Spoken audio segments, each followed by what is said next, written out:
Scroll. I'll use TikTok as an example because it's probably the commonality in the room. Scroll, scroll, scroll, scroll. Oh, what pattern interrupt, what thing, either visually or audibly or on screen, is going to stop me from infinitely scrolling on Instagram or Facebook or TikTok or etc. I redistributed it on short form, one without captions, one with captions. The one without captions got 100 views. The one with captions got 1,100 views. It's the same video. Done is better than perfect, and posting a lot is powerful because you can work out what happens. To quote Gary Vaynerchuk from his new book, you should market to get better at marketing. It's the market will tell me in views, reactions, shares, sales, etc. what's working. No one really cares who you are. That's why I didn't start this conversation with, hello, my name's Colton. I wanted to get the basics or help you understand the basics of marketing before we start. So can I just get a show of hands? Has anyone read, listened, or watched something on social media or the internet today? This is an opportunity for you to have either marketed what you do, how you do it, why you do it, or been marketed to. By the fact that you've all consumed content at least once today, means you're in that marketing system. Now this is quite basic, but then the question becomes, well, what do we create? How do we create it? The commonalities for me, in 95% of cases, whenever I have a one-to-one conversation, I work with businesses, etc., their hurdles are, in most cases, not knowing what to create, not having the time to create it, or not knowing specifically what to create it about as a whole, right? So the first part of this workshop has been designed in such a way for you guys to really troubleshoot what you feel is your hurdles. So I'm going to apologize ahead of time about spelling, because I'll probably get some spellings wrong, but just quickly around the room, what is your main hurdle right now with either creating content for what you do or utilizing AI in that process? So standing out. Okay, yeah. So it has that feel of AI, yeah? Okay. How to use AI. Anything else? Confidence is a really common one, but it doesn't sound like that's really the issue for the room necessarily. So that would be content pillars. So what you're talking about there is content pillars. So what are your specific pillars that you're looking to build? So I'll use myself as an example. For this moment right now, I have two main pillars. Podcast, what's missing in marketing today, and Christmas promotions or service-based stuff. So it's kind of three in some ways. This would be counted under service, right? Because I sell knowledge, I sell teaching, but also I sell the application of that teaching if you don't have enough time to do it yourself. The key whenever you do any marketing, before you start, is firstly have an overarching strategy that will help your bottom line. So that's why everyone does marketing, right? We want to sell more. That's the honest truth. No one's going to be here and go, yeah, I would love to spend £1,000 and then get nothing back, right? But the reason why in most cases, in my experience, why people don't have that is, I would probably say this. So they're semi-inconsistent. So they do that example that Johnny gave, which was, we're going to post really good when we're not busy, because we've got loads of time and nothing else to do. So we're going to post 5 to 10 times one day, then nothing for 2 weeks, then 10 times again because I went, shit, I forgot. Or life got in the way, etc. Right? But I think the biggest thing for us is the standard. Yeah. Okay. Standing out is, I'll do that next actually. That's quite simple once you understand how that works. So very quickly, this is mostly video, but the same is true of written content, etc. Whenever you format your content, it should follow this structure, right? You've got 3 chunks, okay? Hook, this is stopping the scroll, right? Scroll, I'll use TikTok as an example because it's probably the commonality in the room. Scroll, scroll, scroll, scroll. Oh, what pattern interrupt, what thing, either visually or audibly or on screen, is going to stop me from infinitely scrolling on Instagram or Facebook or TikTok or etc., right? This in most cases is roughly 3 to 5 seconds of your, again, video. If it was a blog post or something like that, it would be your headline and then your top 2 lines. If you do this wrong, you will not get someone to stop, right? I'll go into depth in a second on what you could use here as ideas, but then you'll have a level of, so your body of content, so this could be, in most cases, value-led for me, and then a call to action here, right? So When we create content, we want a journey to happen, right? Step 1, get them to stop the scroll. We'll go into depth in that in a second. Step 2, what do you want to talk to them about? What's the objective that they're trying to do? If it's a piece of educational content, like this, for example, then I might have a captivating hook that positions a question that I'm then going to answer. But I'm going to first say, well, this is the solution that you're trying to create. Followed by, as short as you can, because attention spans are dwindling, etc., gets to the point. In the nicest way possible, no one really cares who you are, right? That's why I didn't start this conversation with, hello, my name's Colton, and you don't give a shit, you don't care, right? The bit they do care about is how are they going to make their life, the viewer's life, more entertained, more educated, or both. Hopefully, after today, you'll understand how to do that. And hopefully, I hope, today will be that valuable for you. So you should be entertained, you should be educated, right? Just on that, sorry, Colton. Yeah, of course. Every piece of content you've got on TikTok has to follow that. We've started getting good reactions, say, on funny content. It's got no call to action on it. The only... Would you say that that's still valuable? So if I put my hand here and ignore the call to action, then yes, that would be true. Every single piece of content has to have a hook because you aren't going to stop the scroll. It doesn't have to be anything complicated. It could just be like, this is my opening line. So the things I'm focusing on for podcast clips, for example, is what's the first line of the clip, right? And because you'll see it as text, you're going to go, oh, so one that did really well was from Maddie's podcast a little while ago, and I was talking about how did I not become a drug dealer because I was dyslexic. So the opening line was, I'm surprised I'm not a drug dealer. So if you saw that on social, you're probably like, hold on, what the fuck? But then I gave the context, right? Straight away, here. So ideally, it should follow this format, yes, in every post. So you would say for us to stop messing around and spending half an hour filming a Jet 2 on trend TikTok with no value? So this is mostly for thought leadership. I will come on to trends in a second, because trends is a little bit different, and it depends on where it sits in the funnel as a whole. Overarching, but this is mostly focused around B2B thought leadership stuff, but you could also do it for everything you do as well, because if you follow this format, it's a known format, right? We were talking about marketing funnels yesterday. This is a mini marketing funnel that then leads on to so this could just be, so for example, a lot of the content I did for this event was, here's the thing I'm going to talk about, here's the value I'm going to add, hey, if you would like to see more like this, come here today. Yeah. Happy days. Right. Or try and blend the trend in almost, like the Jet 2, yep. We could have finished it with, come and grab your pint here, yep. It's happy hour. So it doesn't need to necessarily be, especially at the start, you don't necessarily need to follow this format. It's being aware that this is the ideal format and then using it in the content where possible. When you specifically look at trending, so on TikTok, it's kind of controversial in some ways because some people think, yes, you should trend jack, okay? I'm of the mind of, you should, if you see an opportunity, to be able to gain eyeballs that you otherwise wouldn't be able to gain, okay? But it should be additionally, not instead of, additional content to doing this consistently, right? This is where content creation gets hard, because you need a lot of it to be able to do it, right? If you can do this well, then you can do this. If you can't do this well, don't do this. Because I personally believe it distracts from this focus, right? For me, the issue with this is you're going to hit your demographical things, right? So I put out a video, I know it's roughly going to be hit by people in Salisbury because that's my following, right? The issue with trending is because you're in a trending sound, I'll use TikTok as the example, but Instagram, etc. is true too, you have no idea demographically where that's going to go. So you might get, let's just put a big number there, 100K views, okay?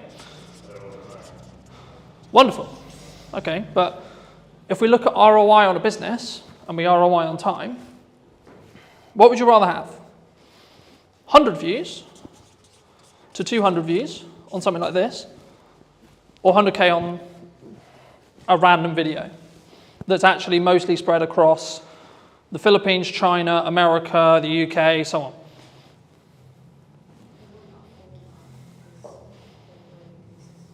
Mm-hmm. What do you think? For 300 real people rather than 100,000. Because 100,000 looks good. Yeah, but 100,000 looks good, right? Yeah. But when we... 999,000 aren't going to become, or probably might not be close to your venue.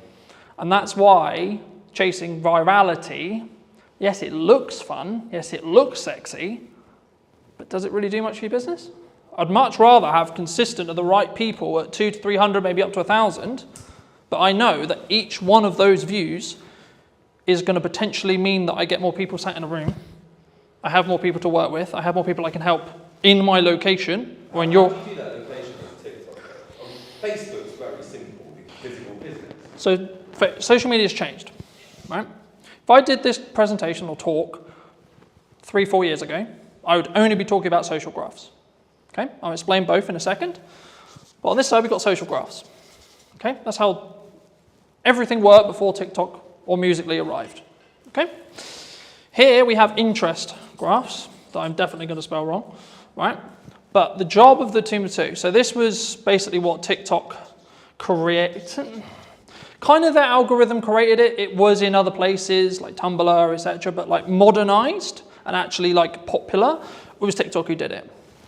So what happens here is and this is why I said yesterday, following doesn't matter because we're now over here. But just for those who don't know, socially, what happens is I would follow someone, I would like, share, or comment on their post, right? This would send or say to the platform, hey, cool, this person likes and enjoyed this content. Cool.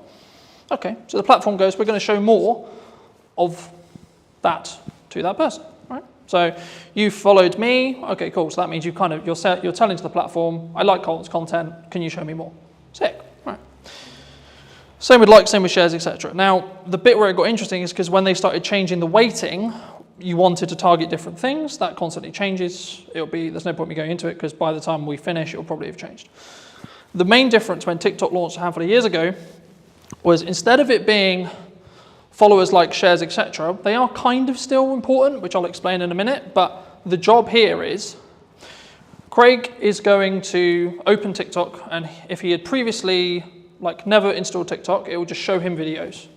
And what it's trying to do is it's going to go, right, I'm going to show Craig a picture and a video of a dog. Cool. What does he do? Does he watch the video? Does he interact with the video? Does he like the video?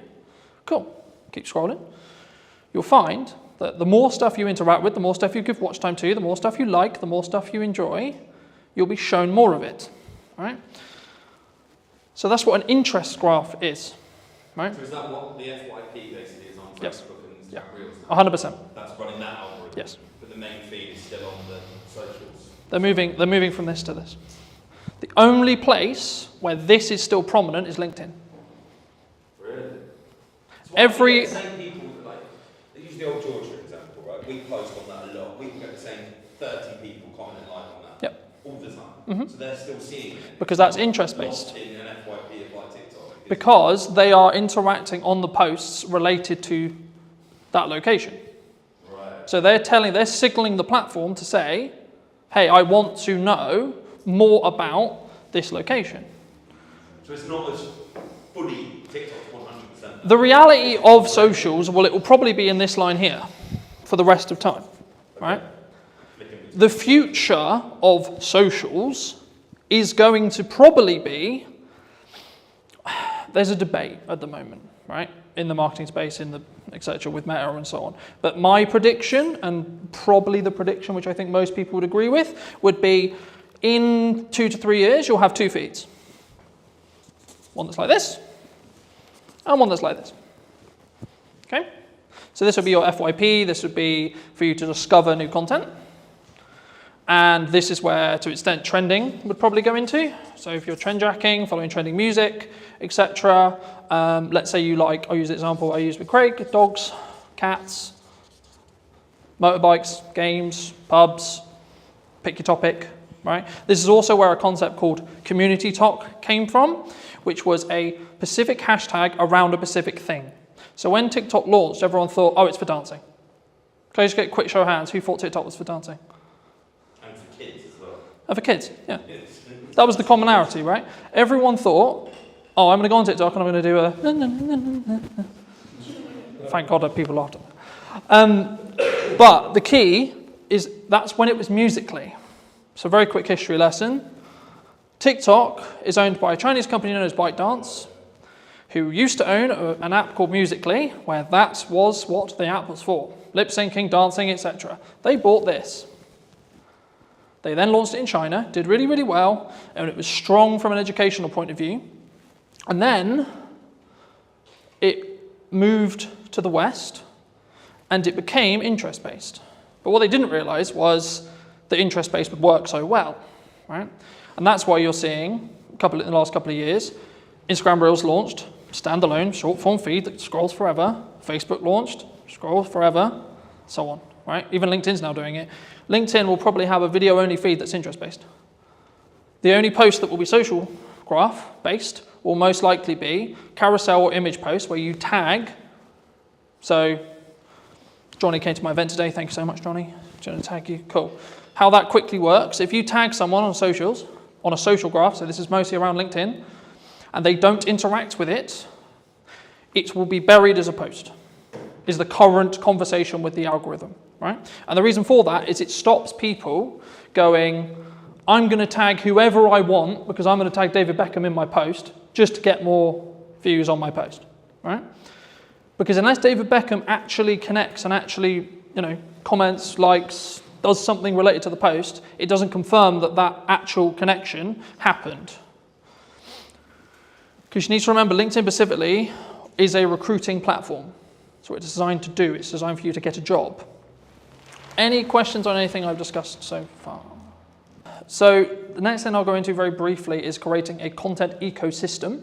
I'll use mine as an example, and then we can go around the room and see where the holes are and see if I can help fill them. My content kind of evolves around, in most cases, 2 long-form pieces. So it could be an educational piece like this, or my podcast. So for this conversation,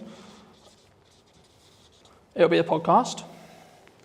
So this is an hour to 45-minute conversation between myself and a guest of choice, right? So most cases it'll be talking about marketing, could be talking about trends, could be talking about very similar to this. But you might say, okay, well, who's going to sit and watch the 45-minute presentation? Quick show of hands, who would watch a 45-minute presentation? It was interesting. Okay. It might have been booked by, I'm sure. That's the key. Okay. So what most people do, and the reason why most people don't do it, is because they don't have the self-worth and self-belief to be able to put this 45-minute conversation out and it to get 2, 3, 10 views. What 95% of people should be doing is creating this, and then using it to fill their socials, right? I'll show you in a minute. And that's when you get like when you scroll through on YouTube. Yeah. So that's called that is basically about how you structure your short form, right? So very quickly, short form. I'll show you how to use AI to create 20 plus pieces from each one of these because I do it, right? Every week I do it. For you specifically, you could talk. I'll use an event that you're running for an example. Okay. You could talk about every single unique selling proposition and every single thing about the event that you think is really good. Okay. Like a Q&A almost. Yeah, with your staff. You get someone to ask you questions. Okay. What's it going to do? Film it, chop it down, and then put it. And you don't have to film it the way I would film it with multiple cameras and pro audio and this and this. I literally mean, right, a phone on a tripod, looking at 2 people, right, stick person, wonderful, another stick person, you can tell I'm not an artist, right, 2 people having a chat, wonderful, okay? That will fill your socials, okay? Because it's this long piece here. Could be anything. Your long form piece could be, this is how to utilize 1 hour of content, especially if you're time poor, right, and you've only got an hour of content to deliver. You can film it once, then distribute it into short form. You're probably good for a month. And then if you want to hire an editor, like I do, I get a custom trailer made for each podcast. Some of you would have seen them. If not, go on my socials. There's one every week, right? And that is designed for the hook, which I showed you earlier, on the front of the podcast. specifically. So that's meant to hook you in, show the best parts of the conversation, etc. if you come to the whole hour. But also it allows me to be on social media with short form. So by the nature of how the trailers are designed, I'm naturally going to get a higher retention chart, which will look something like this, which means people are watching the whole video, which in 95% of social media cases, if people watch up to 100% of a shorter video, less than a minute, it will then be served to multiple audiences, right? I'll go into that very quickly, but just quickly on this. Once you've got short form from this 1 hour, you can then do lots of stuff with it. You can pull out the audio and have it as a standalone audio podcast, right? You could also get it transcribed, and then using tools like ChatGPT, you can get it into blogs, etc., in your own tone, etc., right? And then also, you can then take that blog, turn it into 20 tweets, 15 tweets, right? Or standalone social media posts on their own. Hey, in this conversation, it doesn't even have to have the video, you can just take some pictures afterwards and say, in the conversation we'll be releasing next week, we talk about X, Y, Z, right? This is a very key example of hooks don't have to be anything. You need to do them to then see what works for your audience. Because what works for me is not going to work for you, and vice versa. So that's a social question. 95% of the time, socially, we watch videos in our breaks, when the kids are asleep, etc., right? So you don't want... Yeah, so or the telly's on or something else is on. So in a social scenario where you wouldn't necessarily want to blare out your reel, but you still want to know what's going on, right? And just to give you some numbers behind this, I re-edited some Christmas content that I did, I think about 4 years ago. I redistributed it on short form, one without captions, one with captions. The one without captions got 100 views. The one with captions got 1,100 views. It's the same video. Okay, that's a 10x difference in views with one change. And this is how I'm starting to test stuff. The one thing people get wrong with marketing all the time is they go, this is our ideal profile, this is the person we're trying to talk to, and I know what they like. Do you? You may have known what they liked 2 years ago, but is that what they're into now? Does your ideal profile change through time? Mine does. Personally, my content consumption habits and what I consume will change on a weekly basis. When I want to go really deep on AI, I'll be watching nothing but AI stuff. Okay? When I want to go really deep into content and delivery and how to do it, shift again. So on an interest graph, my feed is going to change dramatically across 2 weeks. On a social graph, I'll probably get some of the same content. So Look into the terms and conditions of TikTok, you'll be scared about how much it knows. Well, this was actually a big problem a couple of years ago where I was aware of it, where people would be watching a specific video. So I'll give an example where maybe it's a motivational video or maybe they're feeling a bit sad, etc. They're watching something that may be a bit sad. And what the TikTok algorithm did, and they got in a lot of trouble for this, where they would then start feeding more and more, and you would go down this loop of negativity, right? I don't want to go into detail on it today, but it's the same with the quote, red pill spear, right? You are fed what you watch. So people are like, oh my God, my TikTok's so annoying because it only shows me X, Y, Z. I'm like, okay, log out, reinstall the app, watch stuff that you don't want, so watch the stuff you want, and then the algorithm will catch up. Or just when you're on the socials, just stop consuming and interacting with the stuff you don't want to see more of. Or search what you do want to see. Yeah, or manually go in and search, I want to see pretty kittens. I want to see dogs, I want to see positivity, I want to see quotes, I want to see etc. To start, put your video everywhere. Put your blog everywhere. Put your piece of content everywhere the same way. Because the first thing you need to get into the habit of is doing content consistently and getting consistent, right? Because that's where the results will come from. And concentrating on video. I focus on video because it's my best, building off Emily's point, it's my best way of communicating, and it's what I will also consume, and also I know the power of being able to leverage it because I can use it a million ways. Some people say, I don't want to be on video. Okay, that's okay, don't be on video then. But if you're a good writer, then write. Okay? You don't have to reinvent the wheel. The content quality will always rise to the top if you're A, consistent, B, talking to your target demographic, and C, adding actual value. not fluff, not this looked nice, this was wonderful. The goal for me today is to give you as much valuable the stuff you want to learn as much as possible. That's it. That's my only objective today.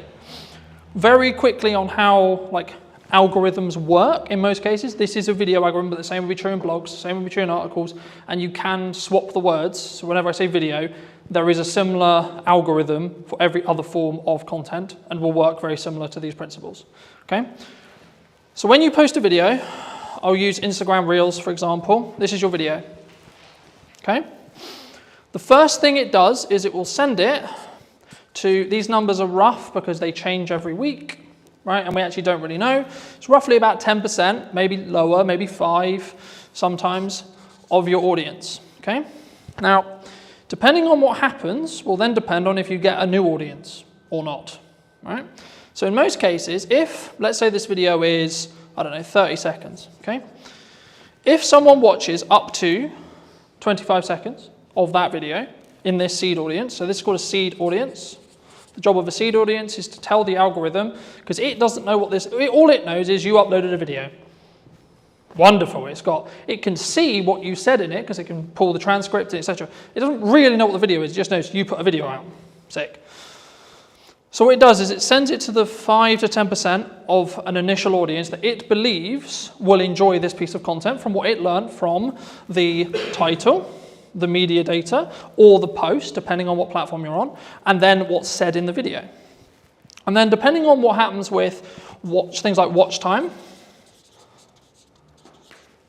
likes, a key one on Instagram, especially right now, if you save or share it, because this is where understanding each platform is really important. So Instagram specifically is designed for people to share videos around, share posts around, because it's a communication platform. It wants people to communicate with each other on it, not just consume content, but have content as part of the ecosystem, so that, I really like this video, so I'm going to send it to Paul, right? That's what the algorithm wants me to do. So sharing / saving, coming back later. And depending on how well these combinations, and the weighting changes, that's why I'm not focusing on specific weighting, but the weighting will change. Depending on what happens will then change how much of an audience, what that audience is, and what the size of the audience is. So when things go viral, what's happening is this. So it's going, initial post, okay, cool, it did well. Sick. All right, first audience did really well. Then there'll be a bit of a plateau, maybe for half an hour, maybe 30 minutes. Then another one. Did it do well again? If so, and so on.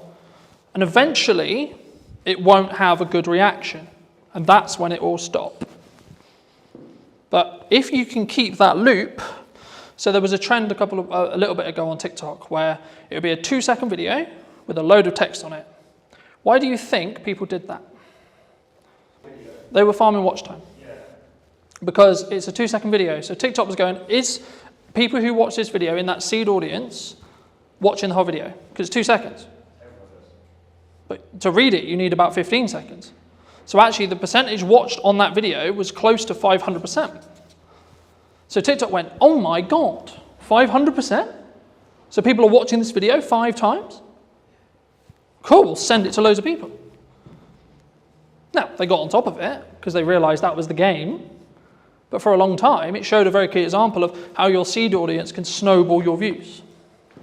And it will copy the audience. Because every single algorithm wants to understand and wants... Okay, no, I'll ask you. Before I tell you, I'll ask you. What do you think the job of an algorithm is? To keep people on social media. What does every single social media platform want? Eyes on it. How do they make money? So the sin, you could say, is taking people off platform. Because Instagram doesn't make money if you send them off platform. If you send them to YouTube, you're sending them to a competitor. That's why people started getting quite clever with their link in bios, because link in bio became a term which TikTok itself would suppress, because it was sending people to the website. For a marketing point, that's what we want to do, right? We want to send them to a landing page, we want to send them to a YouTube channel, we want to send them somewhere else off-site so we can potentially sell to them or retarget them or etc. or get their email so we can then email market it to them, etc. But purely from how does it perform point of view, and this is what I said at the beginning, where you need to start really delving into your content and really start working out, okay, so this one's going to be a very value-led piece, this one's going to be trend, this one's going to be for this purpose. And it can be overwhelming, but hopefully you're just going to get some ideas from today. If you can get some videos, and this is why done is better than perfect, and posting a lot is powerful because you can work out what happens. To quote Gary Vaynerchuk from his new book, you should market to get better at marketing. Right? So it's not about I'm going to market because I know what I'm doing. It's the market will tell me in views, reactions, shares, sales, etc. what's working. So I'll give you an example. A phone video over-indexed than a professional video in most cases for me. I follow the same format, hook, content, call to action, but because I story told in the video and it felt more real, it got, I think, 4 times more views than my average. I think it's on like 1,300 now, because I told a clear story. So for those people who are like, I don't have a camera, I don't have this, I don't have that, I don't have all the kit, I can't create content. Who doesn't own a phone in this room? You all own a phone, right? So then you don't have an excuse. Because especially if you create it in-app, you can outperform because there'll be a small performance bonus. For example, on Instagram at the moment, they launched their own editor. It's called Edits. It gives you the ability to edit in the same way I can edit with pro software, and deeper analytical data on every single reel you've ever posted purely through the app that you cannot get through Instagram. So for that reason alone, you should download it, because then you can see your click-through rate, then you can see your percentage of your seed audience, and then you can tweak stuff, and you can tweak the hooks, you can tweak that first line, you can tweak your packaging. The same when it comes to your first line of your actual copy for this, because if someone misses the video and you don't have captions on it, you might be able to re-engage them by getting a captivating headline. So if you're doing multiple kinds of content, you can learn from... Yeah. Because you can then re-engage people. Something that also people worry about is, I posted a video and it only got 20 views. Okay. Well, what's happening when you first post a video for the first 24 hours, bless you, is it's only showing it to your seed audience. So on average, it will take 48 hours or so before you really start seeing something pump. Unless you're trend jacking, that's a bit different. But on the structured content we talked about at the beginning, it will take roughly about 24 hours before the algorithm really understands it. The more content you feed the algorithm, the more it's going to understand what you do and what audience is going to connect with the content you're creating. Does that make sense? So what stage do you start paying for it then? So at the minute You don't need nothing I've talked about today is paid ads. I know, that's what I'm trying to think. If you want to do paid ads, you can follow all of these principles, and what I'd recommend you do very quickly for those who are interested in doing paid ads, you should post a load of content, see what does best in regards to views, retraction, etc., and then take the best performing pieces of content and then amplify them with ads. Because then you don't have a question mark on whether the creative or the video or the blog or the post, etc., is actually going to do well or not, because you already know, because it did well organically. So that way you're not wasting money on amplifying bad creative, because you know that it's going to be good, because you've already tested it organically. Does that help? Yeah, no, But if 10,000 people saw it organically, it goes to millions if you pay for 10. Yeah.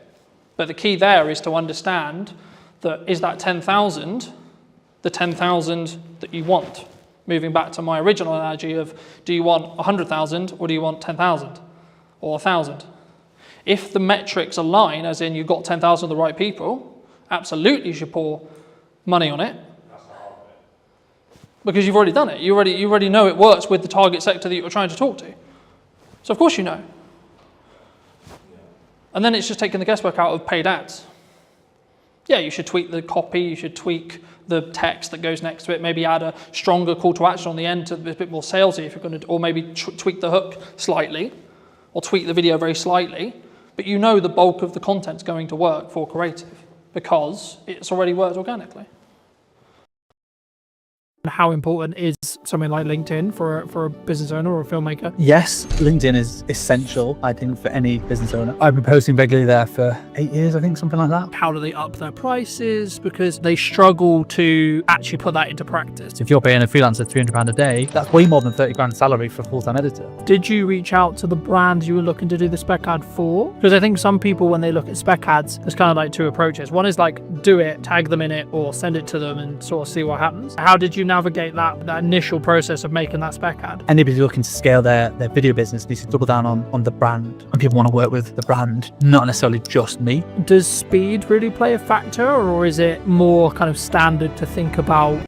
Did you know that 93% of you are not subscribed? So if you could please do me a favor and you're enjoying the show, then subscribing would mean the world to me, and it would allow me to grow the show and continue to get larger and larger guests and continue to bring what's missing in marketing today. Thank you ever so much for joining me, and I'll enjoy the episode. Hello, my friends. Hope you're well. Hope you're having a good day. Today I'm talking to Carl from over in Manchester. Specifically, he runs a really, I would say a upper class or like premier video production agency on the higher end. And today I really wanted to talk to him about specifically branding, but also how I think a lot of filmmakers, we're stuck in this rut of like being quite maybe lowball or midball or just working on ourselves. I mean, how does would you say, and feel free to give any context you want, Carl, and do you think that people really struggle to sort of scale their business as a whole? Firstly, I've never been called upper class in my entire life, so that's really just thrown me off big time. We're definitely a premium offering though, so I get what you're saying there, so thank you for that. So yeah, I run a production company called Dead Pixel Films, doing video and photography for a variety of FTSE 100 clients, online brands, TV commercials, that sort of stuff.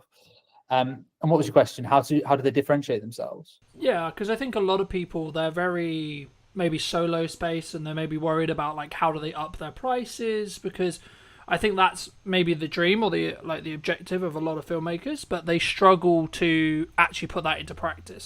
Yeah, absolutely. So for context, we're a team of 5. So I'm not a solo shooter anymore. I started off shooting weddings, same as a lot of videographer journeys, I guess, shooting corporate videos, went to universities, then jumped into freelancing pretty early on. So I was a solo shooter for 4 years. I did weddings, corporates, bits of football, bits of TV, all sorts of stuff. And, I made a really good living doing that. And there was nothing wrong with that. And I loved doing it. And the wedding specifically was amazing. I was working with really like happy people, and it was really, really good fun. But I eventually reached a cap where there's only so much time in the day I have. There's only so much I can charge.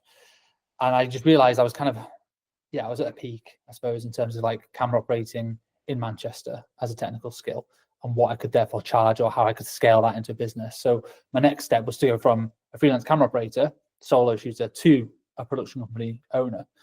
And that was a monstrous leap, because I alienated all my clients literally overnight, because all my clients were other production company owners. And so suddenly they're like, oh, hang about, now you've gone from Cal Thompson camera operator to Dead Pixel Films, video production agency. You're now a competitor. You're not a collaborator. At least this is how it was perceived 8 years ago when I first set up the company. So I had to kind of start again, really, in terms of like finding new clients and developing those relationships. I had some crossover for a year or two, but eventually it just fizzled away, and I had to then go after bigger and better clients that would, and then focus more on relationship building, and then scale it over time. And like I said, it's taken 8 years to get to where we are now. There's 5 of us full time. We've got a production studio downstairs, so I'm in the it's like a meeting space that we're in at the moment, and then we've got a 1,000 square foot production office, and that's where all the edits are being done. And then this downstairs is a 4,000 square foot studio space. And that's taken years to be able to have the cash flow and the regular clients to be able to build to that point, to be able to afford to have a studio. We've been in the studio 2 years now, and we use that as a bit of a marketing tool as well to generate more opportunities. It's very challenging because it's very expensive to sort of keep it going and making sure that it's not just burning through cash. But it's all part of the journey. It's really good fun. Yeah, I mean, I was going to ask you about cash, because I think like as cash flow as a business owner, right? Because I think there's a massive difference, obviously, from a solo shooter who's maybe positioned themselves as an agency, or maybe the traditional, I think, from the sole videographers that I've spoke to about, they're looking to get work through other video production companies or agencies similar to yourself. I mean, did you always have good money management skills, or because the story that I found is people normally get it wrong before they get it right? Yes. I mean, cash is king with any business, and it's definitely applicable to video production and photography services. I've always been good with money. You have to be a business owner fundamentally, but even as a kid, I was always quite tight, I guess, with money. Didn't intend to be. I always did what I wanted to do, and I went traveling all over the world and stuff like that, and I had some great experiences in my 20s. But I've always been quite strict with money. I've never been spending it on like designer clothes. I'm not really fussed about anything like that. No, I bought my first house when I was 27, which I was really pleased to be able to do. Me and my wife got a mortgage together. So I've always been quite good with money. And that has served me well when running a production company. It's like whenever an invoice gets paid, immediately save the 20% VAT. That goes into a reserve account. Immediately save roughly 20% corporation tax. That goes into the savings account as well. And then I've got the cash account of what we actually use for day-to-day spending and paying payroll and expenses and overheads and stuff like that. So there's always been a reserve account. I'll always have a figure in my head of the minimum amount of cash I'm comfortable with, and that's taken a long time to build it up. And obviously, when things like COVID come around, and that is a world-changing experience where you can't have all the cash that you've always wanted. You might have to dip into it, or you have a few quieter months. But in order to run a company, for me, to sleep well at night, I need to make sure there's months and months and months worth of cash flow sat there. And some people might disagree. They might say, well, you should be putting your money to work and making it work for you, so you're earning money in your sleep. And obviously we invest in the studio facility, we invest in our marketing and invest in our team and training and all that sort of stuff. But having a good cash buffer for me just makes me sleep much better. And it means I've got the mental capacity to pursue opportunities that I want, and don't just have to take any project that comes our way because we need a quick 500 quid.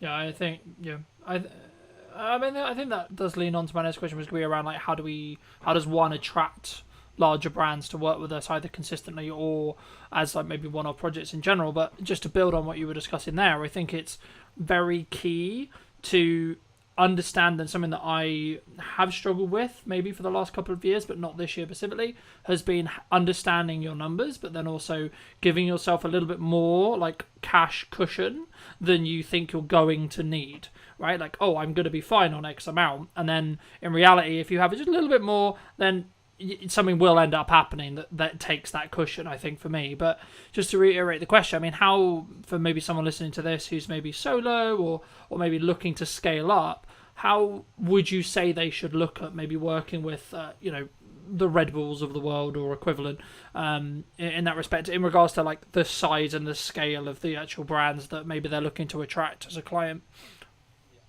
I mean, this is changing loads over the last few years. And what I've seen is historically the big brands would only ever work with big agencies for the longest time, and that is still the case for a lot of places. Like Coca-Cola will only ever work with WPP, or they have done for forever, because they feel like they need the resource. They need the WPP, are one of the largest advertising agencies in the UK, in the world.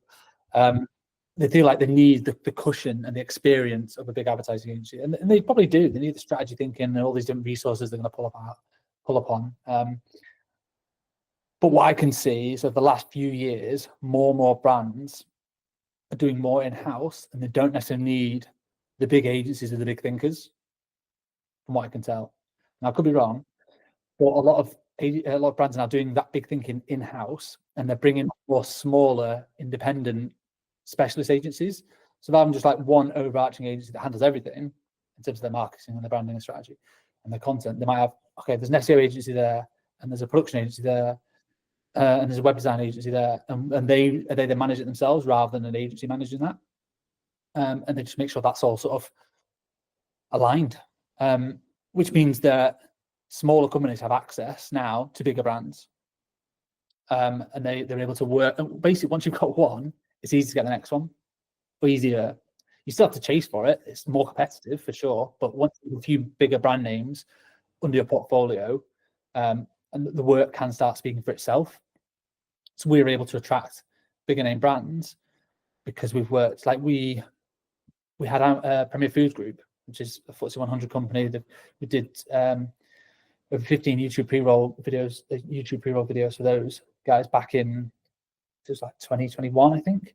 And that's for their whole suite of brands: Ambrosia, Oxo, Bisto.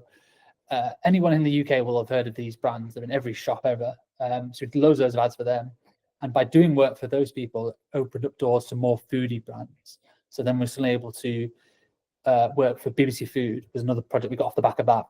Yeah, we had to pitch for it. We went up against 27 different agencies and a public tender to win that particular project, but suddenly we got that.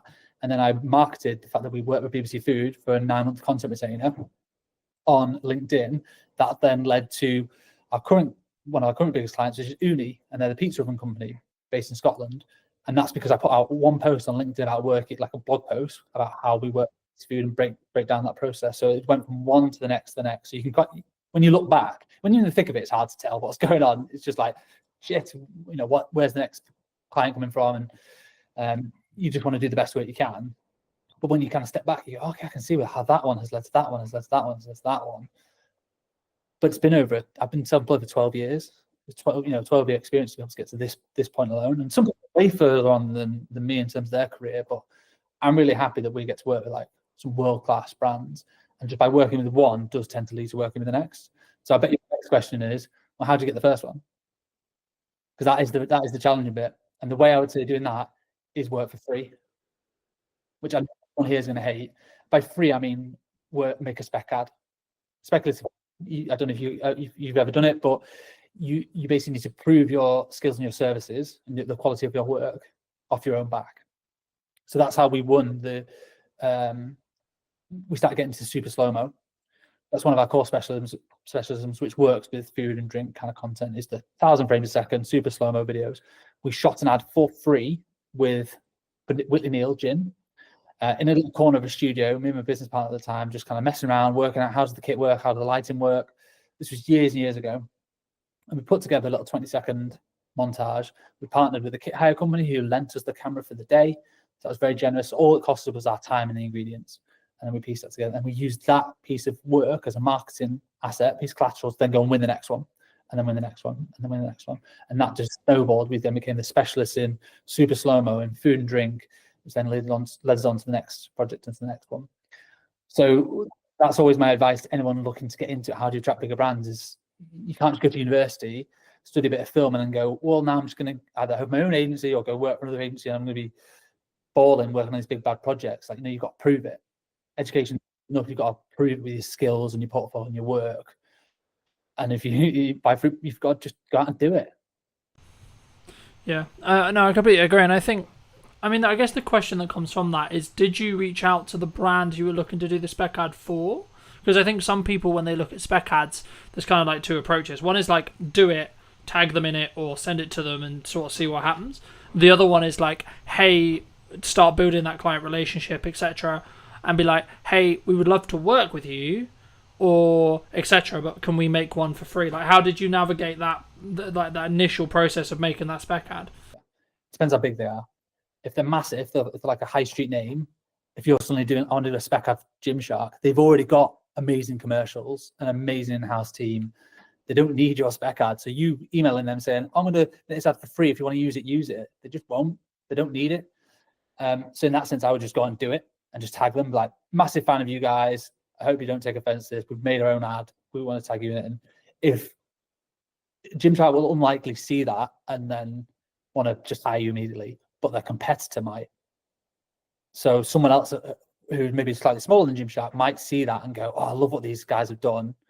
Or you can use that to market to Gymshark competitors. So you can reach out to people directly. Made this little piece for fun, just showcase our skill sets. Be really honest and transparent. Don't suddenly try and pretend that Gymshark are your client. You've done it as a paid project. That's the last thing you want to do. But just be honest about what you've done and how you made it to showcase your skills. And would you be interested in that one for your brand or business? We did one for like Innocent Smoothies, massive global brand. we didn't ask them to make that. We just did it as I was building all these like mad rigs because we've got a food studio, we have the space. I built like this test tube rig that when you pushed underneath it, basically it forced all the liquid through the bottom of a smoothie container, and then just created like this volcano effect out the top.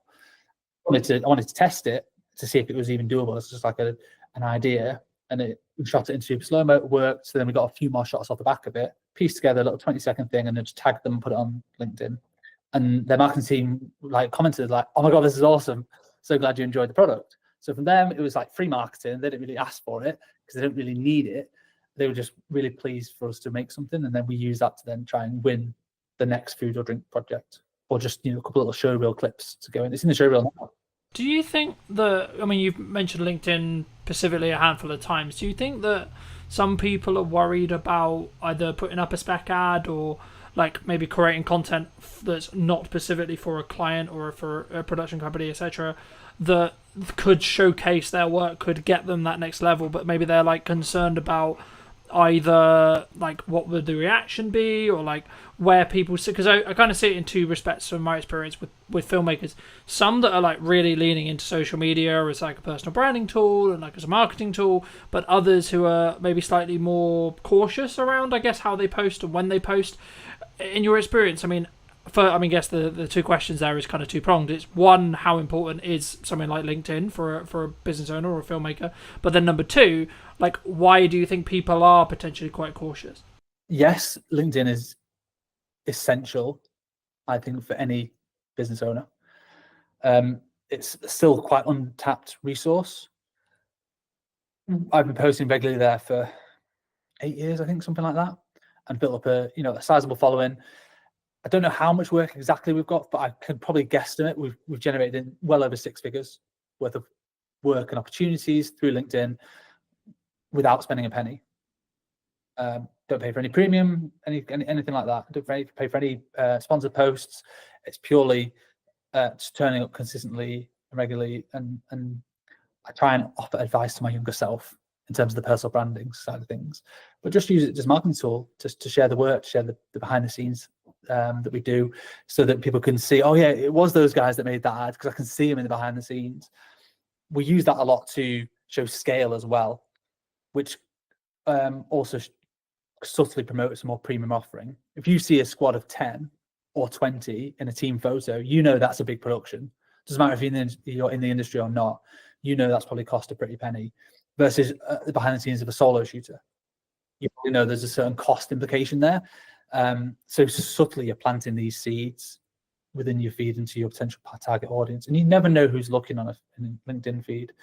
And it's so different to every other platform, because when your contacts like or comment, it gets shown in their feed as well, and that's how your work can just spread and spread and spread. Literally, the behind the scenes that we did for the Innocent Smoothie spec ad got like 1,500 likes, hundreds of thousands of views. And that might not sound a lot on like Facebook or Instagram, but on LinkedIn, that is a viral hit. It's huge, and that just snowballed because it was just fun content. People just liked it, and people not in the industry were like, "Oh, it looks like a really cool project. You've been quite creative and innovative there."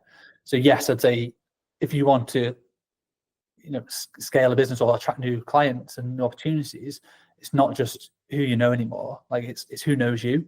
So LinkedIn is so valuable for that, and anyone could do it. Yeah, I mean, just because I think traditionally so much of filmmaking was like go to filmmaking meetups, meet another filmmaker, meet a gaffer, meet a sound guy, etc., etc., and then you sort of build your, I guess, referral work from there.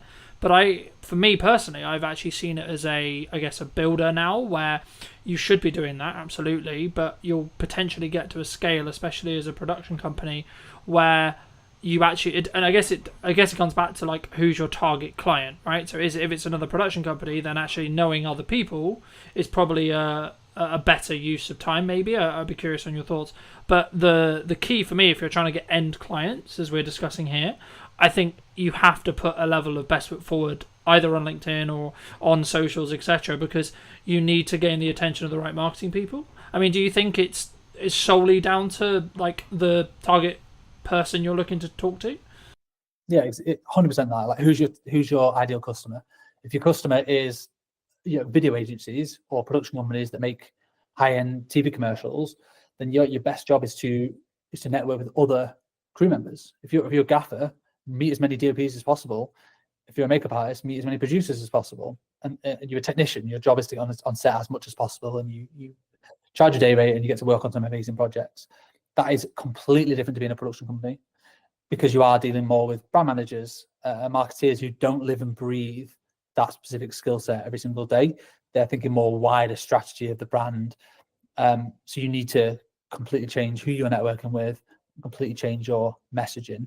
So, I see filmmakers all the time like geeking out about the latest kit, and ultimately clients don't care. They don't know really what the kit is and what the difference is. They'll be able to tell the difference in the output, the final output, and the results it's given. But fundamentally, technology's got so good that I don't think people need to be geeking out about kit as much anymore. Technicians always will do. Like at my heart, I'm a DOP, and I'm a technician. I'm a camera nerd. I always have been since I was 13. So I do still love it. Doesn't mean my clients care about it. Really, they care about, okay, I need a super slow-mo shot. How do I get that? Okay, we need £100,000 phantom camera that we have to rent for the day. And we need the skill sets to do it. You need high-speed lighting and all that sort of stuff, and a lot of power. So they care about the results of the slow-mo and what it does, not necessarily the camera. They don't care what it's called or how much it might have cost. Yeah, they care about the rental fee. But in terms of like the specs of it and stuff, they're not really fussed. You have to market to your respective customer and who that is. If producers are hiring you and you own a super slow-mo camera, then talk about the specs all day, because they probably will care. But the end I mean, my next question was going to be like, from a delivery point of view with larger clients, does speed really play a factor, or is it more kind of standard to think about like, oh, we're going to give you a 2-week delivery or etc. I mean, obviously it depends on when they're going to use it, but would you say like a unique selling proposition for what you do specifically is speed related in regards to turnaround, of course quality as well, but is specifically looking at speed really important? We never market ourselves as like the fastest video agency in the West or anything crazy like that, because I think it would just attract a certain type of client which will expect everything yesterday. We do have a lot of clients who still do that, and like they want it as quick as possible. That they usually come to us because they have a project in mind, a deadline in mind, or if they don't, we certainly ask them. That's one of the earliest questions. What's the idea? What's the budget bracket that you're kind of working with, and when do you want it? And then we can work backwards from there and go, okay, well, when can we slot it in? We have certain projects that we're producing one now that we're not shooting until September, and the deadline's not until the end of September, and that's marketing for a Christmas ad. So we're talking about that now. Other ones we're shooting tomorrow and we need it live by 1st of August. So that's quite a fast turnaround, because there's 5 20-second ads, like montages with like heavy edits and a lot of content going into it. So speed is important, but I think clients prefer more like a stress-free production. And are you going to handle the brief? Are you going to deliver on the concept? And are you going to be obviously professional and make them look good to their boss, ultimately? People might not say it, but they kind of is what they mean. That a lot of brand managers are sticking their neck out certainly with a new agency they're working with. They're putting their neck on the line. They've said, right, we really like these people. They're going to be great. You have to deliver on that. Yeah. You have to. Yeah, I think the key is you have to follow through on the content or the promises that you have like said that you're going to do, but then over deliver on those. So I've always followed a motto for a long time, and it might be why I'm doing quote unquote okay in business, because I've always under promised and over delivered with every project that I do. But I think it does, to an extent, kind of bring me on to kind of the next question I want to ask you, which was about like, how do you justify to a client who's maybe on the fence about spending, let's just say 10 grand or 15 grand or whatever it ends up being, right? How do you deal with those hurdles when it comes to being higher priced as a whole? Yeah, so we don't do quotes anymore. We do proposals. So for every single client, they get more than just a one-pager. So we used to just do quotes. People come with a brief, amateur video. So you go, okay, put it together in a spreadsheet, put it onto a 1 or 2 page PDF with a breakdown of your pre-production and post, and this is what it's going to cost with a number at the bottom. And people either go yes or no. We don't do that anymore. We're now doing proposals. So pretty much every client that comes to us will get a bit of an idea. They might already have an idea and they want to just flesh it out. With here's a few visual references of the style that I think we can execute on based on your budget. I tend not to do this like on a whim. Like if I know they've got 20 grand, okay, I can work backwards from there and go, well, this is the kind of production that I think they might need. It's a couple of days, a couple of crew, there's production value there. I know what to spend, so I can know what the references are going to be. And we put that into 5 or 10 pages for every single client with a cost and a breakdown of this is exactly what it's going to cost you. The information that was in the original quote still goes in the proposal, but you've also got a lot of more visual references in there so that people can see you understand the vision. They're just taken from previous work or from the web. It's all internal stuff, so it never goes live. It's just like we're just trying to share ideas, and then we're trying to follow through with the execution. Like this is what you're going to get, and we found bigger clients kind of expect that. A little bit more. They don't just want a one-pager. Like what's going to separate you from, if they're getting 5 quotes, how are you going to stand out amongst those other 4 companies? And you don't want it to just be on price. You want it to be that you understand the brief and the unique ideas that you can bring to the table to deliver on that brief. But it's free time. It's a massive gamble. We don't win all the ones we put proposals for. We lost one yesterday. Like, oh crap, that took me a day or longer. Hours spread out here and there to pull that together, pull together references, come up with a bit of a script. I think we're going to nail this. I thought we'd nailed it, and then they still didn't go for it. And you're like, well, not sure what we've done wrong there. That's the game we're in a little bit. Some people might disagree with that. They might say, oh, you should be charged for that time. And we charge for creative development time, but sometimes that initial spark, we often give it away for free. Do you think that's one of the, obviously that's one of the reasons why you do just stand apart, but is that the same, I guess the next question was going to be around the confidence of maybe charging more or being value-based price rather than necessarily the time. Obviously there's always time that goes into it, of course, but it's more about, I guess in some ways, when you look to attract those higher paying clients, it's also about it's the entire, in my experience at least, it's about the entire process and journey and the perception that client goes on with you rather than necessarily just the production day. And that's, I think, where it comes back to where you and I both agree, which is they don't care that much what it's filmed on. They care about what it's going to do for their business and what the return on their investment is going to be. But for you, when you started out, was there a confidence kind of hurdle for you to say double your day rate, for example? Probably, yeah.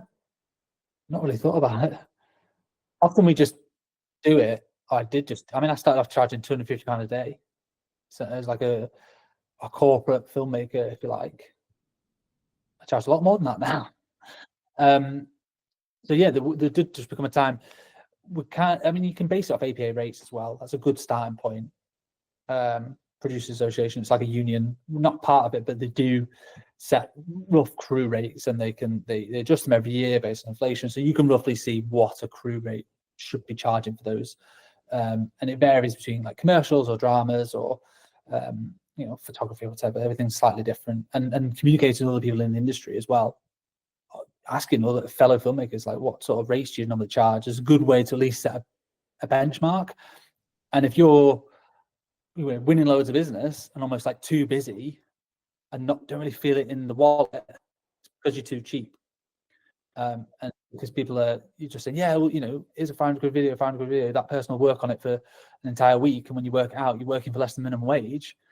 That's not a very good business model. So at that point, you need to pause and go, what do I need to change here? Well, I clearly need to up my rates and probably reduce the workload, and I'll still be earning the same, if not more money in the long term, because I'll have more time to focus on delivering that project to the best of my ability, and then creating marketing collateral to then help generate the next one, or more account management time to work with the clients to be able to communicate the ideas better and fairly, so that when it goes from ideation all the way through to production to post, that client feels like they've been looked after throughout the whole journey, not just been sold the dream and, oh, you're going to get your edit in 6 weeks time and not heard from it. It's more communicating every other day. This is where we're up to. This is what the deadline is. This is how we're doing. And that always takes time. I can't do all that myself. And that's very hard to do as a solo operator. There's 5 of us here. There's 2 people full-time editing. and there's a producer and a studio manager. So they do a lot of the account management side of things in terms of liaising with clients and communicating and getting edits through the post-production workflow and then back to for amends and all that sort of stuff. So that does take a team to do it to the level that our clients demand. Yeah.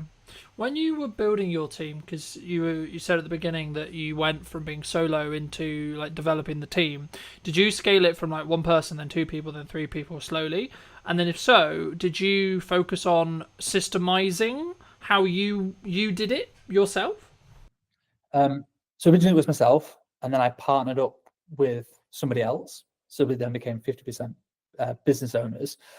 And that was just the two of us for probably a year. And I was literally doing all the shoots and the edits, and he was doing business development and operations. And that was fine, around COVID time, just surviving. But eventually the edits got too much. So it's like looking at the business model and trying to work out where are we bogged down with in terms of time. And it was edits. So it made sense to hire an editor. Great, let's work out what the finances are going to be. It can be quite daunting when you look at your first hire, like, oh my God, how am I going to find 30 grand or whatever you're agreeing that first initial salary is? But you tend not to look at it on a yearly basis. You just have to look at it on a monthly basis. Oh, I actually need to find 2.5 grand or whatever it works out at. Because obviously including tax and all that sort of stuff. So that's much more manageable. And it's a bit easier to think of it like that. Or what do I need for this quarter to be able to hit that, rather than thinking about the larger scale side of things. And editors are amazing, hardworking people, and that is quite an easy way in terms of a business model to, as long as you keep them busy, they will pay for themselves very, very quickly. We did, and then we did just add on to the next one, different skill sets, and eventually the producing was bogging us down a little bit. So we're just like, oh my God, we're just having to, my email inbox is 100 every day. Like, how do we help manage this? Okay, we need a producer to start doing some more of the logistics, booking hotels, doing casting, all the logistics of like sorting crew and client liaison. Right, that can come. Basically, I hire somebody when I get too busy with one thing that I don't necessarily want to do all the time, and then just let them do that, and then I can focus on the stuff that I want to work on. Yeah. Did you, from like a management or money planning point of view, when you were looking to do that, like, did you have the money in the bank to pay for like 2-3 months, or did you have like the full salary, or did you like just have it in like contracted jobs in the respect to like, I know I've got consistent revenue for say 6 months and it's going to be that number, and that actually means that pays for me plus 2 people? How did you sort of plan that when you were scaling? Because I think so many people, when they maybe look to take from a video production point of view, they take it from maybe a solo, what I would describe myself as, which is like solo plus, where they only have budget for project by project basis to bring in people, expand those crews. But for me, like, potentially in like 2-3 years, it will be a situation of, I guess maybe it's a risk profile thing, but I'd be curious on your thoughts around, like, did you plan it as a, like, I've got 6 months and actually we're good regardless? Or did you maybe lean into like, actually, I know we're going to get the work, or I know it's going to free me up to the point as a founder where I could do the marketing and the sales to then mean that I can then know that I'll have the work? Yeah, I mean, for like a U+1, use freelancers until it becomes so obvious that you're spending so much money on freelancers that it's more cost effective to hire somebody full time. So if you're paying a freelancer £300 a day, that 10 days of work, it's 3 grand. 20 days of work, a normal working month, that's 6 grand. That's way more than 30 grand salary for a full-time editor of what you've got to pay out as an individual. So if you do that consistently, you'll soon realize that having all these freelancers has cost me way more money than a full-time person. So generally, that's exactly what we did. We had freelancers, and we actually won a few big block bookings. So we knew we had 2 months worth of editing work. So we had freelancers just coming in. I think we had 2 at the time, just helping us churn through this massive volume of work. It was all costed for, so it was all fine. And we just knew that, well, hang about this. Once that project was coming to the end, we're getting another big project.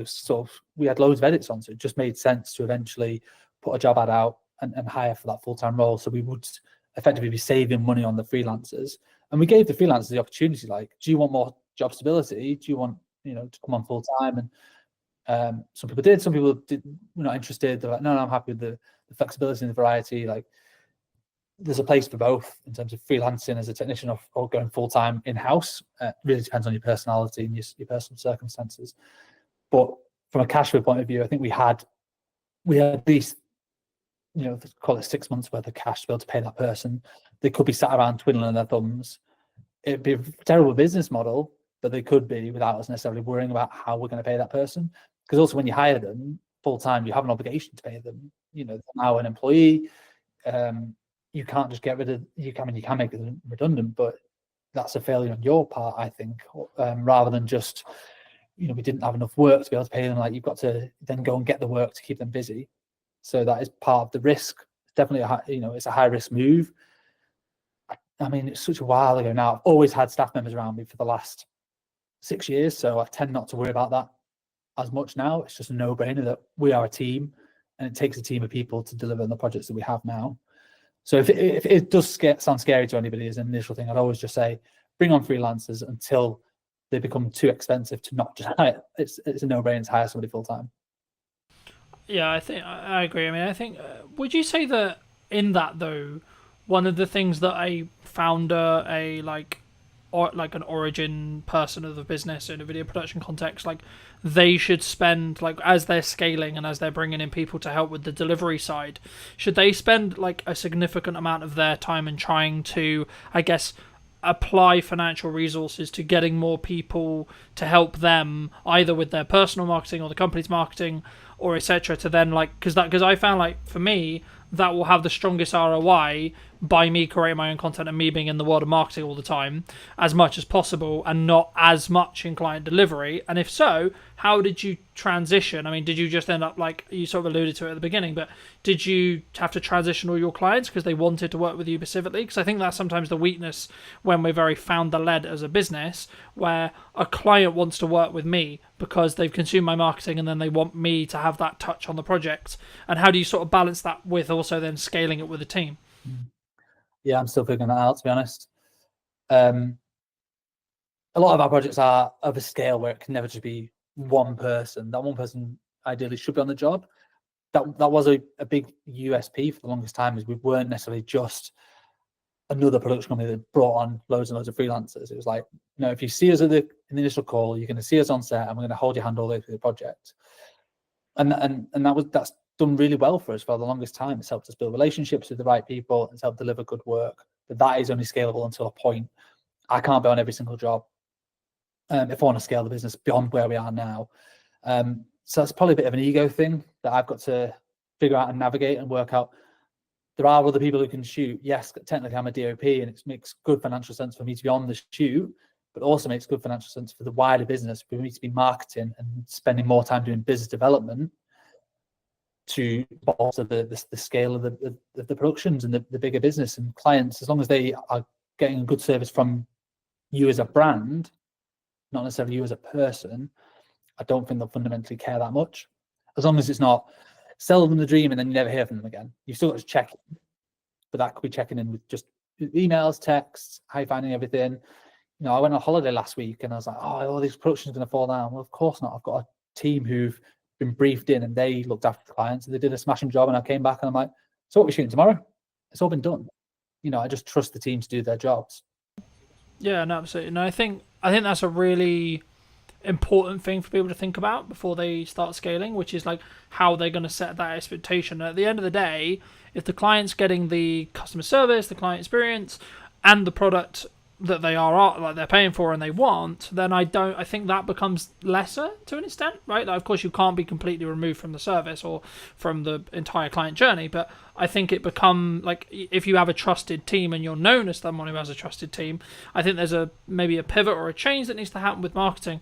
But for those people who are maybe interested in seeing some of your work or looking to see some of these LinkedIn posts, etc., where's best for people to reach out to you or connect with you? I'll come on to that in a second. I just want to echo what you said about, just build on what we talked about in terms of individuals and stuff. And I think it depends on your role. So if you're a photographer, quite often you are hired because you are, Cal Thompson photographer, for instance. Not me, because I'm not like a world famous photographer, but an individual is often hired. From what I can see, people don't necessarily hire. There's a couple of very good ones in the north, but photography agencies, where it's a different photographer every time. They just want that individual. Whereas video production, because it seems a bigger scale often, and there's more people involved, clients aren't hiring just one person necessarily, unless they are just looking for a videographer. It depends on your clients. If you're just doing event videography, it is often that, okay, well, I'm expecting you to turn up on that day. If you're doing commercials, which is what we do, yes, I might be there, but I might not be, because there's also 10 other people that are going to be there. So that's a bit of an easier one to navigate, I think. But yeah, so I hope that answers. It really depends what your specific roles are, and you don't go to Amazon and expect Jeff Bezos to be serving you on. It's the brand and the strength of the brand. So I think anybody looking to scale their video business needs to double down on the brand. And I think that's one thing we've done quite well over the last few years is Dead Pixel as a brand and a reputation, that we just do good work in the North, and people want to work with the brand, not necessarily just me. I am the face of it quite often, but I do bring in everyone else from the team, and I make sure I tag everyone else. Like the edit was done by Kate, it was produced by Jazz, and we do some culture pieces as well as not just sharing. We go on team days out and we share that, so people feel a closeness to the whole brand, not just to me as an individual. Same with Instagram. Like we don't just post just my headshots all the time. Like it's the work, and it's Kate's been with us 2 years. It's a nice little celebration post or whatever. So strengthening the brand will only help strengthen you as a company. Yeah, no, I completely agree. And I think it's about understanding really and being very crystal clear on who you're looking to serve at the time that you're doing the marketing. And if you are looking to maybe shift into going from, say, you work with video production companies and you want to shift into end clients, as in you do a lot of the whole process and you're more perceived as a video production house or video production agency or however you want to phrase it, then you need to be crystal clear on who that is that you're serving, but also number two, what content you need to then create, because it will be different to what you were creating in that respect. But for people who want to connect with you, where can they do that? I'm on LinkedIn, just search Cal Thompson, CAL, short for Callum, but nobody ever calls me Callum, not for like 20 years. Cal Thompson's fine, and Dead Pixel Films on Instagram. We're quite big on LinkedIn and Instagram. There are two main core channels, or deadpixelfilms.com. It's our website. Imagine. And as a final thought, if you were going to talk to yourself 10 years ago, what advice would you give to that person? Yeah, I love that question. I think about that every day. Not every day, but a lot. Certainly the older I get, the more I'm like, okay, what would I say to the person 10 years before? My advice to anybody looking to get into the industry is network with everybody. Be a nice person and be patient, and don't expect that just getting a degree you're suddenly going to be Christopher Nolan doing feature films. Like it's going to take time for you to develop skills, not just in filmmaking, but in like people skills and management and all those other softer skills that make you a better filmmaker, are essential to your growth. So that's what I would say to somebody sort of myself 10 years ago is take your time, be patient, and be a nice person, and just do good work. Have fun. Don't take yourself too seriously as well.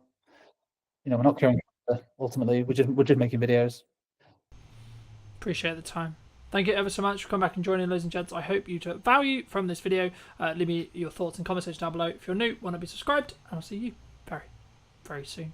Where we sit now with deepfakes and AI, etc. But before we get too much into that, I mean, what do you think's missing today? I think creativity at the moment is the key, and being really good at using the tools. What would you say to people who maybe looked at AI or looked at X, Y, Z and said, oh, it's just a trend, it will die next week? I think they're massively wrong. I don't think it's like crypto. I guess, is it a doomsday scenario before we started, where I could have, in theory, not actually invited you? I could have used Wizzy AI tech to create this Stuart. I think that's going to be a future problem, and I don't think it's as far away as even 2 years. I think we've seen with certain hacks happening out in Hong Kong, Singapore, where people are being invited onto calls with their entire board, and that call with their entire board was deepfake.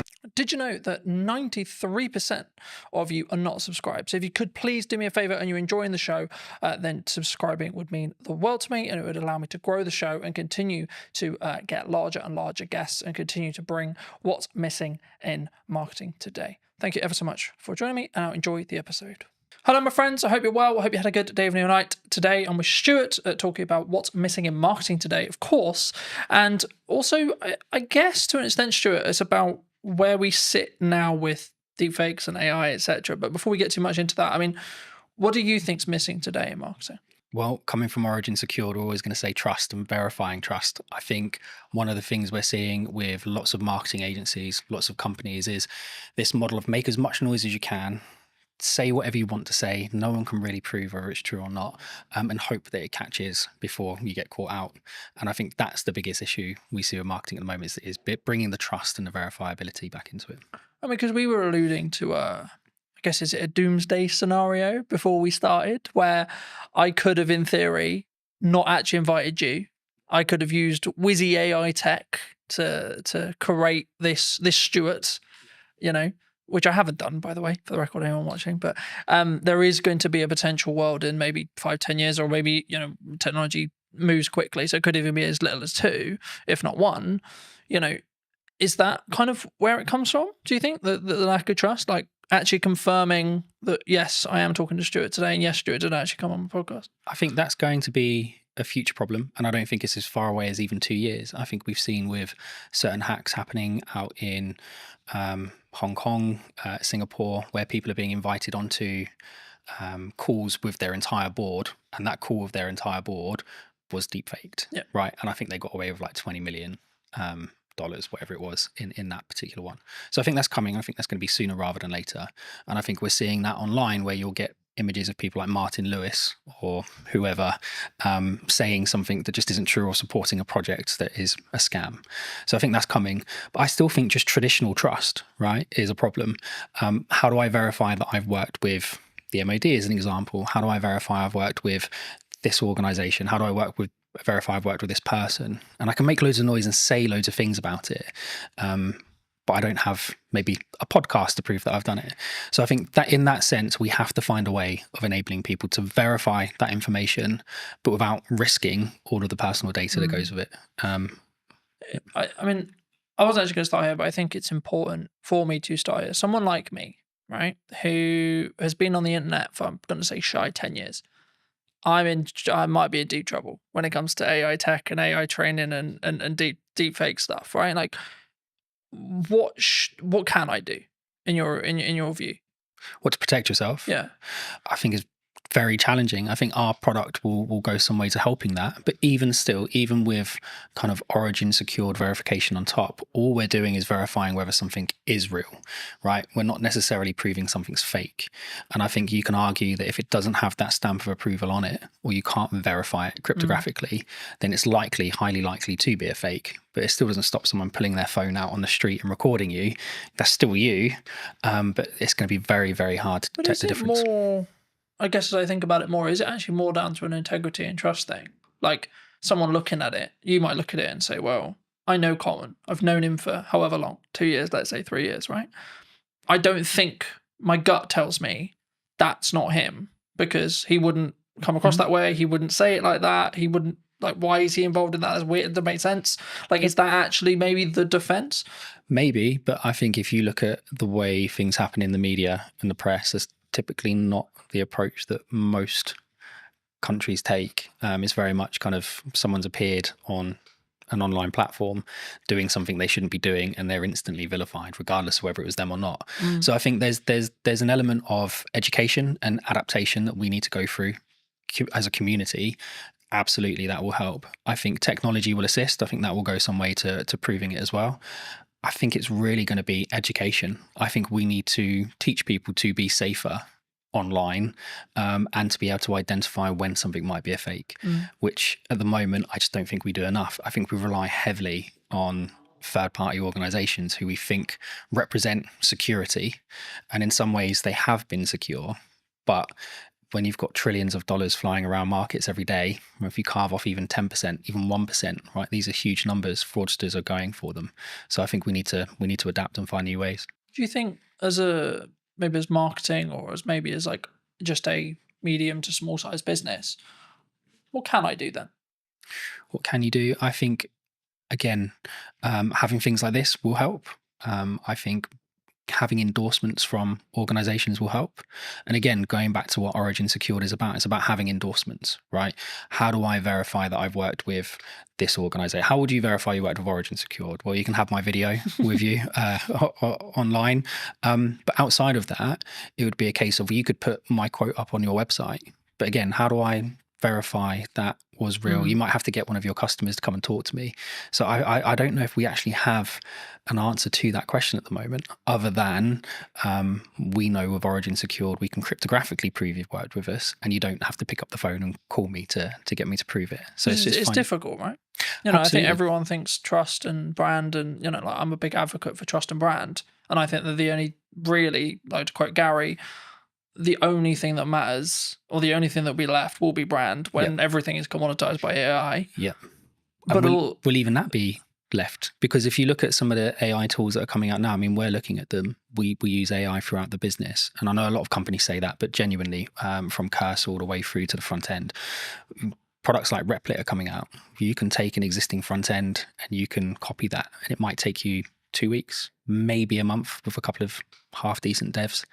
So you've spent millions investing in this product, in this brand, and then someone comes along and just copies it as a carbon copy. And if their marketing skills are better, if their social media skills are better, if they're better at hacking that kind of influencer side, well, where's the value then?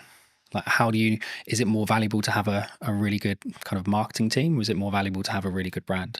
I think they don't always go hand in hand. You can have a really great brand, security, integrity, strength, and it can be destroyed in minutes.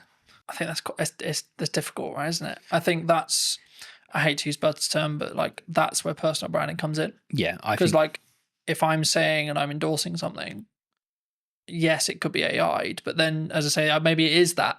Like as I sit here and think about it, like maybe it is just that because of my track record. Because like then people, I guess the question there though is it then down to the person consuming it to make the decision?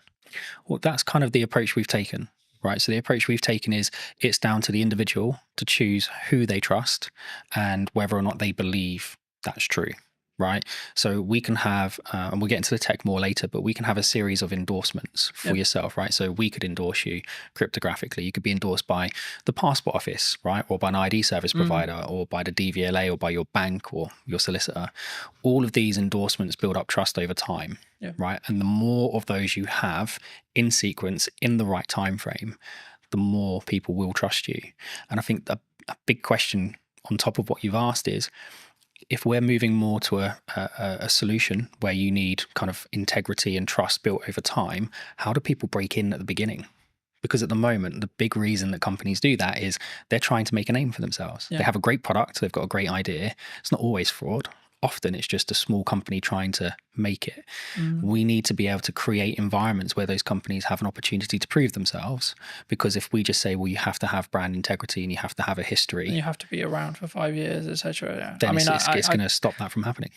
It's interesting because I'm rapidly approaching like 6 years full time and 10 years like doing the thing. And I'm like, oh, it must be really hard for people starting out. But like genuinely, like when I was starting out, AI wasn't a thing. And that's the big conversation with AI at the moment. It's like completely obliterating those grunt jobs that people did as junior editors and junior tech people and etc. Is it down to us then as providers, like medium and larger, like to say we're going to choose, or is it purely just it's going to get commoditized because it's efficiency? I think there's going to be a huge amount of commoditization. I think there's going to be lots of consolidation, right? More importantly, there'll be lots of consolidation. I think standing out from the crowd is going to be challenging. I think it already is challenging, right? If you can have the best product in the world, but if you can't get the message across, or you can't convince people what it actually does or how it does it, it's not going anywhere anyway.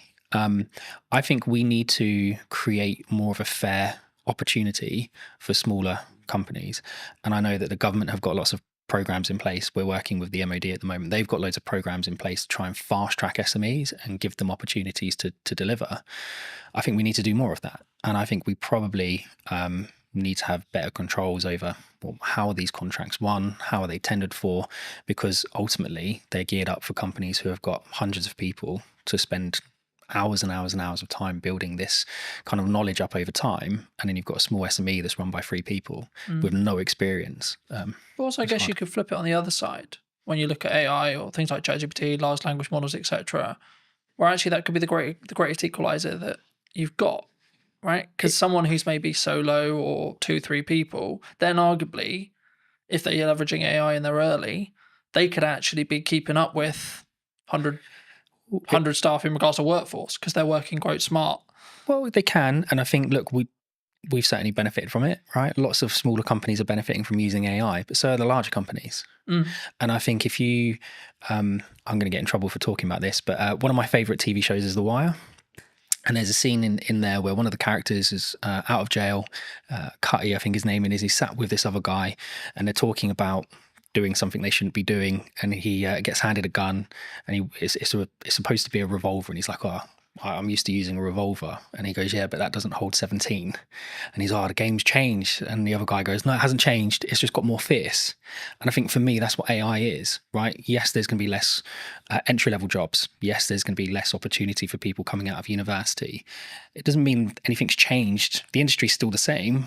It's just more fierce because the competition isn't now just with someone, one of your peers. The competition is now one of your peers who can control 4 or 5 AI prompts and do the work of 12 people rather than doing the work of 1. And so, yes, these companies will benefit smaller ones, but I think you're in a more fierce environment because those larger companies have access to just the same technology. Do you think it comes? I mean, there's kind of like, there's 2 strands here. Number one is like the larger companies is like turning a ship, right? A massive ship. When I'm a speedboat, I can go, woo, Yep. you know. But I think the more important, I guess, question is around number one, how agile you can be as a company, but also number 2, it's the mindset, I guess, in some ways, because I think like with the commoditization of automation, technology, etc., like we could go down the mindset of, okay, we're all going to be out of jobs. Bye-bye, farewell, right? Or we could go, actually, how can I utilize this as a tool? And, you know, I was having a conversation with someone very close to me about another filmmaker the other day, and I was very worried for his model, looking at his business model, because traditionally he's, in this case, brought in as a camera operator for other video production companies. And there's been a large conversation in the space, for those who are listening, about you've kind of got 2 models that you can really like business model-wise that are still profitable and can still work. Yep. Massive Hollywood stuff, which big crews, big money, lots of stress, and then the 1 to maybe 2 at most, like production size, right? The issue is, I guess, the middle class filmmaker, you could say, in my realm, could be and potentially is going to be commoditized, especially if they're not utilizing or looking how to use AI, how to do prompts, how to, especially if you look at like the AI generation stuff that's coming out and like Google VO3 and etc. Like, I looked at it and went, oh, right, okay, I need to talk about strategy more then.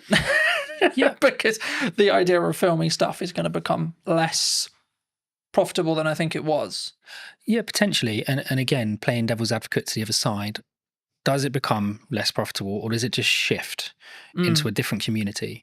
So is it now not the middle class filmmaker, right? Is it now opening this up for everyone to be able to access it? And actually you get more creativity out of it because there are people who are learning to use those technologies at a younger age and more efficiently. I think my cousin is doing phenomenally well in Sydney at the moment as a filmmaker, right? She's still going through school, but she's done several productions. She came up with this phenomenal idea about a particular singer, and she's been talking to their team about being able to produce a particular song. The idea behind it is incredible. You won't get AI to produce the idea, right? Not yet.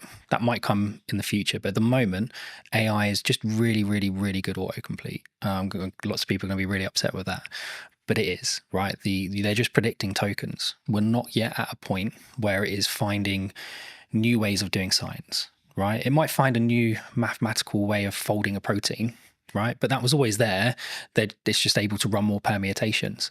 But it's not going, I've got this great idea for this film and I want this and I want that and I want the other and I want the other, right? That's still really a human kind of product. And I think... Do you think that's where the opportunity lies then? 100%. I think creativity at the moment is the key, and being really good at using the tools, right? I still think there's going to be lots of jobs. I think they're just going to change. I think you'll have less entry-level jobs, not necessarily a bad thing, but you might just have lots of people who are really, really good at doing the prompt engineering.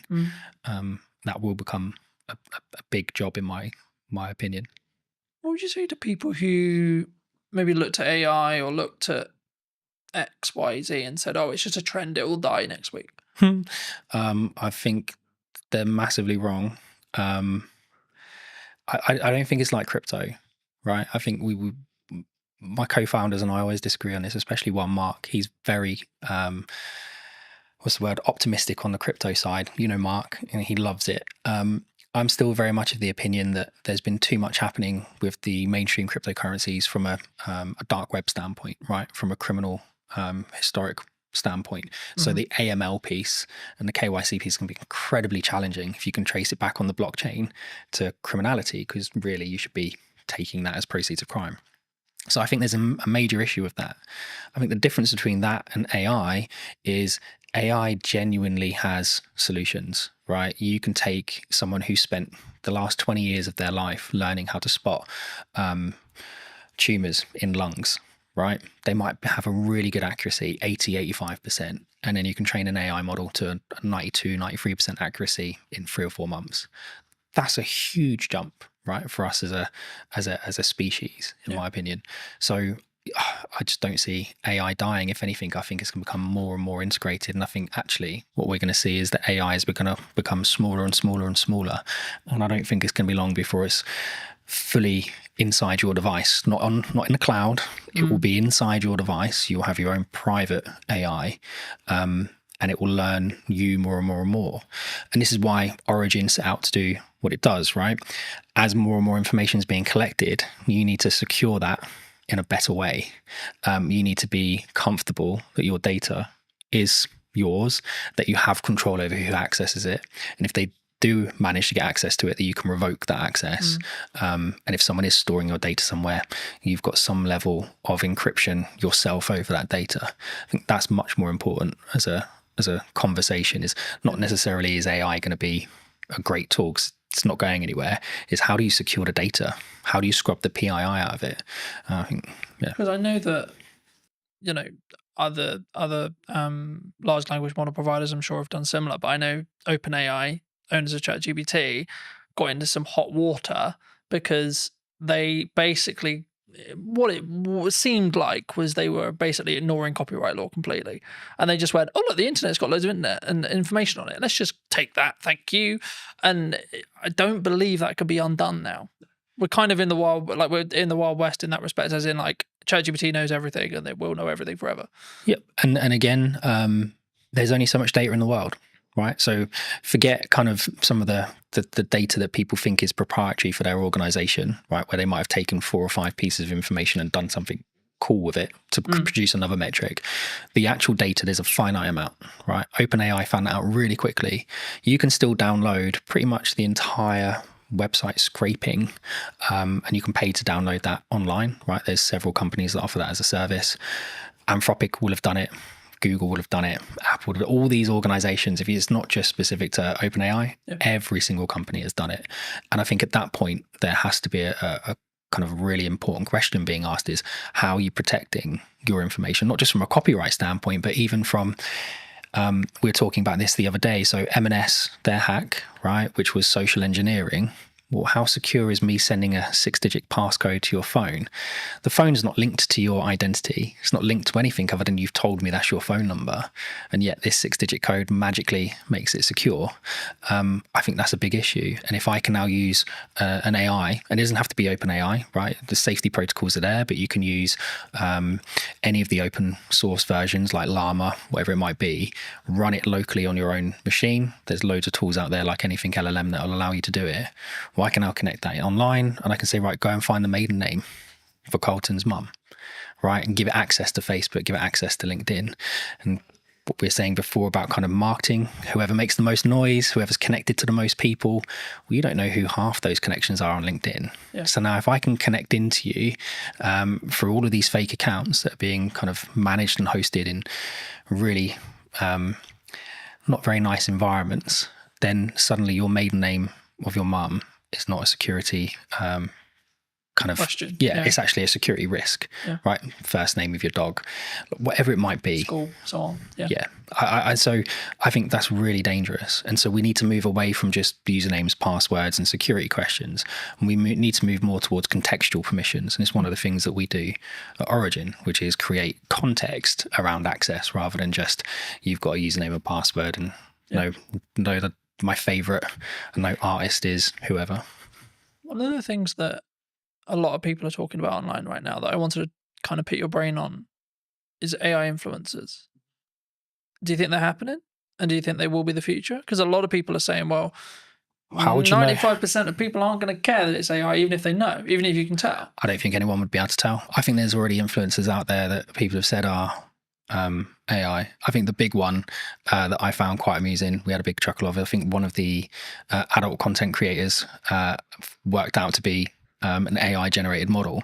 And I just think that's hilarious, right? That these people are paying for this personalized service and they've got no idea that it's not even a real person. And I guess the question, like you said, would they even care, right? The illusion is there that they're receiving that personalized service. And I think it's the same for all of us. If you had the choice between ringing up the bank and them saying, press 2 for this, describe your problem, and just go around in that never-ending loop, or would you like to talk to an online chat agent that's an AI model that you know is not real, is not a real person, but at least is conversing with you in real language in real time? Which would you choose? I think, yeah, I mean, as someone who uses AI, and we both, I'm sure, do, in depth, I think for me, I think it's about understanding what the contextual relevance that you want from it. Like for me, if I want to analyze information and data quickly, AI will be a better solution in me asking you to, so I have all this data, Stuart, can you, create this, and this from it? Well, you're going to go, no, that's totally a pain in the ass. But when it comes to like emotional or creative decision stuff, that's where I think human connection will still come in. And I think that's going to be the thing that people maybe need to focus on. And that's why, like, I found it really interesting since launching the podcast and it having a hybrid element. People are, I guess if you want to go like strategically around it, like the show up rate is higher for in person than it would be online, right? And I think the same is going to be true when it comes to like in-person events and stuff. And I can see kind of this two camp book, which is like people utilizing AI, good idea, but also a constant want and drive to have that human connection, online events, online person, podcasts, online conversations, etc. And actually, from a marketing standpoint, if you don't have a podcast, I would say now is the golden age to have a podcast, because this is the kind of conversation people really want. They don't want you have a conversation with a robot necessarily. Do you think? I think there's a lot there. So if we go back to, I think in-person meetings are becoming popular again, right? We went through that stage. COVID was a nightmare, but even before that, lots of people were like, oh, it's much easier just to do it online. I was like, yeah, it is, but you don't get the same feeling, right? You can't gauge someone's reaction properly unless you're sat in a room with them. And I think there's a lot to be said about the environment, right? So the environment today, I can say something and it's not just your facial expressions, but I can feel the environment. If you say something wrong, you can feel it change. If you say something funny, you can feel it change. And I think you lose that online. I think we'll start seeing people doing more and more in-person meetings, more and more in-person conferences. I guess the question really I've been asking a lot recently is the younger generation, right? When I was kind of 12, I was out from morning till evening every day doing whatever I was doing. It's not always the right things to be doing, but I was having fun. Whereas my 12-year-old, getting him out of the house is a nightmare. And it's not just because he's on his devices, because we limit his time on his devices. He does lots of exercise. We do Muay Thai together. We train together. We do loads of stuff together. But him and his friends don't go out. Like there aren't loads of kids in our area playing outside. And it's the perfect area to be doing it because it's quiet. There aren't many cars. There's loads of open spaces. So I don't actually know where it's going to go, if I'm honest. I think it really comes down to this next generation and the generation after. How do they interact with each other? And if we don't keep encouraging people to maintain the social aspect of it, I think it will be an issue. And again, the trust side of it, I can trust you more if I meet you in person most of the time. But even then, you still have people who are really, really good at kind of convincing people of things in person that aren't necessarily true. I remember a handful of years ago, I did a talk as part of a business panel at a local college. For obvious reasons, I won't mention which college, and the consistent thing that came through all of the feedback that we gave to these students, like we all gave little talks on our business, gave some context, then we did an open Q&A, and the constant thing through all of it was, you need to work on your communication skills. You need to work on your communication skills. You need to work on how to articulate. But I think sometimes especially someone who talks on content a lot, who does content a lot, who's constantly trying to do that 1% to improve how I come across, the words I use, how I pause, etc. I guess to an extent I take for granted the fact it sounds really weird. I know how to communicate, right? But I do. It's even the little nuances, like how I do a stupid noise or how I pause or when I pause. I mean, is that something that like and how, and if so, like if that's, we need to either invest that in our children or put that into like schooling level, and or when we're in the workplace or looking for careers, etc. I mean, is that something that's, do you think, weaker as humans? Obviously it's a broad stroke, but do you think it's something that we all need to improve on? I think it's a muscle, right? Communication's a muscle. I think being social is a muscle. That's not to say people who suffer from any anxiety aren't right to feel the way they feel, or that there isn't an underlying issue there. But I think a lot of the time it is a muscle. And I think the only way you can exercise that muscle is to push yourself past the comfort zone and do it. And we aren't pushing people to do it, right? I think we've got to an age where someone can self-diagnose as having a problem. And then we go, oh, okay, well, we won't talk about it anymore. Like, it suddenly just stops the conversation, and suddenly it's not, well, that's the end of it, right? Well, I think that's a problem. And I think that goes back to what you're saying before around kind of school-age children. Yeah. I think my wife and I foster, right? And we've just had a 2 and a 4-year-old that will be leaving us shortly, and we've had them since March. And when they came, like, the little girl was nonverbal, the little boy had some issues with kind of speech and understanding and some other bits. And in the last 6 months, my wife's done an incredible job getting them to a point where you wouldn't really know that they're that far behind. Like, they're not as far behind anymore, right? If you were to put them into a mainstream school when the little boy's starting soon, yes, he's going to need a little bit more help, but he's not that much further behind. But it's because we didn't just go, oh, okay, well, they've had a hard time, so that they get a pass, or we think they might have some anxiety issues. No, let's get them outside. Let's get them on the climber frames. Let's get them interacting with other children. Let's explain to them repeatedly. No, it's not just about saying, oh, kind hands if they do something they're not supposed to do. It's, no, that's not right. Explain to them why, and spend that time educating them. And I think we don't do that with kids at the moment, right? There's so much, people talk about all the time, but there's so much power with the kind of the child. And there needs to be some power with the child, absolutely. But you've also got children walking into schools stabbing people, right? That's a problem. I'm not saying we can solve that with Origin, not at all, right? But I think that's how far back we need to go. I think we need to start at schools. I think we do schooling wrong. Does that come from boundary settings? I mean, like the statistics from like a quite broken household is ridiculous, you know. Like, mine is true in that respect. You know, I didn't have my dad around for 20 years, and since about probably a month ago, 2 months ago, I spoke to him for the first time in 20 years. Mate, congrats. Right? How did that make you feel? Big deal. It was just, it is what it is. You know, like, I wasn't there to be like, right, I'm going to, and I wanted to make sure that when I did it, it wasn't coming from a place of anger. It's like, right, I'm going to pull 20 years. And it was, right, okay. But I did it for a point of view of, I need to make sure that I do this so that I don't regret if I'm told he dies. I did my best, I tried. And I think, but then also I've set a boundary to say, this isn't a fully open door as well. And I think for me, that's come from years of building on it. And that's why I asked you about, that's why I guess the question of like, do we naturally have boundaries, either in work or from parents to kids as well? I think we spend a lot of time teaching people how to drive, right? Lots of time teaching people how to drive. We spend a lot of time teaching people how to communicate at work, right? You can't say that. You can't say this. You have to say it this way. You have to say it that way. We don't spend a lot of time with children teaching them boundaries, because sometimes the parents haven't been in a position to learn those boundaries in the first place, right? Not everybody has the same start. I had a similar experience with you. Didn't see my dad for a long time. And I did go in different directions, and I was lucky enough to meet my wife who kept me on the straight and narrow. And I didn't speak to him for a long time, and he passed away. So before we had a chance to reconcile, whether we would have not, I don't know. So I'm really pleased you managed to get through that. But there's a lot of people that don't have that kind of, they don't know themselves enough, right? They don't have the same strength of character. They haven't gone through the same experiences the same way and come out the positive side of it. I think we encourage people, and TikTok and the others drive me mad, because it's 10 ways you know you've got ADHD, and 10 ways you know you've got this, and 5 ways you know you've got that. And we're just creating excuses all the time for the behavior. And so boundaries, I think we all know where the boundaries are. I think a lot of the time we just choose to ignore them. Is that personal though? Because my boundaries and your boundary may be different. They should be, right? Otherwise it'd be boring. They absolutely should be different. But I think there are some basics that we should be able to agree, right? Certain spaces are private. Yeah. Certain words shouldn't be used. Certain things are unkind. Certain things are kind.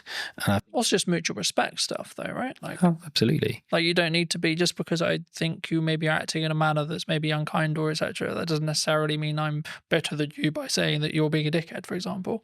Do you know what? I was on a train recently, and there was a gentleman using his phone in the quiet carriage, and there was a gentleman sat opposite him, an older gentleman. And I've never known how to turn around and say to someone, like, why you got your phone on?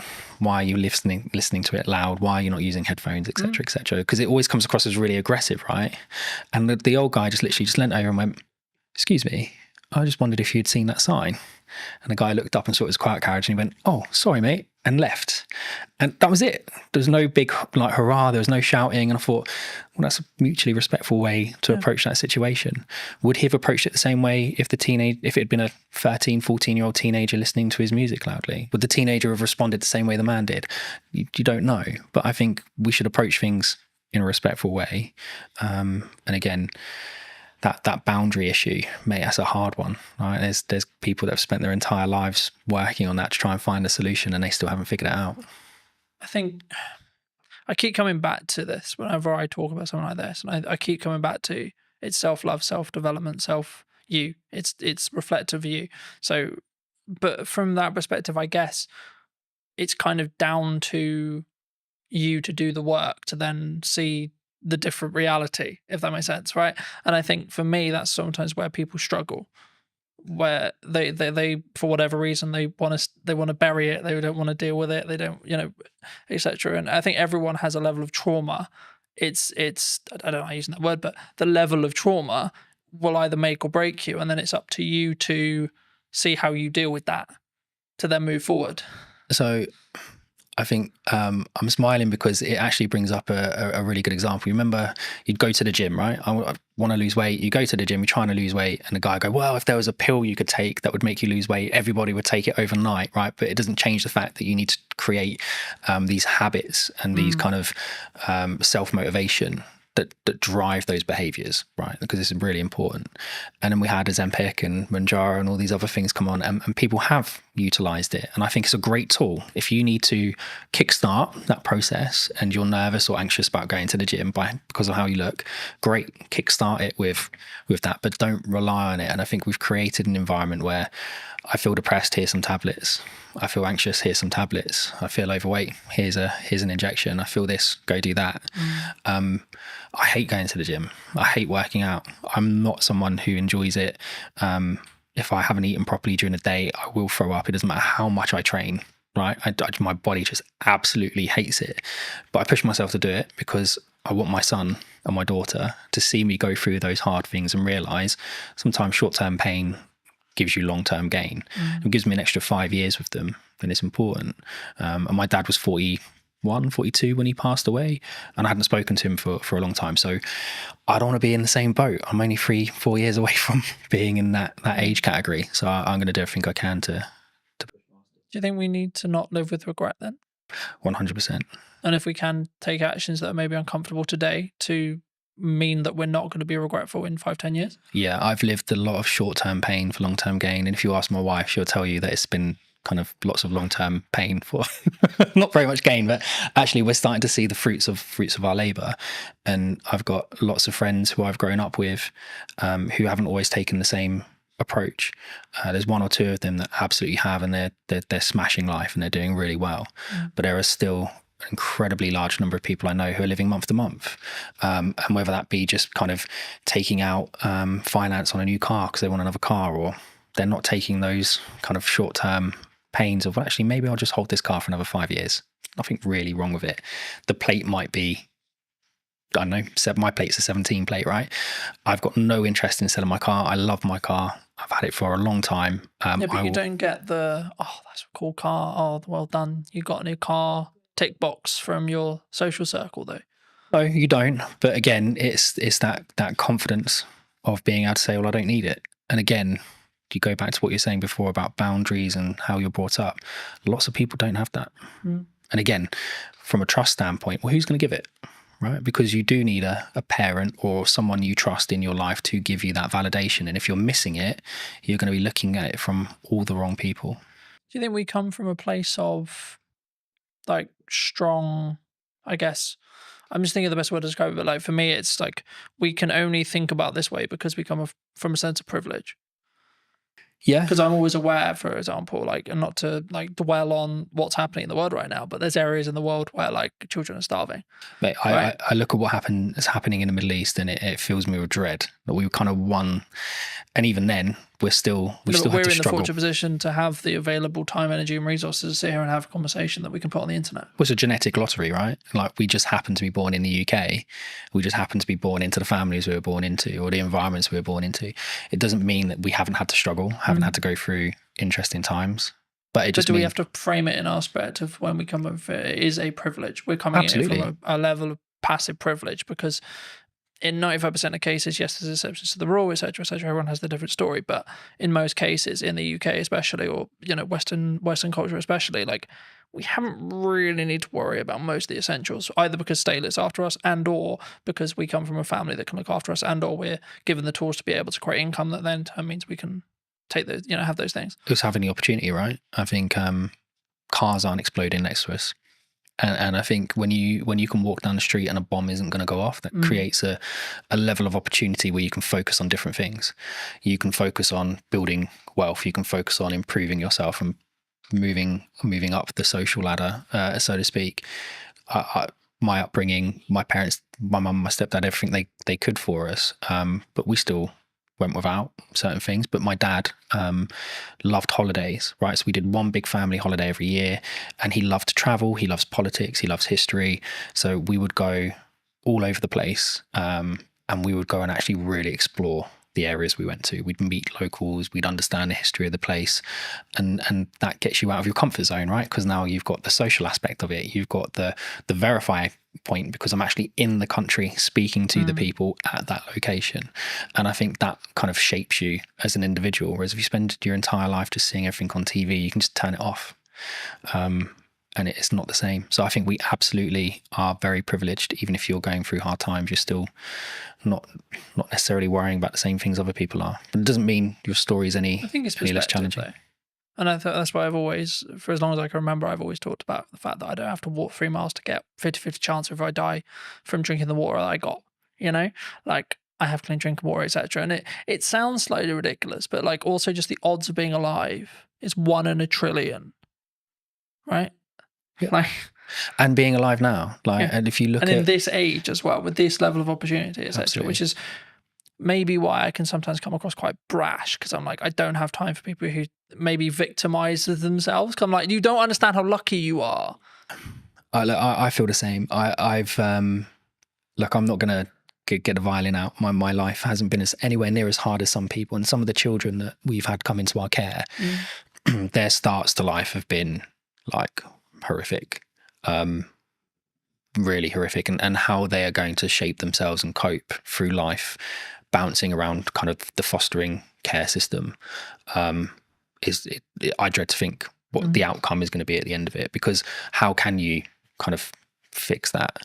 But then there are a lot of people who haven't gone through those experiences quite like that, who, like you say, kind of want every excuse under the sun not to be doing something, not to be doing this, not to be doing that. Why can't I just have a pill? Why can't I just have an injection? And I think that's one of the things that AI can't do, right? AI can't solve that. That's a social issue that we need to solve together. And I don't think we're going to solve it by all being in our homes tapping away on AI. We have to be out with people, meeting people and doing it ourselves. Moving back to what you do. That was a bit of a detour. Nice detour. But digital licensing, where does that sit? We've discussed this at length. So one of the key things we wanted to solve of Origin was, how do we verify information about something without revealing the underlying data? And I think a really good social example of that is when police do stop and searches, right? I experienced it quite a lot when I was younger because of the environment I was in. My friends did as well. We'd get stopped and searched by the police lots of times. And sometimes it was okay, and sometimes it was really not a nice experience. And I think it always started with, what's your name, what's your date of birth, what's your address? And even if I give you my name, date of birth, and address, how do you as a police officer verify it, right? Does he have any tattoos? Does he have any markings? Does he, I don't know, look a certain way? But you kind of become generic. Guessing, right? Lots of guesswork, right? And lots of gut feel on the police officer side. Whereas we wanted to try and find something that would, and it wasn't just for this specific reason, but it lends itself really well to it. We wanted to be able to provide technology to the environment, to the world, that kind of removed that friction. So a digital license isn't like an ID card. There isn't a centralized database of all your information in one place. That's ridiculous. If that gets breached, it's going to be horrendous. The fraud will go through the roof. What we've done is we've used kind of a decentralized approach. So we've taken some concepts from blockchain, but removed the blockchain because it's inefficient and doesn't really work for this context. But the idea behind it is you can have an ID service provider, right? So it's a government approved company, verify your identity and give you a cryptographic endorsement that sits on your digital license, which you can carry on your device. It could also be hosted in the cloud, but the idea behind it is you've got control of it. So now if I was to come and stop and search you, you would be able to present that credential to the police without revealing your name, your date of birth, or your address, but the police would know to a degree, he lives within a 5-mile radius. There's no outstanding warrants. He's verified that is his identity because he's done it with a biometric check on his thumbprint. And we can see that biometric check that's linked to that IDSP hasn't been changed on that device. And then we can link it to other credentials. He's got a full-time job with an employer. Don't need to know who the employer is, but he's employed full-time. We can see that he is part of a charity, or he does this, or he does that. There's all these different aspects we can start to build into that check. And it all comes from, I still haven't revealed any of the data underneath it. These are all independent cryptographic proofs coming from third parties. But that police officer is now sure that individual doesn't have anything outstanding. And I think that would help. I'm not saying it's going to solve the issue, but it certainly would help remove some of the friction. And if you then start to expand that out to kind of the business world, so if we're looking at things like how do I onboard employees in a fast and efficient manner whilst maintaining their privacy. So one of the tools that we're doing for the digital cleaners license is we do the right to work checks. We do a modern slavery check by making sure that the bank account name matches the name on the ID. Real basic check, but lots of organizations don't do it, right? And that's one of the flags for modern slavery. We then can go and endorse all of your employment history. Right. And again, we're not the verifiers. We're not verifying the data. We're not storing the data. Right. But we're going off and having those independent third parties endorse you. Same for your certifications, your training. And I think in that environment, when you're dealing with disparate workforces where English quite often is a second language, not your primary language, these people, they kind of get left behind, right? They come along with their paperwork and they have every right to work. They have every intention of working, but it might take 5 or 6 meetings and 10 or 11 copies of their documents. Now, where's all that documentation going? They've got no idea where it's being stored, no idea who has access to it, no idea what copies are out there, but we're expecting them to just continuously do this. And if they're now working 3 jobs, we're extrapolating that 3 times over. So for us, it's about digitization, yes, but without just copying the existing paper process and doubling the problem, right? You have to do it in a different way. That would fix the problem we opened with? What, going for back? Someone like me, for example, who, let's be honest, if deepfakes become mainstream in AI, someone points an AI with that mindset, I'm screwed.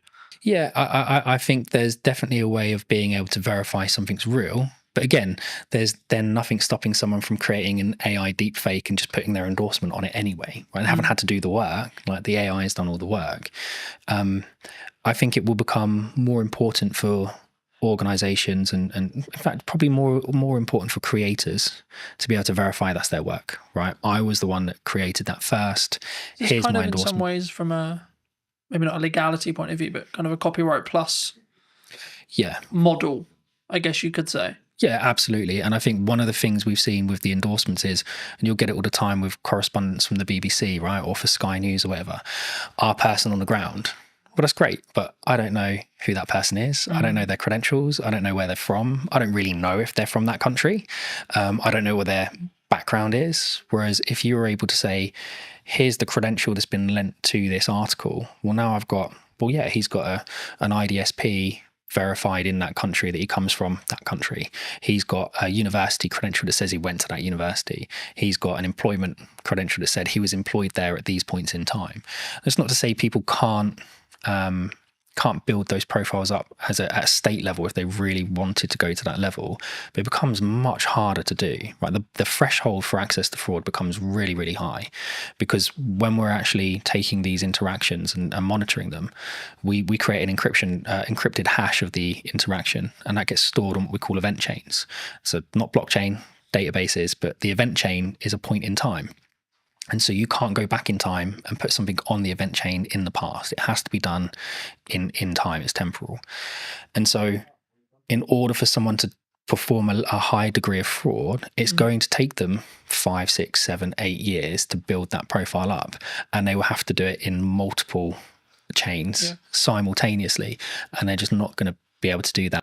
And I guess it comes back to that like point, which is like, it sounds horrible whenever you say it, but like you're making it less likely that you're the one who gets targeted, because the burden of likelihood that your stuff gets stolen, etc., is so much higher than Barry, than Sally, than James, so on, you know. And that's, I hate to say it because it's like, oh, go and steal their car, not mine, because mine's a pain in the ass to steal, for example. There is that, but again, from our standpoint, I mean, we want to give it to universities for free. Right? We want to give it to schools for free. You have the Online Safety Act that's happening at the moment, and I think you've probably seen some degree of access to adult content reduced. But it's seen VPN usage go through the roof, right? Because we know how people are accessing it, just going around the issue. And I think they had, was it Keir Starmer's driver's license got leaked online, and people using that and a picture of him to be able to skirt around the sides of it. That's the same tech, by the way, we were talking about at the beginning, that some of the retailers are now choosing to use to verify their staff, right? It's not with an IDSP, it's just a localized check that looks right. I guess this was a big conversation like a handful of years ago, and I've covered it in the social media show and etc. But like, there was this big conversation, and lots of jurisdictions across the world have said, below 16, you're not on social media. And that seems to be the future, because it's like, we're now like half the world has basically got that. How do you verify you're under 16? Exactly. Right. And again, with Origin, it's one of the things we were saying, if we give it away to students for free, you can have a cluster of credentials, right? And so from our standpoint, it's about enabling the verification of a credential to create context. And contextual permissions is something that we've kind of started to patent from using our tech. So the idea behind it is, I can access a system. I don't need a username and password, but I need a credential from an IDSP. I need a credential from my employer. I need a credential for someone linked to that system. I need a credential maybe from a school or university. All of those credentials must confirm specific assertions about myself, right? I'm under 16. I'm a UK citizen. I go to a particular school in a particular area. That means we're putting the control of the people that need it, schools, etc. But we're not then enabling people who have bad intentions to come along and manipulate that system, because they would have to manipulate it in 5, 6, 7 areas at the exact same time. So now, if you want to access the internet, well, you could have your Origin handle with all of the credentials on it, and we would know straight away how old you are. Right. And parents mostly can be trusted. So your parent could create a credential for you. But if that doesn't match your school's credential, well, then that's going to create an issue. So you don't have the permission to access that service or that particular piece of content. And that for us is really important. Context is much more important than just, well, we think you might be over 18 because you click the button. Yeah. Yeah. For those people who have enjoyed this conversation, who maybe want to see more of the content, delve into a little bit in more depth that what you and the team are doing, where can people reach out?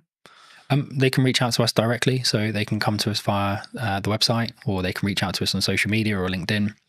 I think we're starting to put more video content out there. So going back to what you were saying before, about kind of verifying trust, how do you prove it in the marketing world? Well, for us, it starts with video, right? And yes, there are deep fakes out there, but from our standpoint, I mean, we're able to verify our technology in our videos with our technology, right? Which is important. We're certainly seeing kind of proof of concepts with the MOD gain lots of traction. We're talking to OFDIA, the Office for Digital Identity and Attributes, about shaping kind of how the UK consults on digital identity. And I think all of those aspects are important. So it's not just about us. I think people should be looking at digital identity as a whole in a much more holistic way, and reach out to us, reach out to the IDSPs, reach out to everyone. I think it's something that people need to understand more, is that digital ID is more than just here's my JPEG of my passport and driver's license. But yeah, reach out to us on social media or online. Just before we wrap up, I mean, obviously you have worked with us in the past and you've done some video content. I mean, now the other side of it, maybe a year on, how was that experience? What was the things you maybe learnt from? Except, like, how was it as a whole? Like, not putting words in your mouth, but I'm actually curious because obviously we haven't touched base since actually doing it last year. And I mean, was it how you thought it was going to be from firstly from the percent of what we did, but then also, like, was there any byproducts that actually came from like working with us specifically? I think we realized really quickly that video was the best way. Yeah, 100%. And I think working with you guys and working with Lucas for the day, it kind of got into our minds a different way of thinking about things. And we were just on the cusp of really understanding how to talk about our product and how to talk about our technology. And by focusing on the video approach, and we've now released several other videos that we've kind of produced in-house, it kind of got us to where we are now, which is we know what our narrative is, we know what the story is, we know how to describe our technology. Whereas a year ago, we were still kind of trying to work out what it was that we were. And we were early to market, so lots of people trying to explain it to investors, trying to explain it to customers. It was a challenge. So no, mate, having that time with you and Lucas massively helped us kind of crystallize what we were trying to do. And then over the next kind of 2-3 months, I think that's when we nailed it. But it come off the back of the original filming we did, which was phenomenal. What would you say to people who are maybe looking at what's going on in the economy or etc., and maybe on the fence about maybe utilizing marketing right now, or like, because the traditional kind of known thing is like when things get hard, you cut marketing. Yep. Honestly, I'm probably not the best person to answer it, but I'll answer it as best as I can. I think you absolutely have to have a presence, right? You have to. Unfortunately, at the moment, it's about noise. Right, we spoke about it earlier. The more noise you make, the more you get noticed, the more the algorithm picks you up and the more it promotes you to the top. And it goes back to what we we're saying as well about the SMEs, like how do you get spotted? How do you get noticed if you have to have that kind of credentials proving you've done something? I think consistency, right? And we had this chat about podcasts a year ago. I think it's something like most podcasts end after 11 episodes, something along those lines, right? So 11 weeks, 11 months, whatever it is, that's the kind of podcast limit. People go, oh, it's not growing, right? You have to push past it. And it's the same with the marketing. Yes, some people are really fortunate and they do growth hacking and all of a sudden they're a viral sensation overnight, but that's not the norm. And I think the only way you can build your message is consistency. You have to be in person at events. You have to be putting stuff online. You have to be writing articles. You have to be talking about it.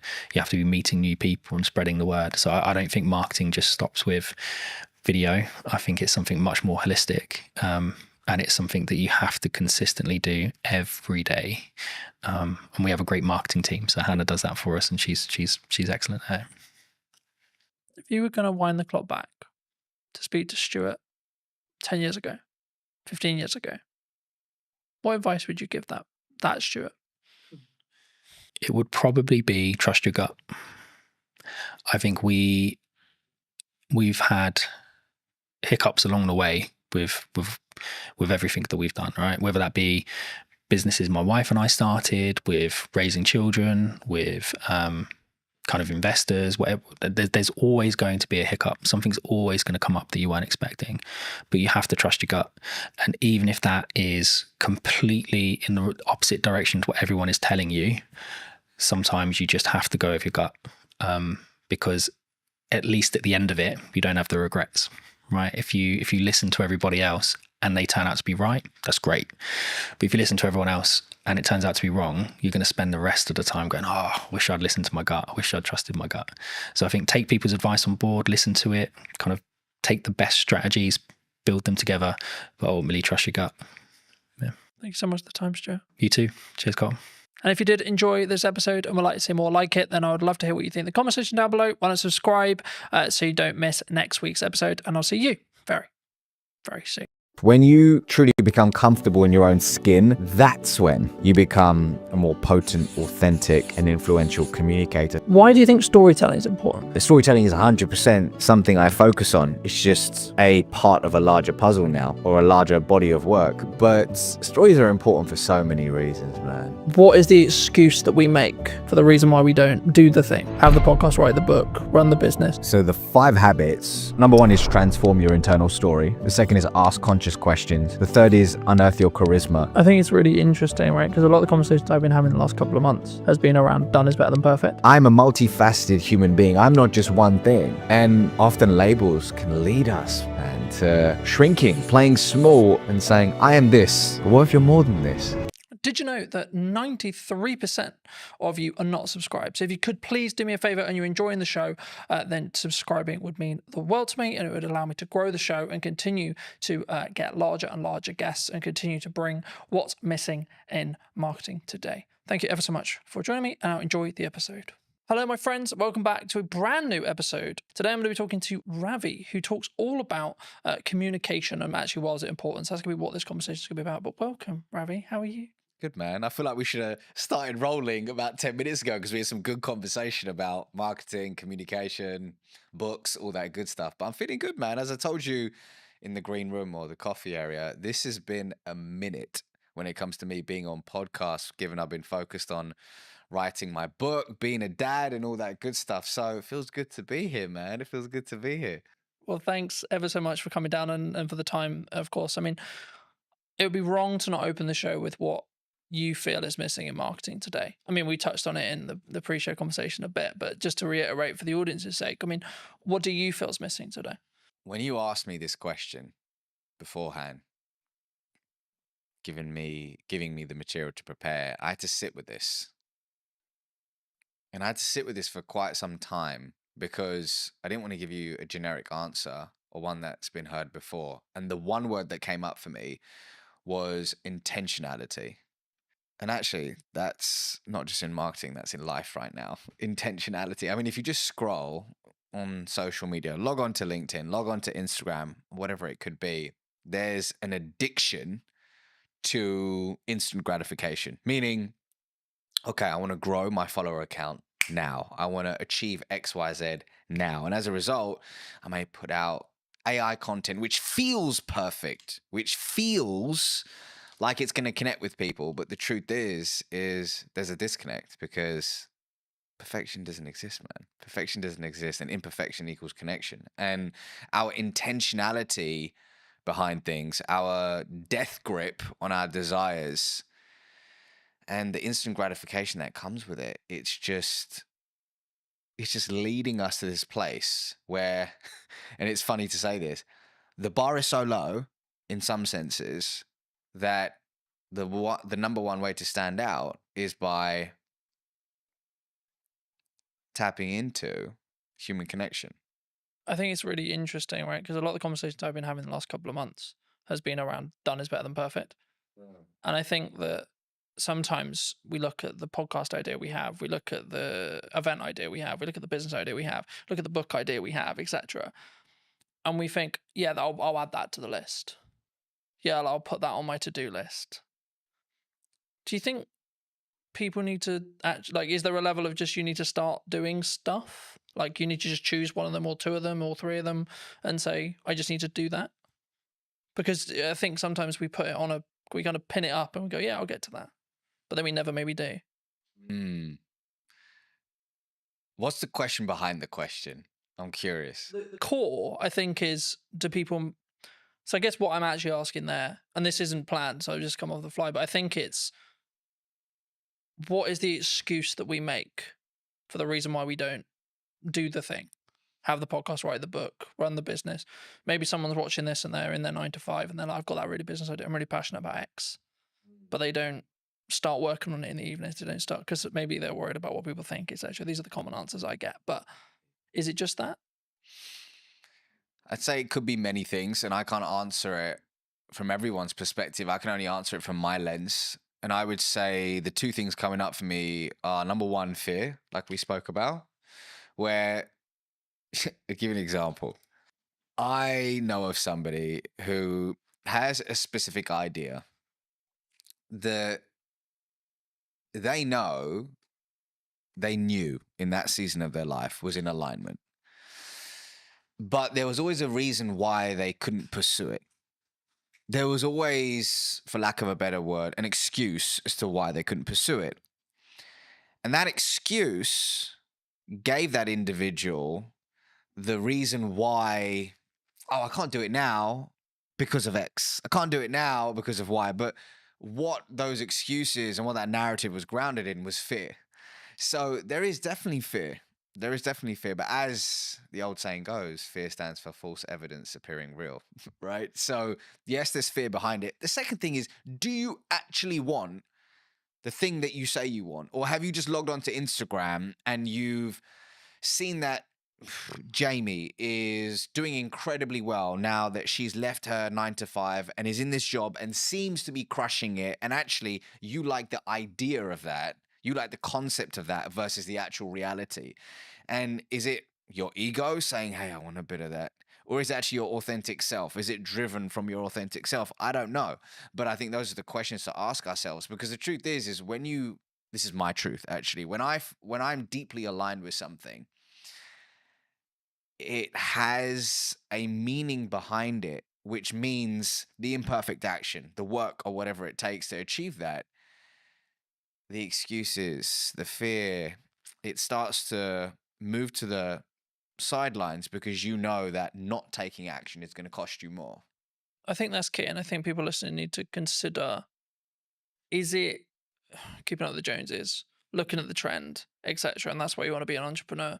And I'm fortunate where I'm wrongly or rightly rapidly approaching 10 years in business, which is crazy in my head, and I'm looking at it going, right, okay, so the odds here are like, I've kind of done quite well, because the odds are that I think I looked up yesterday, I think about 25% of business, like 25% of businesses don't survive longer than 5 years. Really?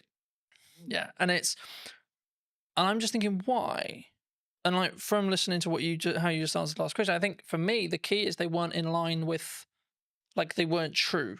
They weren't willing to die on that hill or put the flag in the sand or etc. I think entrepreneurship before COVID was cool, right? Because, or even during COVID, when there was loads of money floating around and it was, quote, easier, I think that's when people looked at it and went, yeah, that's cool, let's do that. Oh, work-life balance, oh, free, oh, I make lots of money, and I get all the time, and I get all the freedom. But now we're in a world where what most people I talk to, and I'm sure you've had it as well, which is like, well, this is just normal. This is what real business is. Things are harder, you maybe lose a client, or things are harder in the economy, etc., etc. That's just another day at the office, And I think for me, I think that's where the true entrepreneurs will stand through. What do you think people get wrong, though, in either that step or then how they communicate that step to their friends, their family, maybe the clients they want to work with, the market? Because obviously a lot of what you do is about communication, right? And that's why I want to focus on that, because it is your unique skill of expertise and etc. But I also think it's the most underrated one, because it's like, well, there's not much to it, Colin. You just have a conversation, right? Well, before I answer that, to back it up for a second, you know what was cool when I was growing up was everybody wanted to be an investment banker. Everybody, there was like, everybody would watch the movie Wall Street. Gordon Gekko, greed is good. And they were like, okay. And the movie American Psycho, Patrick Bateman, they're like, okay, I want to be an investment banker. And it's so funny how entrepreneurship is now the thing. Like, I think about my daughter, she's nearly 3. I think at 10, she's probably gonna, a YouTuber won't even be a thing then. I don't know what will be the thing, but it's crazy to think how these things move in seasons and how whatever is flavor of the month, people gravitate towards. The question is it in alignment with you and your goals in this season of your life? Ravi now with 2 kids under 3, married, is very different to Ravi in his 20s. Very different. But in answer to your question, so actually to back it up, is the question, what do people get wrong about communication in business, or have I missed or misunderstood that? What do you think people get wrong when they communicate what they're looking for, either in a personal relationship? Let's start there. And then maybe then going into a business relationship and how we show up and how we communicate. When you say what you're looking for, meaning how they communicate their desires to the external world, I think, actually scrap that. I believe that often we forget to look within before we communicate our desires to the external world. And I think it's important to, in today's noisy world, just find solitude, regulate your nervous system, and find neutrality so you can really figure out, hey, what is alignment for me? Is the thing that I say I want actually the thing that I truly want? Or is there a path that is more aligned to me in this season of my life? I think that internal communication is super important and really tapping into your unique genius. I believe everybody has a zone of genius. Everybody has a zone of genius. But so much of the time, when we look externally, we say, oh, Colin's doing this thing. Colin's pushing out content 24/7. That looks so dope. That looks so cool. Maybe I should do that. But actually, your zone of genius may not be being in front of the camera. Maybe your zone of genius is writing. And you should go all in on writing. Yet, what looks good is Carlton on video. So you disown your genius and you move towards a path of misalignment. But hey, sometimes we need to have the disconnect to allow for the reconnect, right? And that's a part of the journey. So I think, once again, actually scrap that. I believe that looking inward is a step that is often missed in today's world when it comes to thinking about our desires in business and personally. I think that's really important for people to consider, but also like it made me think of where I was at the early part of my 20s and now I'm in my later half of my 20s, right? Yeah. And I think the definition of the word success when I was 20 was very different to what it is now. And I find like I can say this now, like in hindsight, but I find that really interesting in how it's developed and changed. And I think that's kind of to an extent what some people misunderstand, right? When they look at maybe I'm going to do this business and maybe it didn't work, or maybe they gave their all for 5 years and then actually they're like, you know what? Yeah, I could, but you know, like I'm just going to go get something that is close, but not there. Right. And it's a job and it does what I need it to do, but then I can focus on everything else. And they're putting that first. Do you think that people sometimes struggle to, I don't want to say the word abandon what they used to call success or what their definition of that used to be, but do we need to, as we move forward in the seasons of our life, do we need to constantly readapt and constantly be okay with changing what success means, do you think? It's funny you say that because if I think about the version of me in my 20s and what I defined as success, so different, so different. And it's wild. But I also needed the 20-year-old version of Ravi to, like, actually, a better way to put it is I acknowledge that younger version of me. I have compassion for that younger version of me. And I know that he did the best he could with the consciousness that he had at the time versus berating that version. You know, some people say, oh, God, man, I was such an idiot. I did So many years. Yeah. Actually, we did the best we could in that season of our life with the tools that we had. So I've got to honor that version of me. But when I look back, I'm like, wow, I'm glad I've evolved.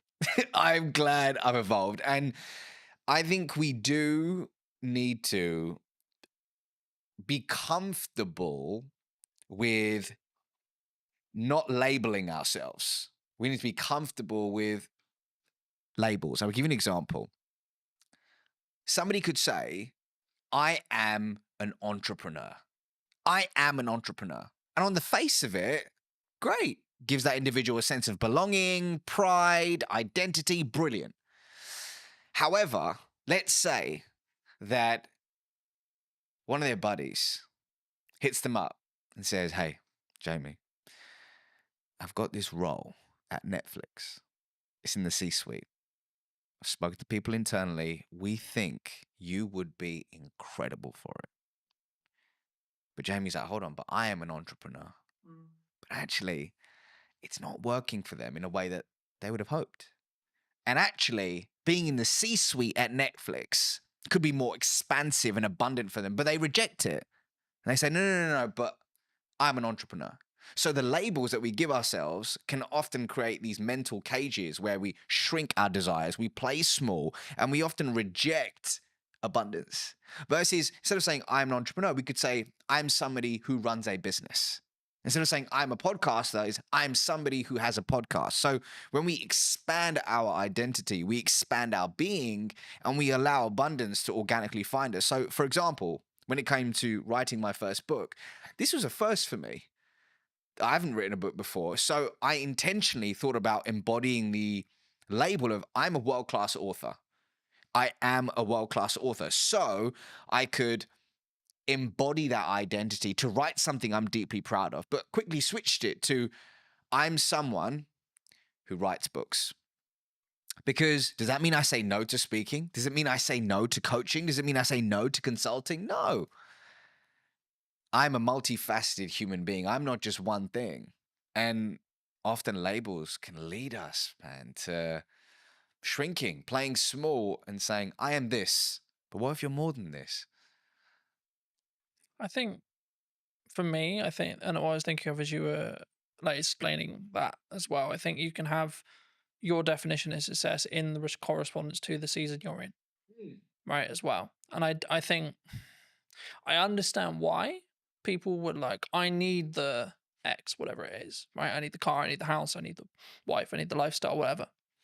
But I think you can undo what's possible if you stay true, like if you only solely focused on that, rather than saying, I want to go north.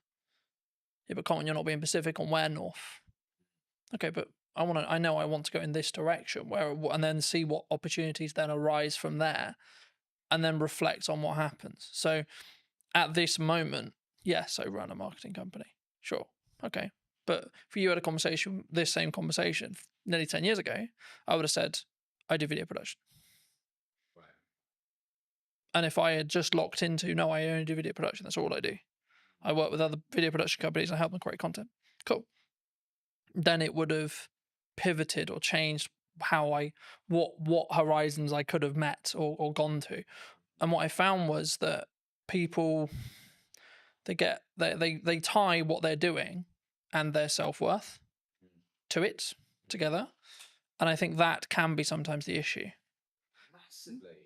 Because then you're tied to, like using your entrepreneur example, then you're tied to, oh, what if I'm not an entrepreneur? Now I'm lesser, right? Because that kind of implies you failed. And then to you, that means actually me as Colton has failed, not the company has failed, or not the company served its purpose and it got me to the Netflix role or etc. Colton has failed. Colton will not be able to win. Colton will not be able to be, quote, successful. Do you think we need to, is that a inner work thing that we need to do? If someone is listening to this and going, shit, that's me. They've tied what they are to them and their own kind of self-belief, self-worth, self-love.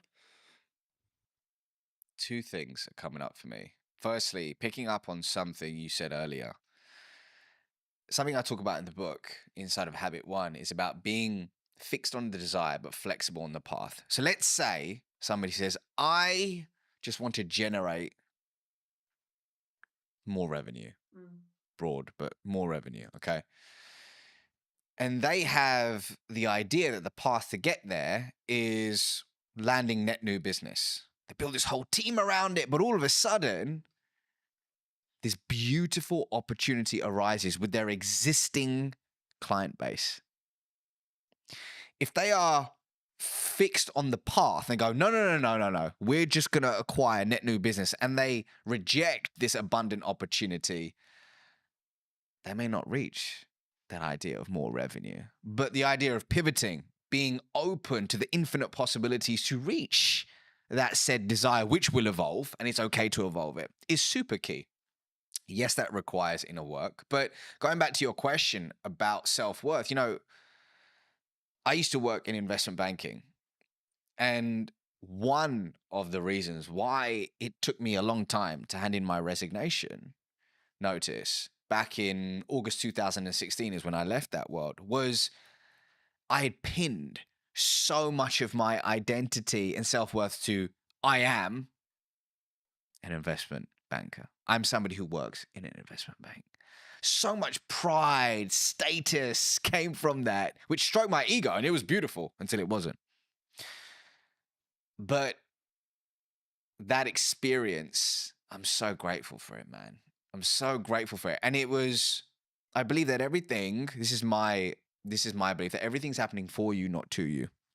Whatever you're experiencing right now is a lesson that you need to learn to be able to transform your identity into the human being that can receive and sustain their true desires. So somebody listening to this right now may say, man, I'm so annoyed that my team member or my employee just keeps doing this frustrating thing. They keep being late to work, or they keep missing XYZ, and you're getting frustrated. Why can it not be like this? It is not fair, you keep saying.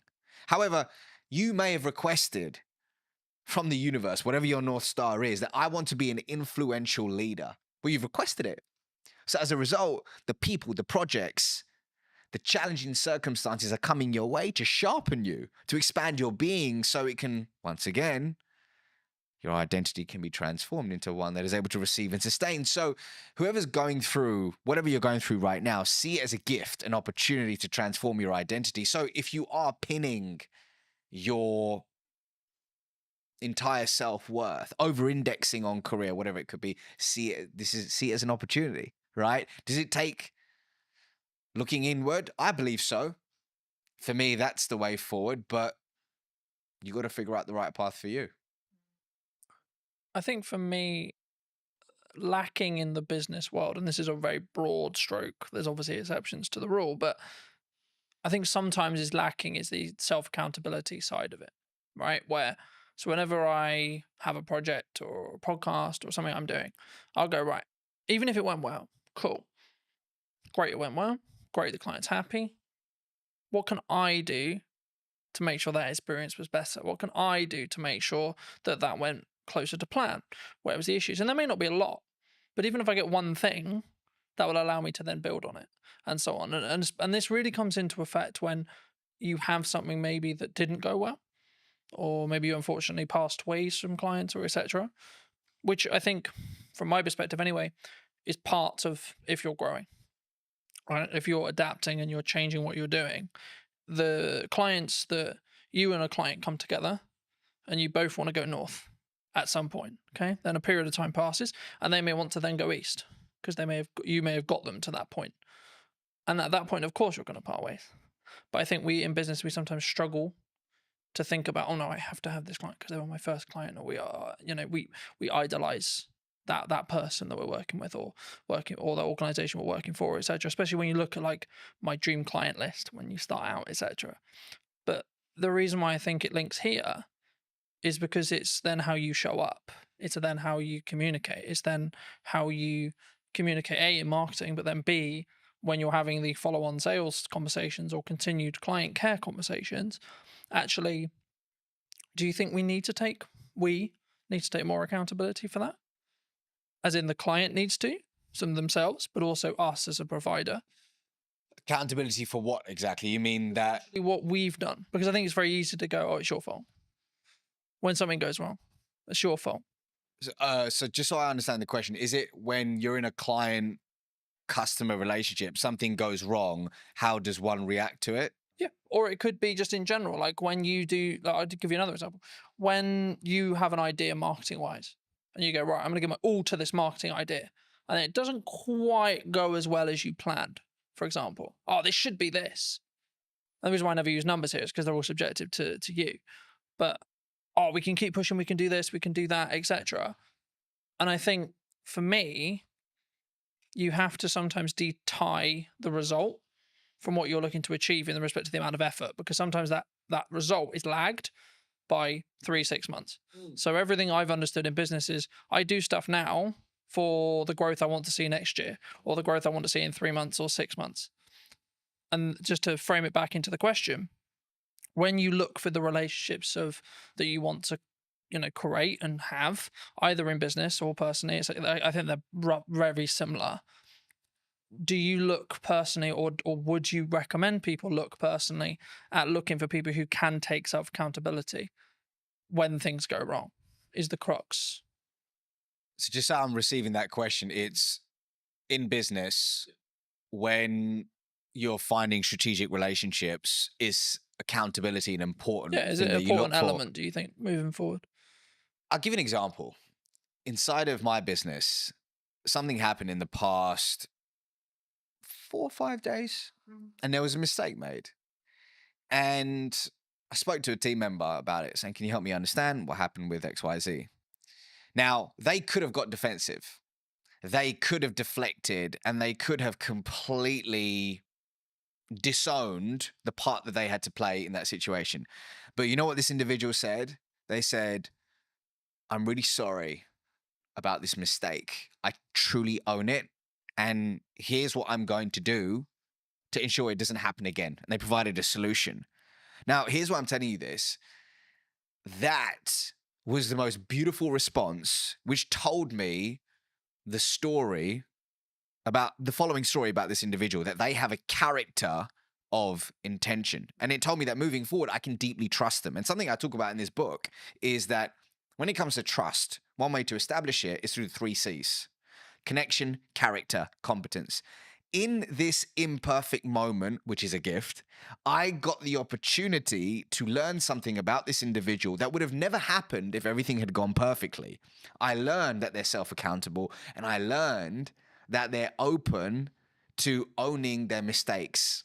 And they showed up with a character of integrity. It was brilliant. Simultaneously, I had another challenge, or gift, shall I say, in the business that happened about 2 weeks ago with a third party.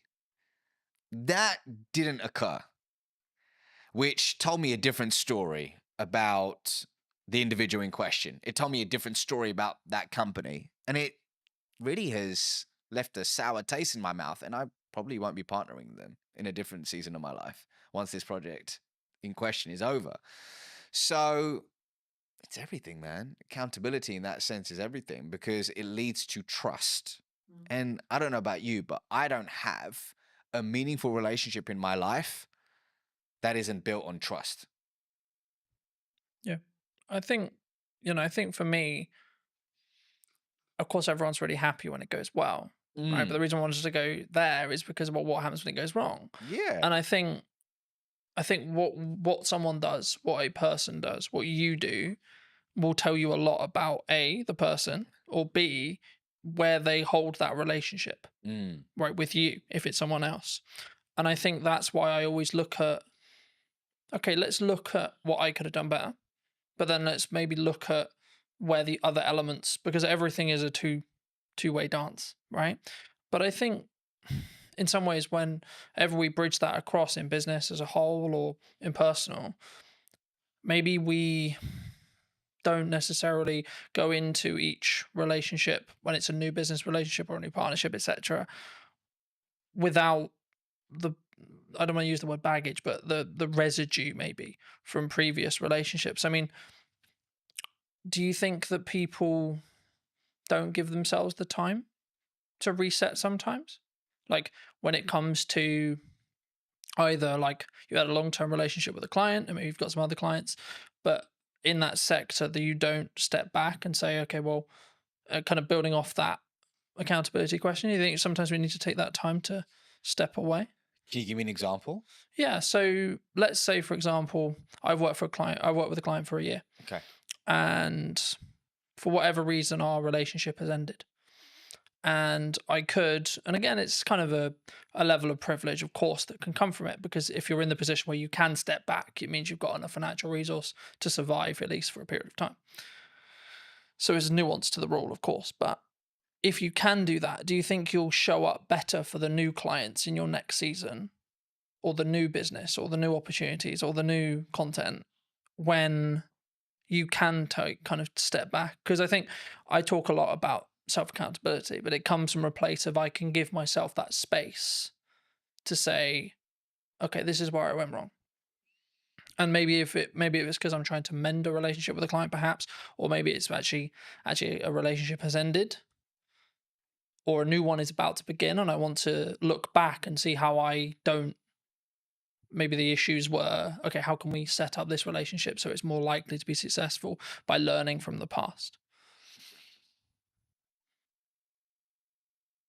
The definition of reactive behavior, in accordance to the spiritual wisdom of Kabbalah, is engaging in any behavior that is grounded, and I'm paraphrasing, in fear, lack, or scarcity.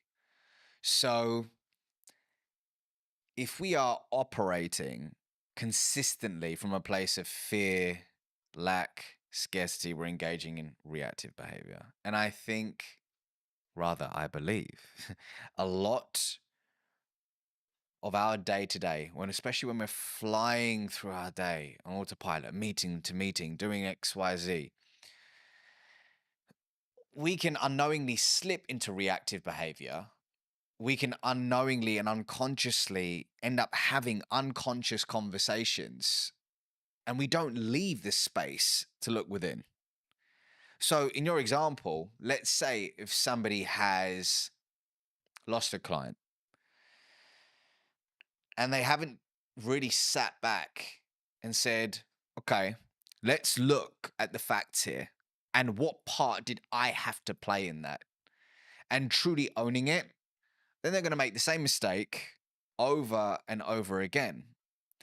And they won't have the opportunity to transform their identity into the person they need to become to achieve said desire.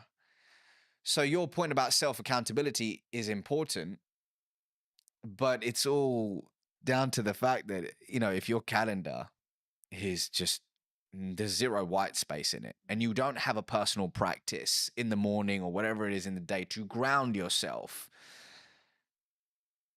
it can lead to this unconscious behavior, which is a problem in today's world. Because in our conversations, one of the biggest problems is engaging in short-term behavior that kills long-term reputation. Do you think that people have too many busy things happening? They take too many meetings. They take too many opportunities. They don't know how to say no. I can't speak for everyone. I can speak for the clients that I've worked with. I can speak for the people in my world and through my lens and expertise. And what I can see in today's world is the addiction to being busy is real. And often work can be a form of escapism to run away from something we're experiencing, something we're feeling, or whatever it could be. However, I believe we've confused being busy with being productive. I believe that often the inability to say no isn't just, oh, I just love working on several things at once. I just love just chasing all these different things. But what's behind it? Is it your inner people pleaser who's struggling to say no? Is it a story that you're telling yourself of I'm not enough, which is triggering, which is a launch pad for these behaviors? What's interesting is I heard a quote a little while ago, which is stop setting yourself on fire to keep others warm. And in a different season of my life, that's what I did. I consistently set myself on fire to keep others warm. And what I mean by that is saying yes to people, projects, and opportunities that were misaligned with who I truly was and my desires, and then saying no to myself, which is a recipe for disaster. The question is, why does somebody struggle to say no? And when an opportunity does come up to say no, how can you do it with warmth? And I'm happy to give you an example of something that I had to do recently to actually say no with warmth. But actually, some people want to say no, but they feel guilty afterwards. What are they going to think of me? They don't want to be not liked. Am I missing out on this? But there is a way to say no with warmth. Do you think that psychologically? Do you think we're naturally more likely to say yes because of that? We want people to like me. I'm going to say yes to you because I want you to like me.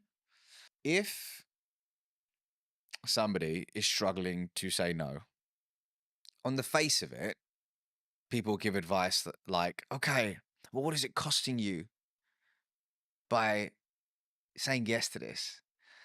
Okay, here's what we're gonna do. We're gonna focus on you figuring out what's aligned with you, so you can start saying yes to the right things and no to things which are misaligned. That's great.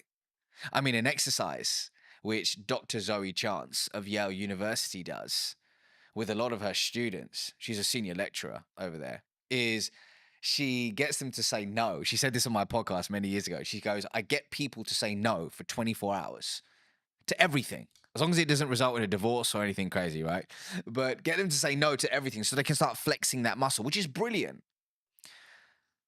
And that's great on the face of it, looking at all those things. And then there's going slightly deeper is, okay, but why do I struggle to say no? What is the story that I'm telling myself? Is it true? How long have I told myself this story? How do I reframe this story? How do I find positive evidence to start stacking evidence for the new story I want to tell myself? How do I reinforce that story? And is that work, that messy inner work that often people don't want to do? But for me, when you commit to a journey of introspection, that's when the beautiful things happen. And that's when organically becoming no doesn't necessarily make it easier, but it feels aligned. And you start wanting to do the inner work because you know the fruits that come with it. I think for me, it's a mindset, right? I see it as something I've tried to do is like, I have a certain window of time, let's say 3 months, and I'm only allowed to say yes to 1, maybe 2 things at maximum during that window. So is this really worth those 2 shots? Yes or no? You know, and I think it's not like something you can like if it's a job offer, etc. And like look and go, okay, is that going to help? Am I the right fit for the client? And sometimes I'll go, I don't actually know. That's when you explore more, you have more conversations, etc. But the key for me is making sure that whenever you do work with a client, or whether you do a body of work, write a book, run a podcast, etc., that it sticks into what you were starting to talk about at the beginning of today's episode, which was, is it authentic? Is it connected? And it's kind of I hate using it because it's kind of become a buzzword now, right? Being authentic on social and being authentic in content, but only you know whether you are.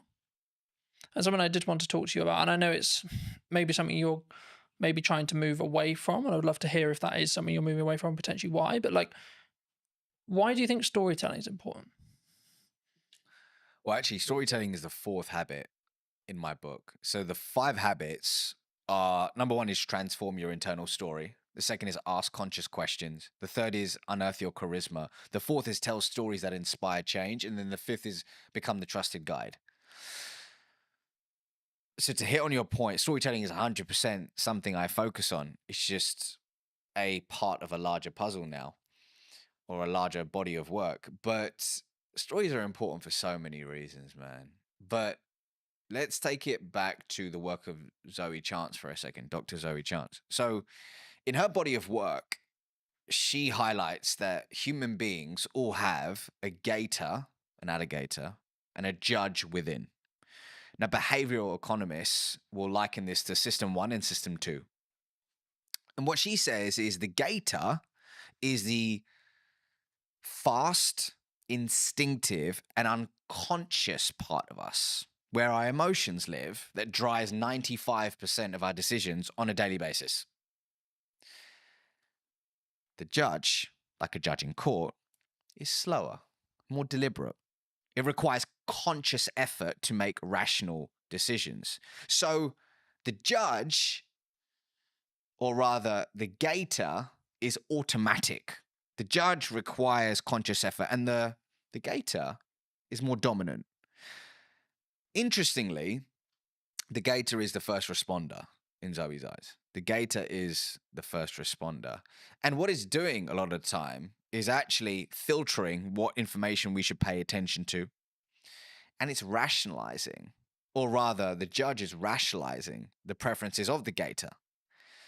Here's why I'm telling you this, is that a lot of the time we lead with facts, we lead with figures, and we lead with data. And it's not about not using them, it's about understanding the context and when to lead with them.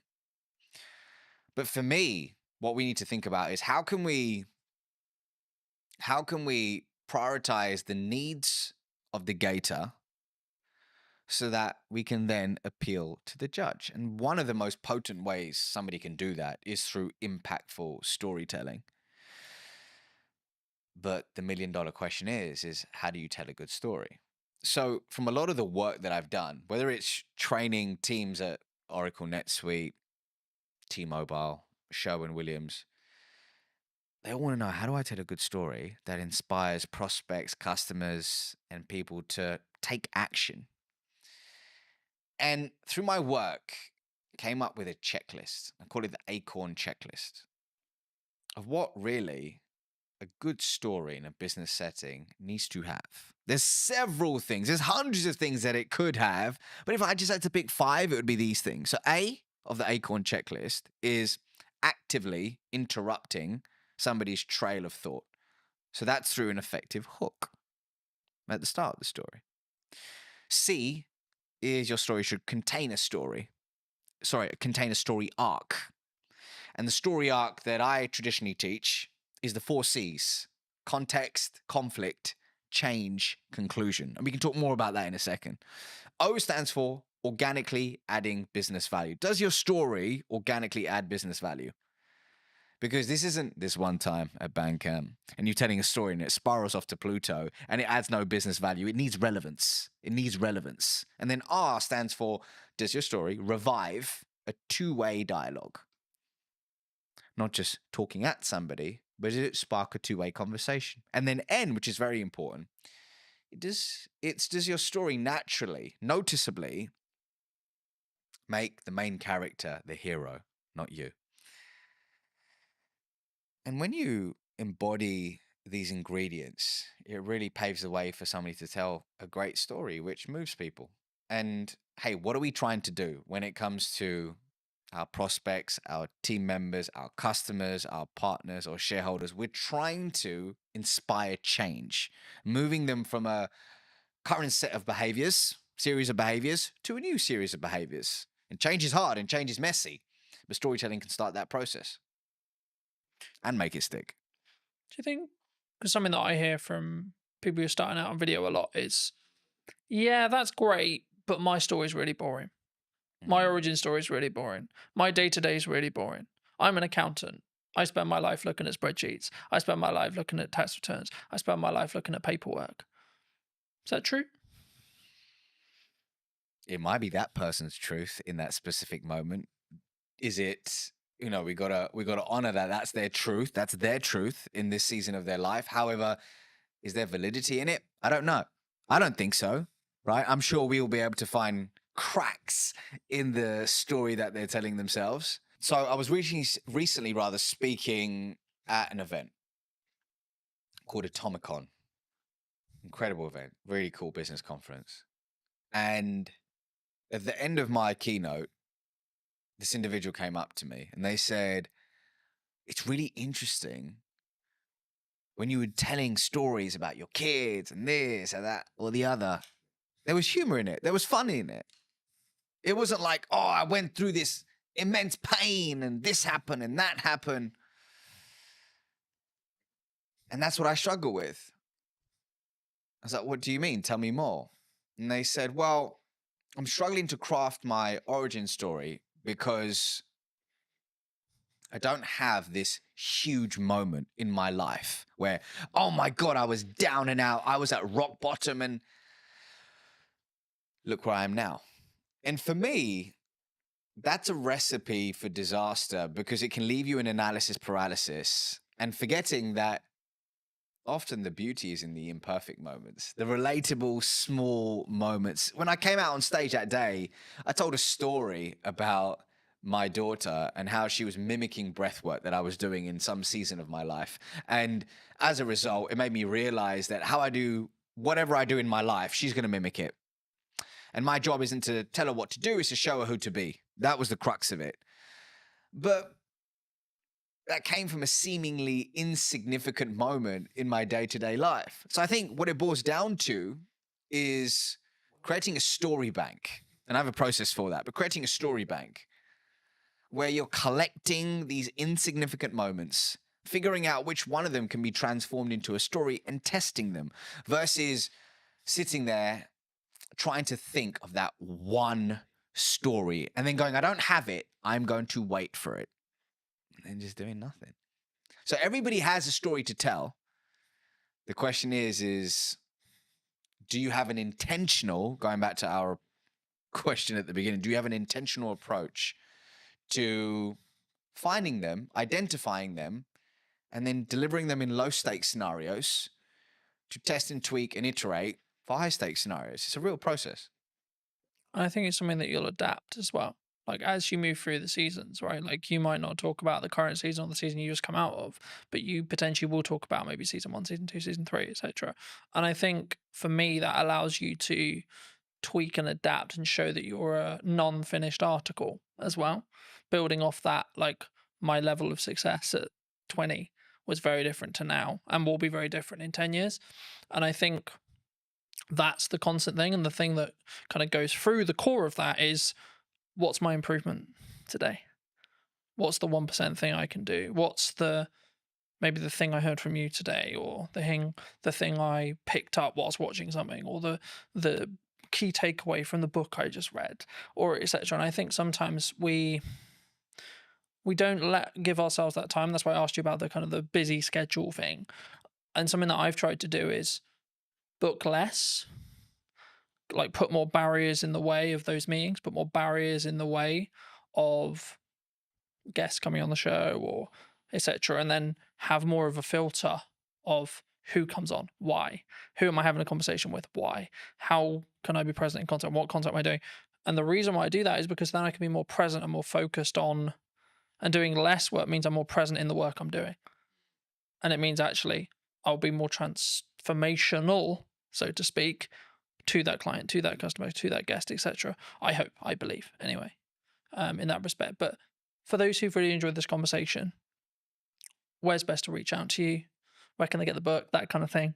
Yeah, so if you click the link in the description, I'm sure you'll put it in the description, but you can pre-order my book now, which is available on November 4th, and it's called Relationship Currency. And really what it's about at the core is teaching people in any conversation how to build trust, cultivate authentic relationships, and master the art of communication along the way. So, hey, if this conversation has aligned to you, then pre-order a copy and I'll see you on the other side. But otherwise, I'm on LinkedIn, YouTube, Instagram, TikTok, all the places, just at the Ravi Rajani, and you can find me there. Magic. Thank you so much for coming on. And if you were going to talk to either yourself 5-10 years ago, or someone who's your junior, what advice would you give them? About life, about communication, because I could take this so many places. Wherever you want. Let's stick to communication. And I would say the following. I would say you can listen to podcasts like this. You can watch videos. You can absorb books, courses, and all that good stuff. But if you truly want to be able to communicate with influence and with intention, it doesn't begin with that. It first begins with a journey of introspection. And for some people, that can mean seeing a therapist. For some people, that can mean journaling, seeing a coach, or speaking with a friend where you can speak freely and remove the mask. But here's my truth. When you truly become comfortable in your own skin, that's when you become a more potent, authentic, and influential communicator. So start within, and then look at all the cool stuff, such as the podcast and the books. But hey, if you can't look within first, there's no hack, gimmick, or trick that will save you. Thank you so much for the time, ladies and gents. I hope you took value from this episode, and thank you for coming and spending the time with us today.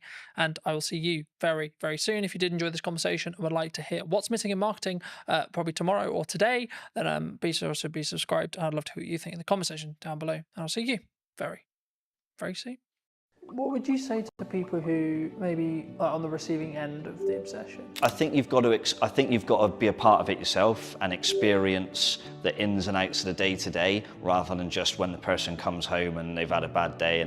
I think that's true in anything that you do, marketing or fitness or writing, driving, or whatever the skill is that you're trying to build, with consistency and with showing up when it's harder is when it will work. I think what you touched on there is a really common misconception in marketing. I'm not a fan of it. I'd much prefer the in-person world. So if you were going to speak to either yourself or someone 10 years your junior, what advice would you give them? So I'd say take the risk, take it sooner. I waited too long. So I left it and I left it and I left it, and then I went, okay, I am going to do this now.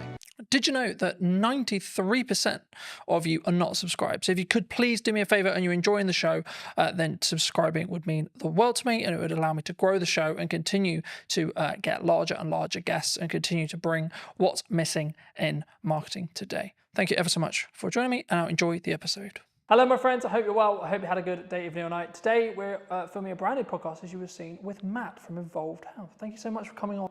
My pleasure, Colton. Thanks very much for having me. No, you're very well. Good to be back. For those who don't know you, Matt, how did you get to sit in front of me today? I'm sat in front of you today because I've sat in front of you before. We've done some work together before. You've helped with some of my social media marketing. And we had a few of my clients come in and do some testimonial work. So, and obviously I've seen your work with other businesses and other people in and around Salisbury. So, yeah, it's nice to have you back here again. Absolutely. I mean, I think we'll get onto that a bit more in depth later, but how did you, because you're obviously have you always been passionate about like helping people with personal training and fitness as a whole? Yeah. Like, how did you get into this industry? If I think back far enough, the origin story is I loved sport, I loved fitness, I loved playing sport and being involved in fitness and health related activities. I was absolutely rubbish at everything else. So that it was like, how can I make what I enjoy and what I'm half decent at into potentially a job further down the line? So left school, went to college, pissed about in college and sort of experimented in a few different sport and health related activities. And then through pure chance, I ended up working at the University of Bath, sports training village and sports setup that they had at the time. That was back in 1996, I think it was, 1997. So I'd have been about 17 years old, showing my age now. Started off there. Ended up living there on campus in a sports house with the Great Britain Olympic swim team, and being part of that campus and being involved in the university gave me a massive exposure to high performance sports, a lot of different athletes from a lot of different sports and disciplines. So I got to see how elite level athletes were trained, how they lived, how they recovered. I got to understand what operating a sports facility was all about. Part of my role was making sure that the gym was in operational order, looking after swimming pools, you know, all sorts of different stuff, athletics tracks. So I had quite a broad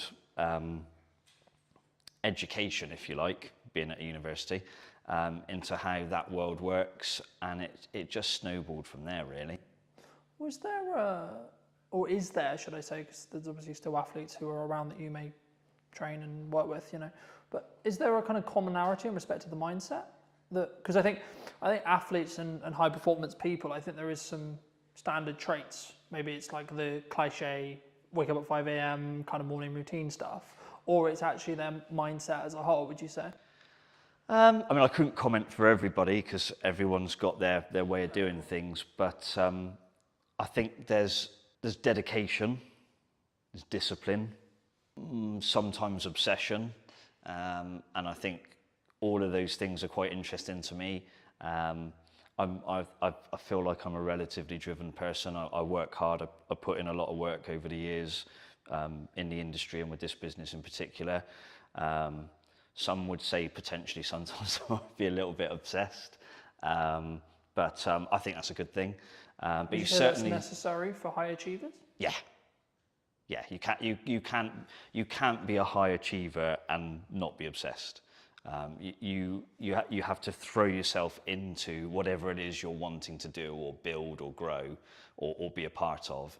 And if you're going to deliver a highly successful business or an environment, depending on what aspect you're working in, I think you have to be obsessed. I don't think it works if you don't. Not at that level, anyway. What would you say to people who maybe are on the receiving end of the obsession, right? So maybe they're with someone, their partner, their mother, etc. Like maybe when they're starting out and it's their parents, or maybe as it develops into a full-fledged business, what kind of can that support person do? Because I think for obsessed people who are very driven, like we get it, but sometimes that they don't get the attention or the thought process when it comes to, I wouldn't say how to deal with an obsessed person, but how to support that's a person in that respect. Of course, in your own experience. Yeah, I mean, first off, I'm not a parent. I don't have any children. But what I do know from the backgrounds I've worked in is sometimes the obsession starts from the parents, and the kids or young people are pushed into something, and the parents, I mean, you know, when people used to say pushy parents, I think actually sometimes those parents are just obsessed with creating an environment for their kid to thrive, and sometimes that's awesome, and sometimes it can be, you know, sometimes terrible. So in terms of how to support someone who is obsessed in trying to deliver high performance, tricky one. I think you've got to be a part of it yourself and experience the ins and outs of the day to day, rather than just when the person comes home and they've had a bad day and they, Is use the phrase uncomfortability kick and the cat stress almost. that kind of comes from that? Is that normal though, for a high achiever? Is that a sign or a byproduct of them being high achieving? Stress. Yeah, like so from a partner's point of view, or etc. You know, like in that respect. I think there's elements of stress for sure. They will be stressed about delivering an outcome on a performance. You know, if they're trying to compete, they want to win. They're stressed in the build up to a competition, can be stressed at the competition. And then there's the stress if the competition doesn't go so well. So yeah, stress definitely plays a part. Obviously, I've not competed myself at a high level. I've experienced and lived around those that have, and more often than not, I think the stress is a positive, like the person has responded to it. But I definitely saw a couple of occasions where maybe it didn't. And obviously, maybe with high achievers, and especially in athletes, they maybe get knocked or they have an injury or equivalent. I know you do some, support in that realm. I mean, how was that kind of a byproduct of what ended up happening as you were learning more about training? And yeah, the manual therapy side of things has come in relatively late in my health and fitness and therapy career. Initially, it was fitness-based provision, be it circuit training. Back in the day, it was circuit training classes. Then I got more and more into the personal training side of things. And the therapy aspect for me has probably been the last 10 or so years, 10 to 15 years, I reckon. Whereas I've been in the fitness and PT industry for I've forgotten how old I am, 24, 25 years. So yeah, pretty much since I walked through the doors at Bath University, I've been involved in fitness since, and that's changed, throughout the years. Therapy's become a big part of that. I guess, how was it a natural progression from, so you train people, maybe they have injuries, and then you saw it as like, actually I can help people here with X injury or Y injury to actually help them with their recovery to get back and train as hard as they actually maybe want to mentally. Yeah, I mean, but certainly their body isn't there yet. Yeah, it was a combination of things really. One, I started to listen to most of my clientele is Gen Pop, so general population. So it could be business executives, stay-at-home mums, or dads, doesn't matter. But it's across the board, probably age 25, 30 plus, up to my oldest client's 94. So they would always mention niggles and aches and pains. And it was like, right, how can I train around it? How can I train through it? And then I was like, hang on a minute, why don't I just try and help them deal with it more directly? And because of the nature of my client base, the need to be able to do therapy work was becoming more and more clear to me. So I'd say around about 15 years ago, I really started to delve into the therapy side of things. And 15 years later, that's probably a fairly significant part of Evolve's business now. Do you think that's one of the things that makes you unique in comparison to, say, another personal trainer, another gym, another etc.? I think when I first came to Salisbury, for those that don't know, I didn't grow up in Salisbury. I wasn't born here. An opportunity came, where are we now? Probably around 2014, 2015 maybe, to start getting involved here in Salisbury. So what I realised through that is a lot of places had personal trainers. There were some gyms around. Sadly, there are fewer gyms around at the moment. That's another story. And I realised that nobody was really creating an environment where it was seamless. So you could be down here in the gym, maybe having a therapy type workout. You could be upstairs on the treatment table. You might have ligament damage that needs hands-on treatment and things like that. So the ability to put the two things together is really, really important, because as a professional then, I can manage and help the client through a myriad of different options. So I can be involved in their fitness training, I can be involved in their therapy work, I can guide them on their stretching and flexibility, and it all has a carryover. It's better for the client because you've got one set of eyes keeping an eye on things. I'm not saying I can be all things to all people, but it does assist. But also from a finance perspective from the client, you know, if you have 1 or 2 PT sessions a week, then you've got to go to an osteopath, then you go to somewhere else for a massage. Most people know what these things cost these days. That's serious money on a weekly basis. Whereas within a visit to here, they can have a PT session. They might need just a few minutes of hands-on work or some help with a stretch. And they've spent a fraction of what they would spend if they had 4 or 5 different professionals helping them. So it's almost trying to create a multidisciplinary environment, but the one person is delivering that multidiscipline. I think for me, like, that's maybe the unique selling proposition of what you do, but it allows that synergy. So if there is an injury that happens, either unfortunately with during training or like outside of training, and then when they come into training, then it can be maybe tackled like faster or potentially better, you know, in that respect. But do you think, I mean, I guess then, the next question I was going to go into was like how consistent or like how focused should the average person be on fitness?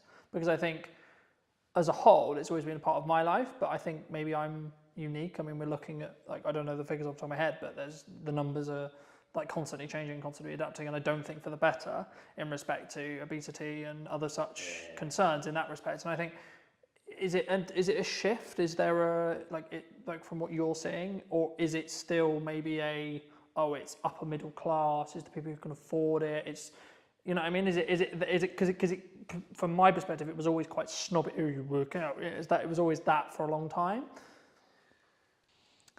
I think what's changed is the media. So you look at anything in life now, the media get their claws into it, and that can be good or bad. There's definitely an increasing problem of lack of physical activity in schools. I can remember when I went to I can just about remember when I went to school, primary school and secondary school. I was lucky. I had great PE teachers. I enjoyed sport, and the provision was there to do it, and we did it for a few hours a week. But talking to clients now who've got kids in certain schools, and they barely get an hour a week of like taught physical education or the chance to just explore different sports.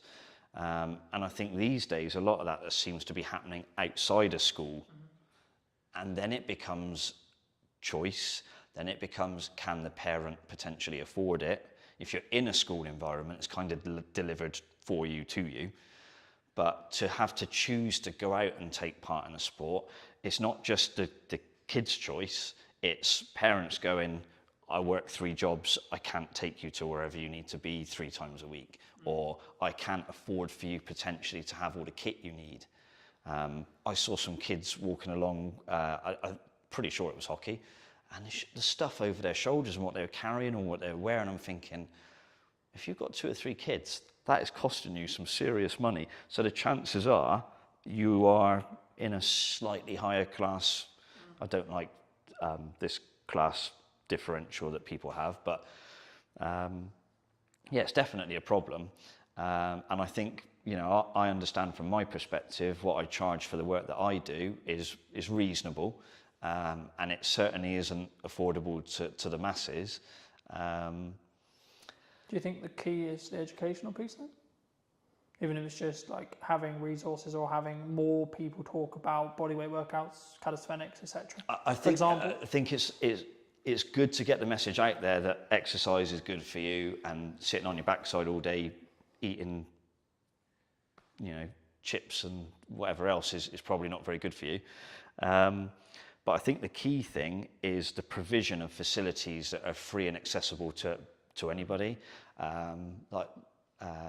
These parks now where they're starting to put exercise equipment and like bars that you can do pull-ups or hang from and stuff like that, they're awesome, and we need more of those, but we also need people to understand how to use them. So we probably need to find some sort of community scheme where people who are big on calisthenics and outdoor workouts and almost like parkour and stuff like that, if you've got people like that who are helping kids from quite a young age get into that, then there's probably going to be a natural progression as the child gets older to, I want to carry on doing stuff like this, I want to go to the gym, I want to play in a team, or I want to partake in an individual sport, but I'm prepared to put in the work to do it. These are all the things we need. They're not being provided, not at the level they need to be. I'm quite lucky, I'm fairly well travelled, and a lot of places I go, you go to places and they've got outdoor, again, environment comes into it, climate, things like that. But even countries where the climate's a lot like ours, they've got outdoor parks, they've got outdoor physical activity. We're a long way behind in this country in certain areas, and that needs to change, and fast. Do you think, like, because for me, it's like, number one, it's a priorities thing. Number two, it's a mindset thing. Like, there's one thing having the education. Once you've got the education, you've then got to have oh, I'm really busy, but I need to do it anyway, right? Because I look at it from a perspective of, I'm very fortunate where I'm younger and I've had a level of fitness in my life for a very long time. But I understand that if I want to continue to be able to do the job I do, I need to be in better physical condition than... So I can continue to do it for 10, 15 years. Absolutely, but what I'd say to that is, if you get the exposure from a young age, and it's a positive exposure, not, oh, I hated PE, they made me do PE in my pants and socks or whatever. I can remember, you know, back in the days when I was at school, if you forgot your gym kit, it was plimsolls and pants and socks and off you go. There's no way that's happening now. It wouldn't be allowed. You know, it's if you expose somebody to a positive health and fitness related activity from a young age, and you can do that consistently for a while, then the likelihood is you don't have to worry about mindset, motivation and things. It's almost inherently in there, ready to go. There will be people who went to school and hated PE and hated exercise who have grown out of that, and some will have gone, actually, I need to look after myself and my health because I've got a family now. And there'll be other people who go, well, I hated it at school and I hate it now.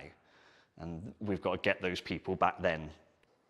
If you were going to give advice to maybe those people who hated it at school, who maybe haven't done what they should have done, maybe they know they're not, like, because I don't think you say to anyone who's like not in good shape, I don't think helping the problem is, haha, look, you're fat, or haha. Oh God, no. That's not, you know, that's because they know. It's not like they see themselves every day, you know? Sometimes you've got to have hard conversations. Part of my job as a personal trainer is sometimes you have to have very difficult conversations with people, and in the best way possible, you're trying to explain to them that the situation they're in is not a healthy one, it's not a good one, and there's a desperate need to change. In terms of mass information, I think you've just got to say to people, like, hands up if you want to die young. Not many people are going to chuck their hands up. Yes, please, Matt. Yeah, do you know what I mean? You know, I can't speak for everybody, but most people are going to, well, of course I don't. Who wants to live as healthy and as long as possible? Probably most people. Yes, please, Matt. Yeah, exactly. So if we can say to people, look, there's still time for things to change, for you to have those positive experiences, and ultimately it's going to massively benefit you. Some of the hardest conversations I've had to have with clients, I remember one guy, I'm still in touch with him now. This is when I used to PT back in Bath. I literally had to sit down and say to him, I know his daughter had got stuck into him. She was not far away from graduating university, had been involved in a relatively long-term relationship, and there was a wedding on the cards. And this particular chap, the girl's father, was not in a good way. Very successful, but very highly stressed executive. He owned a very particular international business, and he was flying all over the world, you know, airports, long hours, eating all the wrong foods, a lot of client hospitality, so a lot of drinking, and he'd got himself into a real mess. And he'd had a heart attack. And the daughter had sort of said to him, look, if you want to A, see me graduate, and B, see me get married, you need to sort yourself out because you're going to die soon. And I think when it comes, you know, if you're a father, I can imagine your daughter looking at you and saying that, that's got to be a gut punch. So he came to me and he said, Matt, you know, I need you to help me. And we did a lot of good work. And that was 10, 12 years, probably even 15 years ago. And even now, he's still out running half marathons, going out for big bike rides. It completely changed him. But he said to me, the turning point was his daughter saying those things to him. If he'd read that in a magazine, he said I probably wouldn't have taken a blind bit of notice. But he said, you know, my one and only daughter says that to me, and she's like got tears in her eyes. It's like, I won't use exactly what he said, but he had to sort himself out. So yeah, sometimes you've got to be fairly hard on people, and other times it's how you create a different message or a different environment that might encourage people to get involved. Thank you for sharing that. And I think even just through that message, I don't want to use the term wake some people up, but hopefully you'll wake some people up to maybe, I mean, my next question was going to be around like age, and I think the science is semi-conclusive and you probably did confirm or deny, but like for me, as far as I look at it, like the healthier you are in your 20s, the better your 30s and so on, right? But there is a point where it becomes harder, but I think that could be perceived as, well, I'm not going to bother then. Is it that, or is it actually you just... I mean, there's no doubt that as you get older, things get slightly more difficult to do. Yeah. Within reason. It doesn't have to be that way, and it isn't just a linear decline. You know, you were fine in your 20s, not so much in your 30s, 40s are getting bad, 50s onwards, you're bollocks. That's not true. Obviously, if you haven't done anything for a long time, and then you come into a gym environment or a fitness environment, maybe you take up running, you're going to find those things slightly more difficult, slightly more comfortable at first. And if people tell you it's all going to be easy and sunshine and rainbows, you know, no, it's not. And you have to be honest with people about that and set the right expectations. So part of any personal trainer's job, but certainly how I look at it is, you have to set expectations. Sometimes you have to put a limitation in place because sometimes people attack it too hard and they can do themselves damage. And sometimes they can attack it so strongly that it actually becomes less healthy. So it's striking a balance, pretty much like everything in life, really. You want to try and find balance where you can, knowing full well that the perfect balance is not achievable, I don't think, for anything. Sometimes you've got to be a little bit obsessed, like I said earlier. Sometimes you have to rein it in a little bit. But it's just finding that balance and working with the person. And it's building a relationship. So it's not just turn up through these doors and go, hey, Matt, just bark at me or tell me what to do. You have to build a relationship. There's an element of trust both ways. You know, the client needs to trust that I'll provide them with safe and effective exercise or safe and effective therapy treatment. And I need to trust that when they leave here, they're not going away and doing 10 times more stuff that maybe they shouldn't be doing, or their lifestyle is bad because they go, oh, I can offset it by going to see Matt, so I can carry on drinking heavily and eating all the wrong food.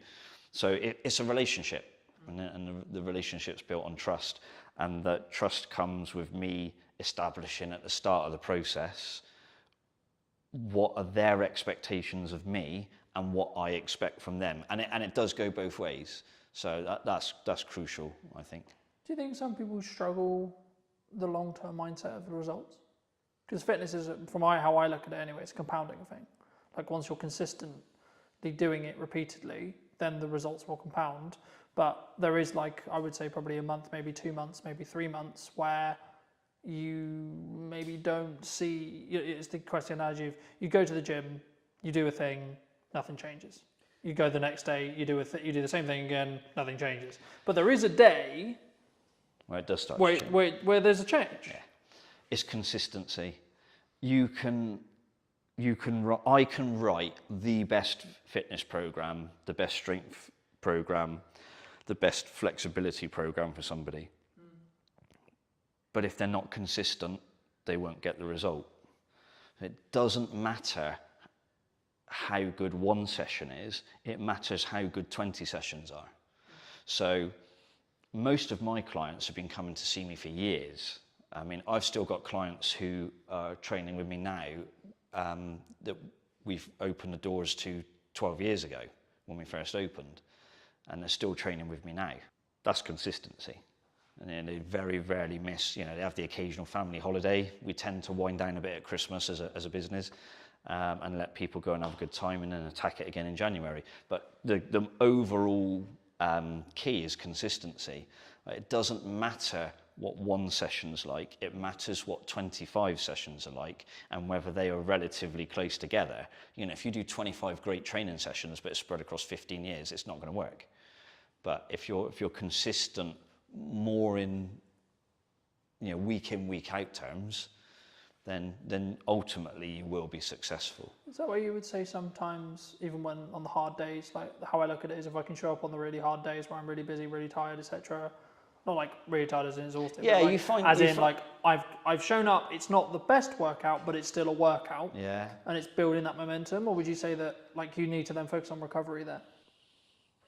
You find out most about people when they're having their bad days in any shape of life, or any walk of life. But in terms of training, I get people to walk through the door. I haven't got very many skills, but I'm pretty good at reading people. And one of my things as a personal trainer is when somebody, or a therapist, when somebody walks through the door, I can tell pretty quickly if they're having a shit day. So then you have to say, right, well, the person still turned up, so that's a win. So how do I structure the session now to make sure they go away feeling like they've had a win? And any personal trainer will tell you this, any personal trainer. The number of times someone will say, I didn't feel like coming today, I've had a shit day, but I've finished now and I feel much better for it. Every PT's had that conversation, or every PT's had that text message or WhatsApp message, whatever it happens to be. And that's crucial, like the ability to read the room, if you like, read the person, and still deliver a session and try and give them that encouragement and that consistency, even on the not so good days. That's when you get really good results for people. And if there are PTs watching this, then they're all going to be nodding their head to that. There's not one that won't be. I think that's true in anything that you do, marketing or fitness or writing or driving or whatever the skill is that you're trying to build. I think that's with consistency and with showing up when it's harder is when it will work. But you mentioned at the beginning roughly that obviously we worked together before today and that respect. I mean, what, if you can recall, it was a while ago to give the audience some context, but what were you looking for when you reached out to me for that project? I think it was, how do I deliver the message of how we can help people, but through the lens of another person? So it's easy for me to say, hey, I do personal training, I do osteoarticular joint pumping for therapy, but most people are going to go, I haven't got a clue what you're talking about, Matt. But you're able to derive answers from people by the way you ask questions, and that's a skill that I haven't got. So I think that was one of the key things, is it developed into a conversation with you and some of my clients, and that conversation brought out some interesting answers. And it was an interesting experience for me, actually, because they said things to you on the camera in the interview that they hadn't said to me. So you get a different perspective on why they're here and what they think of the place and whether I've done a half decent job. Hopefully it seemed to be that's what they thought, which is good. But the key thing for me was the ability to extract information from them that I hadn't got myself. Even though I know the person and I know what they're trying to achieve, the way they explained it to you was different, and I found that really useful. And that kind of then helps you think, well, how do I put that message out further down the line? So that was pretty cool. What, I mean, either since or in general, like, how do you look at marketing in the current landscape? What do you think people should do? What do you think people shouldn't do? Is it a time, obviously it's nuance related to the business, of course, but is it a time, I mean, a lot of people are saying the creative industry is struggling, people are saying the economy's hard. I mean, in the nicest way possible, I've heard that for nearly the 10 years I've been in business. I've always heard that. So I don't want to be this way, but I'm like, but what's really going on? You know what I mean? Because for me, there's always something going on. There's always something going on in politics. There's always something going on in geopolitics, etc. But right now, at the time of filming, what are you looking at from a marketing point of view that you think is really going to work, or you know, are you leaning into more referral-based stuff? Are you maybe like keeping your costs lower because you are seeing the climate, or are you going the other way? Try and unpack that. I think the key thing is be transparent and be honest and upfront about what you do and how you do it. Don't bullshit people. Like I can't deliver, I don't know, think of someone who's in incredible shape, who's on TV a lot, can't think of a name now, but if I said to all of my clients, you can have that in 3 weeks, I'm telling some porkies, yeah? So be honest with people about the process. Explain to them that yes, you can achieve some brilliant results and sometimes life-changing results. And it might not just be the way you look, it might be the way you feel, it might be the way other people view you, it could be all sorts of stuff. But be honest and transparent about what you do and what you can deliver. Most of what we've got here at Evolved has always been referral-based. I mean, you know, because we've had this conversation previously, I'm not a big marketer. I don't do, what is it, sponsored ads or Facebook, whatever it is. Wouldn't even understand how to set one up. So on that side of business, I'm probably not very good. But I came here to Salisbury, I didn't know, I knew two people. And we've built a business that does 80 or 90 sessions a week between myself and my colleague Charlie. We've been here 12 years. That's referral, that's not marketing, that's referrals. It always has been, and I suspect it probably always will be to a degree. I think the challenge for me and how I grow Evolve now is I need to market to the people who don't know I'm here and that people can't refer to because they don't know we exist. You know, you can only get referrals from people that know you're here. So I should probably try and get more people to understand that we're here. You know, if I had a few quid for every time somebody comes and said, I didn't even know you were here, Matt, until someone told me about you, I'm like, oh, I really need to do something about this. But yeah, I think marketing for me now is being able to explain to people what we do and how we do it, and saying to people, do you want to come along on the journey, as opposed to come and get fit in 6 weeks, which I hate that message in the fitness industry. It's rubbish. I think what you touched on there is a really common misconception in marketing, that people think it's either referrals or it's word of mouth or it's ads or it's content or it's this or it's that. The reality is all that content's going to do, all that marketing's going to do is apply fire to your word of mouth. Yeah. If you have good word of mouth, happy days. Yeah. If you've got bad word of mouth though, you can kill your business very, very quick because it's just going to, make things better or continue things moving faster in whatever direction the business is currently going in. So what I say to clients when I start working with them, and I think we had this conversation when we initially started thinking about working together, I said, okay, well, are you moving the trajectory you want to work in? One, and then two, how can we utilize video content that's scalable that allows you to then do that upon scale, right? So instead of you having to trade one-on-one time with each person, you can say the stuff you want or get your clients to say the stuff you want on camera to then be like, okay, cool, this is what real people think. And social proof, which is what you're talking about, getting your clients to talk about it, is infinitely more value in a marketing context than you saying it. Yeah, exactly. In the nicest possible way it is, because in the same way with me saying, I'm going to say video is a good idea because I have a monetary tie to whether it's good or not. Yeah.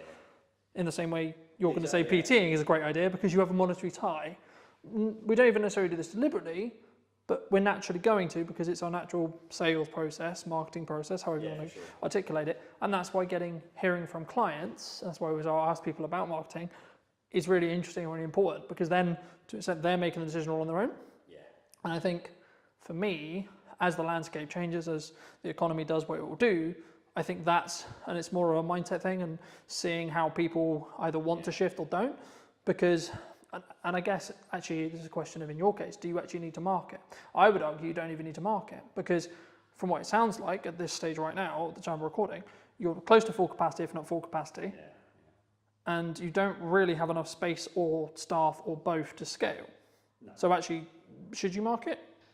Yeah, tricky one, isn't it? Yeah. Maybe, finding maybe good... if you want to create a waiting list and you're trying to develop another product and you want to keep things going, but you wouldn't market in the same way as if you were trying to fill a new class, for example.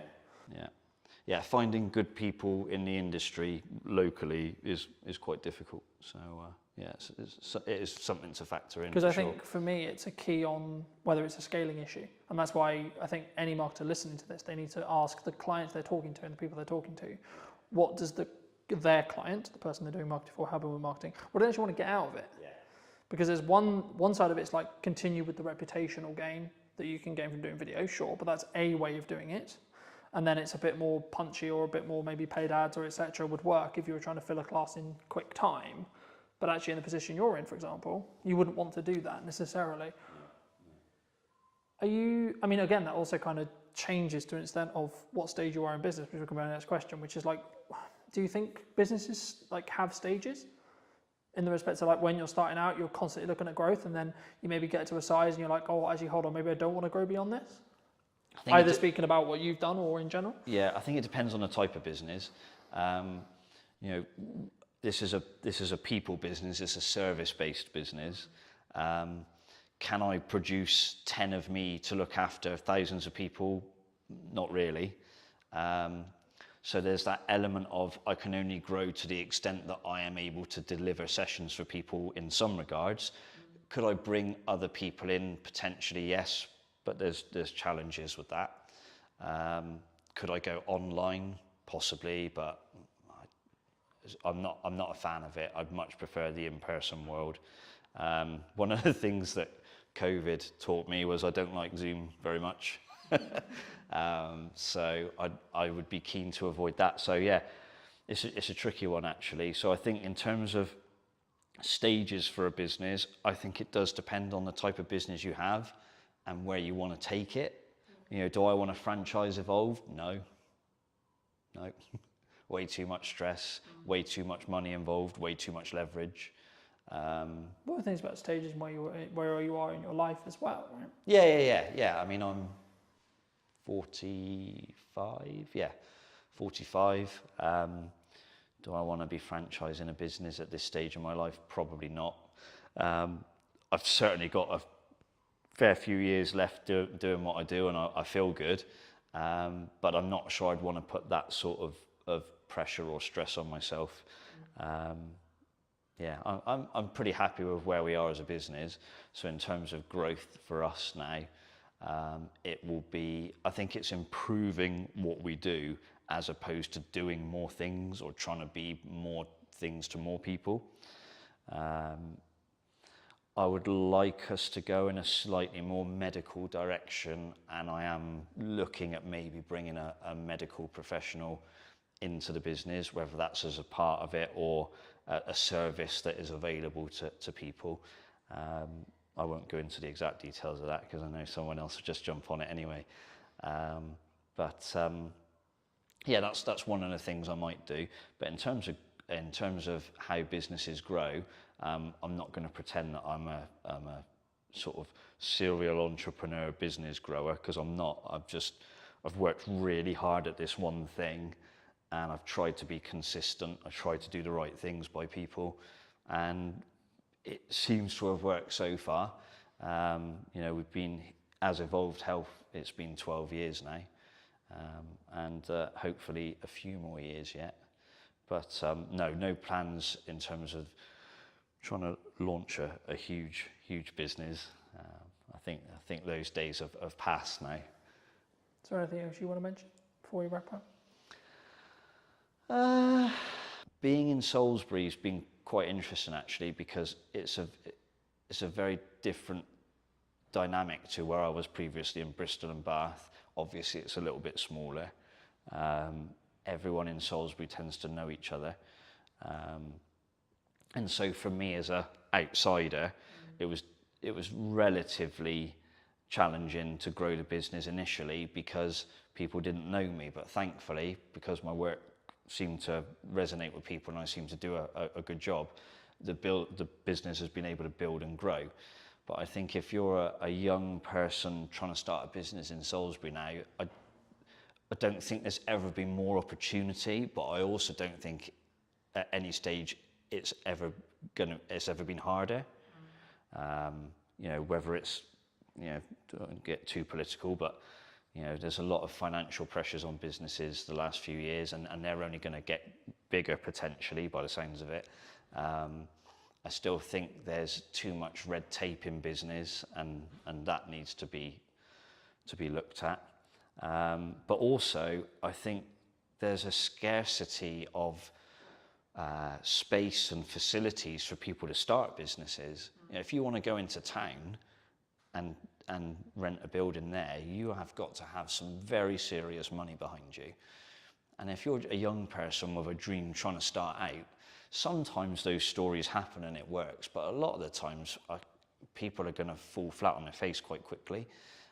So I think there needs to be some way in which young people who have an idea and something that can really grow are supported locally. I don't just mean by national government, but you know, maybe there are some property landlords who've got a space in town and think, actually I could divide this building up and people could have, you know, some really cool startup businesses in here and I'll help them.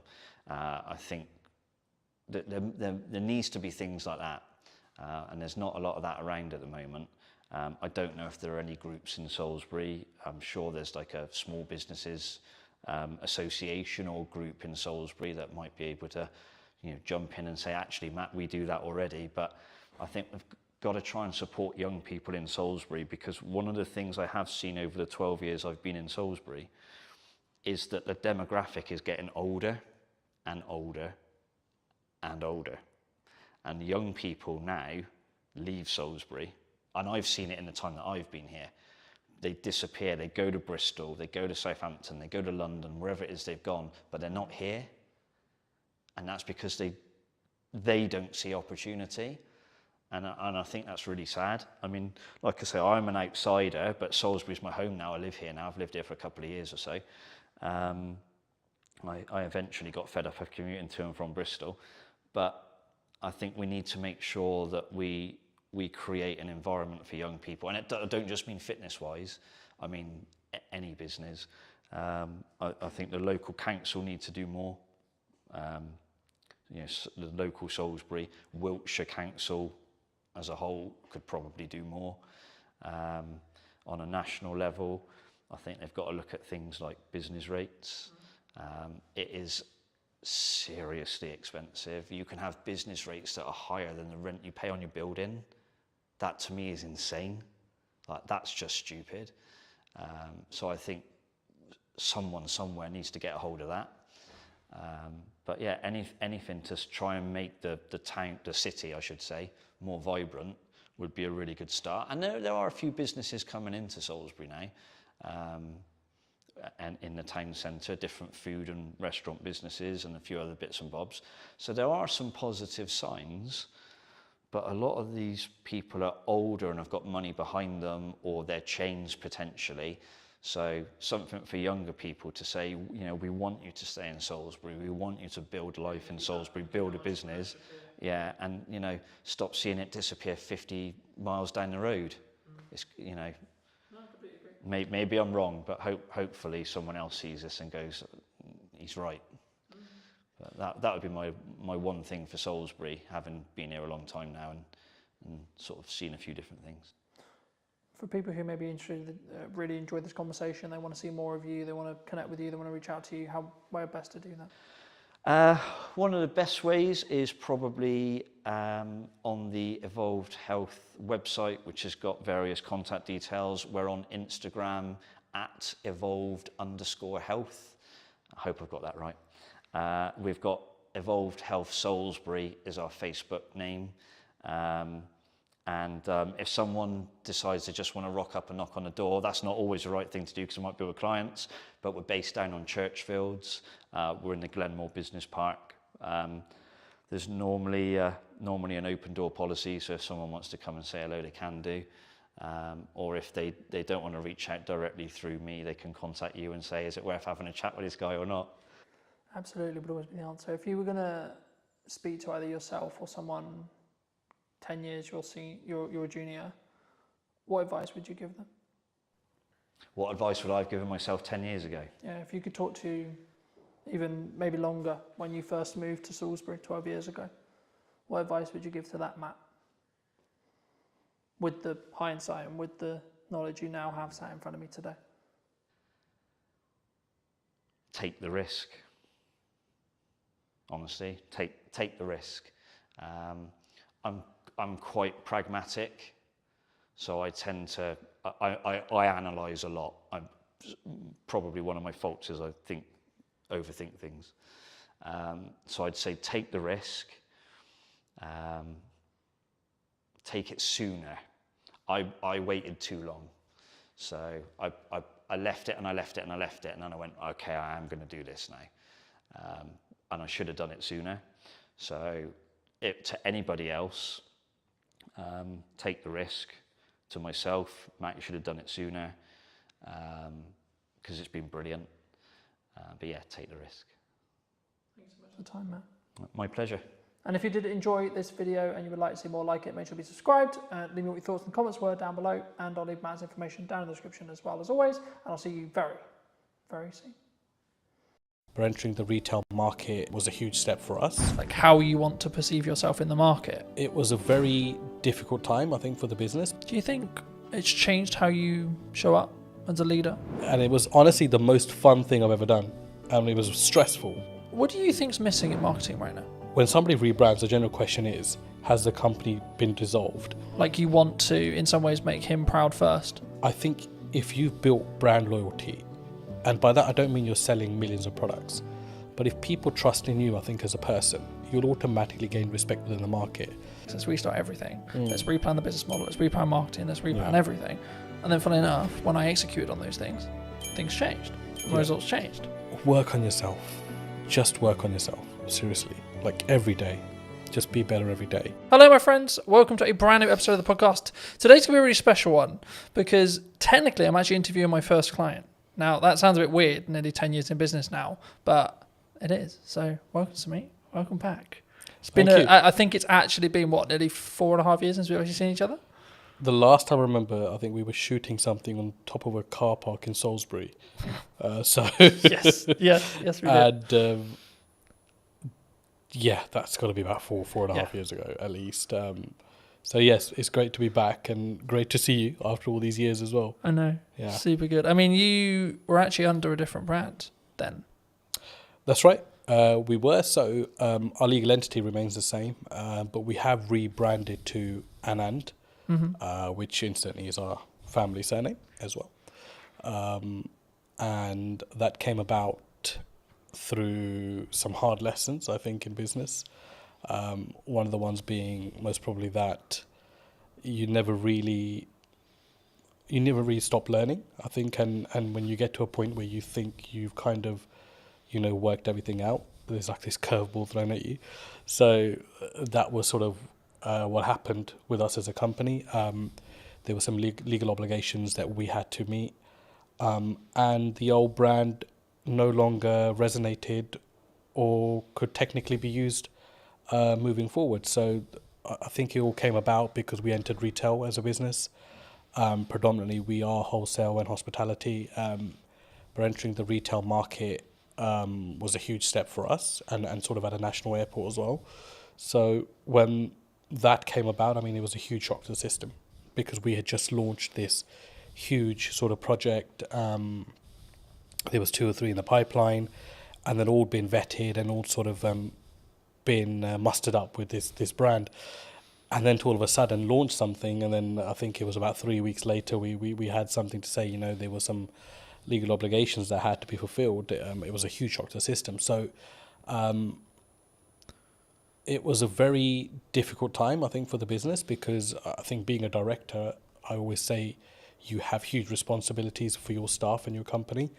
And I think I felt at that time that, this was, do or die kind of thing. It was either we really got this going and sort of made the necessary adjustments. And we did. And, Anand was formed off the back of that. So, and it was honestly the most fun thing I've ever done. And it was stressful because, you're running this medium-sized operation. We employ up to 50 people, and all of a sudden you're rebranding, and everyone's question is why. And there's a fine line where you can tell someone why openly and why you can't. And the majority of the reason was, it was just something that we had to do as a business.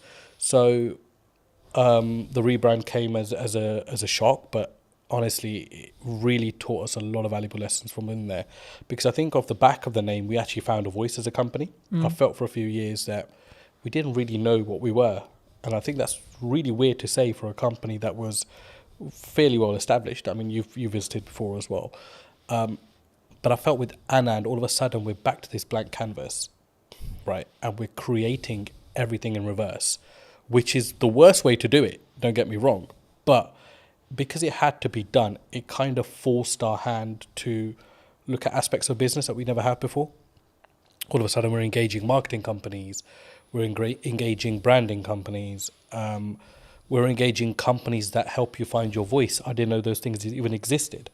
And all of that came off the back of my mentor saying to me, look, this is one of those times as a businessman where you either go big or you go home, right?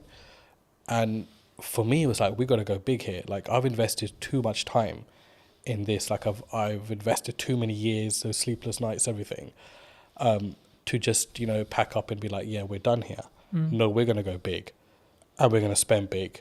And sometimes that's not the best solution, but we kept a control of that, because spending big wasn't just throwing money blindly at stuff. It was really taking our time, really looking at companies that met our ethos, but also companies that we felt genuinely wanted us to do well.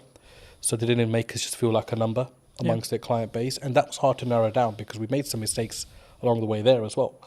And in hindsight, it's easy to say, these things happen. But at the time, when you're financially forking out money, it's a huge, huge deal. So, I mean, look, it was an amazing journey.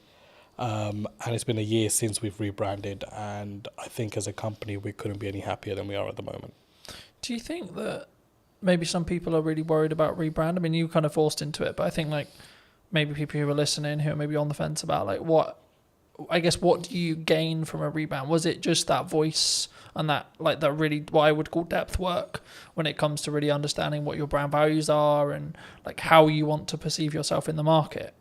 Would you say, or is it like if that's like a disconjointed? Because for some business, I think that can be really disconjointed for some people.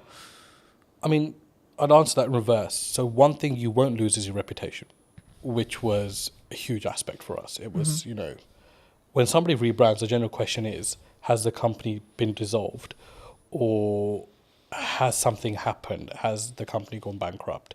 Has there been a huge misconduct from somebody. And the thing is, like, you've got to get past that, because naturally as an individual we would think that, and you've got to put yourself in the public domain as well as a director personally yourself and think from both sides. So for me, I think if you've built brand loyalty, and by that I don't mean you're selling millions of products, but if people trust in you, I think, as a person, then you'll automatically, especially a small to medium-sized business, you'll automatically gain respect within the market. So we didn't realize how much respect we had amongst our clientele until the rebrand happened. And I think that's what carried us through. So I think there's this illusion that if I rebrand, I'll lose customers. And that's a general worry, because, of course, you need your finances to run a business. And your clients are your clients. You spend years and decades working with them, whatever, right? But those relationships can be ruined at the drop of a hat as well. A split-second bad decision. So I think what I've learned the most is that if you are genuine and you are genuinely there for your clients, and if they're not just a number to you, which is how we do things at Anand, then you will be absolutely fine, because people will carry through. And that's what I noticed, that all of our clients said, we don't care if this company is called ABC tomorrow, but we want to work with the same leadership that we're working with within this company. And that's what made me realize that, not that I didn't know people were important, but it made me realize how important the team that we had were and how dedicated they were. And that all stems from, I think personally, from you as a director and what your attitude is within the business, how you look after people, how do you go about daily life, and how much do those people matter to you as well. And that kind of proved to me that, those things mattered a huge deal to us as a company, and it filtered right through. So I hope that answers your question. Yeah, no, absolutely. I mean, I think for me it's important to appreciate where you've come from, but also then understand, like, sometimes we have a growing pain, right? Yeah. So it's we're shifting into a new brand, we're shifting into like scaling up, etc. But one of the quotes that you gave me very many years ago that has really stood apart, that I wanted to remind you of, but also ask you to apply some context to, is people are loyal to their needs. Yep, absolutely. I mean, how did you sort of, I guess that's a life lesson for a lot of people, but where's the story behind that? So I think just sort of, I've been in business for about 10, 15 years myself, and I can't put a number on it now, to be honest with you, but it's been a very long time. And one of the things that you realize very early on is that it's very much a dog-eat-dog world. Like, as much as, you think you might be out there to set the agenda straight or to start this new, loving relationship with every single person, it never works out that way. And we realized very quickly that as a business, after surviving the first 5 years, like, a lot of people are just loyal to their needs. Like, when those needs are met, they will either move on or they'll no longer engage with you. And I mean, that's absolutely fine. It's a natural thing to happen as well. But to put it into context, I mean, if I look at how we operate with our clients at the moment, I don't think there's a single client that can say that, if their volumes drop with us, that we change our attitude towards them. Mm-hmm. Whether it's the smallest client on our sort of, accounting system, or it's a big renowned sort of company, it makes no difference to us. We work personally with every single client and every single person that we work with. And that might mean along the way you have to accept that once their needs are fulfilled, that they no longer will engage with you. But to put it into sort of context, that quote at the time came from, it was one of the things that we've always steered away from as a company. Don't be those kind of companies, or that company that is all over a client when it's hot. Yeah. And when it's not, they don't want to know, or they don't want to help them out with anything. And there are some clients that we work with that, we did millions of pounds of business with before, and all of a sudden, they have engaged another company, but there are times where they still engage us when there's an emergency, and we would never turn them down, because you've got to remember that whether they've moved on as a client to another supplier, they were also once your client and made up the DNA of your business to be what it is today.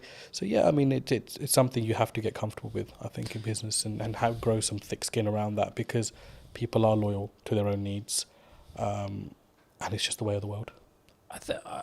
For me, it's something that sort of, at the time, I think when you initially told me, I didn't really get it. Yeah. Right? And now I can say, like, 6 years, 7 years down the road, Yeah. I get it. You know? And I think for me, it's one of those things where it may not even be deliberate from that person, that client, that customer. No, yeah. I think it's more around, actually, sometimes you just, like, there's only so much value you can add to that customer, client, etc. You know? Absolutely. And people have personal lives, and it's well, you know, it's easy to say, you know, don't involve your personal in your work life, but it's a very difficult thing to do as well. So sometimes we do forget that people might have stuff going on in their own lives. People move on, and all of a sudden a new person comes into that role in the company and doesn't see your business to be as valuable as the previous person. So there are elements of that as well. Yeah. But I think I've always found there's no use keeping hatred and negativity about somebody moving on. I think you've got to accept that and look and think, you know, how can I learn from this? And how can I get better from this? And there was times that, you know, clients left us on a very bad note, completely unexpected. Some that didn't even pay, you know, the thousands of pounds they racked up in accounts, not to mention any names. And, you know, that didn't mean that we were not going to look at what we could have done better as a company. So I think it always starts with what's going on at home before you look anywhere else. Yeah. Do you think, because I've been fortunate enough to be in business and grow and scale and adapt and be in a position where I think there's always some people who are saying, like, there's something going on in the economy or COVID or et cetera, et cetera. I mean, is it a mindset thing as an entrepreneur, as an owner? Because I've always been of the mind of, like, yes, there's stuff going on, but actually your output can then fix your, like if it's a revenue problem, then there's a solution for it. If it's a marketing problem, you can fix it. You know, it's down to you to fix it, regardless of, like, the economy's in bad shape. You know, a lot of people have said to me, like, the creative space is challenging right now, you know, in comparison to maybe when, like, COVID was really good, for example, where there was loads of money floating around. But it's like, actually, I think for me, you've got to focus on what you're doing. And I think that's the key. But I mean, in your experience, have you, is it kind of I guess a catch-all kind of, oh, they're just saying it because, oh, the economy's hard, or as maybe as an excuse? Look, I mean, there's no doubt the economy is very different to pre-COVID. But then it's also very different to 2009, when there was a huge crash, right? Yeah. So, I mean, that's just a constantly sort of evolving, you know, situation. Yes, I do believe it's very difficult now to do business, no matter what field you're in. But there are some fields which feel legislation change particularly, you know, they feel it a lot more than some businesses. But I think you're right to say you can navigate through anything with a very positive mindset. And I think if you fold as a business, but you've given it your absolute everything, you'll sleep peacefully at night. And that's for me personally. And I felt that in a situation. I mean, you know, 2023 to 2024 financial year was our worst performing year as a business. And it was also the year that we rebranded. And there was a lot of sleepless nights there because revenue was, you know, rock bottom. We'd employed people that year, doubled our workforce because we were looking to go, you know, north, and ended up going south as a business. And naturally along that is a lot of doubt because you think, should I have employed these 6 people? Should I have done this? Should I have done that? And it's easy to say in hindsight that actually I'm worried then, but you generally do worry at that point. So I think it's a mindset and how you navigate. And the thing that got me through was just mindset. I think I am just so resilient, like, to anything. I think right now in my life, where I'm just like, Do you think that Okay. comes from your years of experience in business and knowing that actually sometimes you've just got to what I would call grunt it or push through it that you just figure it out? I think it's both of those elements, but I think for me the biggest thing is upbringing. My dad was a very resilient character, hugely resilient. Sorry, not was, is still a very. He's still there. He's an extremely resilient character, and a completely uneducated man, which I must add to this story as well. So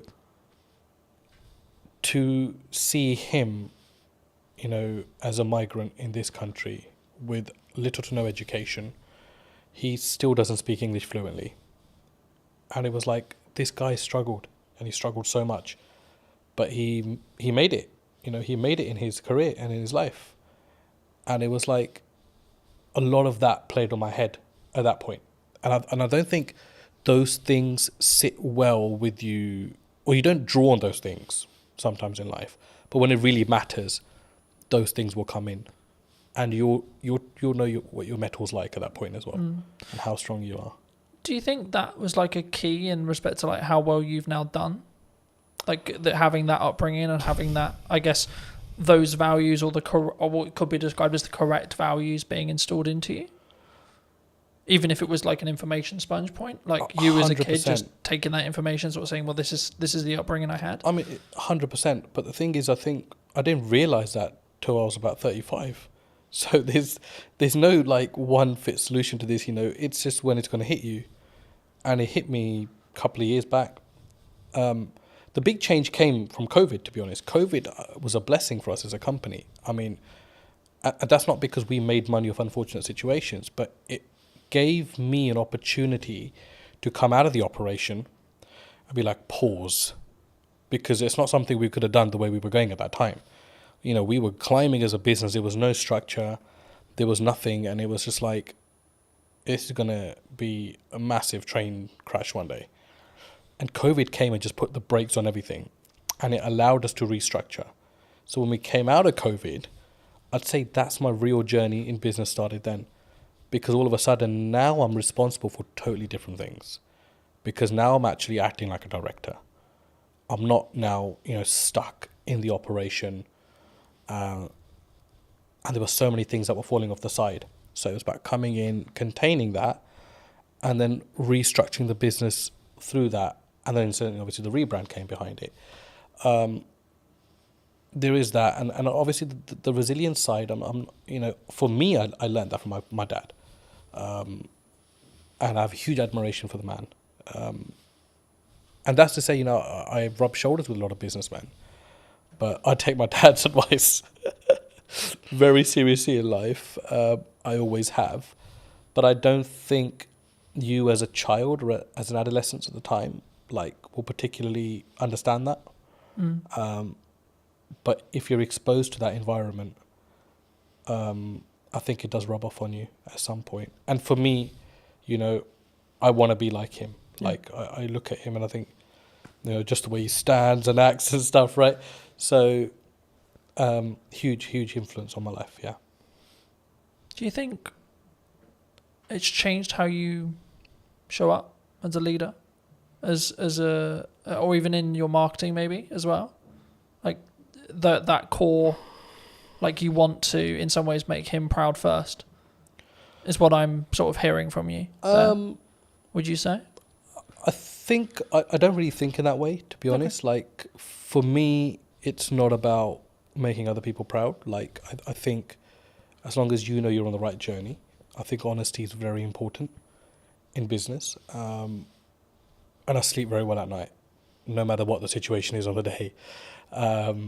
Everybody knows me, knows that once this guy is out, he's out for the night. So, and I think a lot of that comes from your ethos, and there are many shortcuts you can take, or there is the difficult untraveled routes that you can follow as well, or create yourself along the way. And I think I'm more sort of on that journey of testing my limits and also just not stressing out, along the way. And there are times where you obviously get stressed within business, right? But I think as a director, you've always got to have that sort of facade where everything's okay, and sometimes it's not. But you need to have that because you know you need to always give your staff and your company the assurance that you've got it under control, because the buck does stop with you, the director. To install that confidence into the team? I'd like to think they're confident without that, but I think what's your problem as a businessman should not rub off onto your team, because it's for you to deal with and put those things right. And I'd like to think we've created enough leaders now within our organisation that those sort of mistakes won't be repeated again. But that, again, is no one's fault. That's your responsibility as an owner or a managing director of a company. As I say, do you think people struggle with taking accountability for themselves? Like when things go wrong in business or when things go wrong, like they're more likely to go, oh, it's your fault, rather than it's my fault and it's what I could have done better. I think it's an easier route these days. And society kind of allows you to get away with that now. Do you know what I mean? But I think in your heart of hearts, you always know when you could have done something better. And I'm that kind of person where even if something has 0% my fault within it, I'd be thinking, what could I have done better? Or what could I have done to negate this issue? Is there anything Do you think I that could have what done? makes you stand out though? Because if you're going to say the culture of maybe the country or like the and on average it's externally. Surely the unique advantage could be, actually it's my fault. How can I do it better? What can I do? I think any great leader, let's go back. I don't consider myself great in any sort of way, I don't think I stand out in any sort of way there. But one thing I've noted is like great leaders, whether they're businessmen, politicians, war generals, whatever, there's a lot of accountability. There's a lot of responsibility they take. And I don't think you can really take responsibility unless you hold yourself accountable. I know that might not make sense, but in my head it does. So I think that's really true, and I think that you have to take a self accountability to what goes wrong, right? Like I've spoken in content quite a lot about last year was really hard, economically, business wise, etc. Now I could go down the approach of, well, it was a harder year and it was financially this and there was political uncertainty and this and this and this, or I could say, well, what am I doing? Yeah, right. Exactly. Like, how am I showing up? How am I leading with value? Yeah. Am I leading in the right way? What's my office structure like? What's my business structure like? And then what I did was actually go, okay, right, so clearly something isn't working. Right, so let's go back to basics. Let's restart everything. Let's replan the business model. Let's replan marketing. Let's replan everything. And then, funnily enough, when I executed on those things changed. My results changed. Yeah. So I think for me, especially something that you can't overly control, right? Like who's in the government, what the government policy is, etc., etc. That's why you should focus on you. That's why you should focus on what you're doing and what your key is, I guess, in some ways. But what do you think's missing in marketing right now that people maybe don't look at, or like either what you're doing specifically or maybe what you're seeing as like potential opportunities? What I've seen, because we engaged with a lot of marketing companies before we decided to go with the one we did, it was just like how bad the quality of stuff is out there. And I don't know whether it's just that people settle for, whatever's kind of fed to them, or don't challenge back enough on things. And for us, I was like, no, I don't want to look like a Pret or a Starbucks, because those things are fucking done. Like, I don't want to be that brand. No, I don't care how they're presenting their material. It makes no sense to what we do. And, the comeback from some of the marketing companies was, oh, yeah, but, you're operating in a different domain. Yeah, we're operating in the aviation domain. It's a huge domain to this country. I mean, you saw what happened when aviation shut down with the ash cloud. Yeah. I said, we're operating in a very high marketable area. But I don't need to be another one of these brands. So there's this whole, I think in marketing, they've kind of got these slots in their head. Where, oh, okay, you're in hospitality, so let's just follow the footprint of this company. You're in travel, let's follow the footprint of this. No, it needs to be personal to you as a company. And I think no matter what size you are, I think you've got to have that arrogance and you've got to have that strength to be like, no, this is shit. I'm sorry. Yes, you might be saying to me, this is going to cost me £5,000 a month, but I do not value this at £5,000 a month. Like this content is shit. And it was until we took that stance, we were able to filter out the companies that we actually wanted to work with. And it ended up actually being a company that had absolutely minimal experience in marketing, had a very strong presence in videography. They did some of our content. We sat down and said, we'd love the opportunity to market for you. And I was sold on the directors of that company. And I think that's a huge valuable lesson, that don't just go out into the market and think, I'll go to the marketing agency that does marketing for X, Y, and Z. No, that will not be the necessary fit for your company. You need to find the necessary fit for your company. So overall, I think there's a huge gap in the market there. If somebody's willing to come in a company and work personally with smaller businesses, I think it's a huge market, because everybody wants to catch the big fish. And big fish will potentially have the budgets just to pay and be like, yeah, the campaign didn't really work out. But as a small business, you can't really afford to do that. Every campaign has to work out. And whether you're small, whether you're a medium-sized business like we are, it has to work, because you're paying a lot of money for that to work. So huge gap in the market. I think there aren't many companies that I would look at and think there's a good reputation there, even though they work with big brands. Because they will just consider you a small fish and think that they can pull the wool over your eyes. And I think it's very important, no matter what size you are, that you're the captain of your ship. Yeah. No matter how small it is, how big it is, you've got to lead by example there. And if you have to have the loudest voice, then you've got to have that as well. I'm glad you mentioned video, because I think sometimes people, they're overwhelmed by it, they're concerned by it. Yeah. They're like, well, why do you use it? Right, was the key, the question there. But I think there's so much that there's from my experience, there's psychology around oh my God, I sound like a dick on camera, or I don't like the sound of my voice, or this is how I look. But there's also then the tactics, or the tech side, right? Now, obviously, if you're bringing in a videographer, you don't need to worry too much about the tech side. But I still think you should, at some principle, you should understand it. I mean, why did you? Because you mentioned that you leaned into it. I mean, why did you lean into it? I was obviously introduced to yourself into videography. I didn't have any. We know videos get made, but it wasn't something you ever gave, second thought to. For me, it was just kind of okay, I need to stop worrying about how I look or sound on camera. Just be genuine to who you are, what you're talking about. If it produces great content, it does. If it doesn't, whatever. It's not the end of the world.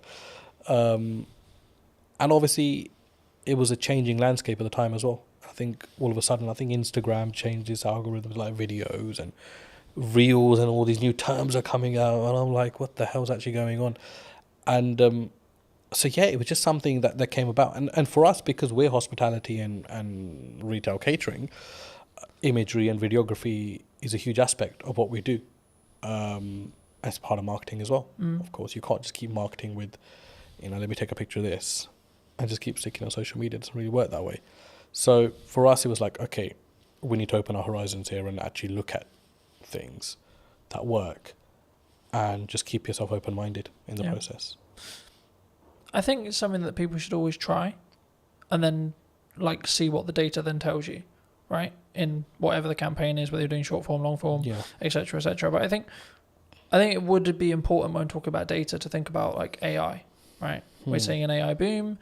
Do you see it as we're all maybe in trouble, or some people, you're very obviously service based in respect to what you do, so it might not be as relevant, but is there elements of AI in your business? Do you utilize it, or have you gone the other way and said, actually no, we're going to lean into the fact that we are doing it ourselves and we're not maybe using it as a utilizational tool? Because I see it as a tool that can be sharpened rather than it replacing you. I mean, there were people in our team that were huge believers in AI, and there are elements of it that we use, no doubt. But I feel with what we do, if we invest too much into or rely too much on AI, I think it will stop your mind from working. And I think it's very important that you're engaged consistently. From just a cognitive ability. Cognitive ability. And I think you don't want to get into a situation where, you're relying on technology to tell you what to do. because then all of a sudden you're not problem solving yourself. Or, use it where you can, don't get me wrong, if you're stuck or whatever. But I just think that there are certain aspects of business, old school values, that no matter, they've tested all elements of time and survived. So technology important, AI important, but I don't think it's do all and end all. No, I think that's a really important reflection. I think it can be, and I'm using the analogy of you sharpen the knife and then use it, right? Because I think it's a tool, and we need to be careful with how we use the said tool. But like for me, I'm also building habits around like doing more physical reading, right? Because I'm aware that if I use AI, my cognitive ability may become less. So I'm like, how can I actually increase my cognitive ability with effort and energy, right? And I think for me, that's the difference, and that's why I think like you can still be sharper. But were you always maybe looking at, like, because I think when we look at maybe the arbitrage, or maybe we're looking at for an advantage as a whole, were you always someone who maybe looked at technology and saw the opportunities it could give? Because I think sometimes people, they sort of put their defense mechanism up and go, no, we're not going to use it. We're not going to do that because it's scary and new. You've got to use technology. It's not, I mean, a side story, but a family friend, I mean, he owns about 20 to 30 industrial units in West London. And he's a landlord on all 30, and he accumulates rent of all 30, is the managing agent of his own estate, charges his own service charges as well. So huge business. And in COVID, he had an issue where his bookkeeper caught pneumonia and was hospitalized. So he called me and said, I need some help with software and accounting. And I remember driving to his place thinking, there's just going to be so much advanced systems here because it's a huge business. So I don't really know what I'm going to be able to advise him on. When I got there, I was completely shocked that he had no accounting system, no software, and he was doing everything manually. To the point where he was even adding up sums on a piece of paper or his ledger, physical ledger. And I was like, and these are not small figures, 7,200, 9,229, and he's calculating all this on paper, and he's got this account running he's got a book per tenant running, and I'm like, shit, there's no way they can't be mistaking this. Like, there is absolutely no way. So his first job for me was, I want to move all of this onto an accounting system. Yeah. And I looked at it and I thought, like, that is just madness. Like, it's absolute madness. And I remember setting up Xero for him. And I mean, I'm no Xero professional, right? We have a team that runs our accounts and stuff, but he wanted this to be a personal favor. So I remember shifting all of these physical ledgers onto an accounting software. And the sums were wrong by like thousands. So his first comment to me was, I need to recover this £62,000, which is owed to me in rent. When we actually shifted everything onto a ledger, the figure was about 225,000, which was owed to him. So it's like nearly 3 times what he thought was owed. And that was his change at the age of 62 towards technology, that I need to adapt.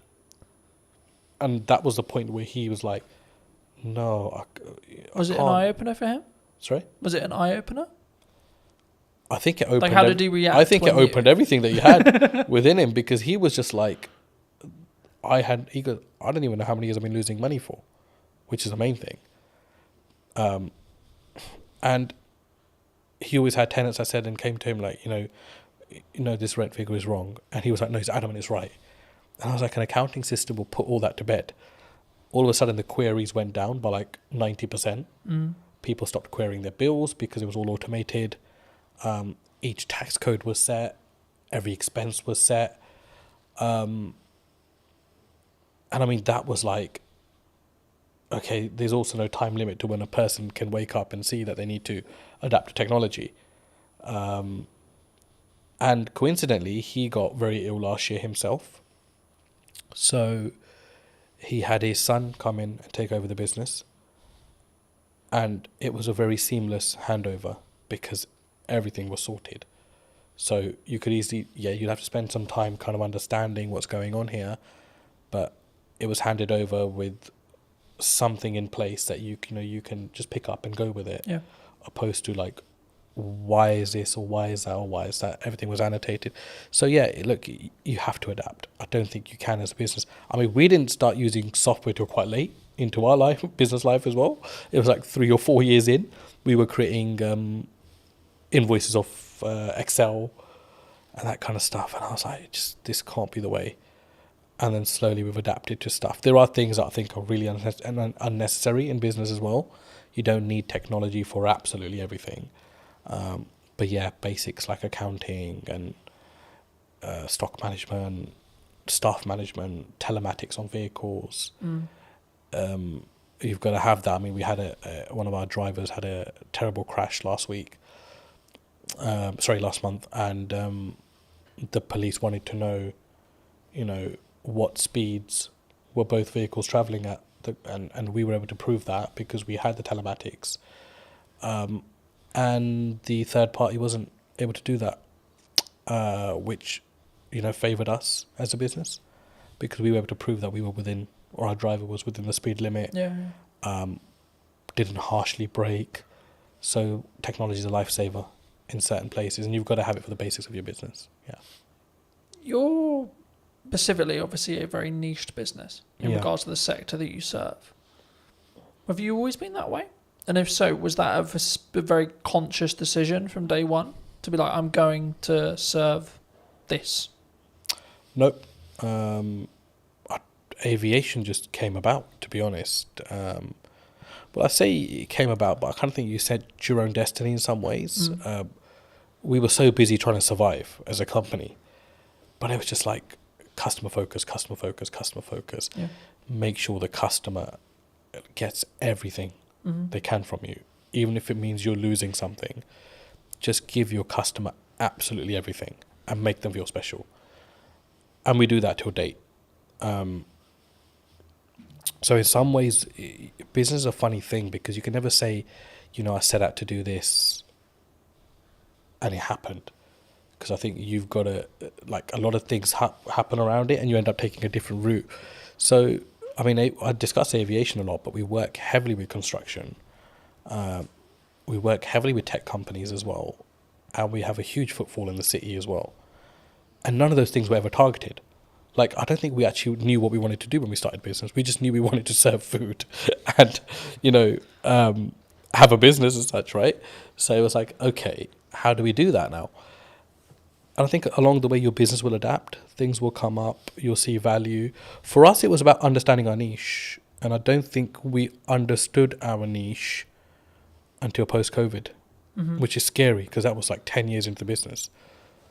10 years? maybe 8 years into the business. But it was what is our niche? Our niche is not aviation. Yeah. Because there's a hell of a lot of companies that operate within that. Our niche is short lead times. You get hold of anybody at any time of the day or night. We will solve your problems. And if we don't, we will make sure we've done everything possible to try to solve that problem for you as a client.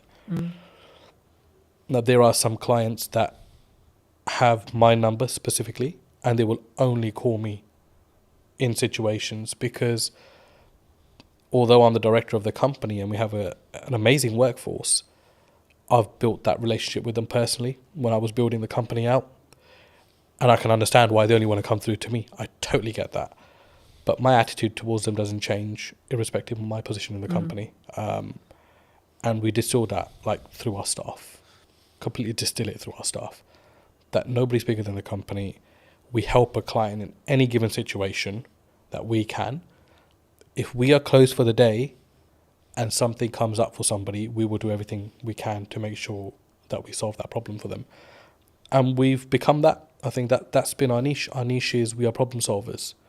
And that's helped us also recruit the right people. and people don't come to this company thinking, I'll just spend 9 to 5 behind a desk and I'm done. They're problem solvers, and we make sure they become problem solvers. And our retention rate's amazing. I mean, we've had one staff member leave in the last 2 years, which is incredible. It's absolutely incredible. I mean, there are obviously niggles. There are obviously things that, staff feels management can do better, or management feels ownership can do better. But I think that's a healthy relationship, and it's good to have that open dialogue. But it's so important to treat your staff well. And that doesn't mean just money or pay. I think just an attitude, sometimes just asking people how they are, talking about the football, or having a normal conversation makes people realise that actually you're a normal person yourself. Yeah. I was going to say, I mean, I guess in a business your size, is there a level of all the directors are in today, kind of like, oh, it's really scary, and then if so, how do you either defuse that or lead with empathy to be like, hey, I'm a human too? I think because I've never really come in like wanting to feel important. I think because I was, working the fields, as you can say, when I first started. I've kept the same attitude now. If someone's a new starter, or hasn't been around, or hasn't got to know me because of the size of the business now, so they don't interact with me as much, they're put to ease by the older staff, because they're like, this guy is actually really calm and really chill. Like, he'll come in and be like, let's order some pizza. Or, did anybody watch the football or the cricket or whatever? I mean, it's like we have our company WhatsApp groups, and I was at the cricket India-England the other day, and I'm sending in the group chat, a photo of myself at cricket, but that helps people just feel like, I'm not intentionally doing that. I'm just doing that because I've always done these kind of things. And there are staff that say, they don't feel like sometimes that I'm the owner of this company just by how I act, how I am. I'm very relaxed. Mistakes are fine. I think we've always said that, look, it's fine to make a mistake, but don't let it become a repetitive mistake and we're not learning from. So it's that yin and yang. I think you've got to find the balance. For me, it's very hard to be serious with people, especially my day-to-day staff, because I think their life is serious enough without me having to add to it. Our work is serious enough without me having to add to it. So I try to, just be chill around them. If there's problems, I'll take that up with my higher management, and we will deal with it away from our team. But I think it's very important to have that balance as well. Do you think, as a founder, as a director, as a leader, that maybe not you specifically, but people, those people in the question, leadership founders, they maybe have an ego problem, and if so, like, is that maybe their undoing sometimes? Like, they have a massive ego, they care about the car, they care about the house, they're keeping up with the Joneses, but they don't necessarily lead with maybe the correct, what I would describe at least as the correct values. Yeah. Do you think that has a strong impact as from a leader, from a founder, from a kind of how you show up for your staff, your employees, your higher management, etc.? I think so. I mean, the people with, if you've got the nice car, the big house, you've made it in some elements in life, and that's amazing for you as a person. I'm really happy for people that are able to do that. But do you think it comes from an insecurity sometimes?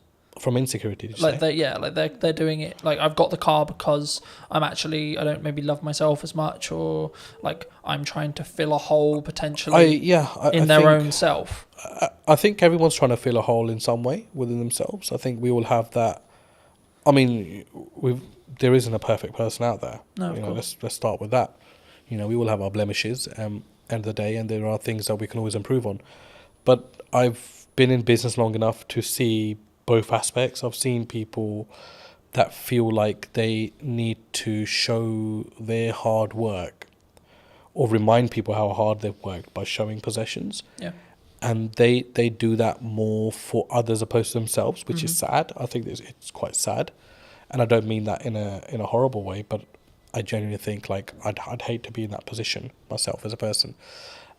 Starting out younger, I was obviously the general perception around business, one day I'll have a really nice car and I'll wear those clothes, and I'll wear, I'll buy this and I'll buy that. But I think once you're fully invested in your business, all those things would just not matter anymore.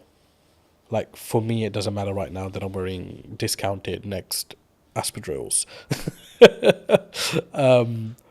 or I'm wearing a certain branded top. It matters nothing to me whatsoever. Because I is it think more about the quality of the person then? I think Or the quality of the founder, the quality of the leader? it's like, what's your higher purpose? Like, you've got to think, that's what you've got to think of. And I think if your purpose goes beyond materials, you've got a bigger purpose in life. You're not thinking, I mean, I get absolutely no joy. I mean, I love my car. Don't get me wrong, I love sitting in my car.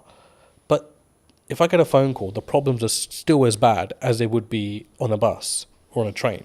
Yeah. So all of a sudden, that materialistic thing matters in no way. Yeah. Right? So for me, I think it's like, you've got to be like, okay, why am I in this? But what am I about as well as a person? And people lose one of those two aspects somewhere along in the business. They either forget why they're doing what they're doing, or they'll forget who they are. And for me, I can't do that, because I grew up eating dinner on the floor. I never sat on a dining table, because traditionally, my dad grew up, there was no dining tables, in his household in 1960, whatever it was, in India, because he was from a very poor background, post-partition of India, Pakistan. So they grew up sitting on floors and eating. So he distilled that in us. And there are times where we're just out and about and we're having a working lunch, and I'll just sit on the curbside, because I'm totally happy with that. Like, because I don't need to change as a person, I feel, to show my status or to show who I am. Like, for me, I'm another person in this world. Do you think by having that level of humility, that like humbleness, will keep you, I guess, in some ways empathetic or like connected with every layer of your company in respect to management and the people and the staff, and gives you more, I guess, humanity in respect to how you lead? Absolutely, because you'll be a human before you're anything else. A human that actually feels other people's pain and their situations, opposed to just your own consistently. Yeah.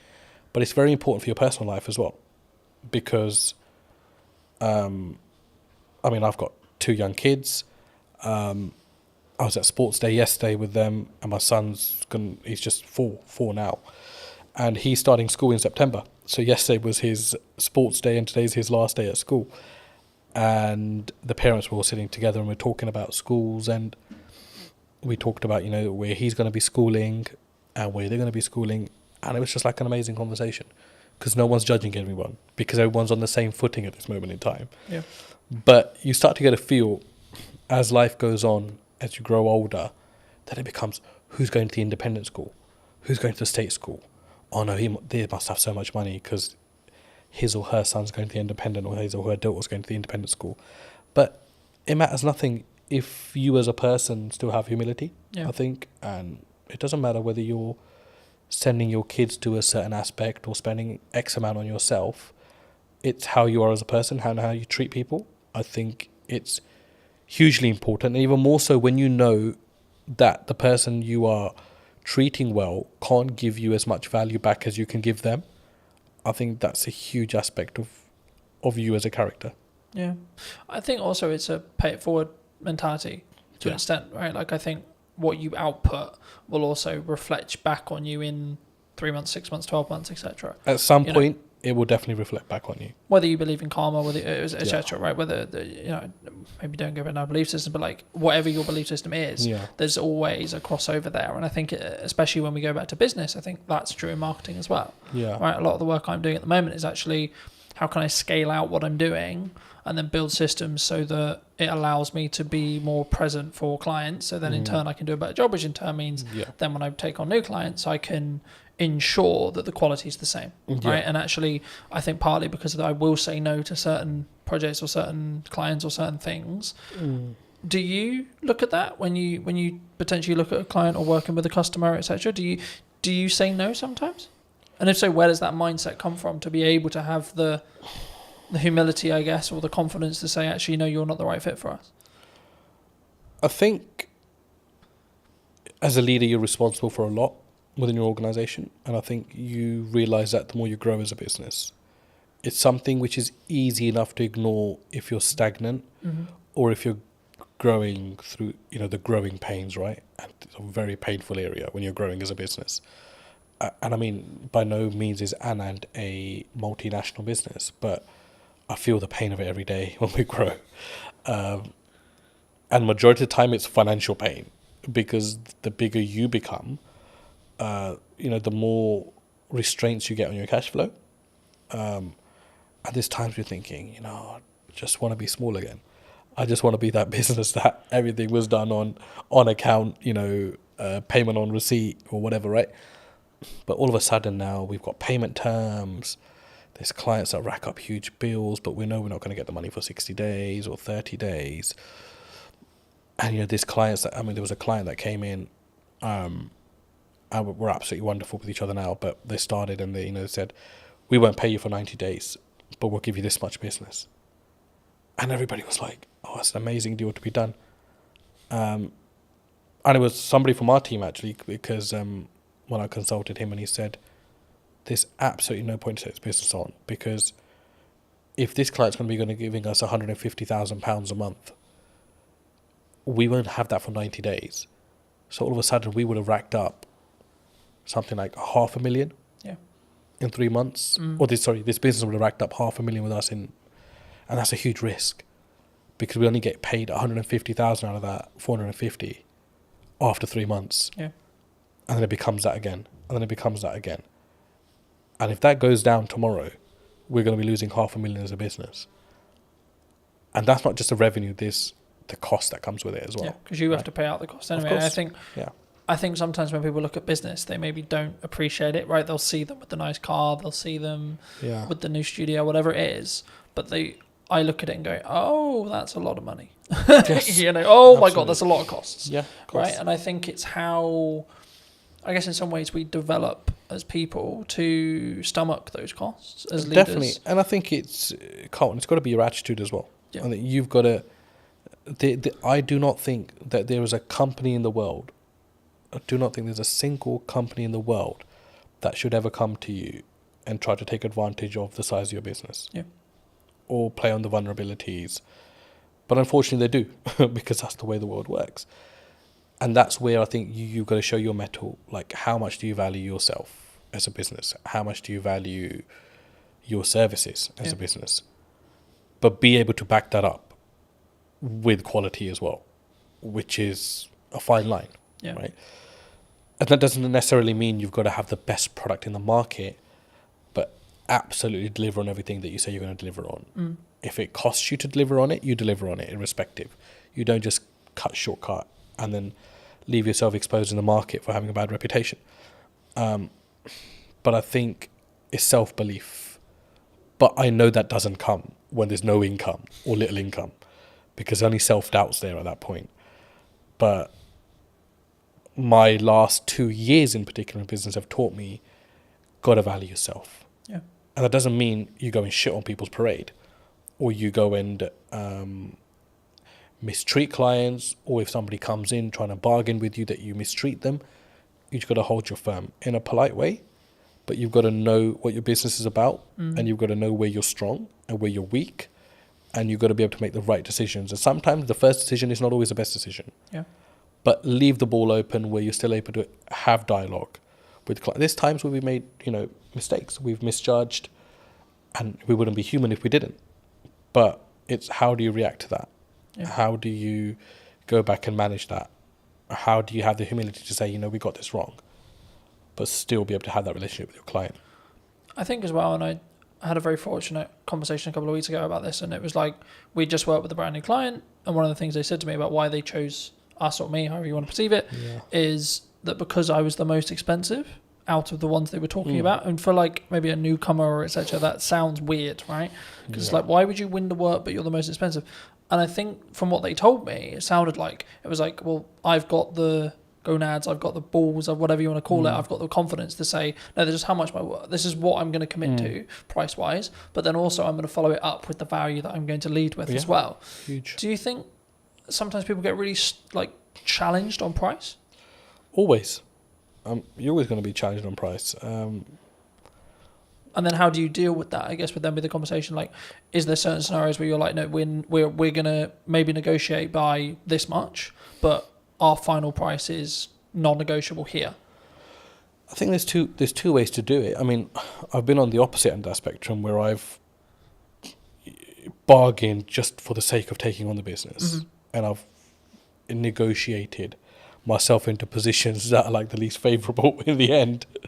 But it's easier said than done as well.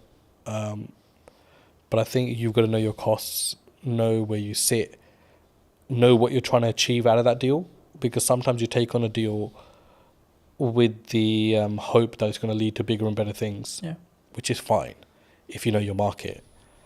And that doesn't necessarily mean that it's going to happen in that way, but it's a calculated risk. Do you think sometimes you have to take something that's maybe not ideal client, if it is just I need to make this money? Or would you still say no? For us, I don't think we really have that, because we're quite niche in what we do. So everyone that comes to us generally needs us, or we need them in some aspects as well. But there are, I mean, you won't know until you start working with someone, I always say. And the ones that you think are going to be troublesome end up actually being the better clients. And the ones that you think, you know, because they're a big brand, sometimes extracting money can be an absolute pain, which is why relationships are very important. And you've got to go above and beyond. A business deal is not just, you know, here's my service, I've provided it, here's my invoice, you pay it, thank you very much. It's all the stuff in between, the dialogue, the things that you don't cost. It's impossible to cost a project, you know that. Yeah. To the T. You can't do that. Because we never add our own time into that, really, if we think about it, as a business. And even if you add your own time as a calculation, they'll still be like, oh shit, I'm still spending too much time on this business. But it depends what your end goal is. If your end goal is like, I just want to be done with this client, get their money, and I don't care whether they contact me again, then that's a very different mindset. Or if you want to always leave you never know when a client might need you, that's a very different mindset as well. I think when you've done 30 years, you're really invested. You're really embedded in the business, the risk that you face when you've been loyal to a company for that long. I mean, I've always been of the view that like content will work, email marketing will work, networking will work, going to a trade show will work, but only if you do one. That business gave me a solid foundation. I understood the basics of most areas of business. I experienced working with logistics, with marketing, with operations. I look at how many views did I gain between 4 weeks ago and now. Don't get me wrong, we've done that loads. I mean, email marketing was one for us. I can focus on three main things. Podcast, client delivery, and the event. That's it. I think AI is the assistant and we're the leaders of that. Hello, my friends. Welcome to a brand new episode of the podcast, this time in London. Today we're going to be with Michelle from, I guess it's from Eden now, but it was, as you'll find out briefly, from I'm going to go with corporation that no longer exists. Sadly so, yes. So, no longer on the high street. I mean, it kind of does, but not in the same way. It exists under another name, yes. Should we stop being elusive? And should we should definitely stop being elusive. It's W.H. Smith's. For those of you that didn't guess, it's W.H. Smith's, yes. I'll start here. I mean, how did it feel? Because obviously you were, correct me if I'm wrong, but you were a regional manager. Yeah, so I looked after the north of the country for W.H. Smith's, yeah. I mean, I was with them for 30 years, so I grew from being a Saturday girl on the till to that position of looking after all the stores in the north. But yeah, at the point I finished, I looked after about 304 stores in the north. And what made you make the leap? Did you transition out?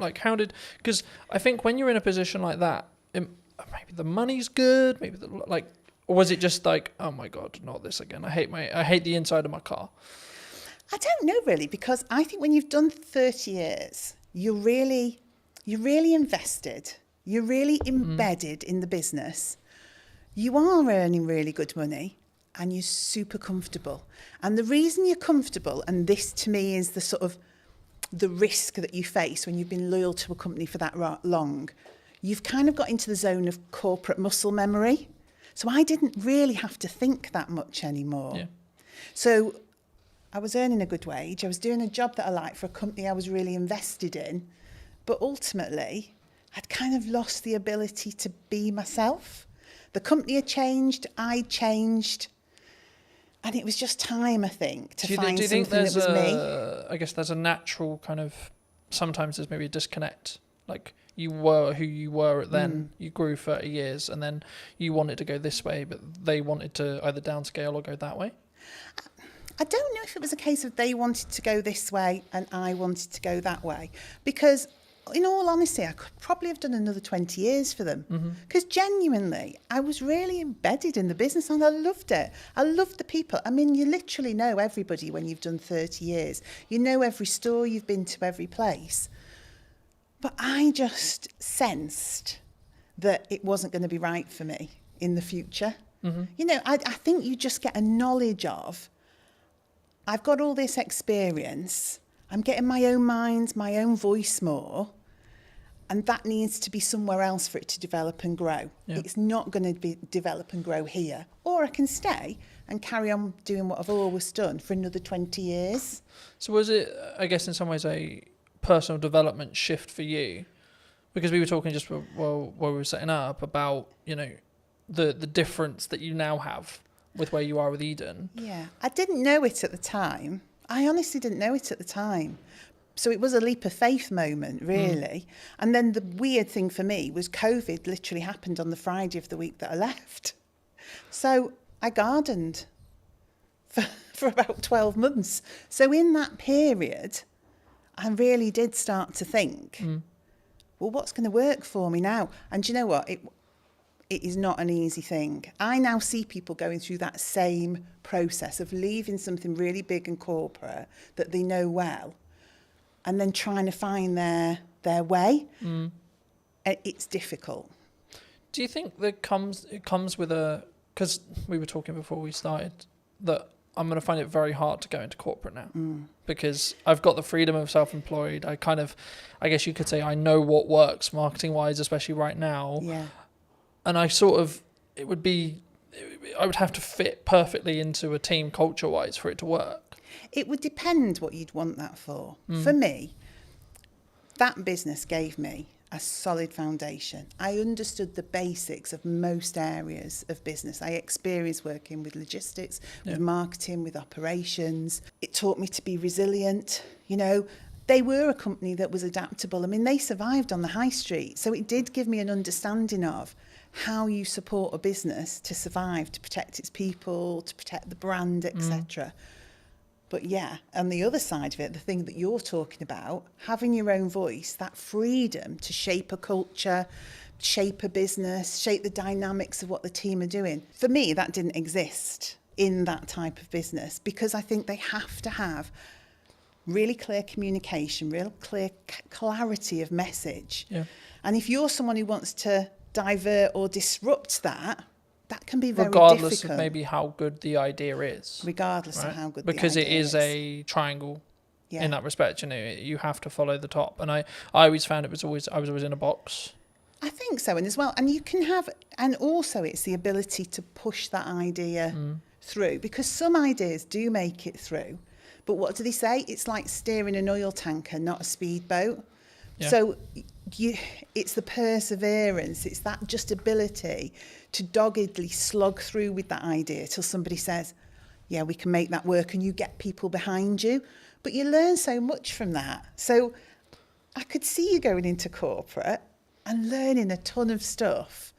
But because I know you, I can't imagine you there, because you're more entrepreneurial. Yeah. You shape things, you do things that you believe are right, not what people tell you is the right thing to do. So Smith's was all about just execute, and deliver.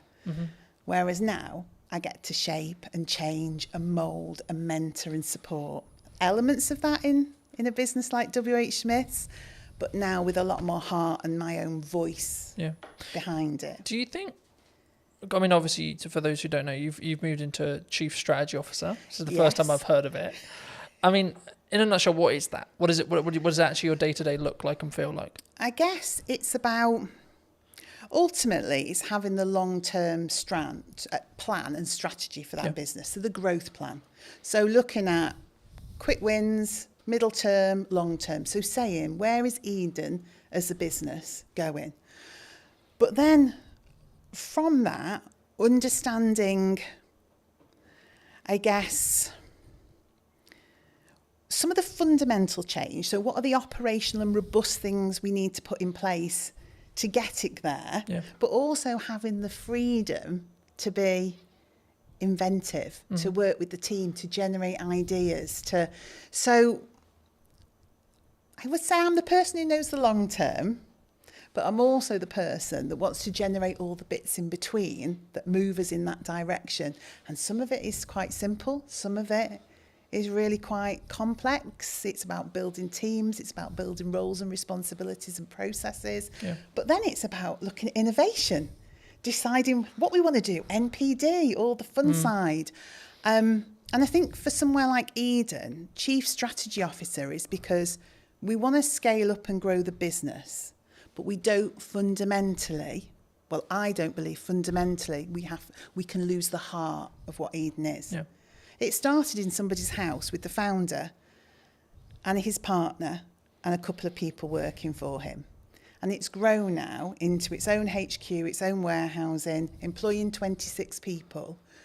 There are loyal customers who've been with that brand for that whole 12 years. So we've got to scale it up because we want more people to join the organisation and more customers to experience the brand. But we don't want to lose the heart of what Eden's all about. And I think it's my job to make the scale up happen, but make sure Eden remains Eden. Do you think it's difficult? Because by proxy of scale, you have to somehow, like I'm in this, as we were discussing before, I'm in this struggle at the moment where actually things have gone like a lot better than planned. Happy Which days. is brilliant. Right, great place to be, grateful place to be. But it's also like a legitimate issue in the respect to actually now I've got to like, how do I duplicate myself? Because that's potentially the position I'm in. Yeah. Especially when it comes to like continuing the next step now, which is actually continuing with what I feel is working. But sort of, I guess, because I'll never be able to replace me sat here in front of a camera. No. Right? I can outsource everything else, but the only bit I'll never be able to, especially if a client is very tied to, I want Colton on the production, I want Colton on the marketing, etc. It's going to be difficult. I mean, did the team at Eden find that as well? I think because obviously you sell a product, right? But the essence is still there. Yeah, I mean, ultimately our main product, it's dog food. I mean, that's what we produce and sell, premium quality dog food. I think when I came in to that business, it was difficult because it was change. It was somebody saying, what you've done till now has been brilliant because you have organically grown this business with people from the local area, not experts, just people with a passion for pets, a passion for the brand. And then I had to come in and say, that's absolutely brilliant, but we need some roles, some responsibilities, some routines, some best practices. We need to get back to basics. We need the foundations. And that was the change people found difficult. So that freedom to just almost do whatever you want, whenever you want, had to be pulled in for a while we established some core basics. But once we'd done that, once we'd got the right people in the right place doing the right things, once we operationally were robust, when we'd done our risk management piece that said what are those critical points of failure that sit within this business, then people could see, oh, actually, I can still operate the way I did before with freedom and creativity and innovation, but there's more support underneath. Things don't crash off a cliff. Actually, the structure's there now for us all to be able to do the things that we're really fundamentally good at, which is connection with the customer, the love of pets, the love of the brand, getting out word of mouth, spreading the word of Eden, knowing that the business is fundamentally running well. Yeah. Whereas before, the business could have been struggling and we wouldn't necessarily have seen it. So we wouldn't have been able to make the changes we required to keep the business on in a good place and on track. Yeah. Do you think there's I mean, you, with your role, I think you'll look at maybe like the overarching strategic side of marketing. Yeah. But what are people missing right now in marketing, would you say? Because there's a I lot of think buzz some- around yeah. people saying like, oh, there's you can't get in, you can't have a podcast, you can't, you know? I think sometimes maybe it's not what are they missing, but it's have they sat and thought about the brand and their audience and what they want to achieve? Or are they just trying to follow trends and what people tell them they should be doing? So I think everything from your TikTok through to email marketing, etc., is all valuable and valid. But it is up to the business to understand, is that right for them? And maybe it's not right for me today, but it might be right for me in a month's time. Yeah. Or maybe something I've always done, I'm going to stop doing so much of that now because I want to change. So I think you have to consider everything in the marketing sphere, but it doesn't mean you should do everything. Because if you do it without authenticity, I've seen many TikToks where I just think I could literally crawl under a rock with embarrassment. Now, I'm sure some of that actually works sometimes. But if you're just doing it because you think you have to, I don't think it works. I think for me that's really true. And I mean, I guess the follow-on question was going to be around like the shiny thing syndrome. So to give you some context, I was out on a run yesterday. Yes. And I was like, hey, I should have like a teaching platform and it should be on a subscription base. I was like, no, Colton, that's a good idea, but no, because I'm focused on like two main things right now for the next, like probably to the end of the year, more likely, which is the podcast, right? And then the event, right? That I alluded to before we started. And the event's in September. So the reality will be like after September, I'll just be planning the next one and continuing with the podcast. Yes. Do you think people run into a challenge when it comes to like, they get some momentum with something and then they go, oh yeah, but this shiny thing over here is really cool. Yeah. And it's and also if you're looking at your competition quite heavily, if you're looking at the marketplace and seeing what people are doing, you don't know if what they're doing is actually successful. But internally you go, they're doing that. It looks great. I mean, of course it looks great because they make it look great. Yeah. It doesn't mean it works. It doesn't mean it's successful. But it's so true to say you can just be pulled off. I mean, I say to my team, I know it's a really old analogy of all of us pushing the boulder up the hill. If we all run off in different directions, we're going nowhere and probably going to get squished. Yeah, who's going to get squished? Who's going to get squished? And that's what I say. Look, we've got some key pillars. Let's stay focused on that. Let's consider the opportunities, but don't run off and do it and just leave this hanging over here. And don't get me wrong, we've done that loads. I mean, email marketing was one for us. We wanted to do it. We should have been doing it. We kept running off and doing shows and events and sparkly fun things, never actually nailing some of the fundamentals, because it's more appealing, isn't it, to go to Crufts and meet dogs. Do you think there's a level of ego that comes from that? Like either from a founder or from a team? I don't know whether it's ego or it's what personally turns you on, what your own drive is, what do you fundamentally want to do? People do gravitate towards the things that do it for them, don't they? Yeah.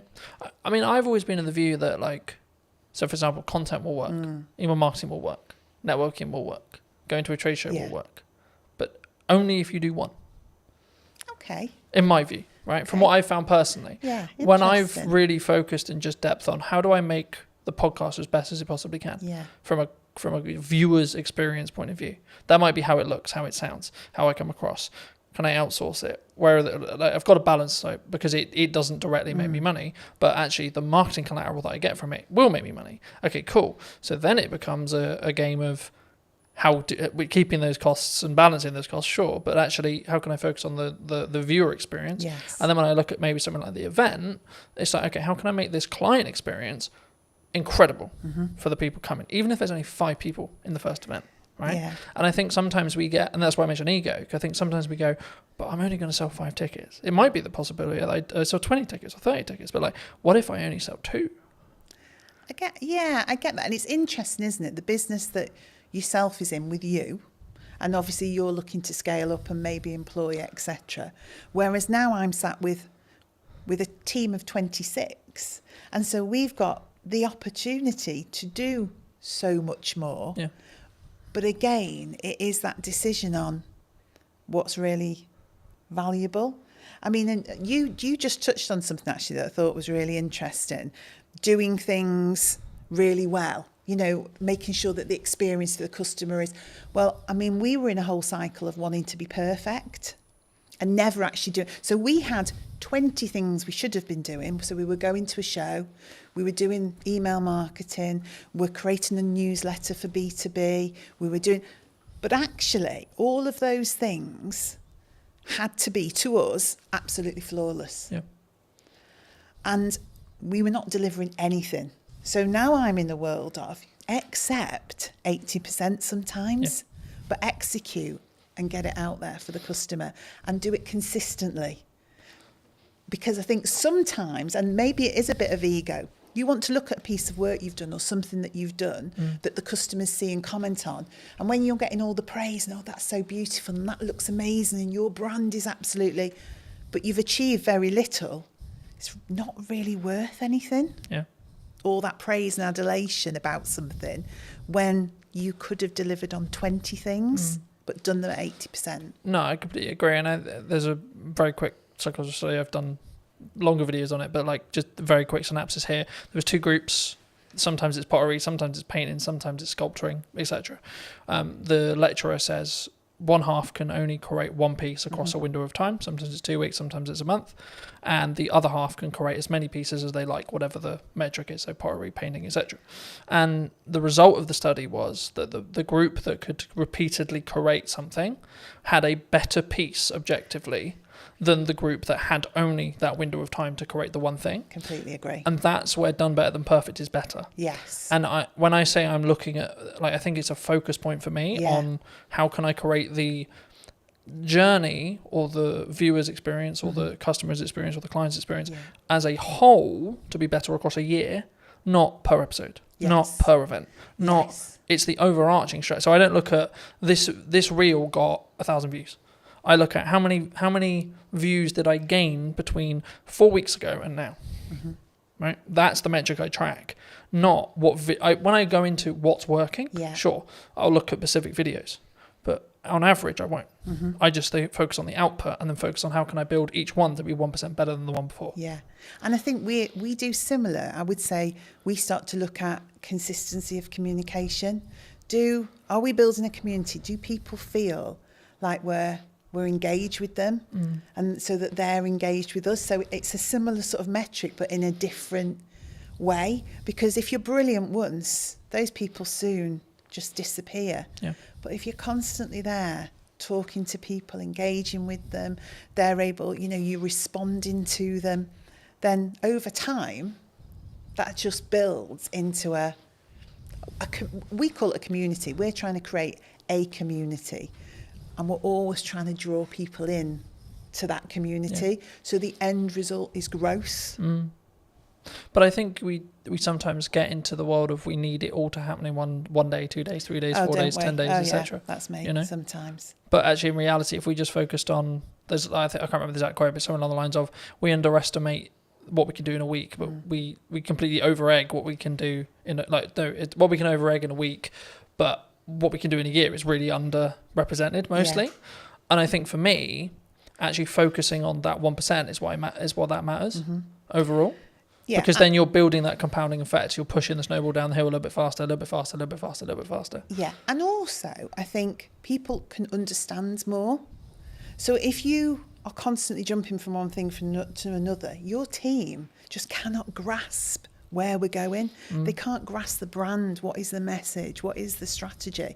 So that continued delivery, that momentum that builds, you onboard the team.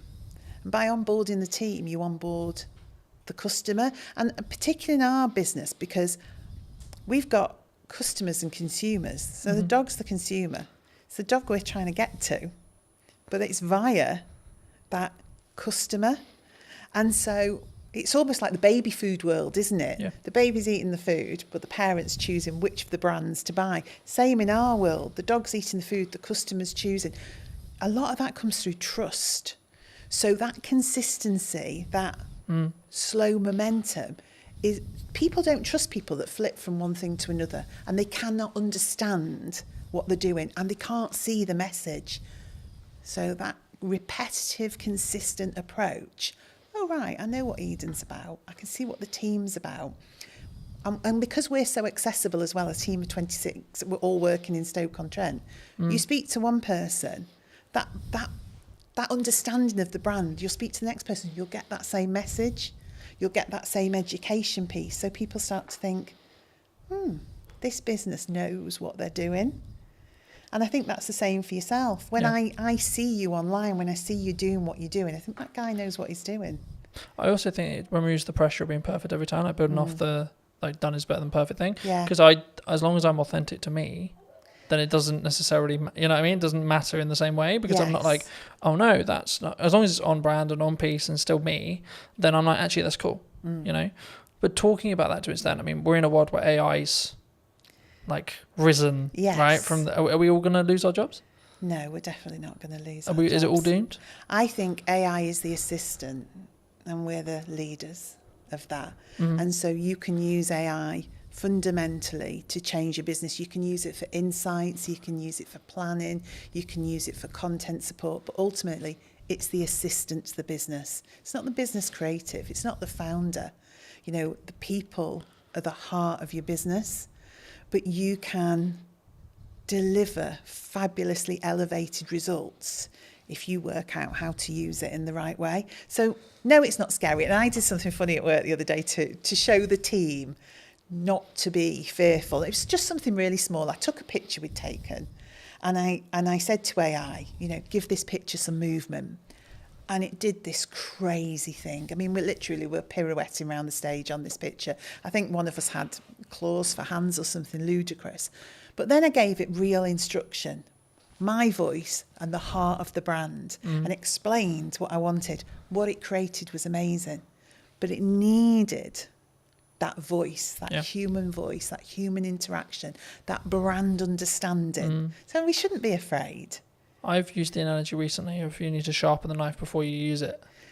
Very good, you know, in the same way with AI, you need to teach it what you want it to do and not just write me a social media prompt, enter, right? It's about actually understanding it as a tool and not just seeing it as a fix-all, right? It's the company assistant. It's like your PA. It's part of the business. It's part of your business. It's a tool of the business. But it hasn't become the business. And I would hope some of the more routine tasks that it will support people then to be able to drive more creativity and innovation because they've got the capacity and the space to do that. You know what business is like. Sometimes it's incredibly busy, just getting tasks done, just executing things. And then you end up working in the business all the time doing. And you don't step away and think, right, okay, let me listen to the customers. Let me look at what's happening in the marketplace. Let me analyse some of the insights. And when you stop and do that, and I hope AI gives us that, so we can stand back and go, do you know what? This is what we need to do. Because I've had time to think about it because AI is my assistant. Something that I found really interesting, and I'll be curious on your thoughts as I'm bringing it up here. I mean, I'm rapidly approaching the end of Mel Robbins' the 5-second rule. Okay. I don't know if you know it, but it came out a handful of years ago, and the crux of one of the things I read on the way here was procrastination is actually a reaction to stress management. It's nothing to do with like not getting the work done. It's how we cognitively distract ourselves and have that stress break.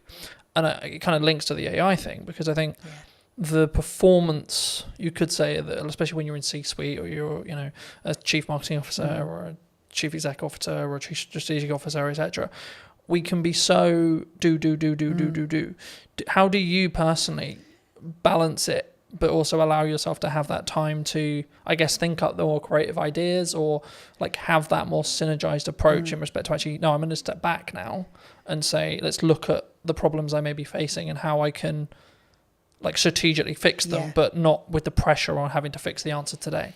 And sometimes I'm really bad at it. So if I'm overly excited about stuff, then I'm just do, just as you describe, really. There'll be days that fly by and I'm not quite sure what that day was about. I think there's a point in business there where you have to do that, right? Probably, yeah. Well, you do it because it's necessary, in the moment. But then what I also find, I like to be planned and organised. We were talking about this. I like my notebook. I like to think ahead because I like to show up in the right way. Yeah. I am myself. I'm always the same, but I do give thought to how do I need to show up tomorrow? What are the things that I need to achieve? Am I planned and organised around that? And when I am, that gives me those periods of time to step away, or step away with do that for people in the business as well. Say, hang on a minute, let's just stop. Should we just go and grab a coffee, or should we go for a walk? Because we probably just need to think this through a little bit. Is that an environment thing, do you think, as well?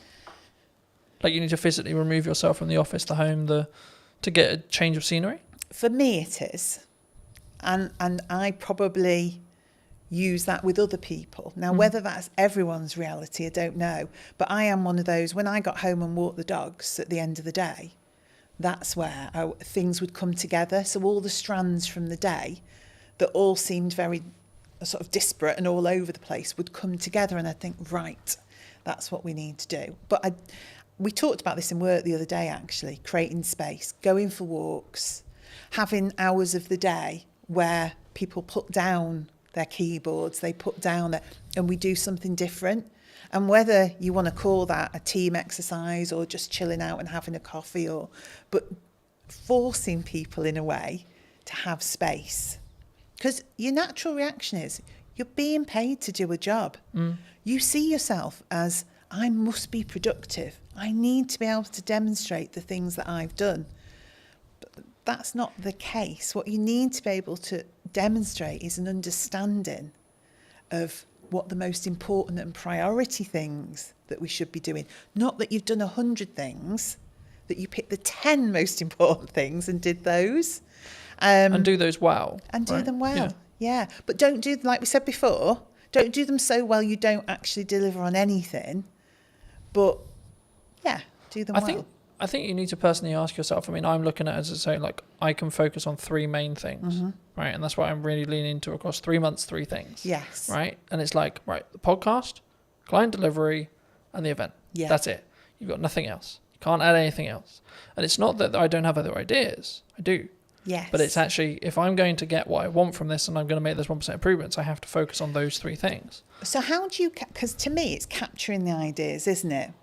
And that, I think, is the strategically important bit. I think you can, and I believe part of my role is to help people focus on the key things, because I think you are in control of your role and your business, and we've got 26 people there, and one of my jobs is to help them prioritise what we need to be looking at and when. But capturing the creativity, not allowing ideas to disappear because we're busy, always making space to go back to things, to reconsider them. And even if in 6 months' time it still isn't right, to reconsider them again. Because what do they say? There isn't any bad ideas. No, it's just about timing. Yeah. And, you know, I mean, the simple answer of like, how do I do it? I have a set of like what I call my command notes or like top end notes. Okay. Whenever I have an idea, I put it down. Don't care how I'm going to use it, don't know where I'm going to use it, etc. I'm like, I don't have the time to focus on how to build that out yet, but I don't want to lose it. Yeah. The other way, building off the AI side, is utilize chats in ChatGPT, for example, especially if you have a conversation in that chat, it will be able to, as in physical conversation, as in your typing, or actual conversation, you'll be able to then refer back to it. So if you say, hey, ChatGPT, for the next 3 months, I can't really focus on this thing, but actually it's a really good idea, I'm going to come back to you in the future. Can you kind of make a highlight list or make a reel or etc., or make a summary of like my thought process now? And so when I actually have the time to give the focus, I can then do that. And then what you do is you just brain dump. And I love that, because I am a notebook. You see my notebook there? I am a notebook girl. If you ask anybody in the office, I mean, I have strategically coloured notebooks. I lost my orange notebook the other day. I thought the business was going to completely go off a cliff because I'd lost the orange notebook. But that's me. I love to capture those notes. I sit in meetings, I listen to people. I'm thinking, oh, good point, good message, good. But I have started using the chat GPT to do just that. So I just sit and chat to it. I say, so-and-so thought of this today. Yeah. In terms of and it seems bizarre at the time. I mean, I did think I was losing my marbles a bit that I'd found this new best friend of ChatGPT. But I did. And I systematically would go through and think, right, idea. Don't lose it. So now I'm developing a combination of my old way of thinking, get it down on paper because that really works for me. But now capture it somewhere where it can't be lost. Yeah.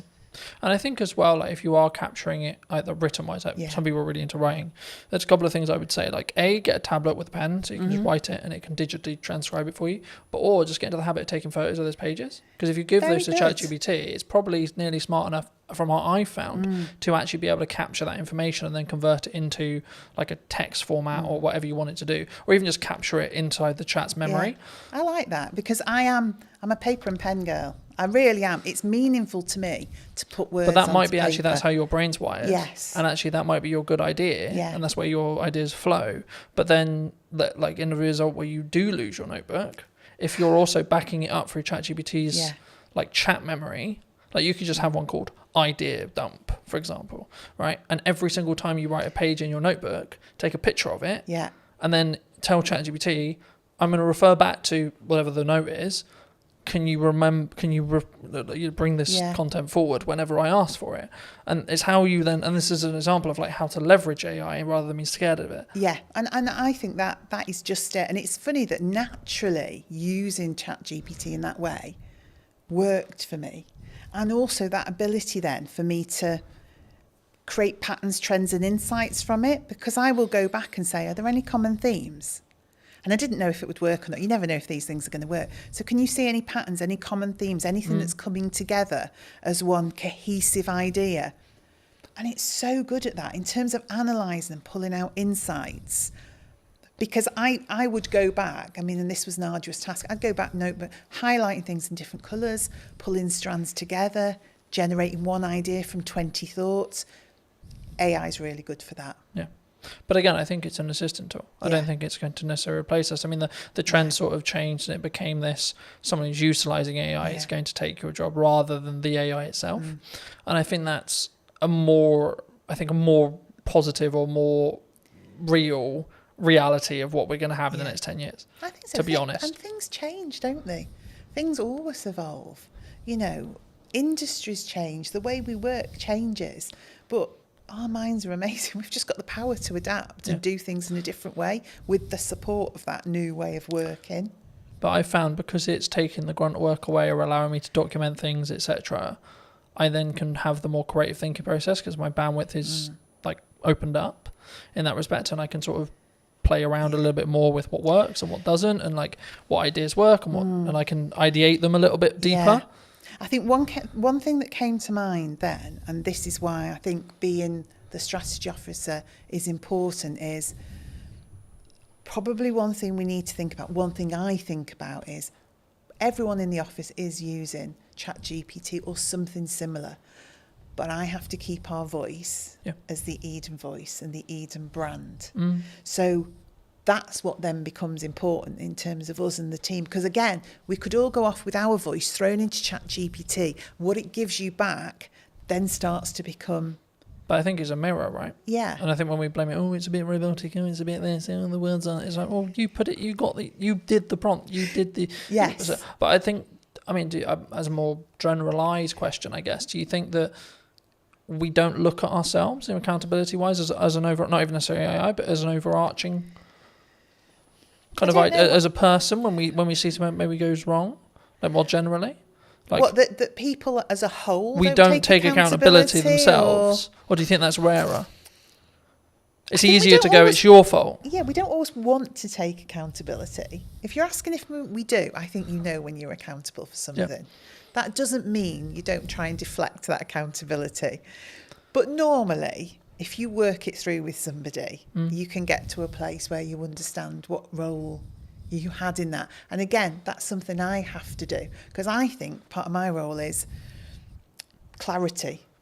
And I think clarity is caring for people. So getting people to a place where they do understand their accountability and they do understand... There's also needs to be a proven place of safety, right? Well, yeah, definitely. But that's how it should be, isn't it? It should be a place where because it isn't like hands up, I made a mistake. Oh shit, my job's gone now. No. It's actually no. Hold on, we're all going to make mistakes, and that's okay. How do we learn from it? It's we've made a mistake. You know, we have done.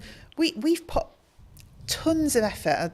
We're relaunching it again, but we did a try before you buy campaign, and we got quite a few little bits wrong in that. So that campaign did not deliver as it should have done. Now, we've learnt from that and we're relaunching it. But at the time, nobody wanted to hands up so I just said, we've made a mistake. This team here, we're the project team. We didn't do it well enough. We weren't aligned. We weren't working together in a way that we were picking some of these things up. So you may have had that ultimate last part responsibility to deliver on that or to create that but actually fundamentally it was a project. Yeah. So we all bear the responsibility. But let's go back and say, what was your part? What was your part? What was your part? So next time we do it, we've got clarity. Yeah. Clarity is a form of kindness. If you don't give people clarity, what you're saying is, I want you to keep making mistakes. So ultimately, at some point in the future, this is going to blow up and you're going to be in a whole heap of trouble. Where it's much better to say, oh, that's not quite right. What can we do about that? Yeah. Or I just want to have a chat with you because I've just noticed. That's much better a way of having accountability than waiting for something to crash and then saying, you did that. Yeah. Do you look at it as, in your role, because obviously you work with a larger team, so I'd be really curious, do you look at it and go like, do you come at it from a perspective of like, are you okay? Like when you work with someone one-to-one, like if they are making mistakes, because it's like you good? Like what's going on? If it's out of character. Yeah, I don't necessarily say I always would do the you good, because different people respond in different ways. But I like to be in touch with the team. I like to have sat with people before we get to that point, so I know a bit about them. So some people want to share more than others do, but fundamentally, you know the dynamics of the team, and you can see if they're having a good day or a bad day, if they need a bit of space but a business, and also SME, I have to say, one of the things I noticed about being in a small business, it is a lot more personal and emotional to me, because I know all those people. I know their dreams, their passion for their role, but equally, that's really positive as well, because just as you described, there are days when I can say, hang on, that's not like you. Or do we want to just take 5 minutes? Or actually, is there anything we can do today? You know, is there anything because I feel differently about a small business. I definitely feel it. There's a lot more heart in a small business because that connection is so close. I'm so close to the team. I'm very close to the product. I'm much directly closer to the customers. Yeah. So those decisions you're making, those things you're doing are much more personal. So I would say it's made me more thoughtful. I use my own voice more. I use my own judgment more, and I deal with things in different ways at different times, rather than a blanket approach because I just need to get things done. Yeah. Do you think that do you need to, I guess, lead with empathy as a leader in some scenarios? Definitely. I mean, I would say for me, what has always been important to me in the roles I've had, outside of the things you need for life, like your money and all the rest of it, absolutely, is building a strong team and a strong set of people and individuals. So, yeah, you've got to have empathy for that. You've got to have some kindness for that. You've also got to you want to drive people. So motivationally, you do want to stretch and challenge people. So it's equal hands of empathy, kindness and support, but drive and challenge and creating a buzz in people where they can see a future and they can start to really push themselves forward. So I think it's in equal measure, really. Yeah. I think sometimes we don't necessarily look at the empathized way of looking at it. I mean, I think we'll wrap up soon, but do you think people are purely just, you're here to do a job? Like, could that be the approach? Like, it can be very, like, I'll use the term like maybe domineering or led or like very pushy in that respect. Like, you're here to do a job, get the job done. It definitely could be, couldn't it? And I think we all have to admit there are times where you just want somebody to get something done. 100%. And actually, is it more of an ebb and flow? Yeah, in some scenarios, you need to lead with candor and you need to lead with empathy. And in other scenarios, you're like, come on. Yeah, because you're also thinking sometimes the mentality of just get it done is because you know what the impact of that is going to be for other people and other things if that isn't done. Yeah. So it is empathetic, but in a different way, because you can see the end result of that not happening. So say we get something wrong. We've got someone who's relying on our food, getting to them on a certain day for their pet, who's always at their food, has a health condition, and logistically we get something wrong. My view is I have to help that person. So in that moment, you just need to get that done. Because we really need to care for that customer, that pet. We have to do the right thing for them. Then we'll stop and say, right, okay, could we have done that differently so we didn't have to get to that point where we had to drive somebody to get that done? But there are moments where it's right, but most of the time that's a result of not having done the hard slog in the first place, that you got there. Yeah. For people who are maybe interested in connecting with you, seeing more of your work, seeing what you're doing at Eden, where's best for people to connect with you? I guess I would say social media, Eden-wise, and then message me via there. So if you go onto Instagram, Eden, throw a message out. Because we're all in the office together, I will pick that up and see it. We're so easy to contact. I am on LinkedIn. I have to say it's not my favourite forum. So I'm much happier to see messages come through on that social media platform, and then I'll be in touch. Fabulous. If you were going to talk to the person who was in corporate maybe 10 years ago, 15 years ago, and you give them this advice today, what would you say to them? Gosh. As a final thought. Allow people to have a voice. We all care about business at whatever level we work and are operating in that moment, and let that individual have a voice. That would be my message.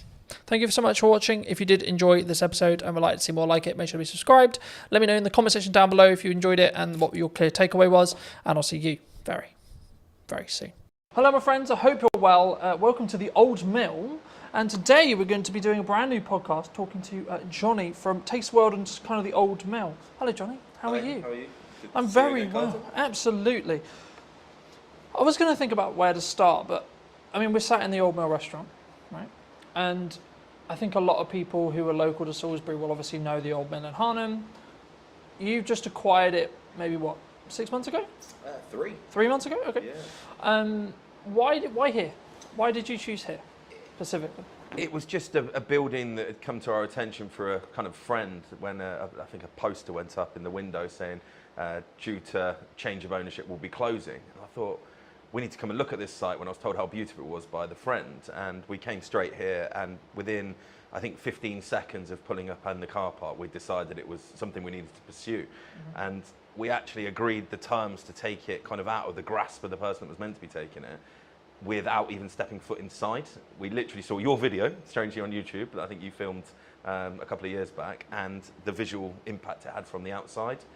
And that was the decision we made. It was just something we almost kind of fell in love with. It's not something I normally do, to be fair. I normally think with my brain, not my heart, but I just fell in love with it. And then when we came inside, it was actually better than we'd imagined, which is always a good thing when you've already made a decision like that. But yeah. So, I mean, we were talking just before we started about the ebbs and flows of hospitality, maybe the ebbs and flows of any business. I mean, in your experience, how have you looked to target, how have you looked to frame creating a business that can be sustained through winter, through slower months, rather than, like, how do you look at that from a hospital? Because hospitality, in my experience at least, is known for do really well in the summer, do really well at Christmas, but then you have those other areas where it's maybe tipped down a bit. I mean, how do you look at it in your other venues as well, which I'm sure we'll get onto, but either here or in general, how did you strategically think about it? How do you sort of create that demand throughout the year in respect to the sustained revenue? How do you see it? Because I think that's if you can do that with a business, then it will continue to, you'll make more money overall because you're more consistently creating that consistent revenue. Absolutely. And I think the big thing, you just actually used the word there, we talk about a lot in our business, is consistency. Delivering product consistently to the customer, giving consistent service. That helps to kind of get people to come to you more regularly, which obviously helps stem that kind of peaks and troughs you're talking about. Now, obviously with a site like this, I would say we have the best beer garden, cocktail garden, cider garden, whatever you want to describe it as, sat 100 feet from us currently. It is a beautiful spot down by the river, and we get a lot of passing trades from people walking from Harlem, obviously, into Salisbury. But we also get a lot of trade come from Salisbury up just to come to our beer garden. Now, that is something that we aren't going to be able to change necessarily, but what we can do is pivot on that garden and not just make it into a garden. So come September, we are completely covering it over, and it's going to become an event space for probably the next 6 months after that. So all the way through till April. So we've got a Halloween kind of pumpkin picking experience thing lined up. There's a Santa's Grotto, a pre-bar ready to go in November time that will go all the way through to December. We'll probably have a quiet downtime in January just because the team are going to work really, really hard. And then come February, we're going to do a really cool Valentine's themed month out there. Really cool stuff. Again, we'll share all this on socials when it's finalised. I'm being tentative what I'm saying, not to kind of ruin the marketing spiel when it comes out. But then coming into kind of March, April time, we're going to have obviously a big space where we put Mother's Day out there. So we'll maximise the real peak moments. Mother's Day obviously being the busiest single day in the calendar year. We'll have a potential extra 130 covers out there to what we would normally have. And then we'll have an Easter experience out there. And then we're back ready for the summer. Again, with kind of how we bring people into this space, the beautiful restaurant we're sat in with the river flowing there behind me. I'm sure you can probably pick that up on the mic. It really is a stunning feature of the building. We really want to drive people to want to come here for an experience. So that will come through kind of the level of food that we're trying to aim for, using sustainable local produce. And the big USP is the fact that we are either already or can be 100% gluten-free. So that's something we're really going to be targeting over the next sort of 3 to 6 months, is doing packages wrapped around the bedrooms and dinner experience for those with celiac disease or those avoiding gluten. Now, the figures on that at the minute in the UK is around 6 million. So it's about 10% of the population are either actively avoiding or for medical reasons cannot consume gluten. Now, these people have birthdays every single day of the year, right? So 365 days a year, I've got a potential celiac that I can target with some marketing, go, come and stay at the Old Mill, have an amazing stay in our beautiful bedrooms, and by the way, we can do dinner for you as well, which is celiac safe. So that's something that we really will be pushing hard. As soon as we get the main kind of summer bulk out of the way, wasn't the best time to take a pub like this, kind of going into the busy period already, should we say. So we're very mindful of not trying to overload ourselves. So layers to a cake, layers to an onion, however you want to look at it, we kind of stack on top. When we get one thing right, we'll do the next thing, the next thing, the next thing. So we're hoping if I sat here this time next year, I'd be able to say to you everything I've just said, we've done it, and it's great. So, do you think there's, I mean, you mentioned like that being one of your unique selling propositions, but do you think that's one of the reasons why maybe your locations will be successful in comparison to someone else's who maybe isn't thinking that forward ahead, isn't doing those outdoor events, turning in their beer garden into things? Because I think people sometimes they look, because you've got to spend quite a bit of money to do the beer garden stuff, right? It can't be cheap to convert the beer garden semi-consistently and then convert it back, and then I imagine if it works, you'll do it the following year and you'll flip and you'll continue to rotate it. I mean, is that just the nature of the business, would you say? Yeah, I think the age-old sayings, innovate or evaporate, speculate to accumulate. I'm very much on the leading edge of wanting to use tech, for instance. We're using more tech in our business, and we look forward, not backwards. We don't look at why things are bad, we look at how we can be better, and that's something across the whole group. Our senior team, that's all I'm talking about. I'm not cutting wages, I'm increasing sales. I'm not saying how do we get rid of people because times are hard. I'm saying how do we bring more people in for different reasons. What we're also really good at, and if anyone on here is listening as a hospitality owner or manager, we are very good at getting brand deals. So all the cool stuff I've just spoke about, we'll be approaching brands. And so the pre-bar, for instance, we'll be selling a shed load of Bailey's hot chocolates, I'm sure. So I'll approach Bailey's and say, look, I want some support. They will give you money to support their brands with the right streams and for the right events, similar to your festivals. When you see the big festival bars and stuff like that going on, that's got brand support behind it. And it's having those conversations that really help us, and we're very good at that, to be fair. We've got great relationships with all of our suppliers, both local, national and international, to kind of help with that. Not just the financial costs, but they've got years and years and years of expertise doing similar events, so why would you not lean upon them to kind of help?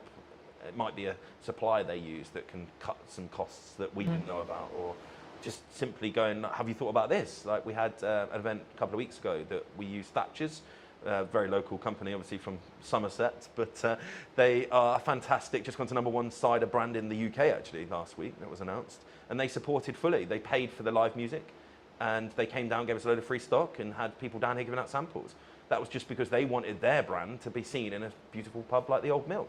So it works both ways, I guess. Thatcher's has got exposure from being able to use us as kind of a staging post, and we've also got kind of the use of their kind of expertise as well as paying for our live music. So yeah, I think that's a really important thing, and a lot of what I'm hearing about that is a very modernized touch, right? And I think the concern with some, would it be, I don't know, I don't like saying like, oh, it's this person's fault or etc. But there's a lot of people in my industry, like I had a conversation yesterday that was around like the creative industry struggling, right? And I've been very honest and very fortunate where actually I'm in a very different place. I'm in a very fortunate place with the kind of work I'm doing and how I'm doing it. And like actually like looking at the bottom line of my business, it's actually doing really well, right? So I'm not feeling that, oh, it's difficult, right? Do you think in your experience, has there been like always something going on? Because I always see it as like there's always something happening in geopolitics. There's always something happening in the economy. There's always a concern related to the up and coming budget or the up and coming changes or etc. Which of course changes things for businesses. Of course it does, right? But is there a perspective, I think, because obviously a lot of your group, a lot of how you work could be perceived as you're very successful, right? You're clearly very good at taking on some sites, making them make money, and then continuing to repeat that process. Is that from a mindset from yourself specifically and the rest of your exec team of we've got to keep being aggressive, we've got to keep moving forward, regardless of what the doom and gloom is, would you say? I think absolutely. What we talk about a lot is that age is on our side. I mean, myself and my exec team are on the right side of 40, shall we say. Apologies to any older listeners listening. So we're there. We've got bags of energy. Now, a lot of the sites that we look at now have had kind of historic landlords, tenants for a long period of time, and they're just tired. They don't know where to look. Social media, they don't get it. When I'm saying, why are you not on TikTok? They're like, oh, no, I don't want to do that. They just don't understand that TikTok isn't just for young people now, right? We have spent 0 pennies on paid for advertising, okay? Obviously, we brought you in, you made some amazing content for us, but we've paid absolutely nothing to do it with. We've done all organic. That's because we understand what we're doing. We've been pretty much fully booked here in our rooms and our restaurant and our garden for the last 6 weeks because we understand where to put our energy and our time. We don't put energy and time into something that's not going to give us back reward. So if a conversation starts happening, even at kind of management level within here, I'm like, is that going to actually affect my bottom line? No, stop talking about it then. Because you've got to be so fixated on the numbers that it's almost autistic. I mean, there is definitely traits of autism in me, but sometimes I wake up in the middle of the night and all I'm doing is thinking about those numbers, how we can trim 1-2% on this cost base, how can we then put that money to work in increasing sales. I think the old saying is the good places, the good people will always do well. Doesn't matter what the economy does. I think without blowing your ego too much, the reason you're doing well is because your content's bloody brilliant. There is plenty of people out there doing similar stuff to you that are probably complaining, moaning it's not great, and you look at the quality of their work and it's just not there. They haven't got the adaptability, for instance, without throwing anyone under the bus. We dealt with another content creator doing very similar to yourself, and they were just so slow to react to us. Whereas yourself, Colton, this is what we need to do. Can you be a bit more flexible? Yep, cool, perfect. We can do this, we can do that. And you said yes more than you said no. And that's very much what we talk about in our business. If we can, we will. And I think the customers react to that, right? Yeah. We're not perfect, never perfect. It's not a real word, right? Perfection, I think you can pursue it, but you'll never get there. I think, well, just building off that, I mean, I've always followed the motto of done is better than perfect, because your concept of perfection will always change, right? Yeah. Because if you're growing personally and as a business, your definition of that word will then change by proxy. So you should never hit perfection, so to speak. And that's why I think execution is better to focus on. And that's, I think, why we synergize so well, because I do focus on execution, but also I focus on strong ROI. I'm so glad you mentioned TikTok, because so many people think it's what it was when it was Musical.ly, right? Which was dances. Dancing for kids. Kids are social. But I think it's more around the attracting of attention to then make the byproduct be sales, right? Instead of we're going to just look at the pure ROI when it comes to sales of we do this, then we pay it on ads, and then we get a higher return. Because when you do paid ads, you can track that cost a lot because you can see the metrics behind it. When you do organic, it's slightly harder. I mean, how do you look at either TikTok or your content strategy? Because one of the first things we talked about was actually like, you're really strong at marketing, right? So I was like, okay, absolutely fabulous. How can I then add value on top of that? Because I wasn't then going to have the, oh, you need to post on social media. You need, you know, I wasn't going to, because it was like, you had it. I didn't need to have that conversation. With some clients I need to, because they're new to social and we need to get them up to speed. But with you, it was like, okay, cool, what do you want? What do you want us to do? Yeah. You know, I mean, is it just TikTok? Is it just Instagram? Is it socials? Like, how do you tackle marketing from your perspective? I mean, we approach each venue with different purpose. So we've got a competitive gaming venue, for instance. So targeted 21 to 35-year-olds that want to go out and play interactive darts, shuffleboards, that kind of thing. Now, our marketing strategy there, very different to here. We actually use Snapchat still, believe it or not, because we get good, positive interaction on that.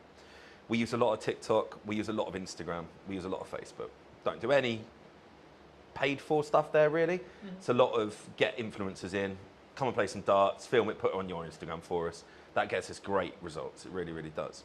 Somewhere like here, where our target base audience is 35 and upwards, we're actually using Nextdoor app. We're using Google. We're using TripAdvisor, because these are all social media platforms. They don't get spoke about, but that's what they are. So we'll have a really strong focus for, say, a month, where we work really, really hard to get lots of reviews focused on TripAdvisor. Not by any other means other than giving great service and just going, guys, really appreciate it. Just leave us a good review.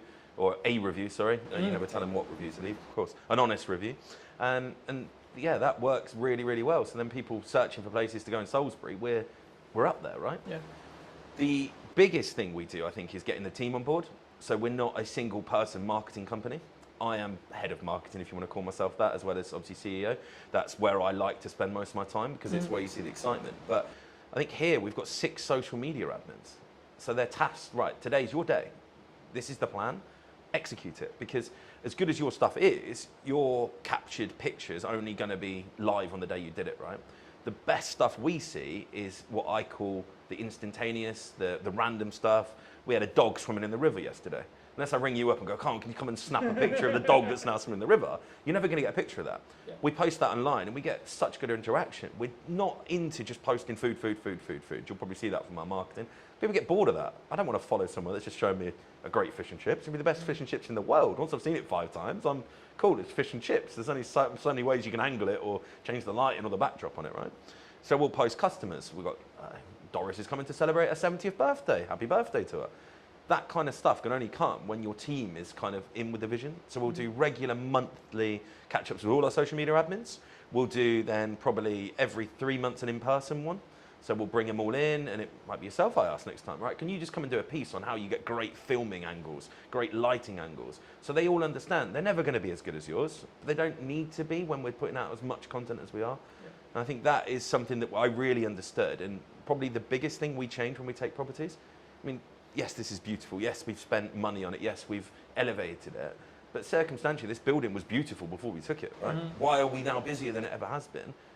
I think because our marketing's better. I think before, when we looked at it, their last post was 2 months previous on their Facebook, on their Instagram. I think we took it in February, end of February. The post that was last on Facebook was advertising Christmas carols. It shows you the difference on where we're at. If you go on our Instagram, our Facebook, our TikTok, our websites are kept up to date to the day, you'll know exactly what we're trying to be, who we are, and then hopefully, when you come in, our social media, our marketing reflects what you then see inside. So I don't want to become a fake presence. There's quite a few restaurants I can think of that look amazing on socials, and you get there, you're like, wow, you've just taken a picture of the corner of your restaurant that does look nice, and the rest of it's not real. So we'll do a lot of kind of walkthroughs. I think the other day I just live filmed, walk straight through the front door, down the alleyway, through the garden, no editing, no filtering, just here you go, guys. This is what you can come to if you want to. And that, I think, gives an honesty. Yeah. I think that's the best word to give it. You're not trying to sell anything. This is what we are. Do you want to come? If you do, great. We'll see you at the other side of the door. But if you don't, cool. It's also not for you. And we're very, very good at that, actually, to be fair. Identifying who our customers aren't, because not every customer's for us. If someone walked in here and they wanted to have a £10 meal on a Friday night, we're not for you. There's plenty of places offering a fantastic meal for £10 in the Salisbury area.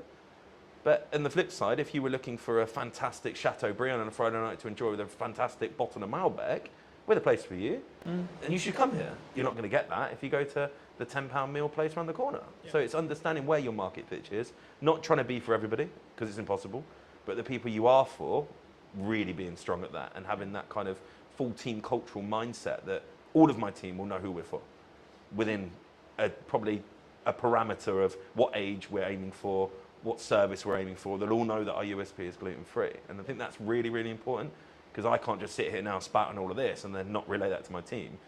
And again, we're not perfect. We're definitely, particularly in this site, 3 months in, it's nothing. You're really still learning everything at the minute. We're learning our customer base, we're learning our team, still a weekly training for all of our team. In 6 months, would I expect 99% of customer visits to be at the level I'm talking? Absolutely. And anyone watching now that came here and didn't have that, please contact me on the Facebook and we'll put that right, because that's another thing we're very good at. If we're not right, let's put it right. If we know it was something that we did wrong, we need to do everything we can to put it right. If someone came, they just didn't like our menu, that's okay. Really sorry we weren't for you. Hope you find somewhere that is, because we're not going to be for everybody. But if something's kind of not to plan, shall we say, identifying that, having the touch points during the visit to identify why you're here is best practice. But having then the touch points after visit, we have feedback emails that go out. I've got business cards that go out with my personal email on it to everybody. If you've had a great time, let me know. If you've not had a great time, let me know, because we want to know. Even at the scale right now, when we employ 165 people across 10 venues, we are relatively big. I still understand the importance of being customer centric in my role. And that comes through marketing, coming back to your kind of original question, I guess. That is all part of it, right? Marketing is understanding why something went wrong and how you fix it. Yeah? That is marketing, yeah. Do you think there's and this is a more general, like broad business question, or like it could be your business, it could be my business, it could be any business. Do you think some people, because I've always followed the own up to if you made a mistake and it's your fault, or if God forbid something went wrong on a video, I'll be like, look, I made a mistake, hands up, right? And I think that put, in my view, from client feedback and etc. that I've got, that puts me apart from other people who are going to sit on their morals and go, well, actually, no, it was because of it. You know, I don't sit and, it's not about necessarily making an excuse. I don't like to use that term, but it's more, the question I was going to ask right now is, do you feel that one of the reasons why you're quote unquote successful is because of how in touch you are with the marketing, with the customers, with the key question there is honesty when it comes to, look, we're potentially going to get it wrong, but actually this is how we're going to try and fix it for you. 100%. There is a lot of restaurant owners out there that I know of, both personally and I've seen online, and the first thing they do is blame the customer. When a customer comes out and says, oh, I didn't like that, what do you know? I'm a chef. And it's like, that's not the response. If you do genuinely believe you were right, as I say, really sorry, wasn't for you, hope you find somewhere that is. That's the response we give. I don't try and get into a debate with someone whether they were right, wrong, or indifferent. It's fairly obvious when you're wrong. Someone comes in and could be an item missing from the menu. Chefs are humans, right? And there's not enough conversation around in hospitality. It's a human-centric business, right? If you went into an office and you had 20 workers, in a week period, how many office workers would make mistakes? The problem is no one ever knows about them because it's not generally a customer-focused basis, right? But you come to hospitality, a slight small error from, could be a 17, 18-year-old that's first job potentially, becomes a huge thing for the customer. Rightfully so. We should be able to execute a meal, but we're not going to all the time. But the first thing you do, as you said, is accept it. Yeah, that is not the standard that we work to. Apologise. What can we do to make that right for you? Yeah. And if you follow those three things, then I don't think you can go far wrong. Now, out of all of the complaints that we get across the group in a year period, just call it 100. I would say 99 of them have returned and love what we are about. So that's 100 people potentially that would never step foot in the business again that we've managed to rectify, use their not so great experience to learn, made changes to SOPs or systems and processes, and then reflected on it and gone, okay, that happened. Let's not let it happen again. How can we improve as a group? Can we learn something that happened here and go, actually, we can stop that happening anywhere else, not just here? Because even now, I mean, I'm 20 years into the game now, there's still stuff happens. I'm like, wow, wasn't expecting that. How did that happen? What can we do to stop that happening again? So it's a learning day all the time. Even for someone at my level, my experience, you might think, oh, I know everything. I don't. I'm pretty good. I know most things, but the game's changing. Every single week, I'm like, okay, that's different. 10 years ago, did I think that I'd be talking about being a gluten-free centric company? Absolutely not. Now, it's our USP. That's our single biggest drive for us, because most places don't want to do it. And I think that's identifying what you can do to set yourself apart, Whether that's you can be cheaper, don't like doing that. I think that's the easy way up, being cheaper. Being better, what quantifies better. But if you're totally unique and you're the only place in the market doing something, then you're always going to have a market for that. Yeah. And riches and niches is another saying I like to use, right? We're in a niche that's not even that small. It's quite large, 6 million people. But it is a niche in this area because in Salisbury, we're one of the only places. Probably the only places. Can be 100%.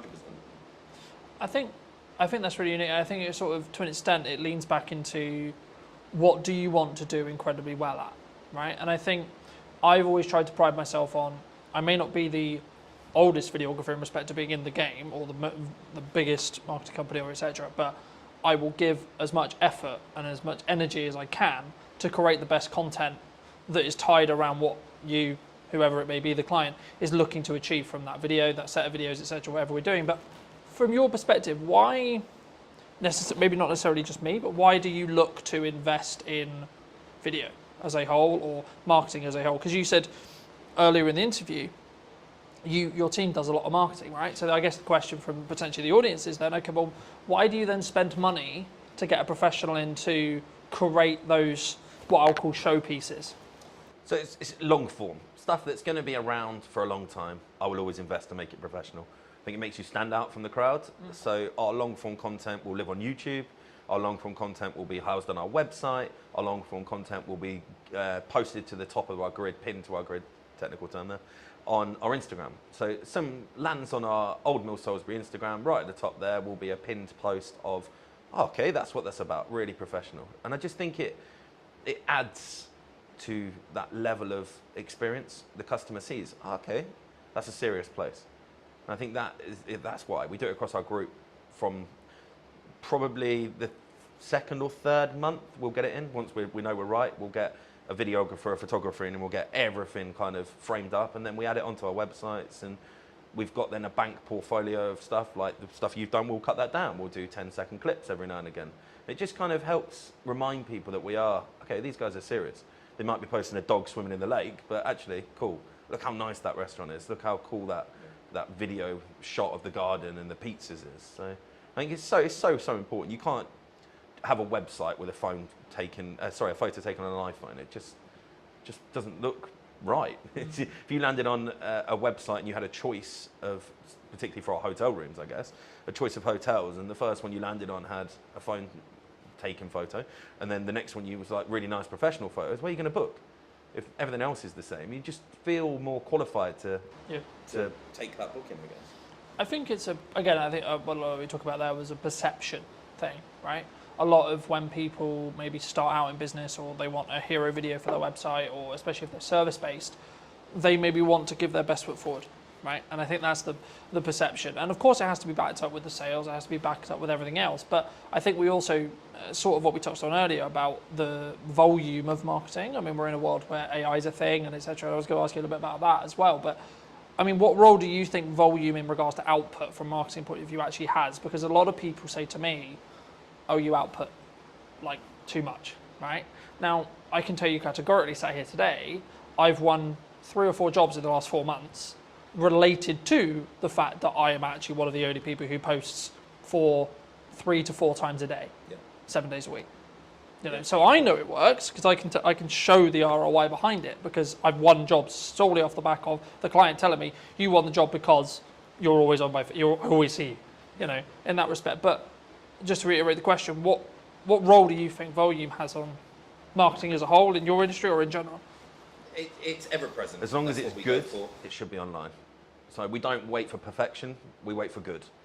So if you take a photo and you go, yep, that's good, so 6, 7 out of 10 quality, it can go online. Now, that, I think people get stuck in, oh, not many people liked it. Now, likes don't pay your bills, okay?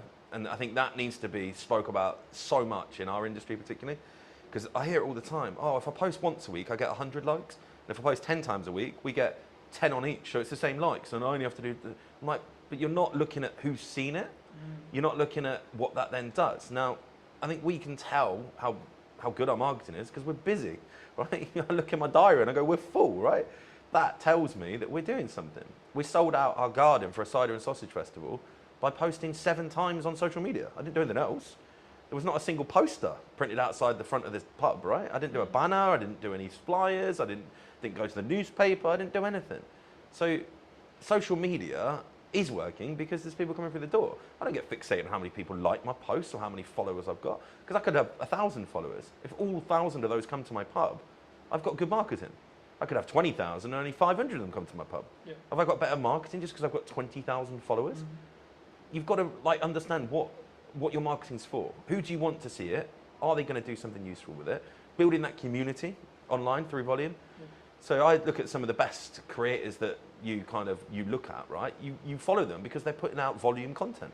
If you only had one video from a creator to watch every week, you wouldn't subscribe to them. You wouldn't follow them.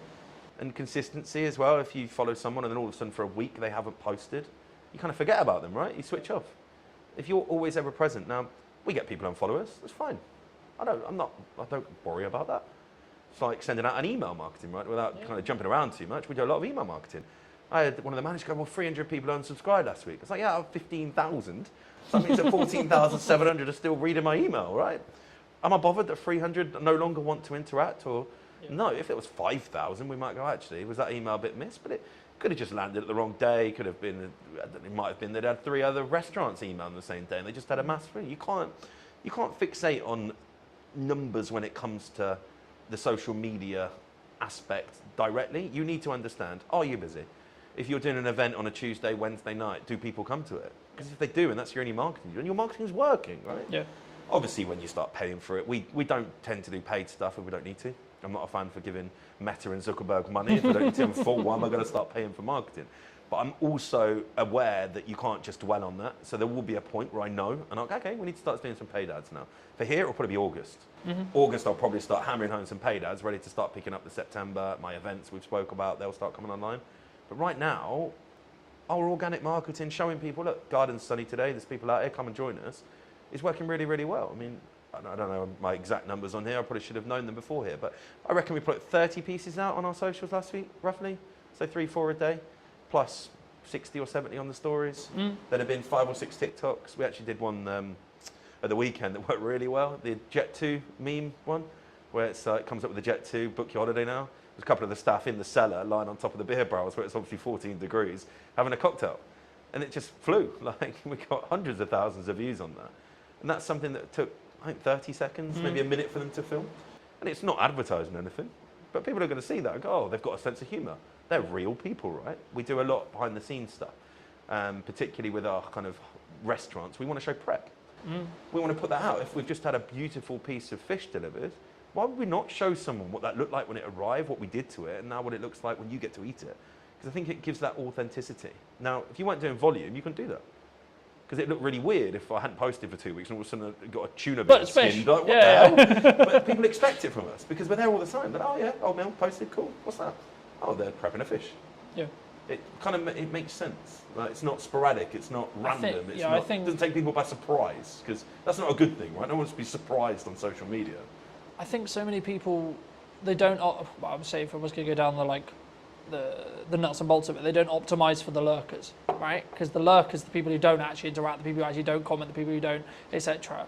Like, oh, I got no likes on that. Oh, I got 2 likes on that, etc. But like, how many views did it get? How many impressions did it get? Yep. Actually, and then, as I say, like, what then is the knock-on effect to actually seeing your business, right? And you're seeing people come through the door talking about that post, talking about, oh, etc. It's about being human, especially in a world with like where AI is a thing, right? That people is concerned about. I mean, maybe it doesn't affect your industry as much, but do you feel that, like, are you using it? Like, firstly, are you using it if you're open to share? And then secondly, like, is it something which you were scared of, or was it actually, hold on, this is actually a supercharger for us? So I went to an event called EMC. Big shout out to Matt Wilson if he watches this. I'm sure he will. Incredible event. 500, 600 plus entrepreneurs that are all there because they are the owners of their business or senior team in their business, but they are the marketeer. They want to generate sales through social media or Google online digital marketing, right? And this was 2022, and there was a spiel on AI, and everyone in the room looked at each other and went, "Holy crap, this is real," right? 2022, the average Joe had no idea what AI was really. Artificial intelligence, yeah, cool. That's something that That's does nerd. that, That's right? a nerd thing. Yeah? Yeah, yeah. ChatGPT was mentioned. I got on it pretty much within 3 months of that conversation. So I've been using ChatGPT when it was a bit rubbish. Now, every single one of my social media admins, every single one of my senior team has it on their phones with the pro version. Okay? Now, we write our posts, we put them into ChatGPT, and we tell them to optimize for our audience. So it knows our audience, it knows what we want to write like. So you end up with a post. If you really knew the marketing like we do, you can kind of tell, but the average person has no idea that's what we're doing because it feels personable. What we don't do is go, ChatGPT, write me a post to advertise Cider and Sausage Festival. We don't do that. We'll write into it. What it does is proofread. So you don't end up with posts going out with spelling mistakes. Can't get my words out today.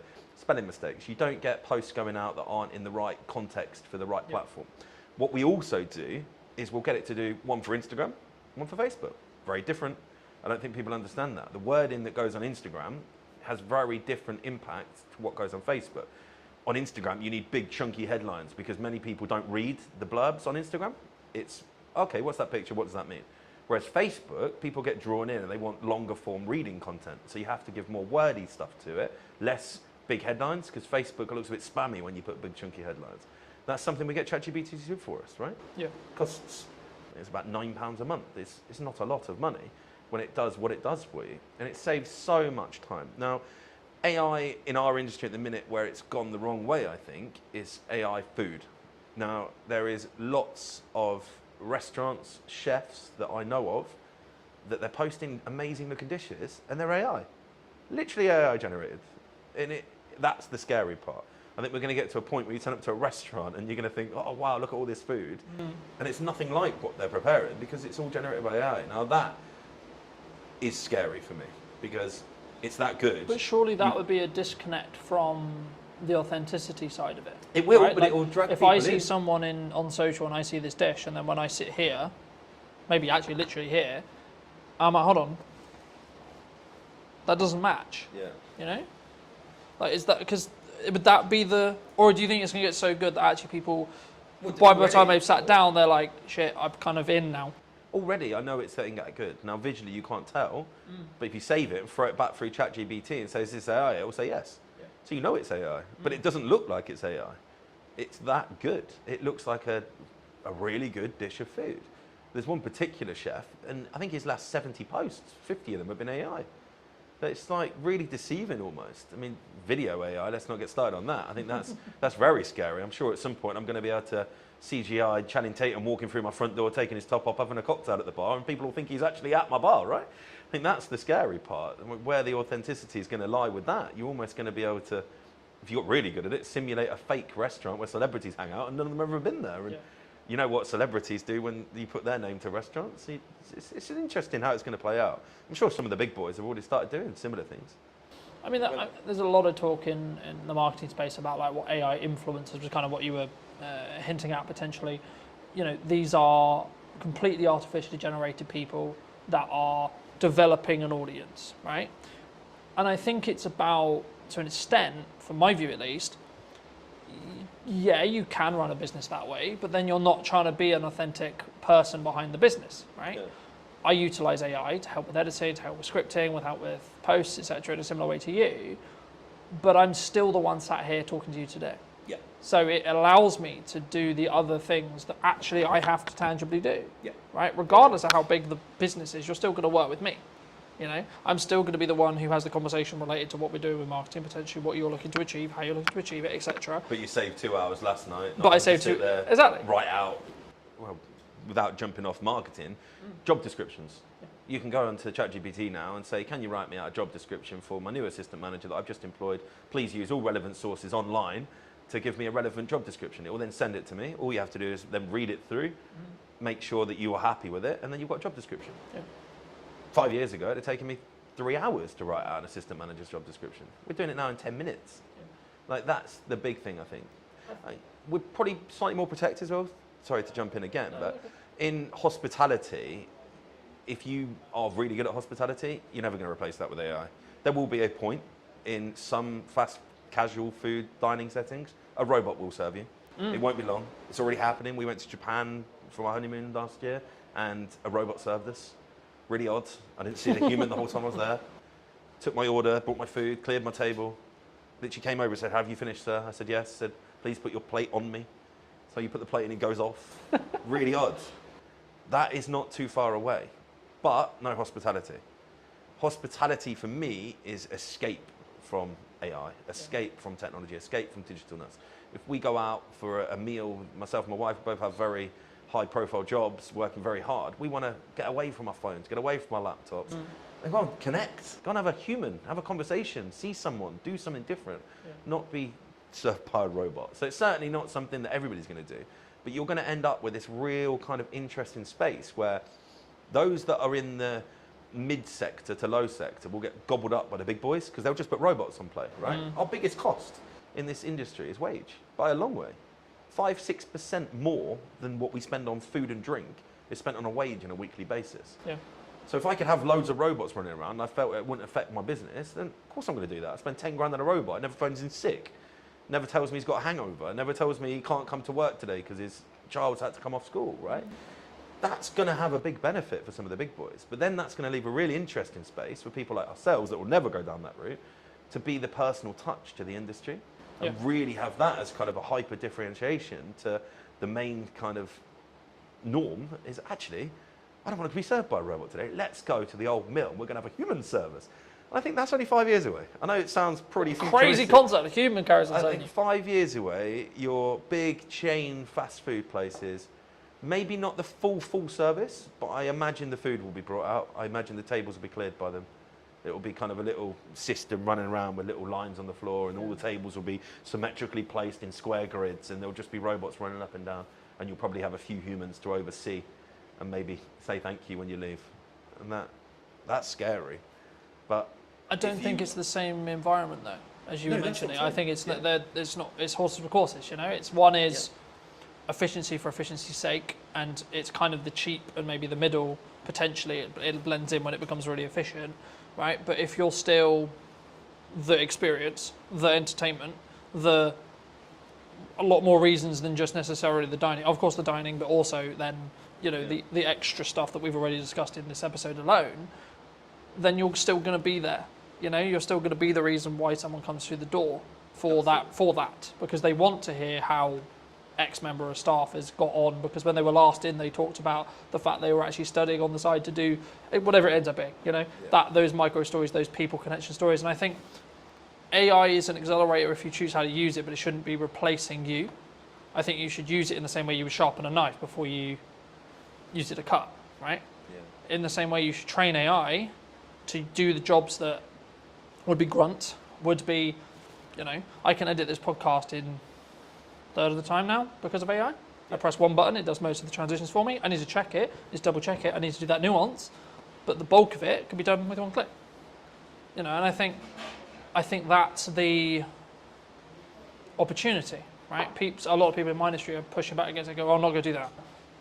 But why? That's the question I'd ask them. Why? What are you scared of? Yeah. Because if you're not doing it, you're going to be left behind. And I think we've touched on the fact that we're kind of going to separate ourselves in the higher space where personal touch is going to be so important, but we can also charge the price that allows us to afford keeping the team on. Where the restaurants are going to struggle is where they step back from, oh, I don't want to use robots, but then everybody else that starts using them will be able to then reduce their price point or not have to put their prices up.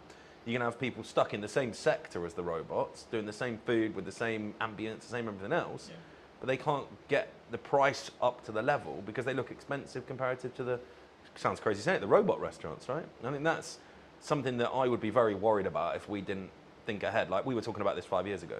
I actually had the very conversation with our kind of POS software provider. I wanted it to be as intuitive as possible because I don't want my team to have to be taken away from serving customers. But also I think it gives you that focus, right? Like if you know you've got those processes that are being optimized by AI for your socials, etc., that you can then focus on, okay, all right, we're talking to Johnny today. I can focus on what I need to do for the prep. I can use ChatGPT to help me with the prep, but then I can just solely focus on this. So it gets the technology out of the way in some ways. So my job specifically, it gets the technology out of the way. In the same way with you, there'll be elements with your team where technology can help when it comes to taking orders, etc., etc., etc. I can see a world where a human still serves you, but they're wearing a microphone that can capture the order request, and then it can go to the kitchen instantly, right? Rather than, and then maybe I'm being pedantic, right? But it saves that 20-second walk, and then the person can focus on actually, oh, how are you? You know, that customer service element, and not worried about what would you like, sir? Yep, you know, and they can focus on the recommendation of the wine. They can so on, because they're not thinking, oh my god, I've got to remember this thing from the start of the conversation, back to when I go to the kitchen to tell the team what to actually create. You know, and it removes human errors. Yeah. Unfortunately, whether you want to admit it or not, AI makes less mistakes than humans, right? And again, without jumping around, there's a reason why they're looking at AI doctors, right? Because they're going to have information on the medical science in the world, and every doctor that's ever made a thesis on anything is going to be available like that to AI. The best doctor in the world can't do that. And I think that's, you've got to embrace it. Can't be scared of it, because you'll just get left behind, because it's happening. Yeah. I mean, I don't want to go too deep, but when the www boom came in the early 90s, everyone, no, it'll never happen, it'll never happen, it'll never happen. That was a slow process, because everyone had to go out and buy computers, you had to have internet, you had to have all of that, right? The only thing stopping AI going probably 10 times further than it is today is the human mind saying no. The technology's there. We've all got iPhones, Samsungs, Pixars, whatever you've got in your pocket, right? You can do it. It's just the embrace, right? Yeah. And the more we use it, the more it learns, the more it adapts, the quicker it's going to go. And in the improvement in ChatGPT in the last 12 months is scary, right? Yeah. And I think, especially in the leading kind of industries, you're going to see a big shift to AI being the only thing they do. And then that will feed down and down and down, right? And yeah, we understand it. We've been speaking about it since 2022, right? We've had it there in our back mind. What can we do to improve and, as you say, be more efficient? QR code ordering is something that we use a lot of, because it brings back the time. Yeah. If someone's sat in the garden, gets their time back. They don't have to go and stand at the bar and queue. They just order on the QR code, comes onto the till, it's printed, it's paid for, we can take it out to you. Yeah. That saves so much time, right? But also in then, you're actually creating a better customer experience, which determines they're more likely to come back, which determines they're more likely to enjoy their time. Yeah, so of course, when it works, right? That's the key factor, is you've got to make it intuitive, you've got to make it seamless, you've got to make it easy to use, not friction. It should feel like you're doing them a favour, not the other way around. And I think that is how you frame it. Guys, we're using technology because your life's going to be more enjoyable, you're going to have a better experience, not we're lazy, we can't be bothered to serve you.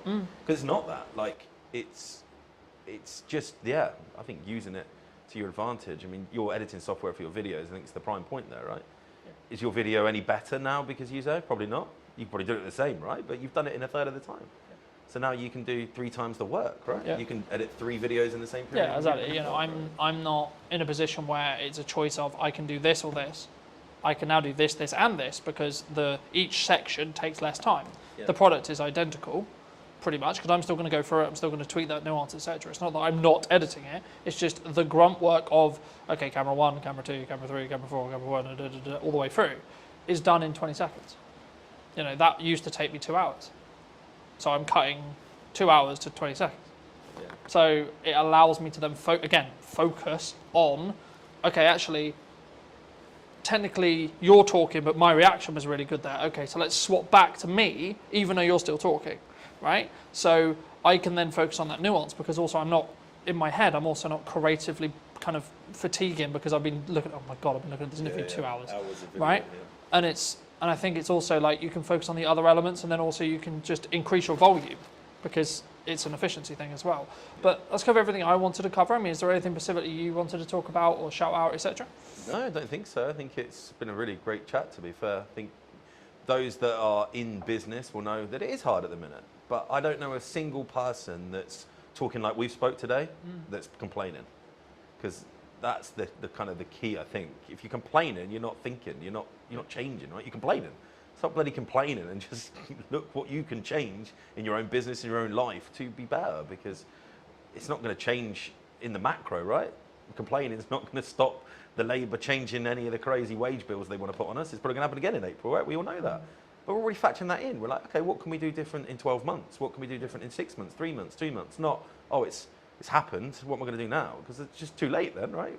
You get to the point where something's already gone wrong, it's, what can you do, right?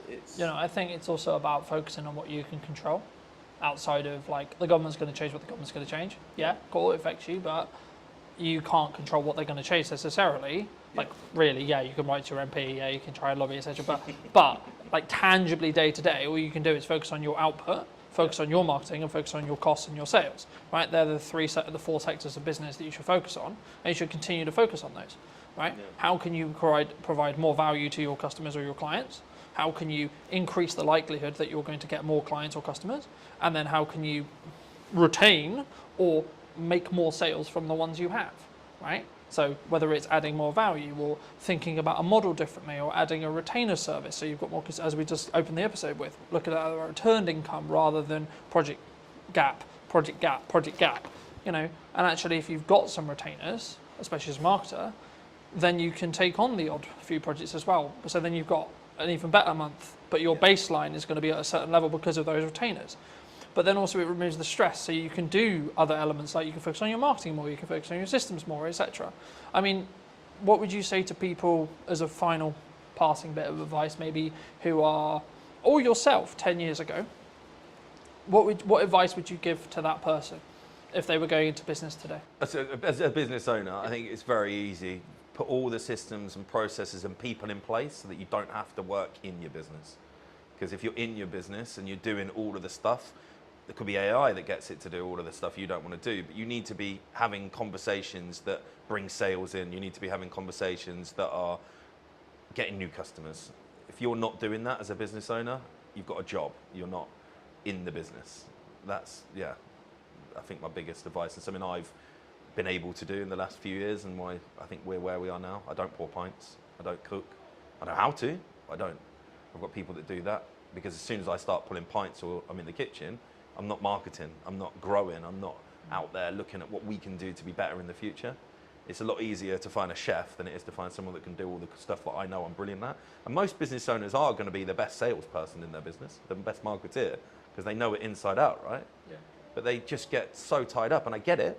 You're a one-man band plumber, but you're only ever going to be that level. If you've got aspirations of being a full-on business owner that can be on a beach 4 or 5 times a year, and not having to be worrying you've got income coming in while you sleep, which is the dream for everybody, right?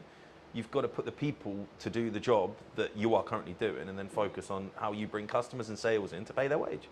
If you do that, game changing.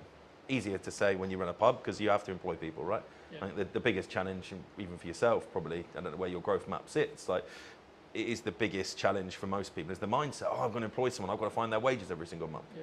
But that's ultimately what makes you a business owner. I think that was a real kind of shift change for me, that brought an ops manager in, brought an exec chef in, brought a head of marketing in, brought all of these people in. I went, wow, I can now concentrate on the stuff I really enjoy doing. Yeah. I'm not having to sit there and get like fixated on the pot washer didn't turn up on Tuesday night.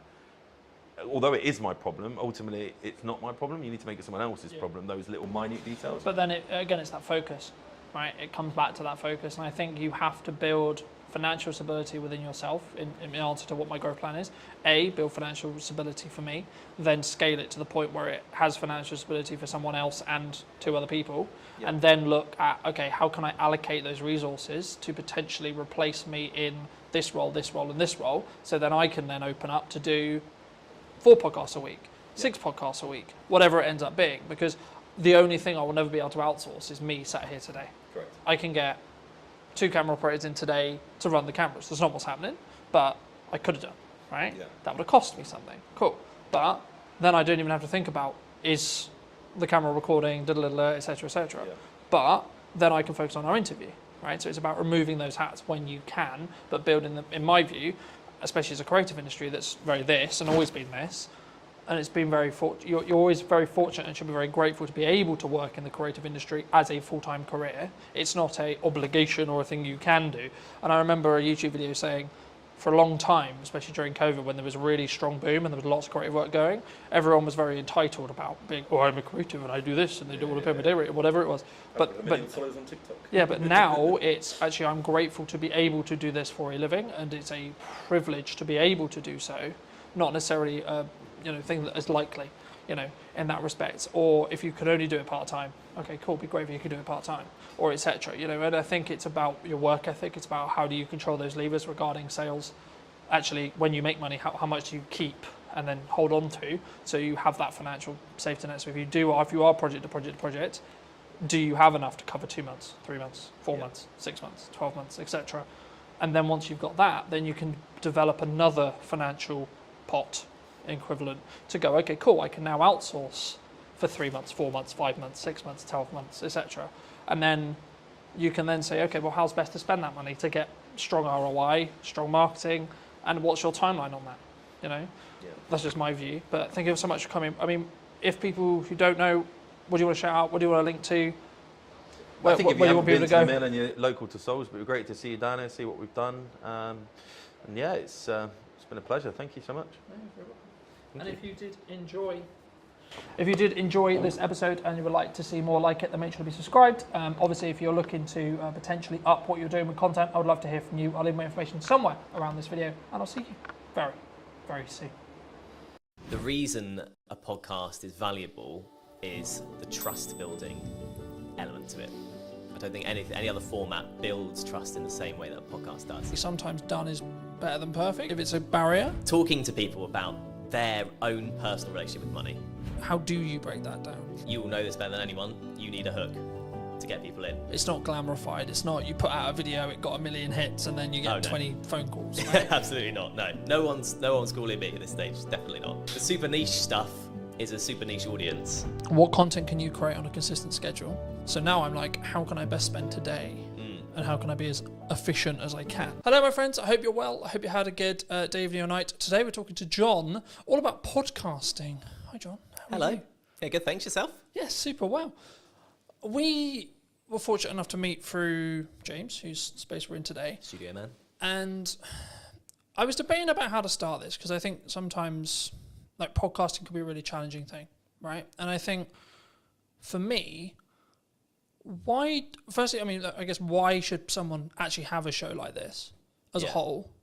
But then what is, because I think there's a psychology kind of hurdle in the respect of creating content, but especially in a podcast environment. But also then like, what is the ROI, I guess? Yeah. Would you say? I think it's the format dictates that more than anything else. Mm-hmm. So the reason a podcast is valuable is the trust building element to it. I don't think any other format builds trust in the same way that a podcast does. For a couple of reasons. First of all, you are sort of having a long form chat. So you can go into subjects way deeper than you can in other stuff. Sometimes even videos and documentaries and stuff. If you're watching a documentary, there's kind of like a point at which you need it to move on. With a podcast, you could sort of effectively ask questions forever. And if it's good content, it keeps going.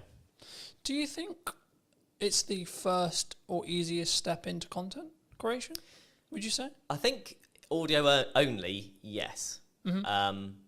Simply because of the barrier that is video in terms of skills and everything. And you've got to think about camera setups and everything like that. Whereas if you do audio only, so easy to get a mic, so easy to talk to someone online, you know, virtual on a video call.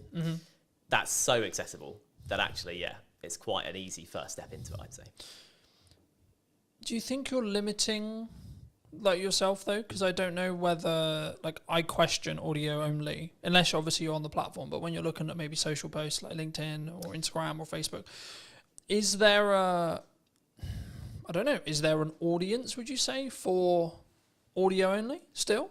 Yeah, definitely. Because I think the thing in terms of marketing, like you say, and promoting the show, without video nowadays, it's hard to get it out there, definitely. But a lot of people, myself included, view the podcasting format as something you listen to while you're doing other stuff, while you're hoovering, while you're driving, that kind of thing. Yeah. So I think it's definitely still there, and I don't think that's going away. Would you say then it's more of a step by step? So someone could start audio, and then where's step 2? I think so. Yeah, I think so, because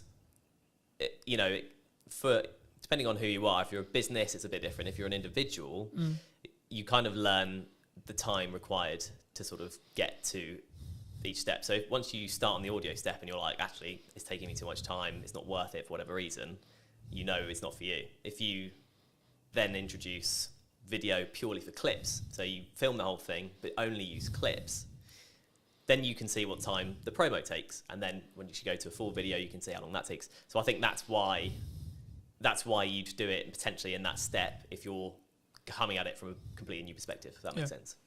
And then, I mean, I guess you then can grow to the Diary of a CEO style, full form trailer-esque piece, right? And I think sometimes we get so, and this is true for any marketing, not necessarily a podcast, but it could also be true of a podcast. I think we get so hemmed in I need it to be Diary of a CEO quality instantly, right? Yeah. And I think that we struggle with the idea of, I'm going to take one step, make a 1% improvement, next step, 1% improvement, one step, so on, right? And I think for me, especially with what I've done with marketing, it's always been right, so this is the results I've got previously from this output. Okay, but what happens if I double the output, right? And it's constantly that testing period. I mean, in your experience with podcasting, how would you recommend people, or how would you look at like working with a client, because I know that's some of the work you do, to actually help them actually work out, should they have a podcast, but then secondly, like, what are the nuts and bolts of their podcast in regards to topics and like theme and etc.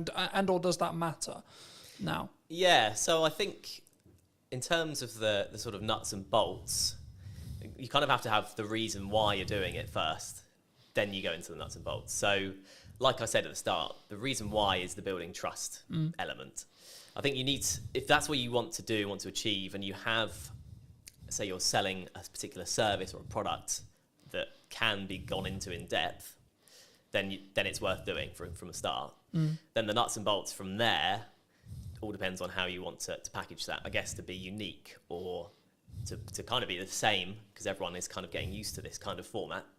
So there's options on the table for sure. I think there's obviously that psychology thing that we've talked about a little bit as well, but I think for me, I didn't overthink it. I was like, I enjoy talking about business, I enjoy talking about content creation, I enjoy talking about marketing. And yeah, I've evolved it, and yeah, it's sort of changed, and depending on like the guests, will kind of tailor the conversation slightly. But I also don't overthink the conversation, because I trust in myself as an interviewer to ask, I guess, poignant questions, or like what naturally comes to my mind.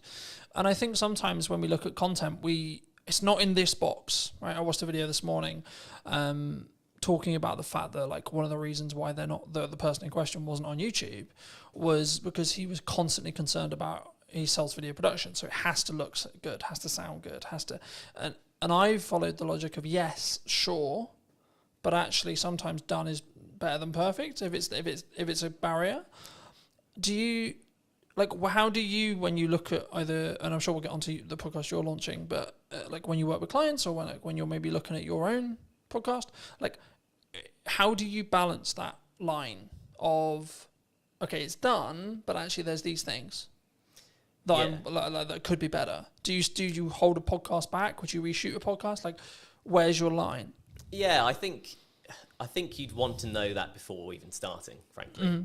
If you want it to be polished, and the client's a big company, for example, you want it to be polished, you start from there. That's kind of, the level is set effectively. And going on from there, in terms of, you know, if it looks scrappy, there's kind of growing evidence that a scrappier look still appeals on the right platform. I was reading recently about TikTok and how people, or watchers or users of TikTok, prefer the raw content, the raw sort of footage and stuff. So someone literally picking up their phone and talking, there's no kind of green screen, no one's putting any effects or whatever. If the content looks like that on TikTok, it sells on TikTok. Yeah. Whereas on YouTube, like you were saying, people kind of expect a bit more of a polished thing. But I think authenticity is quite a big thing these days when it comes to content. And like you were saying with your questions and it's just coming off the dome and stuff, that's in some ways kind of seen as a more better or nicer to watch compared with a completely polished, you know, you've gone through 20 questions with a fine-tooth comb and you're only asking 10 because they're like the best ones only. It doesn't, like, conversations don't work like that, and that's ultimately what podcasts are.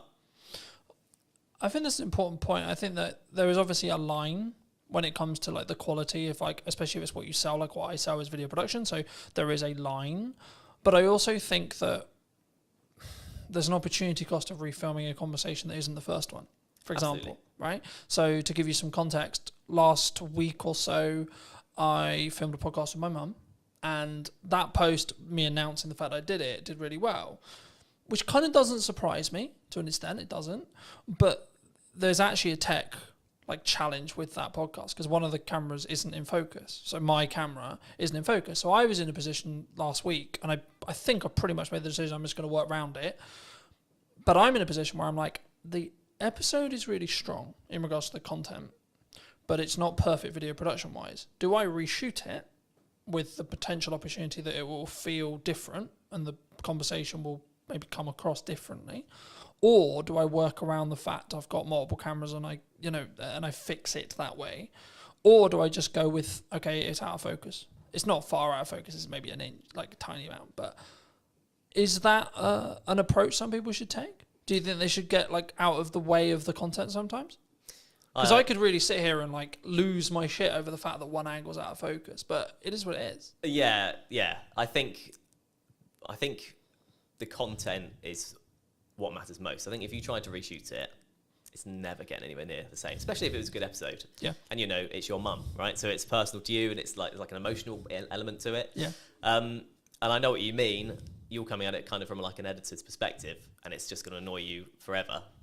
But the average watcher probably won't bother them that much, yeah. I'd say. So actually, if the content's really good, I guess like you say, you could in theory refilm your bits of you could pretend you were there again. Yeah. But unless you're a particularly good actor, it's it's not gonna work. Yeah. So I would say no. I'd say take the hit on the because slightly also, blurry but I image. also look at it from a perspective, from my point of view at least, by saying, okay, well, in the grand scheme of all the episodes I've got in production, that's one episode out of 20, right? This week, I think I'm filming 9 or 10, right?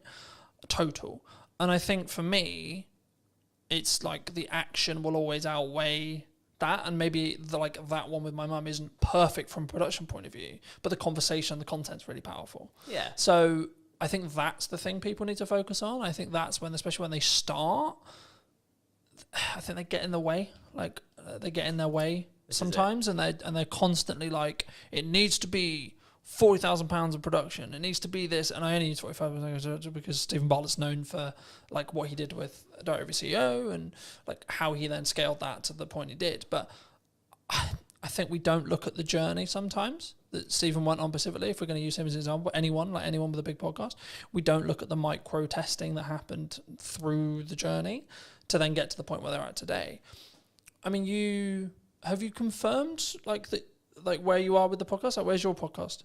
So yeah, yet to officially launch, but all the stuff's going on in the background basically at this point. I've got first bunch of guests booked, I've got the studio booked, and in terms of the background work, in terms of questions and what I'm thinking, masking and how I want it to look, that's all sort of down in my head. Yeah. So it's I've got to start it now. I've got the dates booked in, so it's just a case of starting when it starts. Happy days. That's super exciting. I mean, for people who may be interested, I mean, how did you come up with the idea? What is the idea? What are you going to be talking about? Where's that? And I think it's really important to also highlight, and something I try to do is collaborate with other people rather than, because some maybe will be watching this and go, but Colin, that could be technically you're a competitor in some ways, right? Yeah. But I'm no, actually, because I think we can both work together to actually create a better show as a whole, right? And lean into each other's skills where it makes sense. But I mean, just to reiterate the question, I mean, where, what, and how is your podcast going to be about? Yeah, so it's called How Do You Money?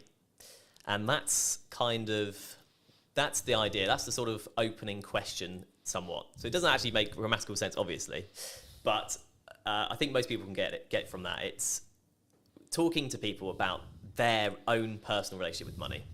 Strictly not an advice show, because I'm not an expert with money, and it's purely human interest. So I'm talking to people about their money habits, things like how often do they check their banking app. Mm-hmm. When you ask people these questions in day-to-day conversation, it's amazing how different the answers are. How people in relationships deal with money between them. Everyone does it differently. And so the crux is that twofold. First of all, in the UK, we're just not taught what to do with money in school, college, university, whatever. Do you think we should? Yes, absolutely. That should be in school? Absolutely, yeah, because it's a fundamental life skill. As you know, we had a short conversation about money at the start. Yeah, absolutely. So yeah, I think it definitely should be. But at the moment it's not, right? And so I think as a result, two things happen. Number one, everyone makes up their own way. Second of all, people are too scared to talk about it because there's no official like guidelines. Do you think from the start? Do you think that's an insecurity? Do you think like if I say that I nearly lost the business in 2024 or previously, that you're going to judge me? Do you think it comes from that? Absolutely, yeah. Do you think that I'm going to think that you think I'm a failure? I think that's a big part of it, definitely. And then let's flip it. Do you? Absolutely not. No. And I don't think anyone would, because, well, the main thing being everyone else will have their own story along the same guidelines, you know, because we're not taught about what to do, because life is a challenge anyway with money, because there are so many ways you can trip up with money. So it's very much the sort of you know, low budget psychoanalysis of money, and it's kind of an accumulative thing. So no, it's not about the one episode or one particular episode or what one person says. My idea about it is looking back at the first 10 episodes and seeing all the different answers. I've got a killer question that I ask at the start of this podcast that everyone will definitely have a different answer. It's a one-word question. One-word answer. And I hope that kind of sets the tone for how the rest of it is going to be. Yeah. I mean, looking at your planning stage then for your show, I'm curious, because obviously I plan mine in the way I do it. How have you looked to plan it? Do you completely pre-plan it? Do you have an idea of questions in your head? Obviously, you've already said you have the opening question there. I mean, what do you have the rest of it? Like, just break most of the audience's case, but also I'm curious as well. I mean, like, how do you break that down? Like, how have you broken that down? So I have kind of set it into 3 or 4 kind of different sets of questions that relate to specific things. So like I'll have 4 main topics, let's say, and then questions that come underneath that. One of my sections is clickbait questions. Okay, fair enough. Just being really honest about it. But are you doing that for the clip that you're going to extract from the show? So partly to do with that, absolutely. You will know this better than anyone. You need a hook to get people in. That's just the reality. Yeah. But as well as that, those questions often come up with the best answers. There's a reason they're clickbait questions, because they're the big questions. But it can't just be all of that, because it's like me going to you, what's the biggest mistake you've ever made with money? What's the best thing you've ever done with money? What's the worst problem you've ever got? Do you know what I mean? It doesn't, that's not a podcast. It doesn't work as a format in any interview or anything. So that's one section, for example. But in terms of the process, I just thought of the questions based on normal conversations with people. And then I've sort of categorized them, you know, chopped a few out. Yeah. The clickbait thing was only a recent idea, really, so I've added some of those in. And yeah, in terms of a format, it's conversational, right? So I don't have to hit every question. If I ask the second question and that lasts a good chunk of the podcast, so be it. It's quite loose because I want the content to be real. I think that's important, right? Because I think sometimes, and we were talking a little bit while I was setting up, about why people don't post, or why people don't like show up, or why they don't talk about their money, or, you know, there's loads of the kind of, from a psychology point of view or like a coming across point of view, it's the same. And I think that for me, I've been very fortunate that I've always sort of taught publicly or built in public. And it was interesting because about a month or 2 ago, I think, I personally, so I don't know when the trend started, but the trend of building in public really started taking momentum. I mean, have you, because I know we in our one-to-one, we talked about the fact that you were 6 months-ish like into freelance. I mean, how was your journey from like, okay, I'm going to do this thing, I'm going to go freelance? I mean, was it forced on you? Was it 50%? Okay. Yeah. I took voluntary redundancy basically from my previous job. But to be honest, I'd come to a point where I felt like I wasn't going anywhere in that job, if that makes sense. And yeah, it was a bold decision because I was also 3 months away from my first child being born. So I've since had a conversation with a friend who was like, "You're mad. Why have you gone and done this at this exact time?" But yeah, a lot of things felt right about it. I did seek advice about it from people about, rates and how much work is available, just a few people that I knew. And it just seemed like the way to go, and it has been the way to go up until this point. So it's a bit like that freelance, and you'll know as a business owner, you're just sort of going, okay, I've got through this month, go to the next one. I was definitely like that at the start. Right, I've been very fortunate. I've talked quite openly about the fact that 2024 was quite rough, but I blame myself on why it was quite rough. Yeah, because I wasn't showing up as it's in the correct marketing to actually get the output I wanted, but also in volume. I don't think. Yeah. I think if now I look in hindsight about what I was doing and like what went wrong, quote unquote.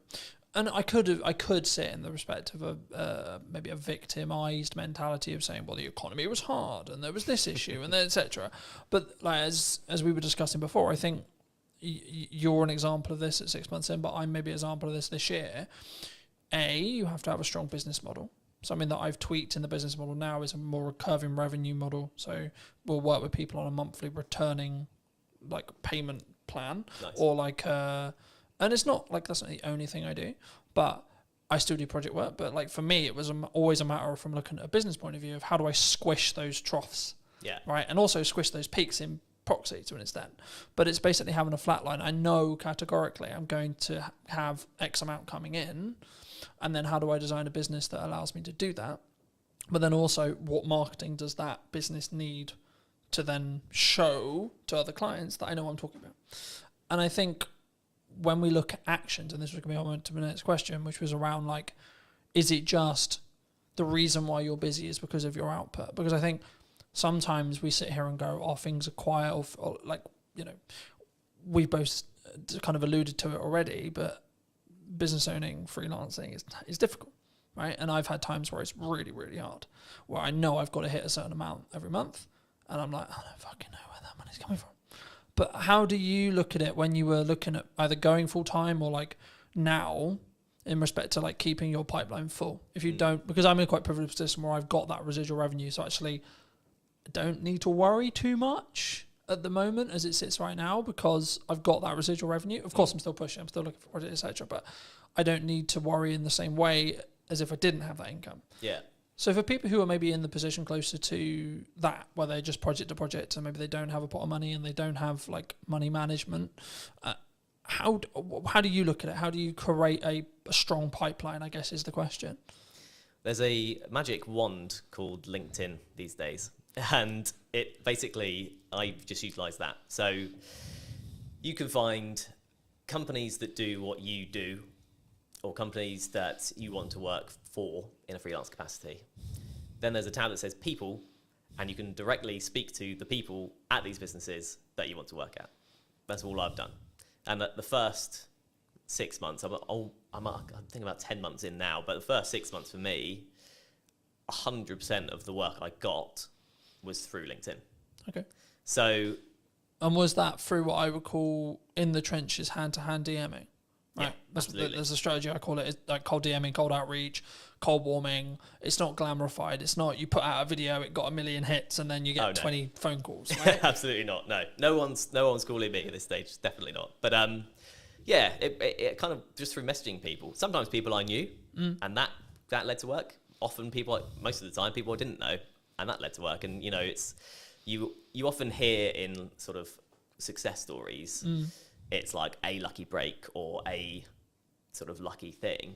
And I kind of did have that with my first job. But it was because I made that approach and I said, oh, hi, you do these kind of podcasts. I've done these for this number of years. I'd love to do more. At that time, they happened to need someone because they wanted to do something new. Yeah. And I got the work because of that. And it's one of those things, isn't it? I think the quote is, luck is where time and preparation. Preparation meets opportunity. That's it. Preparation meets opportunity is luck. That's all luck is. Yeah. You're prepared for an opportunity to come, and then you continue to keep yourself prepared and keep yourself ready. Like we're recording this just before, about a week and a half before the kids break up for school, right? A lot of people in business look at that as, oh Christ, everything's going to go quiet. Everyone, which understandably, they're going to spend time with their children, they're going to go on holiday, etc. I read a post the other day, there was something on the lines of, things are quiet, right? Things like the creative industry is struggling, got these kind of terms. And I was like, okay, that might be true. And it might be actually we're coming into the summer holidays, etc. But that's then an opportunity for you to A, output your marketing, B, look at maybe cold outreach or what you're doing there, and then try and set some stuff up for September. I mean, do you see, like, are you, because I remember when I was just project, especially when I was like tighter on cash flow, it'd be this rush to get money in because I knew I'd have 6 weeks where things would be a lot harder. Are you either financially planning wise or pipeline wise or etc., are you planning for that to be slower, or do you expect actually there's going to be a percentage of businesses that actually just keep going and work around everything? Yeah, I just feel like at this stage, I don't think I can really plan for it, if that makes sense. The planning is outreach. Yeah. Just message people, talk to people I know, people I've worked for before, people I don't know, people I want to work for, all that kind of thing. So yeah, I'm not at that stage yet where I could do that, but there are opportunities sort of on the horizon where I may be able to do that. So it's one of those, really. I don't know exactly how that planning would look like for me right now, if that makes sense. Yeah, no, absolutely. I mean, I think, and this is kind of like a bolt-on question to marketing or networking and how you tackle those things. For a long time, people have always looked at maybe traditional marketers as, I'm going to go to an event, I'm going to network in the room, and I'm trying to get work from that room. What I've always understood is it's networking through that room, right? But nowadays, because of time and because of what I do less of the in the room having a conversation stuff, but I'm still leveraging either the network that I have and then their connections that they're making potentially, or you as an example, or I'm actually just trying to utilize the network I already have to then lean into either creating more content or creating opportunities to have conversations in one-to-ones with very targeted people. And I think sometimes, especially at the beginning, and I look at it as phases in business, right? So I'll use you as an example. The phase you're in freelancing as a whole is you've got to do a lot of hand-to-hand, you've got to do a lot of time investment, you've got to do a lot of network events, you've got to, like, I think the term would be like kiss a lot of frogs before you get your prince or princess, right? And I think for me, it's then about like maybe looking at scaling. You may not have thought about this yet, but like how would you then look at, say, you're 3 years down the line, 4 years down the line, and actually you've got, like, not that you don't have a reputation now, but you've got more of an established reputation. How would you then like say to a person or a client or a friend that maybe was looking to scale, because the issue is when you're trading time like that, it's not as scalable, right? You can scale the unscalable by just working really hard and working smart, sure. But would you look to do content? Like how would you look at it from your perspective, and or what are you planning to do? In terms of content, how do you mean in terms of content? In respect to, like, would you continue to network and would you continue to lean into your own podcast and see that, because I expect what will end up happening, of course we don't know, it hasn't launched yet, but I expect what will end up happening is you'll get inquiries solely because you have a podcast, right? That's kind of, yeah, and that's part of the strategy, frankly. Yeah. You know, an ultimate goal for the podcast would be sponsorship eventually, right? Mm-hmm. Very hard to get, notoriously, very long time to get there. So I'm not particularly holding my hopes up for that at this point. But that's kind of my best bet in terms of something like you say that isn't just working and getting paid for the work, if you know what I mean. Yeah. You are getting paid to do the podcast, but it's not directly, I do this hour, I get this pay. Yeah, absolutely. I mean, I'm glad you mentioned sponsorship because I think it's something which people really struggle with. Do you think, because normally it's audience size based, right? Yeah. But I would actually say it's value, to an extent it's audience size, but also it depends on who you're asking to sponsor it, okay? Yeah. If you're trying to get Coca-Cola to sponsor it, you probably should be pulling like a couple of million, right? If you're not trying to go for Coca-Cola, you can probably do it on a lesser scale. I mean, at what point would you, from your experience, would you say that even entertaining the idea of a sponsorship is a good idea? From a business's perspective. Yeah, from from the sponsor coming into looking for shows, and or if you have a show, at what stage should you then be like, hey, we've got sponsorship opportunities? Oh, I see, okay. Well, from the sponsor's perspective, there's a lot more talk these days about the power of niche podcasts, basically. Mine isn't very niche, so maybe I've missed the mark there and I have to relook at it. But the super niche stuff is a super niche audience, and super niche stuff brings a super dedicated audience in a lot of cases. because if you love barefoot shoes, I'm particularly interested in them, you're looking about barefoot shoe stuff all the time. People look about, how to strengthen your feet, what to do with toe spaces. You can go into mad detail and mad depth. And if you're a barefoot shoe brand and there's a podcast with 1,000 dedicated fans, you can put yourself in front of 1,000 dedicated fans.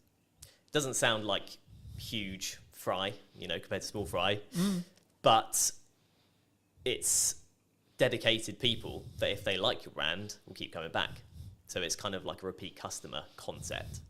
And also it's super niche. So if you're a barefoot brand and you go on the biggest podcast that's out there, you'll get lost among the noise of, the big brands like Coca-Cola. Yeah. So I feel like it's for a business, you want to look at the niche communities that you want to target. And then once you're in there, you're in there. As a show then? As a show, I think you have to know what you are able to do with the show. If you're committed to it week in, week out, because I think sort of weekly is what you need to be doing really for it to be worth sponsoring, maybe bi-weekly. Yeah, you could go for it from day one. I could be chasing it now, but I haven't got anything to show. I can't say, here's the podcast. I can say, here's the idea. Yeah. I think if you have something that it looks good and sounds good and the content is good and a community are reacting to it or people are reacting to it or you're getting a good amount of, if there's a value proposition in there, you're ready to sort of offer it up as long as you're committed to keep it going. So then otherwise there isn't a sponsorable thing, right? Yeah. Do you think, I'm glad you mentioned like rhythm as what I call rhythm of shows. Do you think that you kind of alluded to it, maybe weekly or bi-weekly, like, because I know there's some people who may be listening who are like, I can only do once a month. Yeah. Right? Would you say that would stop them doing a show, or do they need to organise filming in such a way or producing in such a way where when they launch, they've actually got enough to do weekly, for example? Yeah, I think it kind of probably depends on the content, what the podcast is about. There's a lot of complicated algorithm stuff with YouTube and stuff. You definitely know more than me about that. But that kind of dictates that you need things to be weekly or you get lost. That's what I've sort of read. I think the buzzword we could use here would be you have to be consistent, right? You have to commit to what you're saying. For me, I do weekly because it can work. And how I do that behind the curtain-esque is I just film a shit ton. Yeah. So then I've constantly got content, right? So for me, I've kind of got content buckets. Like, so I'll have stuff that's just me involved. For that, I'm about 6 weeks ahead of schedule in respect to like what I'm editing, in respect to what I'm filming. And then from a podcast point of view, as I alluded to earlier, I'm filming 7 episodes this week. But 7 episodes won't go live this week. No, right? Of course not. In the first week, when I relaunched the show, 7 episodes, like close to 7 episodes did go live, but that was a deliberate marketing plan that was, we're going to push the podcast really hard. Now, I'm doing clip generation through AI. I'm doing clip generation with me, and it's a yes and strategy rather than a yes or strategy. Because I think so many people, they look at, we could use ops clips, we could use an editor, we could use this, and they don't say, what if we do and, right? How do you look at it from a post-production point of view? Should someone, when they want to start doing a podcast, I guess it's audience-based, and it's the person, right? Whether they've got resources to throw at it, etc. But should someone who's starting a podcast, maybe a corporate or a medium-sized business, and they want to do a podcast, should they get into the trenches first and start? Or should they just pay someone like us to come in and help them with it from day one, would you say? Yeah, I think if you're taking it seriously, you need a producer of some kind, an editor of some kind, realistically, to do that exact strategy, as you mentioned, have X amount ready to go. Yeah. And then it just kind of mitigates against all kind of problems coming up. The studio isn't ready, available. Studio isn't available, someone doesn't show up. Someone's sick. Yeah. You like, for me, there's client delivery weeks where I cannot fit it in. Yeah. Physically, there's no gap in my calendar, it doesn't happen. Yeah. Right? But then I also have the week after, the 2 weeks after, where I'm like, this is podcast filming week. Yeah. Then I'll have a month where I don't have that, but because I've got a load of bank, and that's why I constantly try and bank as much content as I can when I can film it, that I can then be in a position where actually it's fine, right? So if I do fortunately get really busy with work, which is a nice problem to have, I guess, right? Which is actually the reality I'm now in, because I have an abundance of content, an abundance of, I guess in some ways it's a mindset thing around like, I don't need the work, So to an extent, actually, the work's more there because I'm showing up differently, I think. But I think for me, like, especially as I'm doing a clip strategy as well as the YouTube, like the YouTube is a focus, sure. But for me, and just quickly, as we're talking algorithms very quickly, the way YouTube's algorithm currently works, basically, in a nutshell, is you'll be served a piece of content that you like when you open the platform. So it will pull, not push, it will pull the content for you. And what will happen is when a piece of content goes live, so I put a new podcast out, I put ours out, etc., it will send it to a specific audience sector, okay? And then it will say, okay, cool, this audience sector watched X amount, Y amount, it got number of views, etc. If that is, and the threshold changes, right, and it's the unknown bit of the algorithm, but if the threshold, if it hits above a certain threshold, it will then be served to a similar sized new audience. Then it will check the threshold again and repeat. So when something goes quote viral, what's happening is the watch time, the likes, the views, whatever it is, whatever metric they're waiting on at the time, is basically scaling repeatedly into new audiences, and the reaction from every new audience is great. So it's greater than the next one. So it then serves it to a larger audience and so on. That's how it gains momentum. But even virality videos will lose momentum eventually. Yeah. Just because it will be oversaturated to the market. It will go into a different part of the audience, etc., etc. TikTok's known for this. And then people will start clicking off or not watching it, and then you'll just watch it sort of drop off. Right. You know? But then there's also the reason why like YouTube's so powerful. So you can have a video that's been it's got 5 views. 6 months, 12 months time, for whatever reason, triggered by the algorithm, 1,000 views. Right? I've watched it happen. I'm sure you have as well. And I think for me, it's not necessarily about looking at what the algorithm is rewarding or isn't rewarding. It's more about what content can you create on a consistent schedule that you're passionate about, that you can speak from, that puts you in a position to put your best foot forward. When you look at working with people, are you quite picky and choosy? Or are you in a fortunate position where you can be picky and choosy when you work with people on their podcasts? Just in terms of clients? In terms of clients, in terms of people you collaborate with, in terms of people you work with. Because I'm always curious whether it's just the nature of the beast in some ways. Like, as I said, I sort of explained the makeup of my business this year. I'm now in a position where I'm very protective of my time. And that's not like I don't want to talk to you. It's just I only have a certain amount of time, and that's the only barrier. And that's my hurdle now. Because actually I'm okay on cash flow pretty much all the time because of my retainers. I'm okay because of project delivery. I've got a strong pipeline, and I'm good on content because I've got a large pile. So now I'm like, how can I best spend today? And how can I be as efficient as I can, in that respect? So is that, I guess the question, I'll re-ask it, but like, is it something you personally do? And if so, and or if it isn't, is it something that you think you'll adapt to as your business scales and grows in that respect? Yeah, I think it's a stage thing. So at this stage, I'm picking up what I can where I can effectively. If there's something I particularly don't want to do, I'm not going to do it. I was just saying, is there still a line? There's still a line, I think. Yeah. There's a line in terms of the day rate. Frankly, if that's not up to scratch, there's a line in terms of what the actual work is. Sometimes. Do you think people struggle with? So I've said no to certain clients just on like, not necessarily political ideology, but their approach, how they come across, whether they respect my time, things like that. And I think people, they sometimes worry, what if I say no? What if there's, like, do you think that's it comes from I'm aware that I'm overusing the word insecurity, but I can't think of another way to describe it.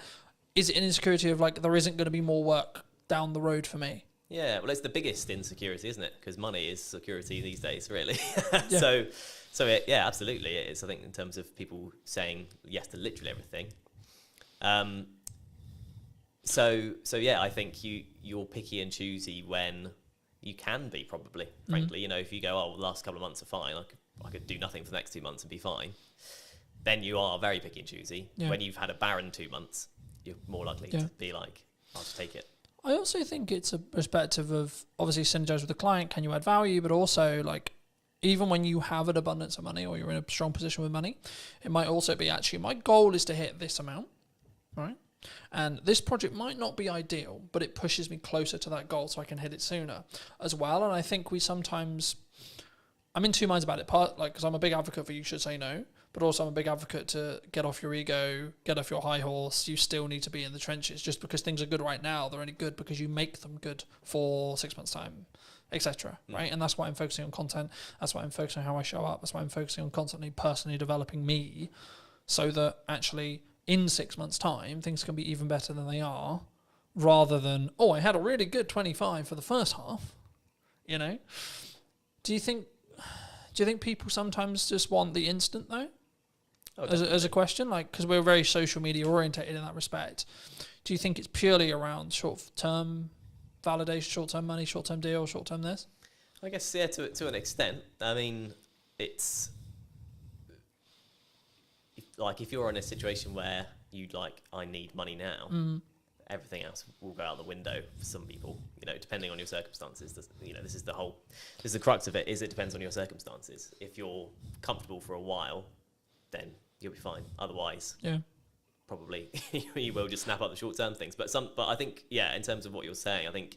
Of course it's nuanced, right? Because it's like, if my back's against the wall, then I need to go and do what I call hand-to-hand outreach, right? Which is I need to come up with an offer and I need to go to my network and I need to sell it and I need to sell it quick. Yeah. Right? But if I'm not in that position, I can then take my foot off that. You know, I can step back and I can say, okay, actually, let's play the mid to long game now. Yeah. And that's what I try to do in my content all the time. It's not direct sales. It's not this. It's actually, hey, have you thought about doing this? Hey, da, da, da. But as a society, as like starting creators, as freelancers, as video people, whatever you want to call it, have you noticed that people are more, they want short term? And they don't really have, I guess, the patience to look at where you're going to be in a year? Yeah. I think that's a reality. I mean, I would have been quite sort of downbeaten if I'd had a different first 6 months to it. You kind of have to go through the journey to understand what the journey is. Yeah. Right. So with clients, with people approaching you, you know, and you will have experienced this as well. You have 100 people you message. Yep. 30 reply, Yep. 10 say I'll have a call with you, one person gives you work. And if you think of it, if you go into it with that mindset, you'll live by that mindset, right? Yeah. So you'll keep doing it and you'll keep getting work because you've played the numbers game effectively. You know, you've hit as many people as you can. Eventually something's going to come up. You've done the rep, so to speak. Yeah. I think, I was going to ask you, it was about speed of delivery, speed of output, speed of execution. Do you think that's maybe a nature of why someone's more successful than someone who's, I'll do that tomorrow, from a mindset point of view? Do you think? So I'll give you an example. Like for me, when I came up with the idea to relaunch the podcast in the format that it was, so on location, in person, and or remote, and then within a week I had filmed 3 episodes of the idea. Within 4 or 5 days, the first one was out. Because I didn't let myself get into that will be on the to-do list for next year. That will be on to-do list for next summer. That will be on the to-do list for 3 months' time. Because I knew I'm only going to get the results. I'm only going to start getting the data if I start outputting. Yeah. Right? And now it's becoming actually a core part of the marketing strategy for the next 6 months to a year. But that's because I've gained a load of momentum with it. And I know I'm really starting to get into a nice groove with it. And that's why I asked the speed thing, because one of the unique selling propositions I have personally as an editor is, so I'll give you an example. At the time of filming, I did a media day for a new client on Monday. And today we're filming on Monday. He's already got half the content already. And it's a week, right? But also, it wasn't like that was the only thing I was doing. I've also put out, I think, nearly 40 pieces of content for me, etc. I've done a load of other stuff related to the business. So for me, one of my unique selling propositions, or one of the things I do, is I work really smart and really hard consistently with no result, plan no result. But for me, from what clients have told me, one of the reasons why they continue to work with me is the speed. Yeah. Right? One of the things that comes up in conversation all the time, and James mentioned it a couple of weeks ago when I came to do 2 more podcasts, he was like, your speed's ridiculous. And it's because I've built a strong system to be able to work smart, but also just work really hard. And that's where I kind of come from that point of view. I know it's really important, but I know I'm willing to put the graft in and continue to put the graft in for 10 more years or more, if that's what it takes. But do you think that's uncommon in entrepreneurs as a whole? I guess potentially, yeah. I mean, there's you kind of touched on it. Because there's a level of complacency. There's the work smart, not hard mantra, isn't there? But like you say, if you do both, kind of double the results effectively. I'm going to outperform someone who's just working hard, sure, because Yeah. I'm working smart and then doing the hours on the smart work as well. Yeah, right? that's it. Yeah. So I think it probably is in terms of that. I mean, the get up and go thing.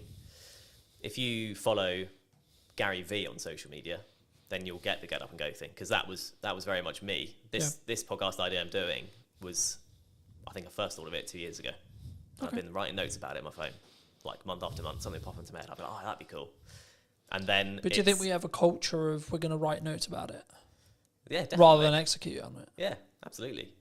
Absolutely. You know, because it's you have to. I think you have to go through that journey. You know, I'll be better at fitness next year. My diet will be better next year. Yeah, absolutely. Yeah, you just need to go. Or next month, or tomorrow. Yeah. It's okay. We can. We've had a really long week. We can chill. Yeah. You know. Yeah, it's true. It is. It's and we've got that comfort, and it's the whole being in a comfortable position. You don't grow in comfort. You have to be in discomfort. But actually, saying yes to things, you've got your yes and kind of mantra. Yeah. So just saying yes to things opens up. You realise, oh yeah, I can do this. Like if you just go, I'm just going to do it, just and actually plan it. Like whether that's setting a reminder, put it in the calendar, write down, you know, on your fridge, this is what you need to do today. However you do it. Something I just building off that briefly. Something I found really valuable the last couple of years was, if it takes me less than 2 minutes to do, I just do it. I don't set a reminder to do it. I don't I'm going to write a to-do list or this or this or this. Like, I need to send an email. I'll send the email rather than write a reminder about sending the email, because the action will probably take less time. Yeah. 100%. And it's done. Then you don't need to think about it. Yeah. If it's a longer thing, I need to ask ChatGPT about that. I need to do some research on that. I need to plan the podcast, and it's like a longer goal thing. Start momentum by putting a reminder in your calendar and then stick to that. Yeah. But I think sometimes, especially with like fitness, I use that as an example all the time. It's like, I need to start running. Okay, but when's the first run? Yeah. You know what I mean? I think, and I've just finished Atomic Habits from a book point of view, and it talks about specifically, my girlfriend's driving mad because I keep using the word compounding, but it's the only word that matters at the moment, right? Which is that everything I'm doing is like, how can I compound? How can I small win? On the way here, I was reading my second book. I've started reading physical books rather than listening to them. For a long time, I listened to them. As a dyslexic, I was like, right, this year I'm going to read a book cover to cover. No excuses, going to do it. So I was like, right, let's get a book that I actually really want to read that I haven't read, that I know is actually quite good because it's got good reviews, and has been talked about in this whole improvement space for ages. So I was like, okay, cool, let's start with Atomic Habits, see where I go. And then I went on to Mel's 5-second rule, which I knew about for a long time. Mel Robbins is a leading psychologist, for those who don't know, in Canada, and she's just launched a new book talking about they, them, and other people's opinions on us. It will be on my read list. But for me, the crux of the 5-second rule, for those who don't know, is you count down from 5 and then you move, right? So 5, 4, 3, 2, 1, move. And what it will do is it will trigger your mind to do the action step. So if you're like, I need to start running, okay, 5, 4, 3, 2, 1, go get changed, go on a run. Because we don't sit in that uncomfortable window long enough on average, right? I'm really embarrassed because I'm not good enough at health and I can only last 2 minutes of running. Okay. But then the next day do 2 minutes and 10. Next day do 2 minutes and 30, etc. And I think once we start building the compounding, right, is when the snowball effect will continue to roll. I mean, do you think that, is that what you've used to get to this point, do you think? To a point, yeah. I mean, the Atomic Habits, my favourite quote from that is, every choice you make is a vote for the person you want to be. Yeah. And once you tie it to your identity in that way, there is a bit of a mental switch. And you start doing even the smallest things, right? You know, like the eating healthy or whatever, you make the healthier choice on a menu or that kind of thing. You justify it to yourself in a way that's personal, and in a way that you can then live by effectively. So that's definitely helped. And you know, there's a lot of things in that book. That book's brilliant. You know, so yeah, I think definitely. Obviously I've read it as well, and it's probably helped me. I've signed up to the newsletter. I get that as well, and I do think there's something to be said for being in that world of like the positive quotes and shifting your mindset around certain things. If you look at it enough, you just will start to think like it. I think for me, I've been aware that like what I consume is how I'll show up, right? So like that's why I'm trying to build the habits from building off Atomic Habits, but in general, I'm trying to build the habits and build momentum. So like when I finished Atomic Habits, I was like, I've ordered another book, but it won't be here for 3 days. So I'm like, I need another one, because if I stop, then I won't do it. Then I broke the habit. And in the book, in Atomic Habits, they talk about streaking. And I'm the same with fitness, I'm the same with podcasts, I'm the same with everything. But for me, that's the key. So actually, I'm not like, my heart's not broken that my other book's not going to be here, because actually it's now planned in for when I finish Mel's, right? So actually I'm constantly like, and now to an extent, my travel plans, my thought process, etc., like how I use my downtime is actually trying to change. And like, actually I'm sleeping better because I'm reading before bed, like I'm reading on trains, etc. I'm like using my phone less, and I'm trying to, I guess sometimes I did an episode that I'm recording about a week ago talking about digital detox. And I for me, I've been notoriously known for like, because we work in media, so we're constantly on our phones and we're constantly, etc. And it's a tool, but I hadn't given myself that. And that's, I think, why I shifted into physical books as well, because I was aware that I was constantly on my phone. Do you think that's like from a psychology or your own well-being, or like as a freelancer, that can be your advantage? Like having those non-negotiables every day? Yeah, I think so. Yeah, definitely. I mean, it's an interesting dichotomy, like you say, because when you're in the industry and when you're in a position where you can't not rely, but you're chasing views, but then you recognise that it's tough. It's tough mentally, or it can be tough mentally. Yeah. It's hard, but I think that is where a podcast comes in, particularly an audio one, because you don't have to be on your screen, and if it's got enough value, it's not just doom scrolling. It's one thing with detailed information that you go into, kind of like you're sort of talking about audiobooks, is how we used to consume things. That's kind of what a podcast is. Yeah. Non-fiction, obviously. So I think that's, I don't know, I think that's kind of the power of podcasts in a way. It can be, you can consume without being tied to a screen. Yeah. I think also it's how you show up and the micro learning that you get from each one. Like, so for me, I'm like, I'm not focused on how many books can I read a year, for example. I'm focused on, okay, how many pages can I weave in today? All right, today's quite busy. I'm traveling a bit. I've got loads of client delivery stuff to do, etc., etc. But it's like, actually, I've got this window of time, right? So actually, how many pages can I get in that window of time? Okay, cool. Gamify it. And then I'm also, to an extent, I'm rewiring the habits that I had. So previously when I would travel, I'd be constantly on my phone or constantly like listening to music or watching YouTube videos, which is not a bad thing as long as it's educational, sure. But for me, I'm curious to see where I'll be in like 3 to 6 months when I'm deliberately scheduling in time, whether it's travel or etc., to physically kind of disconnect from digitized stuff, especially as I live and breathe digital. And that's why I thought I'd mention it, because like for me, that's something I don't think we think about when we look at the podcast as well.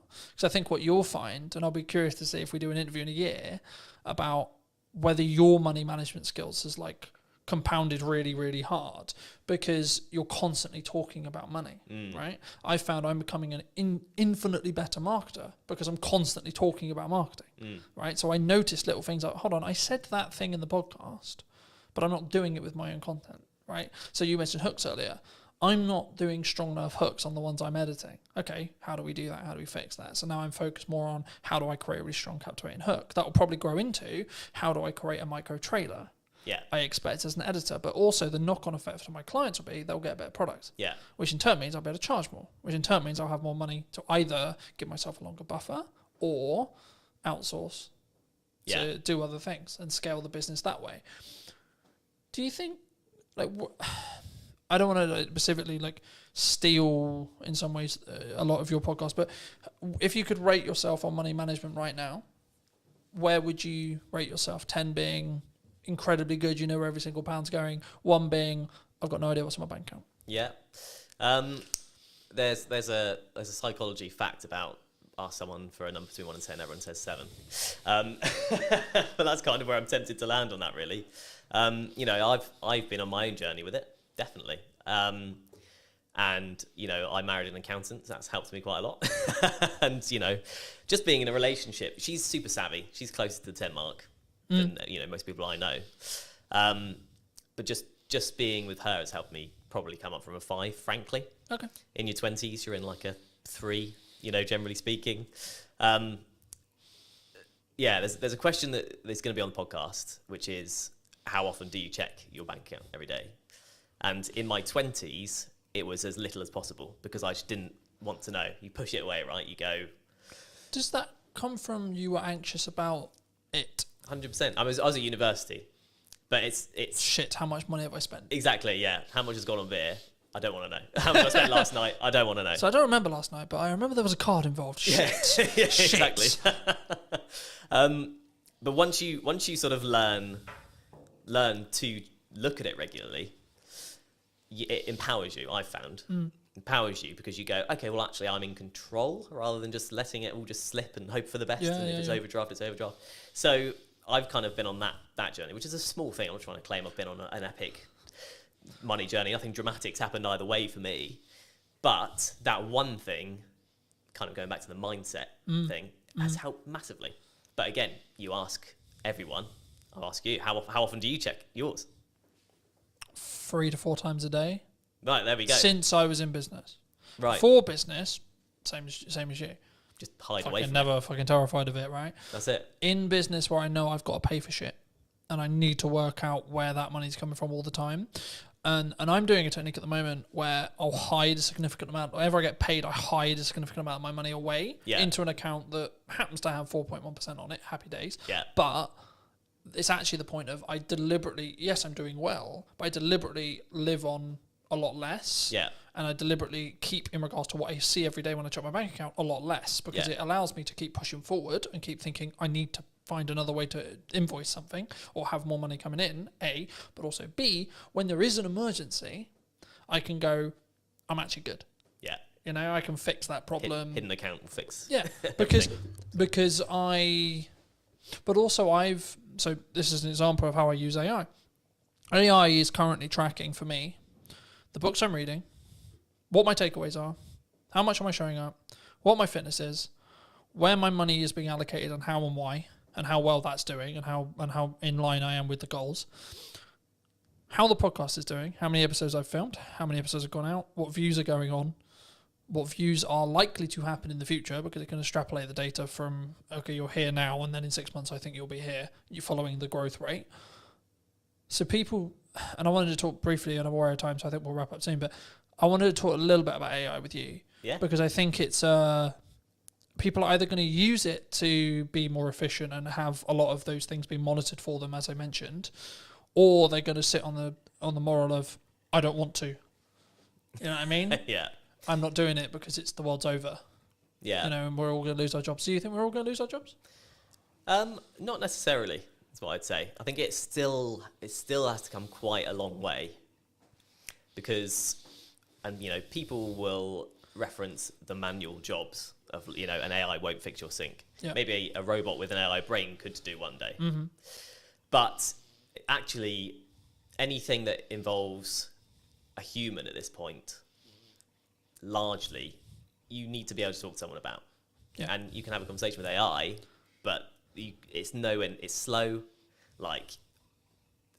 compared to talking to a human. If you just want to get to the bottom of a problem, because of the way LLMs work and how they're programmed, you can't get there quick enough. Yeah. You can't relate in the same way. You can't. It also has a bias towards being positive as well. So if you want constructive criticism on something, it's not very good at that. Yeah, right? Exactly. But I always use it. I've used the analogy recently of you need to sharpen a knife to be able to cut something, right?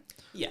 So you need to sharpen the AI, tell it what you want. And that's what I mean. When it comes to data analytics, which is everything I basically just discussed of how I use it, it's actually really good. Yeah, absolutely. Because all I'm getting it to do is do the thinking for me. Yeah. But I'm also aware that I may lose my cognitive ability. That's also why I shifted to reading physical books. Yeah. Because it keeps my cognitive ability high. Yeah. Right? So actually I've got the best of both worlds now. Because I'm building more time because I'm being more efficient to then utilize my brain more in tasks which are more challenging, you could say, to then be able to utilize AI better and the snowball effect goes that way. Yeah. Do you think people are naturally scared of it because it's the new thing? I think there's an element of that, yeah. But I think it's also it's seeped into normality. Hello, my friends. Welcome to a brand new podcast. We're here with James in his wonderful space. Hey, thank you. How's very it going, much. James? It's going very well. Very busy though. The space is launching very soon. We just started kind of putting the idea together for Hampshire Podcast Studios, and it launches July 1st. So I'm sure by the time this is out, it might already be launched. But putting together an all-purpose space for content creation, video podcasting, audio podcasting, anything you need, one-stop shop. Walk away with your footage. So it's going to be fun. I think it's an interesting space, right? Because I think so many people find podcasting really hard to do, to know how to do it. Yeah. But also, not even from a tech side, just being in the psychology around creating content, but especially having a conversation. I think maybe it's slightly more natural with the conversation element, but I wasn't actually going to start here, but I think it's a nice place to start. Like, why not? How would you say right now to people who are maybe watching this, who are looking at this and going, I kind of know I need to be doing content, yes, but it's terrifying. So I for a long time, so I've run a social media agency first. That's our main background for around almost 5 years now. And I think one of the biggest learnings I've taken from that is ultimately there's a lot of personal psychology tied up in even business social media if you have to be in it. And I really didn't realize that in the first few years of doing it, because for me, a lot of it, this is so common sense as like a marketing practitioner. Is like, we need to get you in a content surplus. We need to get you everywhere. We need to transform your brand into a media asset, essentially, like a whole brand in itself, churning out stuff all the time. I want to do YouTube channels, Twitch, TikTok. I want to go to town. And I took that attitude to everyone. And I obviously had to kind of bring everyone through baby steps. I had a lot of pushback all the time. I was like, what's going on? And I realized that, it is how you feel about each app individually. For a start, so you've got different challenges in each thing. And also how you feel as an individual, because you've got to put yourself out there, whether you're the founder or you're a marketing manager. And I think in learning that is what attracted me more to the whole podcasting angle first and video podcasting. When you try and drop someone straight in it to create 2-camera, YouTube videos and TikToks, you forget everything you've ever said in your whole life. Even if you're in My mouth doesn't work, James. Yeah, literally you can be the most knowledgeable person in the world. You're like, what the fuck is going on? But if you can get in with a good co-host and you can just take some basic talking points and the theme of the show, and you're not too worried about the full show, again, you're just going for content volume, you can get so much value out and help so many people in a very relaxed setting, and it gets you used to it. So podcasting and video podcasting is my gateway drug into getting you into proper content creation and your brand into a new space. And also, we're seeing platforms right now like YouTube. We were discussing while we were setting up and such, that one of the reasons why I'm relaunching the show and how I'm relaunching it is because I'm seeing a demand in these platforms, firstly for short form, but secondly for a long form conversation piece that I don't want to say is fluff, but has value led, right? There's a lot of people who claim to be quote experts, right? And are they? Hard to prove these days. It's to an extent, I think it can be subjective, of course, right? Yeah, and how much expertise is actually valued. It actually does depend on the market a little bit, but from the amount of misinformation we see online, I think it's more about the trust and the brand of the individual as opposed to their knowledge base sometimes, which has its good and bad points. I mean, we're both in, unfortunately, potentially soon, a commoditized market due to AI, right? And I think having a podcast, having a conversation, having brand, having personal brand, buzzword, authenticity, buzzword, community, buzzword, right? Is the reason why you'll be in business in 20 years. Yeah. Right. I mean, where do you see AI? Its point right now, because one of the USPs of Hampshire Podcast Studios is human-led AI enabled, right? We've kind of created a unique workflow where using 3 or 4 different softwares, we can kick out a really good service much more quickly than it was ever possible before, depending on how fussy you are with shooting settings and all that kind of stuff. So it's right now it's beautiful for grunt work. It's beautiful for getting out of the way some of the things that were actually quite tedious. When it gets to the point where it can do the advanced stuff, then we're in a different space. So right now I'm not too afraid of AI, but also one of the reasons I wanted to start the studio itself is so we have, we kind of own the means of production a little bit. I think it's going to take quite a while for people shooting it in person in totality to be replaced. And I think it will go in phases. So it'll be short form, easy or creative content. I mean, we're seeing a lot of incredible stuff at the moment. That will be the first to go. Then the more in details, maybe YouTube video, talking heads when you're more static. I think that might also go. And then eventually it'll be pretty much everything. But we have no idea how long that might take. It could be one of those moves way more quickly than we think in like a 3 to 5 year span, or it could be 10 to 20. Not quite sure. It is interesting, right? Because we're also in a world where AI influencers are a thing now. They will continue to be a thing, right? And I think the commoditization, the commoditization of attention, the gathering of attention, is what marketers want, right? Yes. What we're talking about when we go into detail and we add value is the tactics and the nuance that comes with, like when we first met, we were talking about TikTok as an idea, right? Now, fast forward, 3-4 years? Yeah, you'd be surprised how many people still haven't picked up on that one. Yeah. But again, it's... I mean, just for those who don't know who may be listening, right? Like, can you explain what you explained then, in layman's terms, the difference between a social graph and an information-based graph, or something which is more TikTokified in that respect? In terms of how the algorithm works? Yeah, the physical algorithm, how it works, and then how it also could have a knock-on effect to now what we're seeing in every single platform because of especially meta-based platforms right now. LinkedIn will do it. It hasn't still social-based really, but give it another 2 years, I expect it will go interest-based. YouTube Shorts is interest-based. TikTok is obviously, of course, interest-based, etc. What does that mean? So for the layman, the easiest way to describe it is the TikTokification of the internet. So that's the starting point. TikTok came along. Let's say pandemic is where it really kicked off. We're all at home. This new app pops up. Oh, let's check it out. A lot of people didn't jump on it at first. That was very kind of still early, at least from a UK market point of view, very early on. At some point, everyone clocked onto the fact that TikTok pretty much has the best algorithm going for interest-based suggestions. I'd say even more better than YouTube in terms of how that works.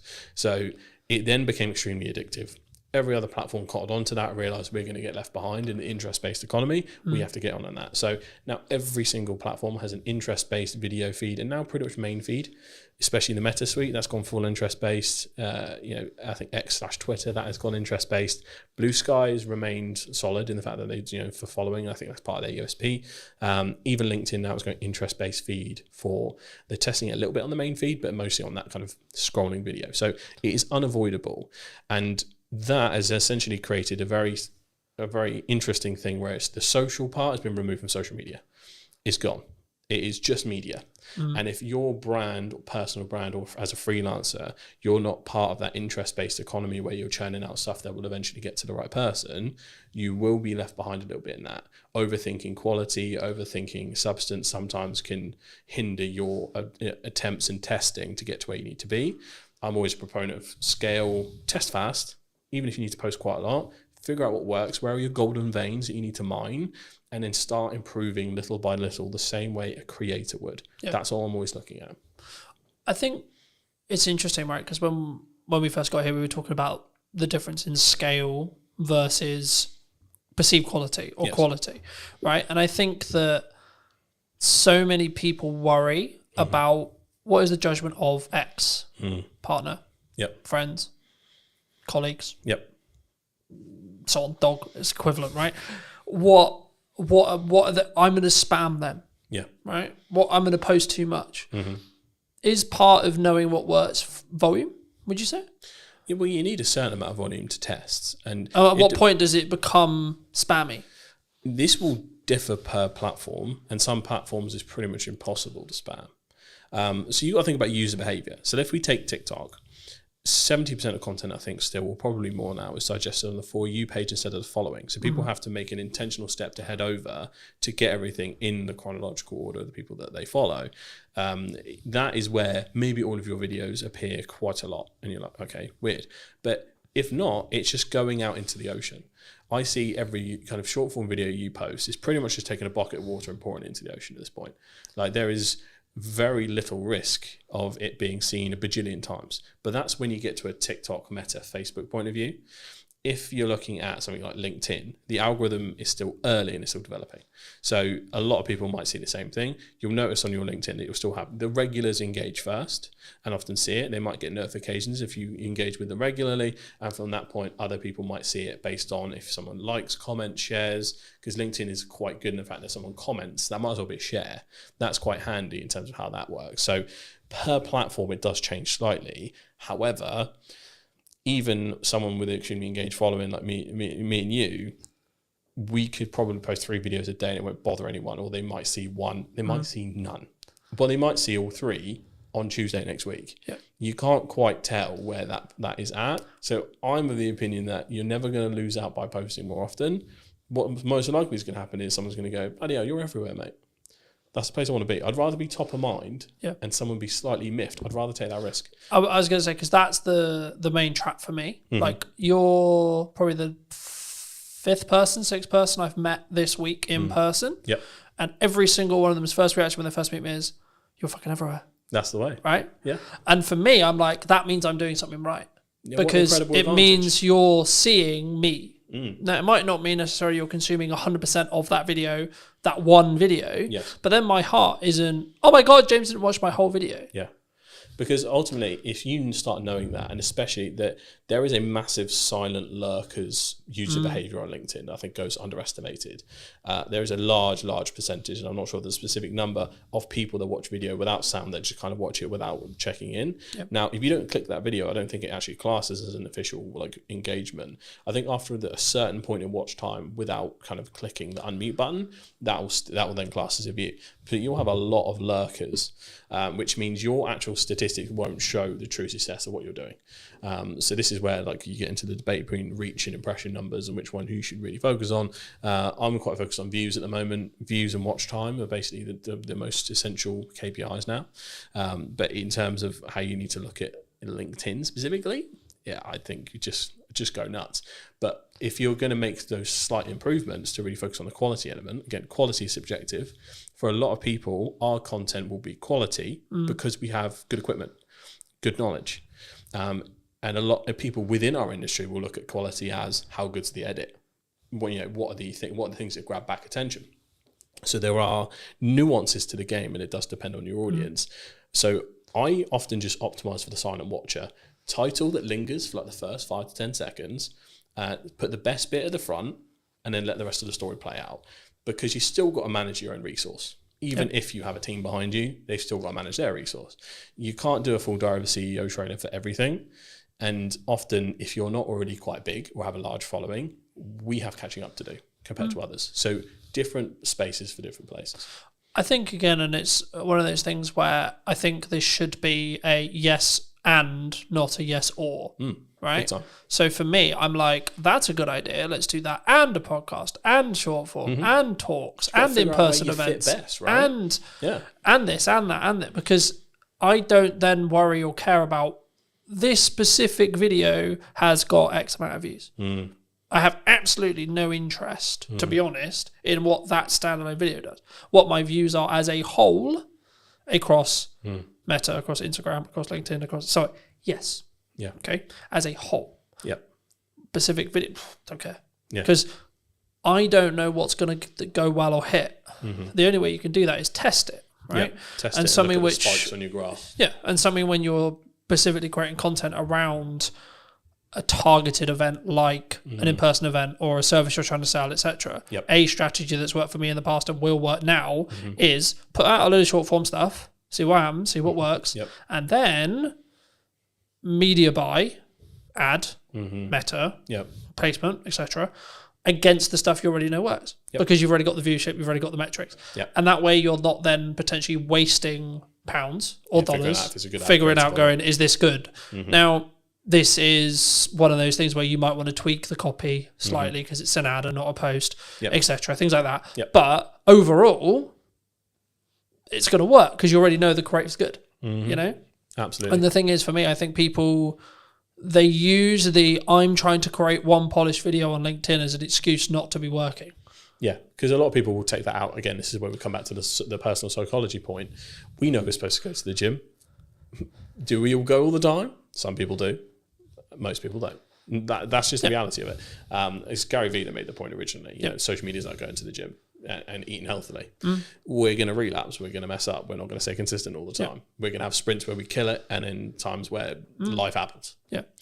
don't punish yourself for that. Kind of go with the flow. Do what you can do best, and this is what the testing allows you to do. Find what medium is the easiest for you to create and find most comfortable. Because I've noticed that I'm a big proponent of TikTok and its uses and how it works. In terms of me creating TikTok content, I'm actually quite bad at it. In terms of the pacing, in terms of how you need to deliver it, sometimes some of the memes and things like that, like I personally struggle. So why we have a good team behind us. Whereas in a YouTube or podcast setting, I thrive, and I think that is sometimes a matter of age. Sometimes I'm 28, so I'm either the oldest Gen Z or the youngest millennial. So I'm right in that center point, depending on what blog you read. So, but I grew up with YouTubers, so that is how I often visualize and say my thoughts and verbalize them. And some people will talk as TikTok because, for example, if you got your phone out, the viral hook is as you're putting the phone down. Guys, the other day I did this, right? And they'll prop their phone up. That is the telling the story or popping the phone down in the car or talking in the car or the quick flip up. This is stuff that is derived from TikTok and is done really well. And it's something you can learn, but it's not something that will come natural to you if it wasn't your first port of call almost. So you do have to adapt to where you're at. Once you test, once you get used to it, because you've got the barriers of editing, you'll hear yourself, you'll see yourself. We are so used to it at this point, it doesn't matter. But there was a point in time where we were like, oh my God. Wait, I sound like that? Yeah, literally. What the fuck? Literally. And now, for some reason, it sounds exactly the same to me. But before it sounded so different. Yeah. But there is that hurdle. So I'm very acutely aware, even in a B2B corporate setting at some of the largest companies, if I've got the challenge of bringing a video podcast in or video content, that person has to start from ground zero. Yeah. It does not matter how big that brand is. If we have to use someone, but I deal with $100 million deals, James. Yeah, and I go, all right, tell me now, and I put my math doesn't work. Who am I? What day is it? Who are you? So it's hard, but you have to practice. Yeah, this is what a lot of brands do have some hubris around it. Like I'm a big brand, we can do whatever. Yeah, it depends on your presenter. Unless you're going to bring in a professional presenter and pay. But again, should you, from a brand point of view? Because the whole point is I'm talking on camera, right? You need so the same person who sells is the same person who's talking on camera. Homegrown will always win, in my opinion. Homegrown, authentic, buzzword. Homegrown, authentic. We like our buzzwords. We do. Homegrown, authentic, and just I think not tied to perfection is probably the best piece of advice I can give when it comes to corporate content. Yeah, like something completely unedited, probably similar to how this podcast is going to be, flows nicely. You can tell it's genuine. Their corporate trust is at an all-time low as is. If you are going out with something ultra polished that's over the top, you brought a TV presenter in, good luck relating to anyone, right? It is that kind of equation. So yeah, factor that in. If you're the biggest brand or just starting, both people are kind of in the same place. Yeah. And if you are starting, I think you'll pick up things, right? Like I've noticed, you may have noticed it in the show. I didn't piss around at the start. No. It was you bang, this is who I am talking to, this is what's going on, bang, we're talking to James, cool, straight in, right? That's only because I'm used to doing long form content on YouTube. I've been doing it like 2 years, consistently for 2 years now. Yeah, because a lot of people don't realise the first 10 seconds is the new thumbnail. That auto plays as soon as you hover over the video. Yeah. So if you don't get straight into it, well, you've lost someone, and I know how the YouTube algorithm will work in the respect to, right, if someone sits and watches it for 10 minutes and is interested in this conversation, they're gonna then then the video, the big podcast will be served to a larger set of people, and then so on. That's how stuff goes viral, right? Same with short form, but on a more narrow basis. The key, I mean, like, okay, we're probably at the point where people, if they're gonna click off, they're gonna click off. Hey, happy days. Yeah. So let's give people a bit of a history lesson on you, right? I mean, when we first met, you were not running this. You were running what, from my understanding, was a basically fully service social media company that helped B2B brands think like creators. Yes. In Crux, right? Yes. Okay, what happened? How did you get here? How did you start there, and then how did you get here? So it was really interesting. So the official journey was, scroll all the way back, lockdown, I think 2021 or 2022, is somewhere in that range. We all start working from home, weird day for us. We think we're going to be back next week. Oh boy, did we mess that one up. So we were there, and I realized that, I felt like I was outgrowing the place I was at, to put it that way. And I was like, I could probably do this.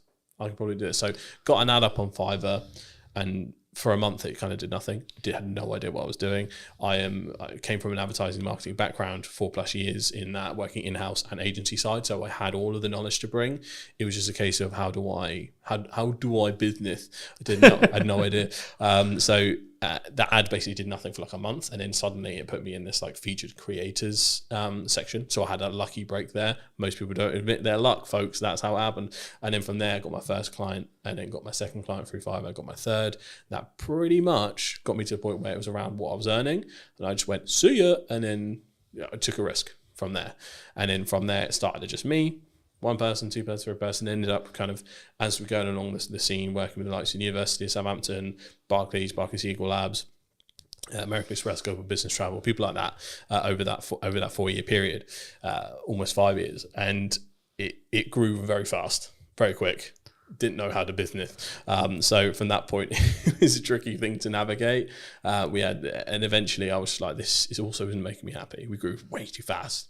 Way too much pressure, navigating contracts, chasing people who hadn't paid. It was that essentially, and overspending too. We had office space at the time because I was in my head, and I think a lot of people's minds, we still had the path to return to normal. So I was spending a lot on a hybrid office space to go, come in if you want, you don't have to, but we have a space where you can still be creative, we can collaborate.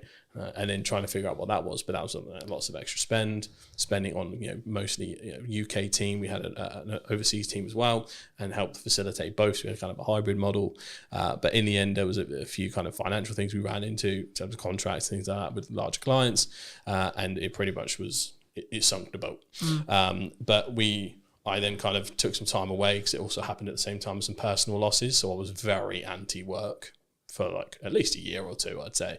I was in the mindset of like, why do we do this?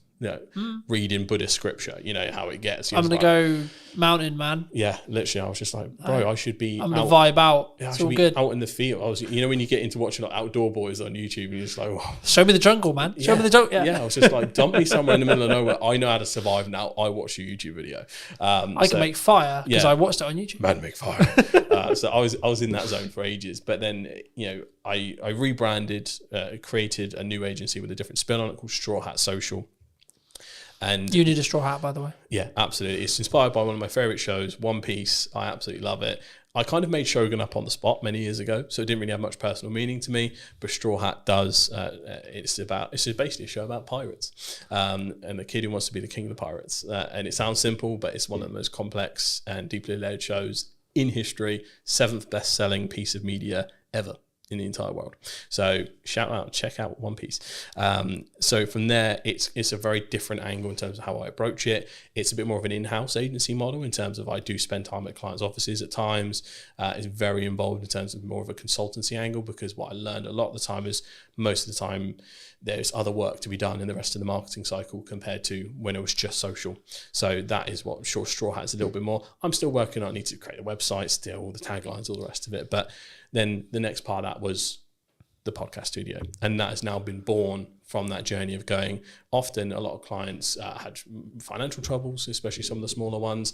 A lot of them needed content, but for us to produce it and for me to have a retainer good enough to support my team ended up being too chunky.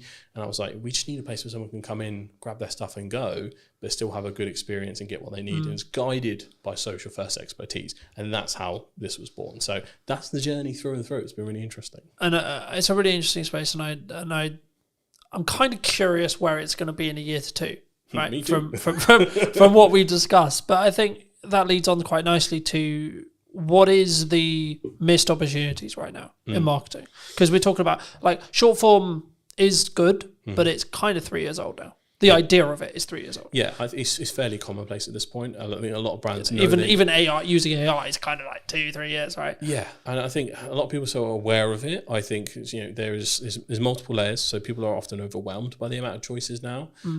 Even myself, I'm probably sat on, without no matter of a lie, about 150 clips odd that I have trouble distributing because of the time, alongside trying to do your regular duties and biz dev and all that kind of stuff. So sometimes you can hit a content surplus problem. So that's one, overwhelm. But there's also, I think things are undervalued I don't think there's a silver bullet where like this is super underestimated, but I think because of the rise of TikTok and AI, I think YouTube is a seriously underrated platform. Because for brands especially, like my dream for Hampshire Podcast Studios is for it to be a full-blown vlog channel, podcast channel. I want it to feel like a living, breathing entity, and this is where the brand part comes in. Eventually, I want someone following me around, the team around as it grows, and just helping people out as much as humanly possible in the most authentic, easy way possible, by also doing what I do on a daily basis. I think that has a really nice ring to it. We love following bloggers. I think I'm lucky enough to, a lot of people do follow for my personality at times, and I can channel that big energy. So it's one of my unfair advantages. And again, a lot of people do have to tap into their unfair advantages, figure out what sticks, what works for them. But yeah, I think YouTube is just seriously underrated. I still think good usage of TikTok from a B2B channel point of view, underrated. And I think people need to just focus in on that platform and possibly looking at some new starters. Blue Sky, I think, especially if you're in the political space or if you're in the more thought leadership space, do open an account and start growing it, because that's new, fresh, fertile ground with the anti-Elon sentiment in the world at the moment. X kind of is very much transformed, as a lot of people know. So if you want a kind of non-toxic space, Blue Sky is where you need to be. I mean, Threads is Threads. For me, it's a bit of a non-starter.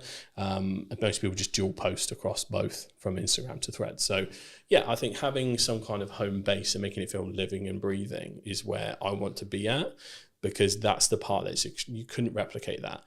I mean, you'd have to go through years and years of stuff and spend lots of time dedicating to prompt engineering to really get almost a sitcom. And this is how I explain this to a lot of big brands. Like, there's so much interwoven intricacies in brands that grow so big. The best example I could possibly give is the Goat Agency.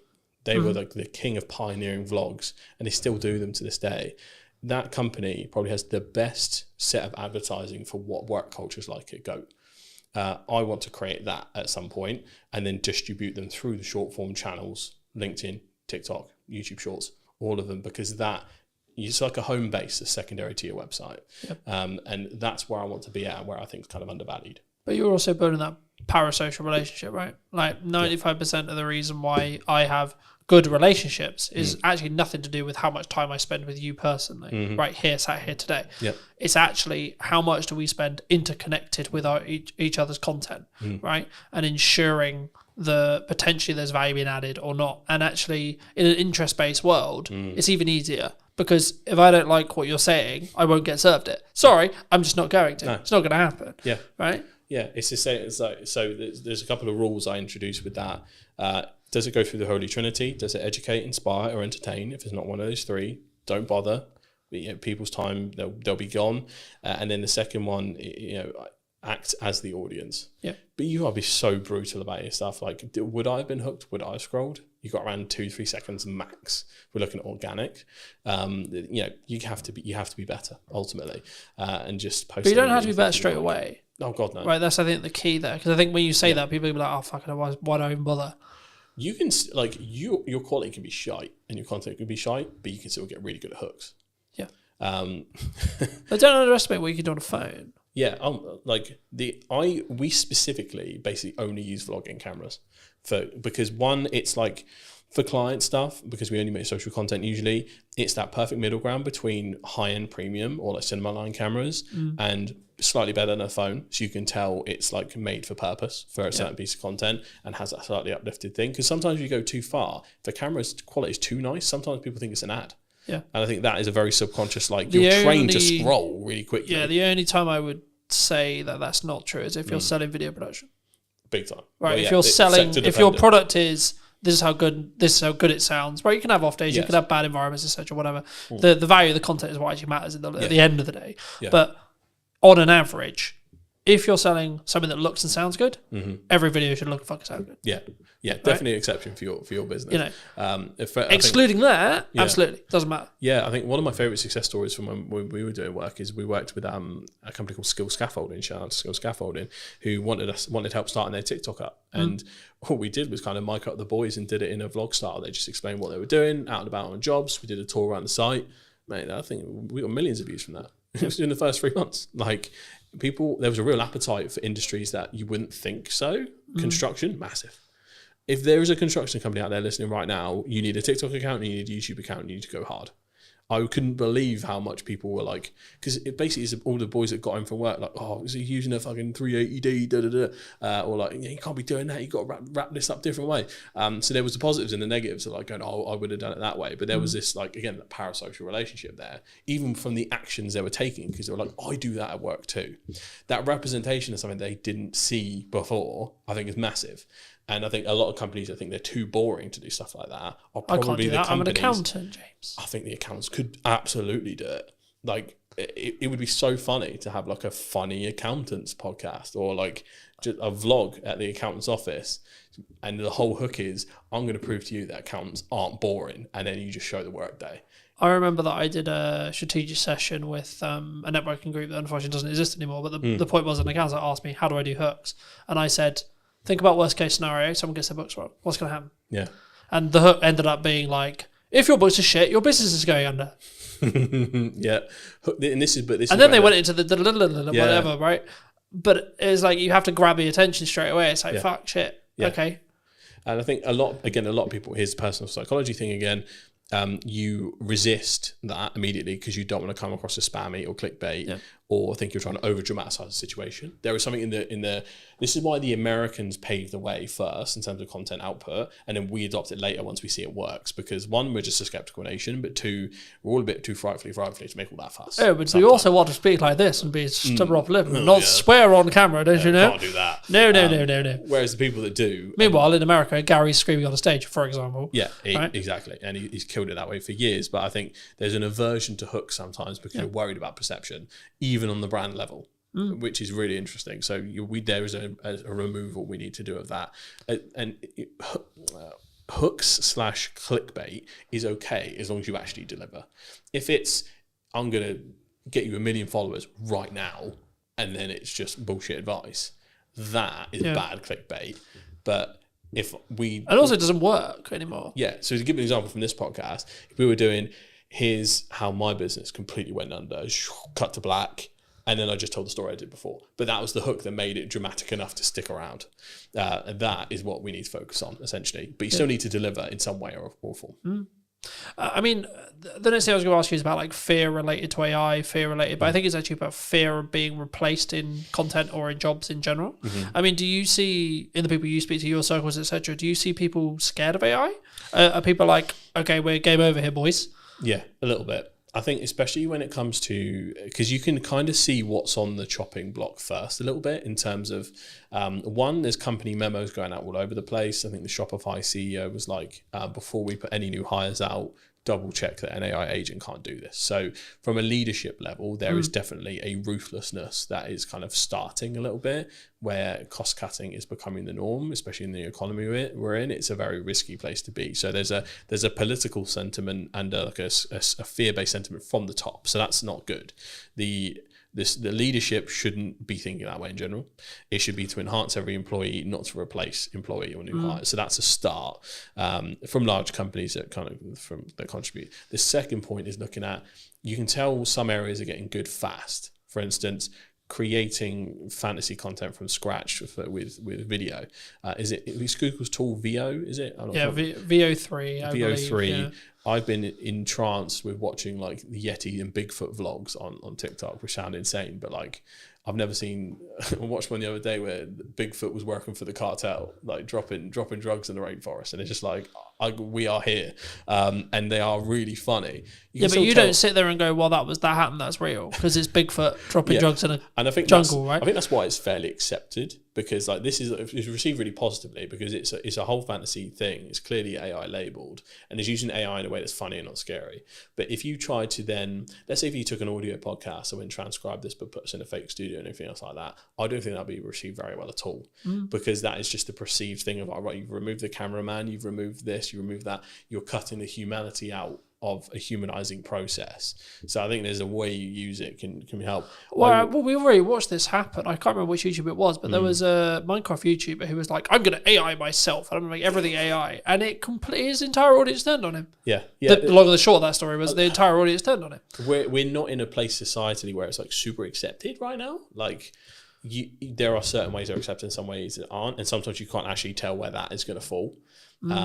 And if you're a brand that's just doing nothing but trying to AI everything, whether that's individuals, like I had a studio tour, for instance. I had to take pictures with the people that come down. I forgot to take a selfie with a guy, and I was like, "Could you send me a picture of you?" And I'm just gonna like do a cartoon version, say, "I fucked up.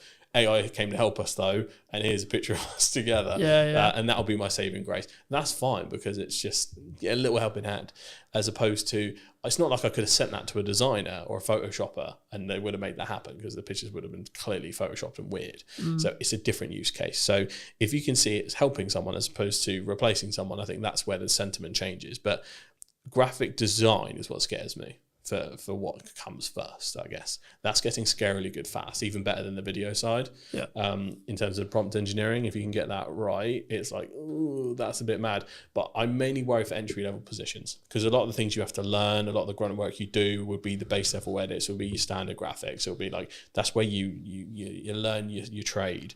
And that's what worries me, because I know that big companies will try and cut that out fast. But is there the counter argument, I guess, to that is, you could be valuable to a company that isn't leveraging AI by teaching them how to use AI to do that thing. Absolutely. There is, chaos is a ladder.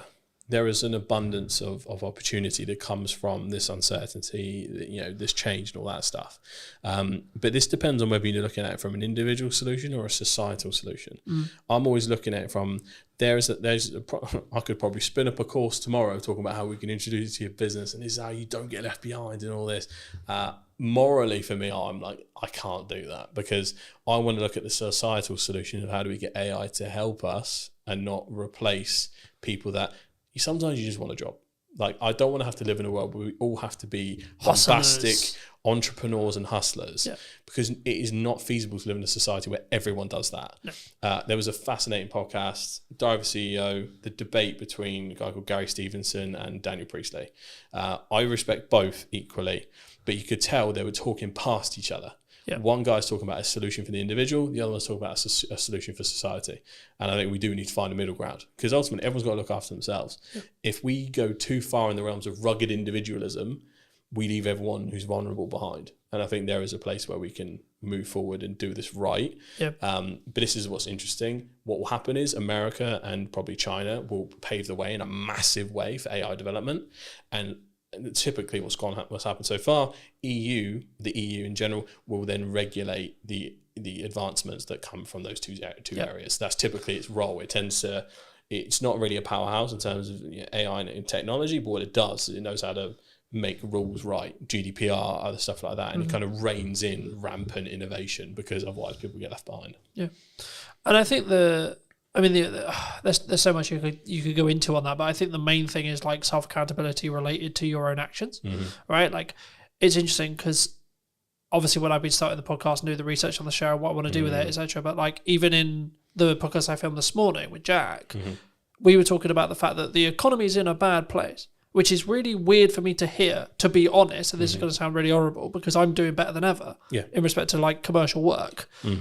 But is that because I'm self-action and I took an audit of what I was doing last year when things were harder? Like, it's not like, oh, I'm fucking immune to it. Last year was shit, right? And it was like, do I get to a position where I did my audit, I redid all my marketing, I redid all my structure, I fill in all the gap times, and then I'm very focused on client delivery? Is that why? Because I'm 100% account. Like, I don't. Yes, you need to know what's going on in the news, but I'm not sat here going, Rachel Weezer said this. Like, we're speaking about this. It'd be easy to use that as a on crutch. the day that her spring statement is happening. I've got no idea what it said. It's probably happened. I've no idea. I've been too busy working. There's a spending review today. That's what I mean. But I know it's today. I've got no idea what was said. What? Because I've been working all day. Same here. I only got to hear a little bit of the preamble before she actually kicked off. But there is a fine balance, and I think it might be industry dependent when we look at it. So industries like ours, you can look at it in two ways. Usually, first thing they cut is marketing. The smart companies don't. When everyone brings their marketing down, you ramp up. That depends on if that company has resource or not. And if you're talking to that company, that's the right mindset. So there's that. The second thing is, it is also, everything's down to the individual. Obviously, the pandemic was an awful time economically. I came up during that. That was my ladder. I was born in the dark, raised by it. So I completely get where you're coming from in terms of, right, yeah, fuck it. If there's chaos going around everywhere, I'm just going to take advantage of everything. But I think you just need to focus. I don't think it's just as simple for as business owners, like you just need to focus on freelancers, what the fuck has worked and what the fuck you think is going to work, and then just get your head down, right? Stop getting heady or whatever you want to call it. Yeah. In XYZ person said this, or Donald's done this, or the PM's Honestly, done this, or the news cycle so on. Is so draining at this point. It is. For most people's own sanity, and I'm super clued into the politics and news and all that stuff, it's almost impossible to keep up with America at the moment. And obviously that affects the world, unfortunately. The UK is a little bit more stable, but just not moving very fast. So, but I think the easiest way to describe it is like, I think the motorcyclists have a term for it when they get focused on the big truck that's next to them. If they stare at the truck, they will subconsciously get closer and turn into it. They're like, no, even though they could just not go that way, but it's like their hands make it. It's like when you're supposed to look where you're throwing the ball and things like that. So for business owners, freelancers, everyone that has like the agency over what they can do, I think that they need to focus and really kind of hone in, and like you say, just like blinders on. I don't care what's happening, the work is falling down around me, I'm going to make this money. That's the opportunity we have. But then the socialist in me kicks in, where I just want the people that just want a job to be able to have a job, be stable, be happy, without having to be like, mega AI improvements, I'm going to upload your business. Because some people, we need the world to go around with people that just do jobs. But you can call it like the people who clean the cars or clean the office or clean the shop or whatever, there needs to be those people. Yeah. But I think people who are willing to be that extra level, right, they should, right? And I think it's important if you can right now, if you're in a functional position where you can push forward, you can. Financially, you can. Energy, you can. Fires me up, right? Something I've noticed as I've started doing podcasts and other things is I'm less focused on where the business is. Now you'd be like, but that doesn't make it like that, so on. But with financial planning, I know that I'm fine regardless. Yeah. And actually, I'm like, okay, cool, but actually I'm then winning more work because of that. Yeah. Which is a really weird Tell you what, concept, It's very similar. The biggest learning I had from when the business started to go down on my side was my lead tap almost entirely turned off when I stopped focusing on social. Social was my main pipeline. Inbound was our main pipeline. It's not like we had like mega website inquiries or anything like that. That was my lifeblood. But what happened was subconsciously I was like, we've grown to a point now.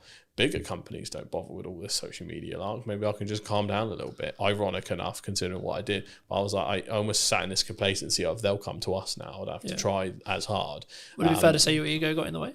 A little bit, yeah, I think so. But also there was We're big enough now. Look at us. Yeah, it was also a point where I think there was not safety in numbers thing, but we had a fairly good sized team that was like, we are one of those stable proper companies now. Like it felt like we had like when you feel like an institution can't go down or anything like that. So there was a little bit of that, but also because of all the growth and growing pains, there was so many fires to put out individually. Yeah. It just took my eye off the ball. It also drained a lot of my energy, so I couldn't really refocus back on. I couldn't bring that same enthusiasm. The ideas used to come to my head. That was almost taken from me by the stress of a growing organization. Yeah.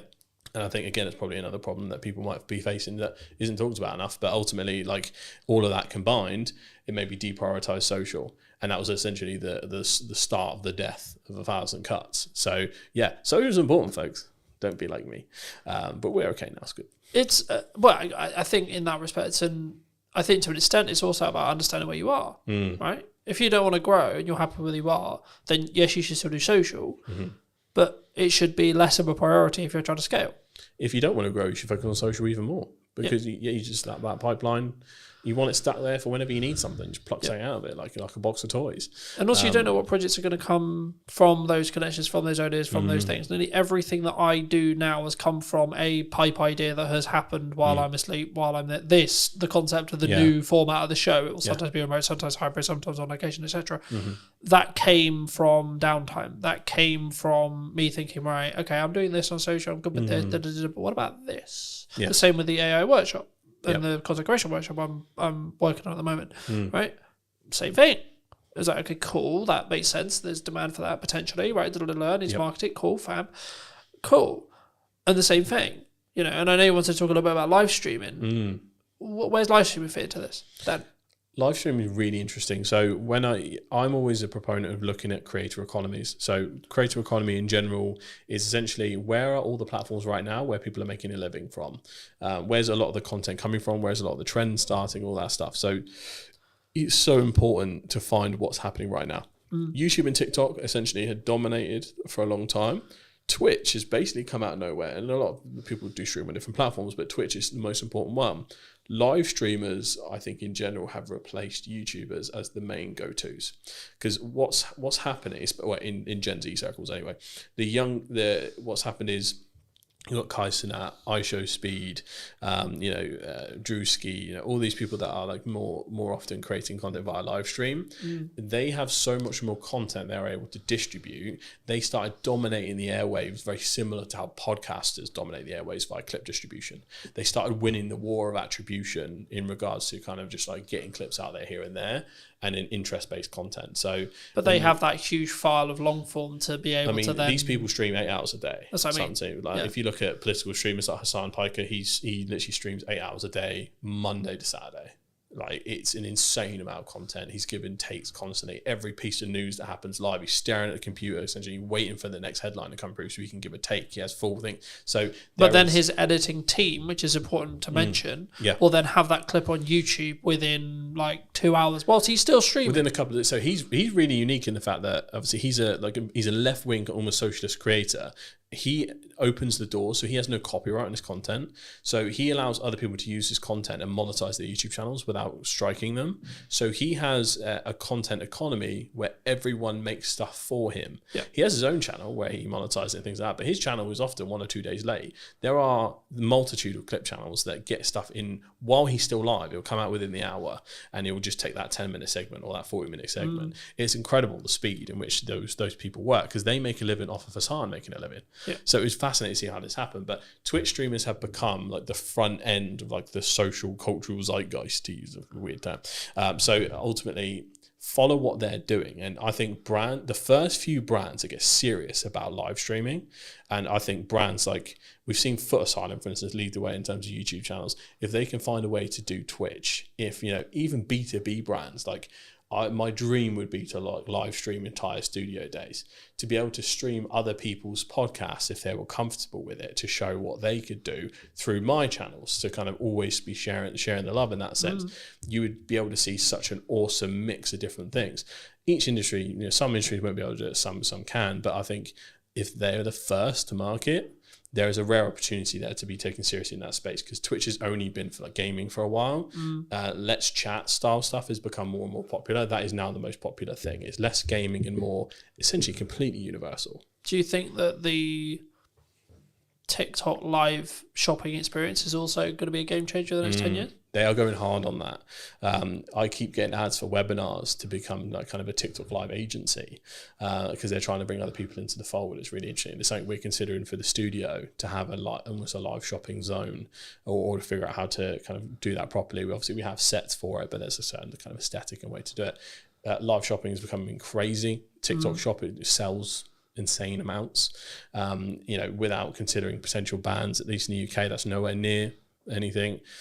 In the States, I don't think they'll ever ban it, because Trump gets too many headlines from TikTok and too many views. So I think he'll leave it the way it is. So I think, again, it's a serious, for e-com brands, serious business. Even just lives in general, even if you're not selling, TikTok lives and lives in general is so important. Like, there's people that, again, make a living off TikTok live just by, like, we've all seen have you seen the TikTok NPCs? Yeah, so people pretended to be different characters, or every time someone sends them a little emoji, they go, wow, emoji, thank you. And they act like robots for hours and hours, but they make ungodly amounts of money from it. But It's surely insane. linking back to AI, that will be commoditized by AI. Or is it because it's actual person being aware? Is that the commoditized point? At least for the NPC non-playable characters, for the non-playable character streamers, the whole point of it is the novelty of you're making a human being dance like a monkey. Right. Okay. Essentially, because you make them Here, say have a dumb peanut. stuff. Here, have a peanut. Okay. Yeah. People are sat there donating £1, £2, £3, £4, £5, £10 just to make them do stupid shit. Yeah. Which is a very dystopian place to be, but like that is. It reminds me what's of a happening Black right now. Mirror event somewhere. Yeah. There's got to be an episode like that somewhere. But yeah, no, absolutely. It will happen because currently there are certain creators who are pretending to be robot AIs before that's available, if that makes sense. Yeah. So like they're in full cyberpunk like cosplay, Yeah. and they're going donation, thank you, and like, but they're acting like they're not real. So once that happens, it's going to be easy. But I think when people look at this, they go, AI is going to just replace all of these creators. I think there will be a bigger pushback than you think in terms of people going, this ain't a person, I don't give a shit. And that will happen for a long, long time. Yeah. And there'll be, similar to how we get ads and spam, I think a big portion of AI content will be treated as such, as essentially slop. And then from that point, it will kind of develop from there. Yeah, I think there's a really important point. I mean, obviously we don't know, right? Like AI is changing every day, All you can do etc. is guess. Right? Like we'll see what the market chooses, because that's who we will ultimately choose will be the market, right? Yes. But as a final point to potentially wrap up on, if you could talk to yourself 10 years ago, right? So you're 18, roughly, like 17, 18. Yeah. What advice would you give? Oh, that's a very interesting one. Is it With what you know now? Am I back in that time? So apart from telling myself lottery numbers and what to invest in, is it more, or am I like, if I'm 18 today? Today, sure, why not? Okay, because that changes the advice. I think. Like if you were 18 today, so you could gain 10 years, what would you say to yourself? But you have none of the network that you have gained in the 10 years.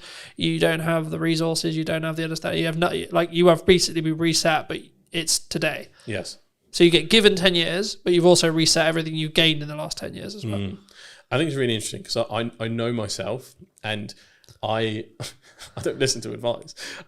Whenever someone else tells me to do something, I kind of do the opposite. It's a very like ADHD thing to do. But I think the important thing to say is consistency. I bang on about social constantly. It's what I do for a living. If I'd have been more consistent with my own content, I think I'd be in a very different place. Specifically focusing on platforms that will make me money. Twitch, YouTube, TikTok, all that kind of stuff, and honing in and making sure that being a creator is part of a business model and a part of an overall personal brand. Like we talked about before, personal brand is going to become so important. Some people say LinkedIn profiles will end up replacing CVs altogether because if anyone's ever done recent job applications, it's awful. It's very much how you get around it and get knowledgeable and let the people know who you are. It's all going to be knowing who you are. So the game of contacts and black book has evolved to online. So if you are starting with no contacts today, it's probably the best point in time you could ever start for that kind of thing. But you have to have a clear strategy and try and conquer the fear of feeling like you don't know enough straight away. You can learn so much from the resources we have available on YouTube and things like that. Not to say you can become an expert, but you can learn enough to help someone else off your own back via online courses, YouTube channels, pretty much immediately. And all you have to do is just try and help people no matter what industry you're in. As long as you're earnestly and authentically trying to help people, you can kind of never go wrong. So you just mix authentically helping people with consistency, you'll be in a brilliant place given a little bit of time. So that's what I tell myself, just stay consistent instead of being on and off again. Thank you for the time, James. No worries. Thank you for having me, mate. Appreciate it. Do you want to shout anything out before we go? I suppose I do. Come down and use Hampshire Podcast Studios. It is a plug-and-play solution for entrepreneurs, businesses, and creators to create video podcasts, YouTube channels, pretty much anything you need. Unboxing videos, reaction videos, live streams. We pretty much got it all set up for anything. So if you're in the Hampshire area, you need to make content, come down, we'll have a cup of tea, we'll kind of plan out what you need to make, and essentially you can use this as a plug-and-play solution, or we can help you kind of manage the whole thing end to end. So if you need any help, create some content, come on down and let's get some stuff done. Thank you ever so much for joining me, ladies and gents. I hope you took value from mine and James's conversation. We're going to leave it there. I'll be back very, very soon with a brand new podcast. Who knows where I'm going to be? Oh, it might be in Southampton, might be in London, might be somewhere completely different or digitally. I'll see you very, very soon. Thank you ever so much for coming back and joining me. And take care.